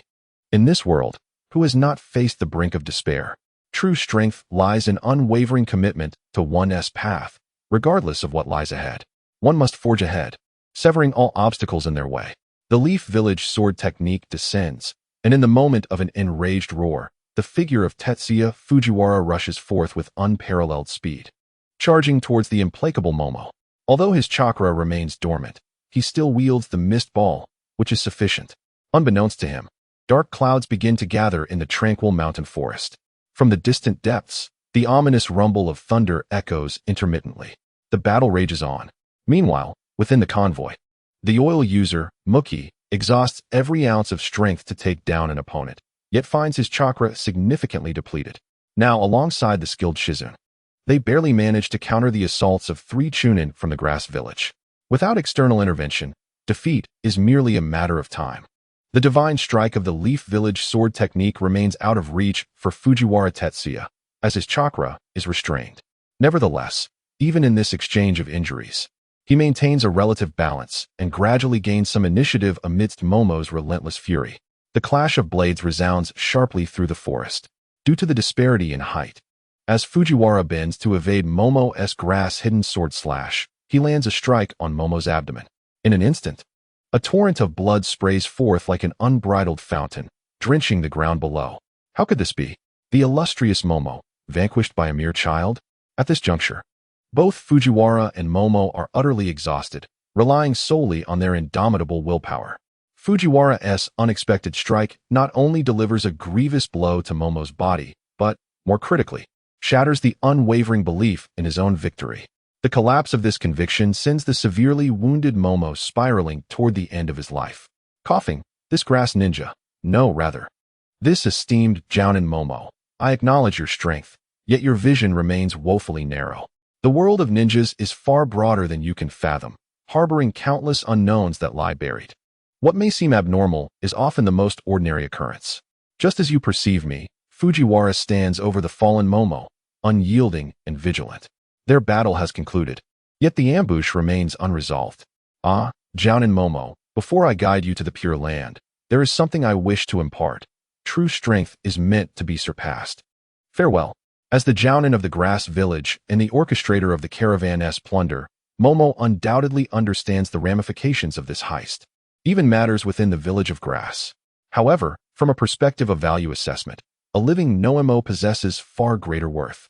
Yet, at this moment, Team 13 finds themselves on the brink of exhaustion. No one can guarantee that, should Noemo be afforded a moment's respite, he would not retaliate with lethal force. For the safety of his comrades, this is a consideration that Tetsuya Fujiwara must weigh with utmost seriousness.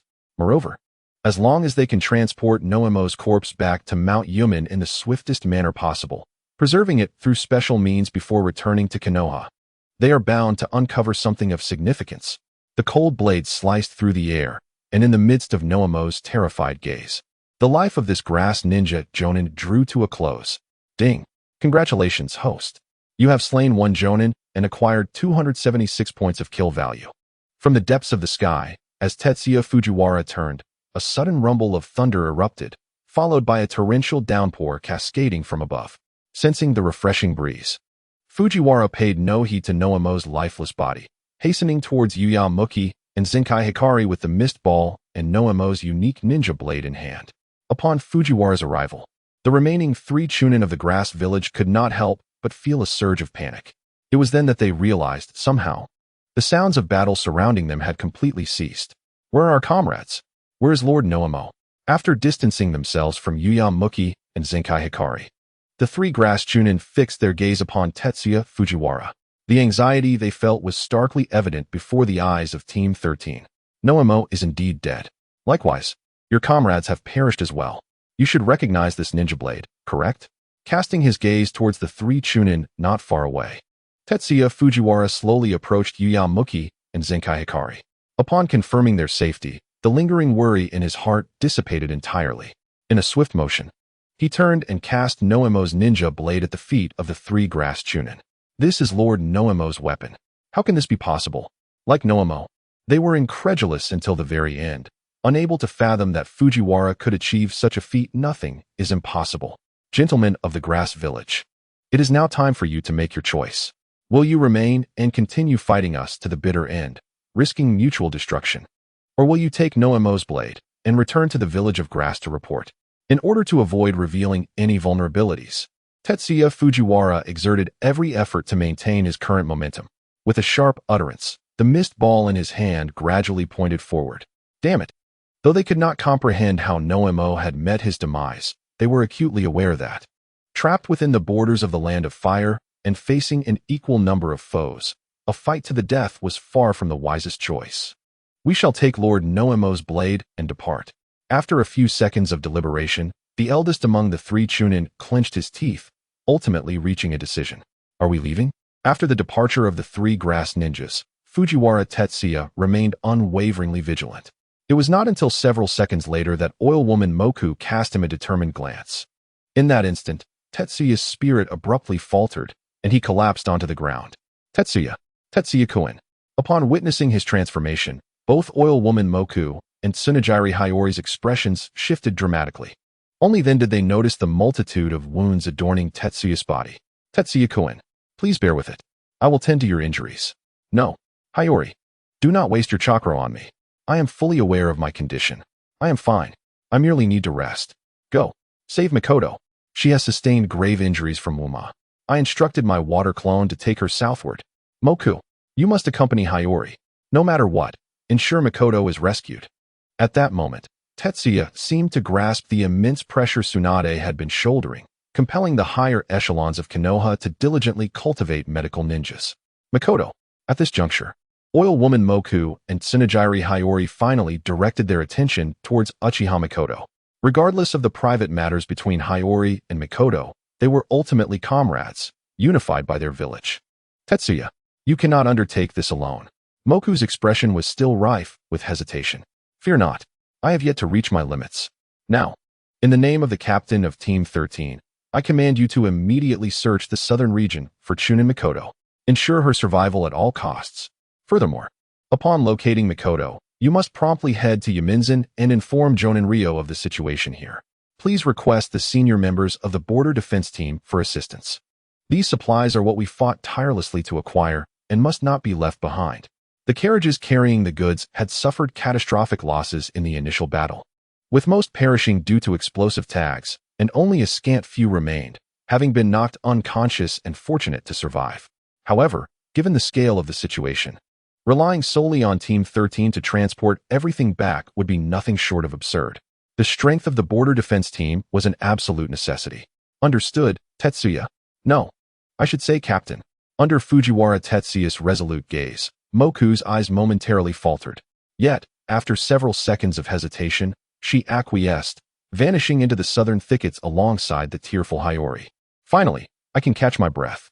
However, for the moment, he needed to tend to Wuma's corpse before finding shelter from the rain.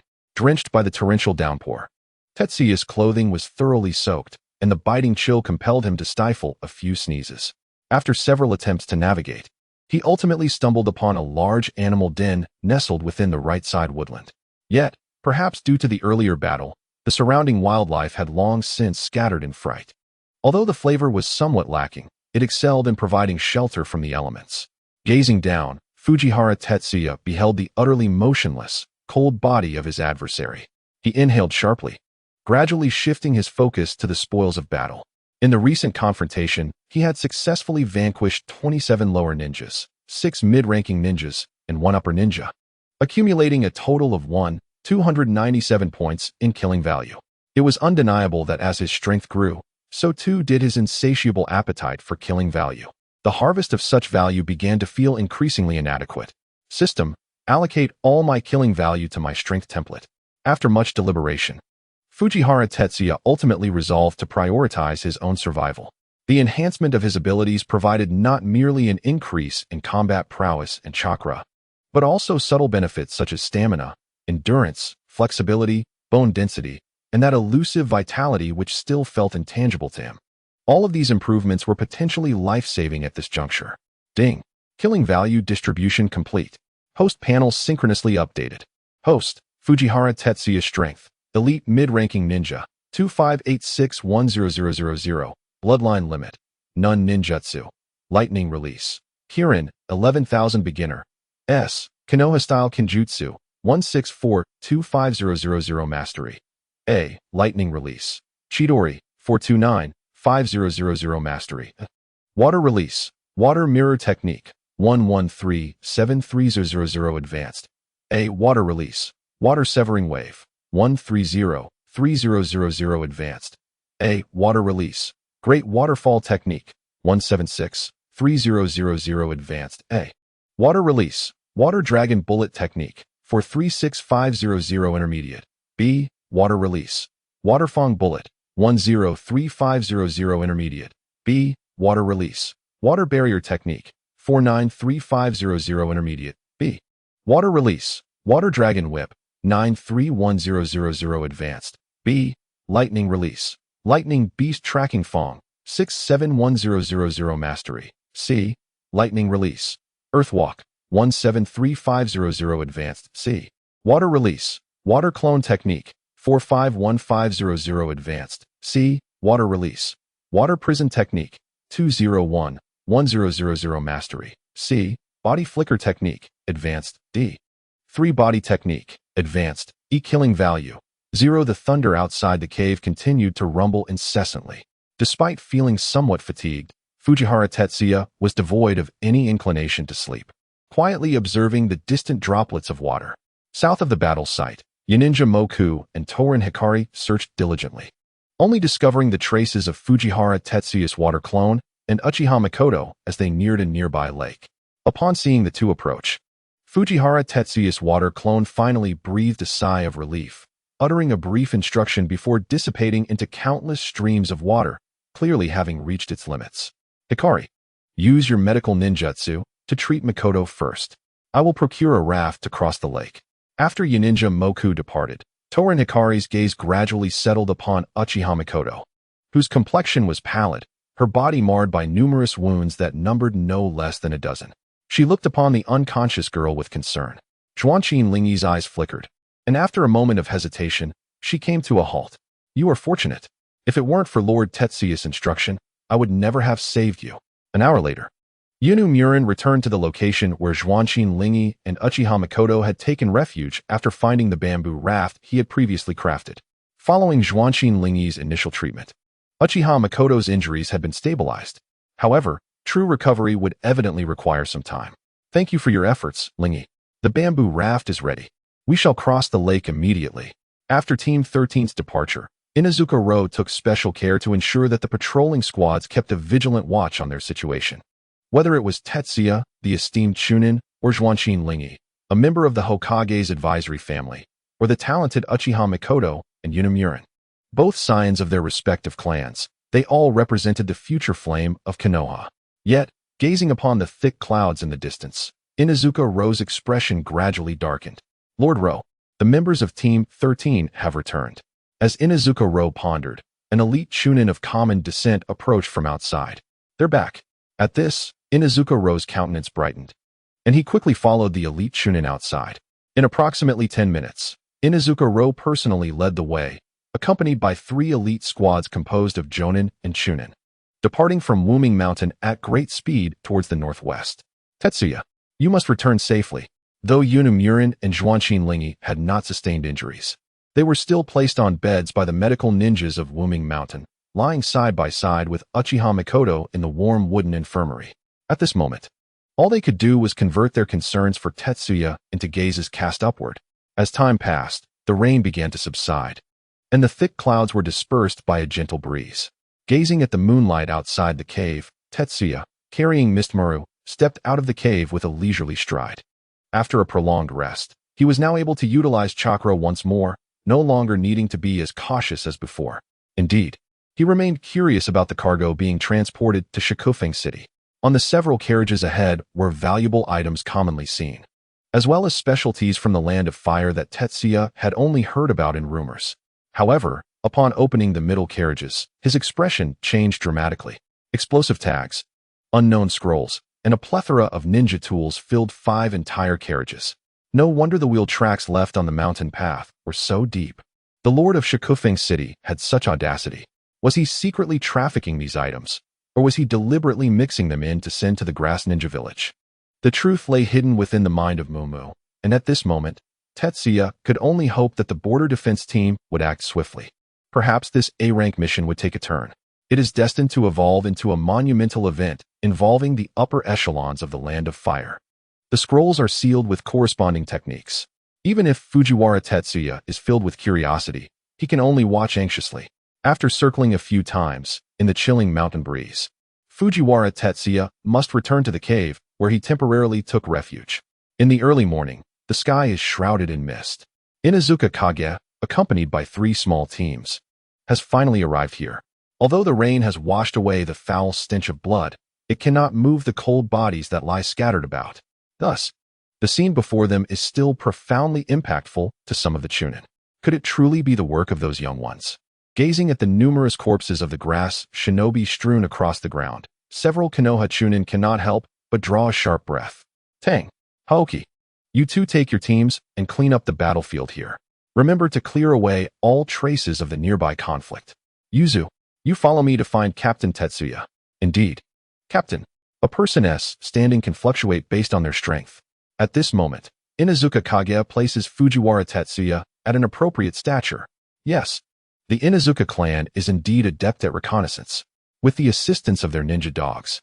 It took only a few minutes for Inuzuka Kage and his companions to discover Fujiwara Tetsuya, who was sleeping soundly in the cave. Upon confirming that Fujiwara Tetsuya was still alive, Inuzuka Kage's lingering worry dissipated entirely. Yuzu, quickly treat this young one. We must not allow him to bear any hidden injuries. After exhaling a sigh of relief, Inuzuka Kage's gaze gradually shifted to the corpse at Fujiwara Tetsuya's feet. Realizing at once, he understood that this body belonged to Yamanaka Moku, the grass shinobi jonin referred to by Kouchin Ringi. Myumo. Seal this body and ensure it is sent back to the village immediately upon returning to Umming Mountain. With a wave of Inuzuka Kage's hand, two chunin carefully lifted Myumo's corpse away. As a jonin, Inuzuka Kage's praise for Yuzu's medical ninjutsu was evidently well-deserved. The wounds on Fujiwara Tetsuya's body began to heal under the soft blue glow, and he gradually awakened from the tingling, mildly itchy sensation. Kage-senpai. The moment Fujiwara Tetsuya opened his eyes, instinctively he thought to leap up. However, before his body could react, Yuzu's discontented hands pressed him back down. In pain, he could only awkwardly greet Inuzuka Kage while leaning against the uneven stone wall. Last night, he had unknowingly succumbed to sleep due to excessive strain on his mind. Fortunately, it was Inuzuka Kage who had come. Tetsuya-kun, rest a little longer. I will handle the matters ahead. Just obediently accept Yuzu's treatment. Observing Fujiwara Tetsuya's embarrassed expression, Inuzuka Kage felt his spirits lift considerably. However, just as Inuzuka Kage intended to engage in casual conversation, his subordinate Haoki suddenly entered, bearing an expression of grave seriousness. Evidently having discovered something amiss regarding the cargo. Umming Mountain. As promised by Inuzuka Oboro, the subsequent events indeed spared Fujiwara Tetsuya from any concerns. Whether it was the handling of the unmoving corpses or the repatriation of the cargo, the 13th squad had to linger in Umming Mountain for a few days due to their injuries, perhaps due to a spiritual connection. On the very day Fujiwara Tetsuya returned to the Umming Mountain base, Uchiha Mikoto awoke from her coma. A mere exchange of glances seemed to convey unspoken understanding. However, Fujiwara Tetsuya remained unaware that during their stay at Umming Mountain, the land of fire was once again shaken.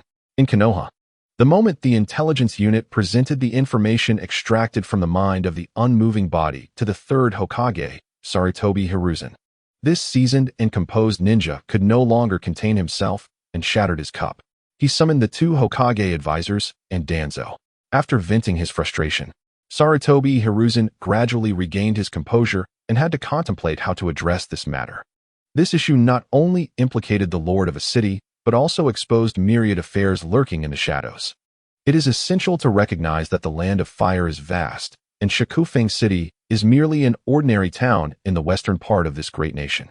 Who knows how many individuals, like the lord of Shikufeng City, are clandestinely supplying and trafficking ninja resources to the bordering countries and hidden villages.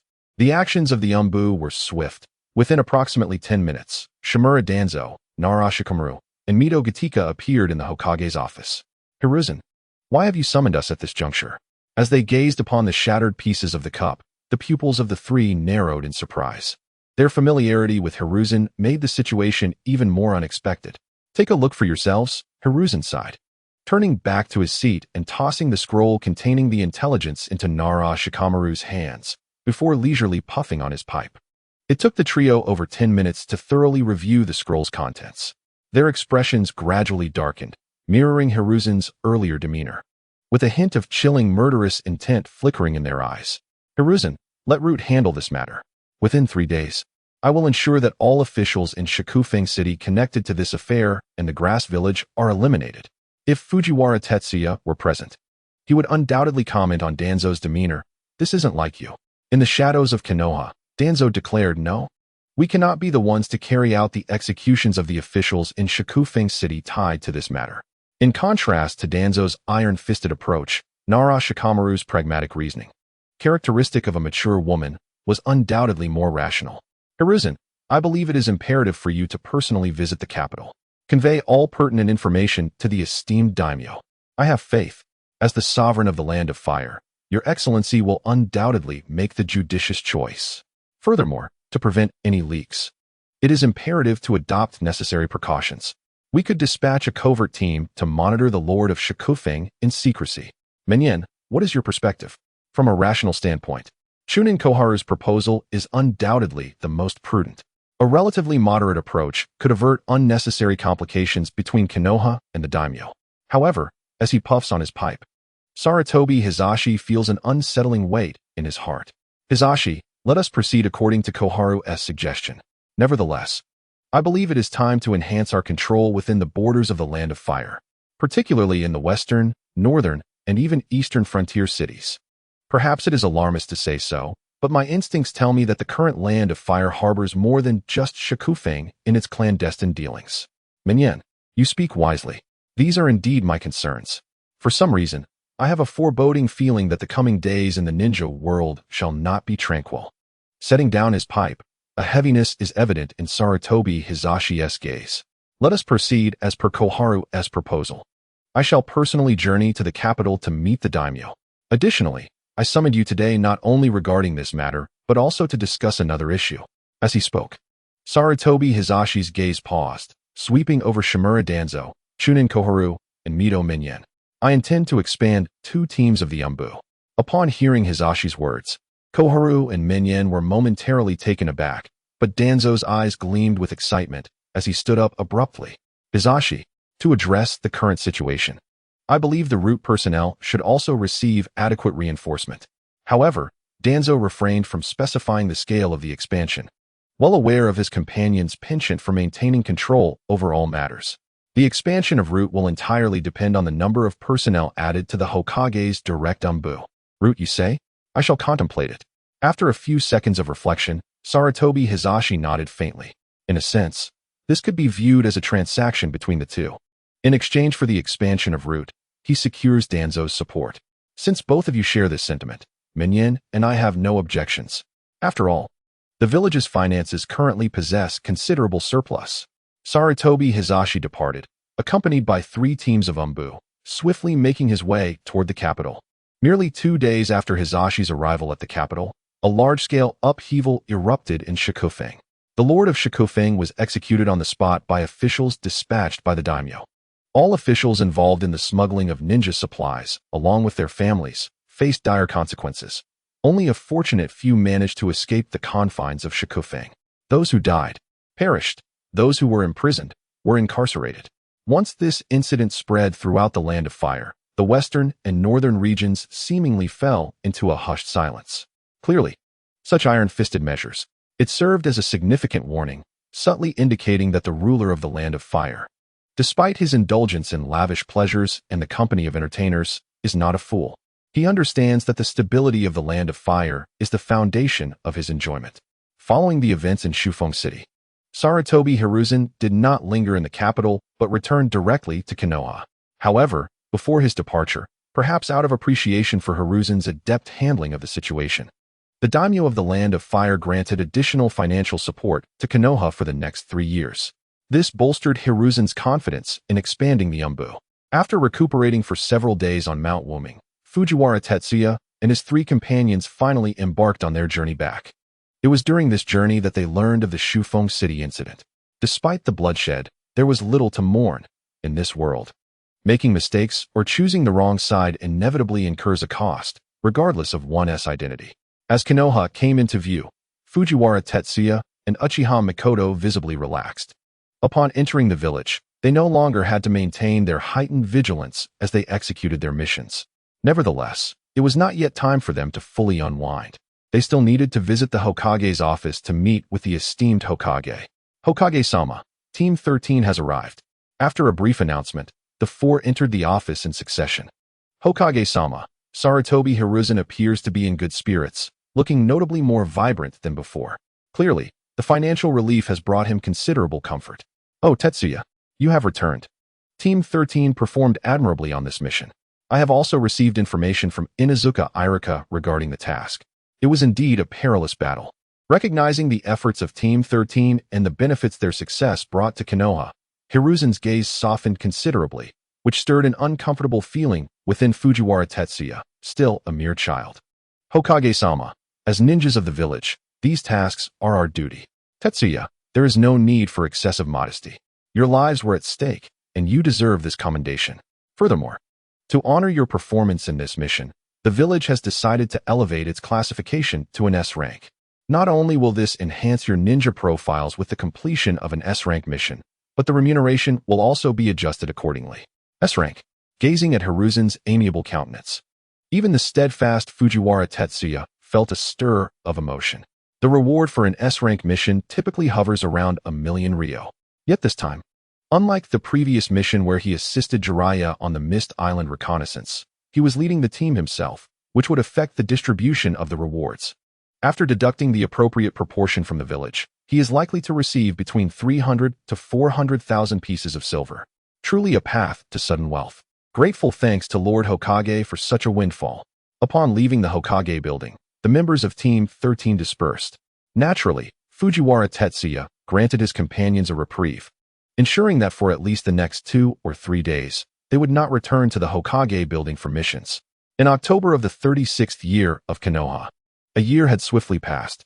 At this moment, 2.5 years had elapsed since Fujiwara Tetsuya arrived in the ninja world. By age, he was now 9.5 years old, taking a significant stride towards adulthood. The October of the 36th year in Konoha was considerably more lively than usual, for the wife of the third Hokage, Sarutobi Hiruzen, was nearing her time to give birth. Numerous ninjas and influential figures from the Land of Fire hurried back, either personally or by sending representatives, to await the arrival of the child, eager to present a generous gift to the Hokage or, at the very least, to foster connections. On this day, 3 familiar figures appeared at the gates of Konoha: Tsunade, Jiraiya, and Orochimaru. Fresh from completing an S-rank mission, the trio received a notification from the Umbu that their mentor, Sarutobi Biwaheim, might deliver earlier than expected. Fortunately, they returned just in time. Orochimaru, Jiraiya, I'm heading directly to the teacher's house. What about you two? Tsunade paused at a bustling street corner, casting a glance at the indifferent Orochimaru and the ever-fidgeting Jiraiya. Of course, we are also going to see our teacher. Tsunade's contemptuous look caused Jiraiya to momentarily freeze, as if struck by 1,000 blows. His goddess appeared even more disdainful of him. Thankfully, at a crucial moment, Orochimaru stepped in to alleviate Jiraiya's predicament. Indeed, both Orochimaru and I are heading to see our teacher. With Tsunade turning her head away, she began to stride towards the residence of the Sarutobi clan, allowing Jiraiya to exhale a sigh of relief and wipe the cold sweat from his brow. As Tsunade matured, the allure and pressure she exerted upon Jiraiya intensified. Previously, his greatest fear had been their teacher, the third Hokage. Now, it seemed, the tables had turned. Jiraiya, stop daydreaming. We must hurry, or our teacher will be kept waiting. At Orochimaru's urging, Jiraiya hastened to catch up. Not long after Tsunade, Orochimaru, and Jiraiya departed, 2 figures gradually emerged from a shop. The boy, around 10 years old, was simply dressed, with a katana slung diagonally at his waist. On the tender visage of a young girl, a resolute expression lingered. She appeared to be around 14 or 15 years of age, adorned in a delicate sakura kimono. Her skin was as white as snow. Her bright eyes and pearly teeth shone with radiance, and her graceful figure resembled that of an enchanting snow lotus. At times, a captivating fragrance wafted from her flowing black hair. Zetya, since we have spotted Lord Jiraiya and his companions, why not go greet them? These 2 individuals were none other than Fujiwara Zetya and Uchiha Mikoto. In a certain sense, one might consider this an encounter between a young man and a young woman. Mikoto, clearly, Lord Jiraiya and his associates are preoccupied with important matters. It would be best not to intrude upon them. By the way, I have heard that a new sushi restaurant has opened nearby. Shall we indulge in a visit today? Gazing into the girl's eyes, Fujiwara Zetya's expression remained largely unchanged. Yet, he offered no space for her response, turning instead to lead her down the nearby street. However, in that fleeting moment of turning away, Zetya could not suppress a sigh. Why not greet them? The answer is quite simple, because that cold figure is present. This reasoning would suffice for any time traveler. Yet, such thoughts remained locked within Zetya's heart. After all, should such words inadvertently reach Orochimaru's ears, he was certain that the man would personally pay him a visit, perhaps to discuss matters of ninjutsu. At the Konoha sushi restaurant, once people's lives reached a certain threshold, an inexplicable obsession with food and drink inevitably emerged. And this included individuals like Fujiwara Zetya, an ordinary person. However, what Zetya did not anticipate was that this meal would taste remarkably bland, akin to chewing wax. All of this stemmed from the fact that shortly after he and Uchiha Mikoto had taken their seats, he caught sight of a familiar face in the adjacent spot, Tsunagari Hiki. This beautiful girl had brought him both pain and joy over the past year. Zetya-kun, Do try this Thai sushi. Just as Uchiha Mikoto placed a piece of delicious sushi onto Zetya's plate, Tsunegari Hiki, dressed in a flowing purple gown, fixed her gaze directly upon him and moved to his side. Her smooth skin occasionally brushed past him. Zetya-kun, you must taste this. I visited this restaurant a couple of days ago, and this sushi is undoubtedly among the finest offerings here. As Zetya anticipated, Hiki's competitive spirit was ignited. Instead of placing the sushi on his plate, she held it directly to his lips. Zetya, start with the Thai sushi. I remember you liked this flavor when we were in the Land of Waves. After casting a sidelong glance at Hiki, Uchiha Mikoto too picked up a piece of sushi from Zetya's plate, with no hesitation, and brought it to his lips. Wait, Mikoto, Hiki, you can't do this, Zetya protested. Clearly, there was no effect whatsoever. Under the assertive presence of the two young ladies, 2 pieces of sushi were almost simultaneously stuffed into Tetsuya Fujiwara's mouth. At the very moment Tetsuya was gulping down, the gazes of Uchiha Mikoto and Tsurunen were once again intertwined. Look, Mama. It seems as though those 2 older sisters are generating electricity with their eyes. A tender voice echoed from a distance. However, just as Uchiha Mikoto and Tsurunen turned their heads, that innocent figure was promptly pressed beneath the table by her mother. Perhaps it was merely Tetsuya's illusion. But he couldn't shake the feeling that after the child spoke, an array of inscrutable glances fell upon him, some filled with envy, others with pity, and perhaps a few imbued with nuances that were difficult for someone of his age to comprehend. Tetsuya endured. Once every last piece of sushi on the table had been forcefully fed to him by Uchiha Mikoto and Tsurunen. This conflict devoid of smoke and fire finally reached a conclusion. Tetsuya-kun, it has been quite a while since you last accompanied me home. How about you take me back today, and then return? In places where people gather, the martial world thrives. Where there are both men and women, rivalry ensues. The vanishing of old conflicts often heralds the brewing of new ones. As the 3 of them rose to leave the establishment, Tsurunen slipped her arm through Tetsuya Fujiwara's left, a gentle fragrance wafting from her pristine arm into Tetsuya's nostrils. However, Tetsuya had no inclination to savor the moment, for his right arm was likewise entwined by Uchiha Mikoto. The unintentional touches sent shivers down Tetsuya's spine. I'm sorry, Tetsuya-kun has already made plans with me today. After our meal, we intend to take a stroll by the river, and then Tetsuya-kun will see me home. If you wish for Tetsuya-kun to escort you home, you'll have to wait until tomorrow. Wait, I apologize, Tetsuya-kun is already booked for tomorrow and the day after. It seems you'll have to wait a few more days. After more than a year of exchanges, Uchiha Mikoto's counterattack methods appeared to have matured significantly.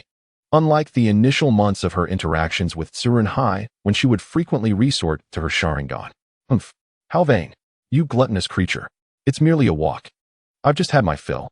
Tetsuya-kun, I shall join you for the walk. You don't mind, do you? From a developmental perspective, it seemed Tsurunen had slightly surpassed Uchiha Mikoto over the past year. After casting a glance towards the area where Uchiha Mikoto and Tetsuya Fujiwara were in contact, Tsurunen smiled softly and leaned in closer. The gentle touch made Tetsuya's entire body stiffen. These 2 clearly sought to ensnare him. Did Tetsuya's attitude matter at this moment? Not in the slightest. Even if he opposed, he would find himself, as he was now, caught between Uchiha Mikoto and Tsurunen, like a marionette, moving forward in synchrony with their actions, until dusk began to settle. After escorting Tsumuji and Uchiha Mikoto back home, Fujiwara Tetsuya finally found solace. As night fell, he returned to the entrance of the clan grounds belonging to the Fujiwara, Tanaka, and Yasuji clans. With the increasing rewards from his missions, the clan grounds underwent various renovations. Surrounding the area, high walls were erected, while the houses within were largely repaired, particularly the rooftops, which received new wooden beams and tiles, ensuring that the rainy season would no longer be a concern. Moreover, each house was equipped with electricity, allowing the brilliant light inside to be seen even from the entrance.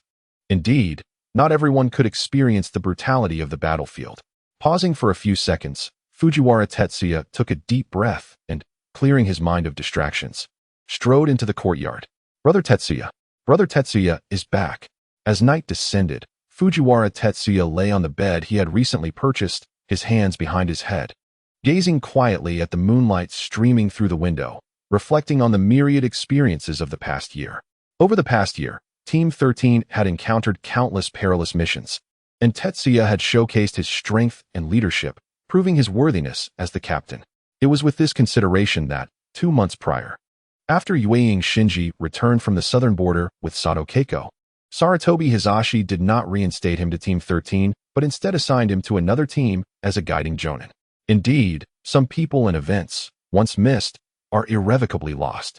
Although their feelings for Yueying Shinji were profound, the current Tsumuji was also their comrade. Despite the occasional rivalry between Uchiha Mikoto and Tsumuji, Tetsuya understood that a tender place in their hearts was etched with each other's images. Approximately 2 days after Tsunade, Jiraiya, and Orochimaru returned, an exhilarating announcement finally emerged from the Sarutobi clan. The wife of the third Hokage, Sarutobi Bawako, had given birth to her second son, named Sarutobi Asuma.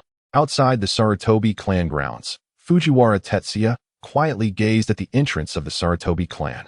Like most ninja clans in Konoha, he represented the Fujiwara, Tanaka, and Yasuji clans, presenting a modest gift to the second son of the third Hokage. With Asuma's birth, in the coming year or two, new generations of ninjas such as Kakashi, Might Guy, and Han would emerge. Was the wind finally beginning to stir? Tetsuya's soft murmur echoed in the breeze, and as keen eyes scanned the surroundings, his delicate figure dissipated like mist into the air, leaving behind the events of the Isle of Mist. After Kagaya returned to the Misty Isle from the Hidden Mist Village, her methods became increasingly clandestine and frenzied. Over the past year, the casualties among the Uzumaki clan's ninjas have been on the rise, compelling the Land of Whirlpool to allocate more missions to the Hidden Leaf Village. In the northern seas of the Land of Whirlpool, a sturdy vessel braved the winds and waves. Apart from several helmsmen, 4 figures stood at the bow. These were the members of Team 13, led by Fujiwara Tetsuya. The choice to venture into the Land of Whirlpool was not arbitrary. It was, in fact, the optimal choice for harvesting kill points and mission rewards. Gazing at the distant, spiraling seabirds, Fujiwara Tetsuya felt a tinge of melancholy. The once mighty Uzumaki clan, which had once reigned over a village and a nation, was finally descending from its pedestal. The situation in the Land of Whirlpool was far more intricate and perilous than outsiders perceived. The surrounding seas had been blockaded by numerous factions of ninjas from various powers. Disguised ninjas from major villages, rogue ninjas, defectors, and bounty hunters had all emerged, eager to carve out their share from the chaos of the Land of Whirlpool. The root of this turmoil lay with the Uzumaki clan's supreme ruler, the only shadow-level powerhouse in the Land of Whirlpool, Uzumaki Ashina. After enduring a long passage of time and countless battles, the clan leader's body could no longer withstand the strain. According to information inadvertently gathered from Uzumaki Meika and Uzumaki Hiraki, this predicament had arisen in recent months. Did the Hidden Leaf Village know about the situation in the Land of Whirlpool? Naturally, they were well aware. Sarutobi Hiruzen, Shimura Danzo, Nara Shikaku, and Mito Gatiki had a clearer understanding than anyone else. Like Team 13, the ninjas from the Hidden Leaf executing missions in the Land of Whirlpool bore an additional responsibility to gather intelligence regarding the current situation of the Land of Whirlpool. This intelligence encompassed not only the lurking forces behind the scenes, but also the inner workings of the land itself. In Fujiwara Tetsuya's perspective, the upper echelons of the Hidden Leaf, led by Sarutobi Hiruzen, had evidently made a decisive choice to abandon the Land of Whirlpool and the Uzumaki clan. The reasons behind this decision remained unclear to Fujiwara Tetsuya. The matter of a nation's survival was not as straightforward as it appeared regarding the Hidden Leaf's stance. While the notion that the Hidden Leaf coveted the Uzumaki clan's sealing techniques might hold some truth, it certainly did not encompass the entirety of their motives. With Uzumaki Mito present, as long as Sarutobi Hiruzen and his cohorts were willing to set aside their pride, the majority of the Uzumaki clan's sealing techniques were hardly a secret to the Hidden Leaf. Politics? Reflecting on this, Fujiwara Tetsuya couldn't help but sigh. Geographically, the Land of Whirlpool was situated to the east of the Land of Fire. Since the establishment of the Land of Whirlpools, under the leadership of the Vortex clan, the nation has made significant advancements. The prosperity of the Land of Whirlpools, in addition to amassing considerable wealth, has also diminished the influence of the Land of Fire in the eastern coastal regions. Perhaps, in the eyes of the feudal lord and the upper echelons of the Land of Fire, the existence of the Land of Whirlpools has become, in a certain sense, an impediment to their development. Captain Tetsuya, while deep in contemplation, was interrupted by a gentle voice from behind him. A robust middle-aged man approached briskly, holding a maritime chart. This man, whose full name is Vortex Watanabe, is the father of Vortex Meika. Due to his lack of ninja aptitude, he chose to abandon the path of a ninja shortly after becoming a genin. Uncle Watanabe, as I mentioned before, Meika, Heiji, and I are good friends. There is no need for formalities. You may simply call us by our names. Tetsuya, returning to the present, regarded the man with a hint of warmth in his gaze. Since his arrival in the land of whirlpools, with Watanabe's assistance, they had eliminated over a dozen small teams that had been encroaching upon the northern seas of the nation. This not only granted Tetsuya a substantial amount of combat points, but also earned Team 13 a considerable bounty, roughly estimated at around 1.6 million ryo. My apologies, Tetsuya. It seems I have forgotten. Next time, I shall not. Watanabe chuckled awkwardly, scratching the back of his head. At this pace, we should arrive at Bitter Whale Island in no more than half an hour. I came to remind you that it is time to prepare for battle. At this point, Watanabe's tone paused slightly, revealing a flicker of complex emotions in his eyes. As a member of the Vortex clan, witnessing his homeland in crisis while feeling powerless was an unbearable burden. Do not worry, Uncle Watanabe. We are already prepared. Tetsuya confidently patted the mist ball at his waist. Bitter Whale Island, located to the northwest of the northern seas of the land of whirlpools, earned its name due to the frequent sightings of whales near the island. At this moment, several makeshift wooden huts had appeared on the sparsely populated Bitter Whale Island, with unfamiliar figures occasionally lurking around them. Koju, we have been here for 5 days. When are we heading to the land of whirlpools? The brothers below can hardly wait.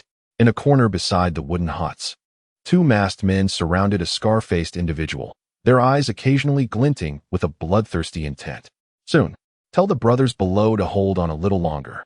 It will be no more than 5 days at most, or 3 at least, before we receive new orders from above. Until then, our task is to conceal our whereabouts. We must remember, recently, numerous ninjas have been stranded in the northern seas.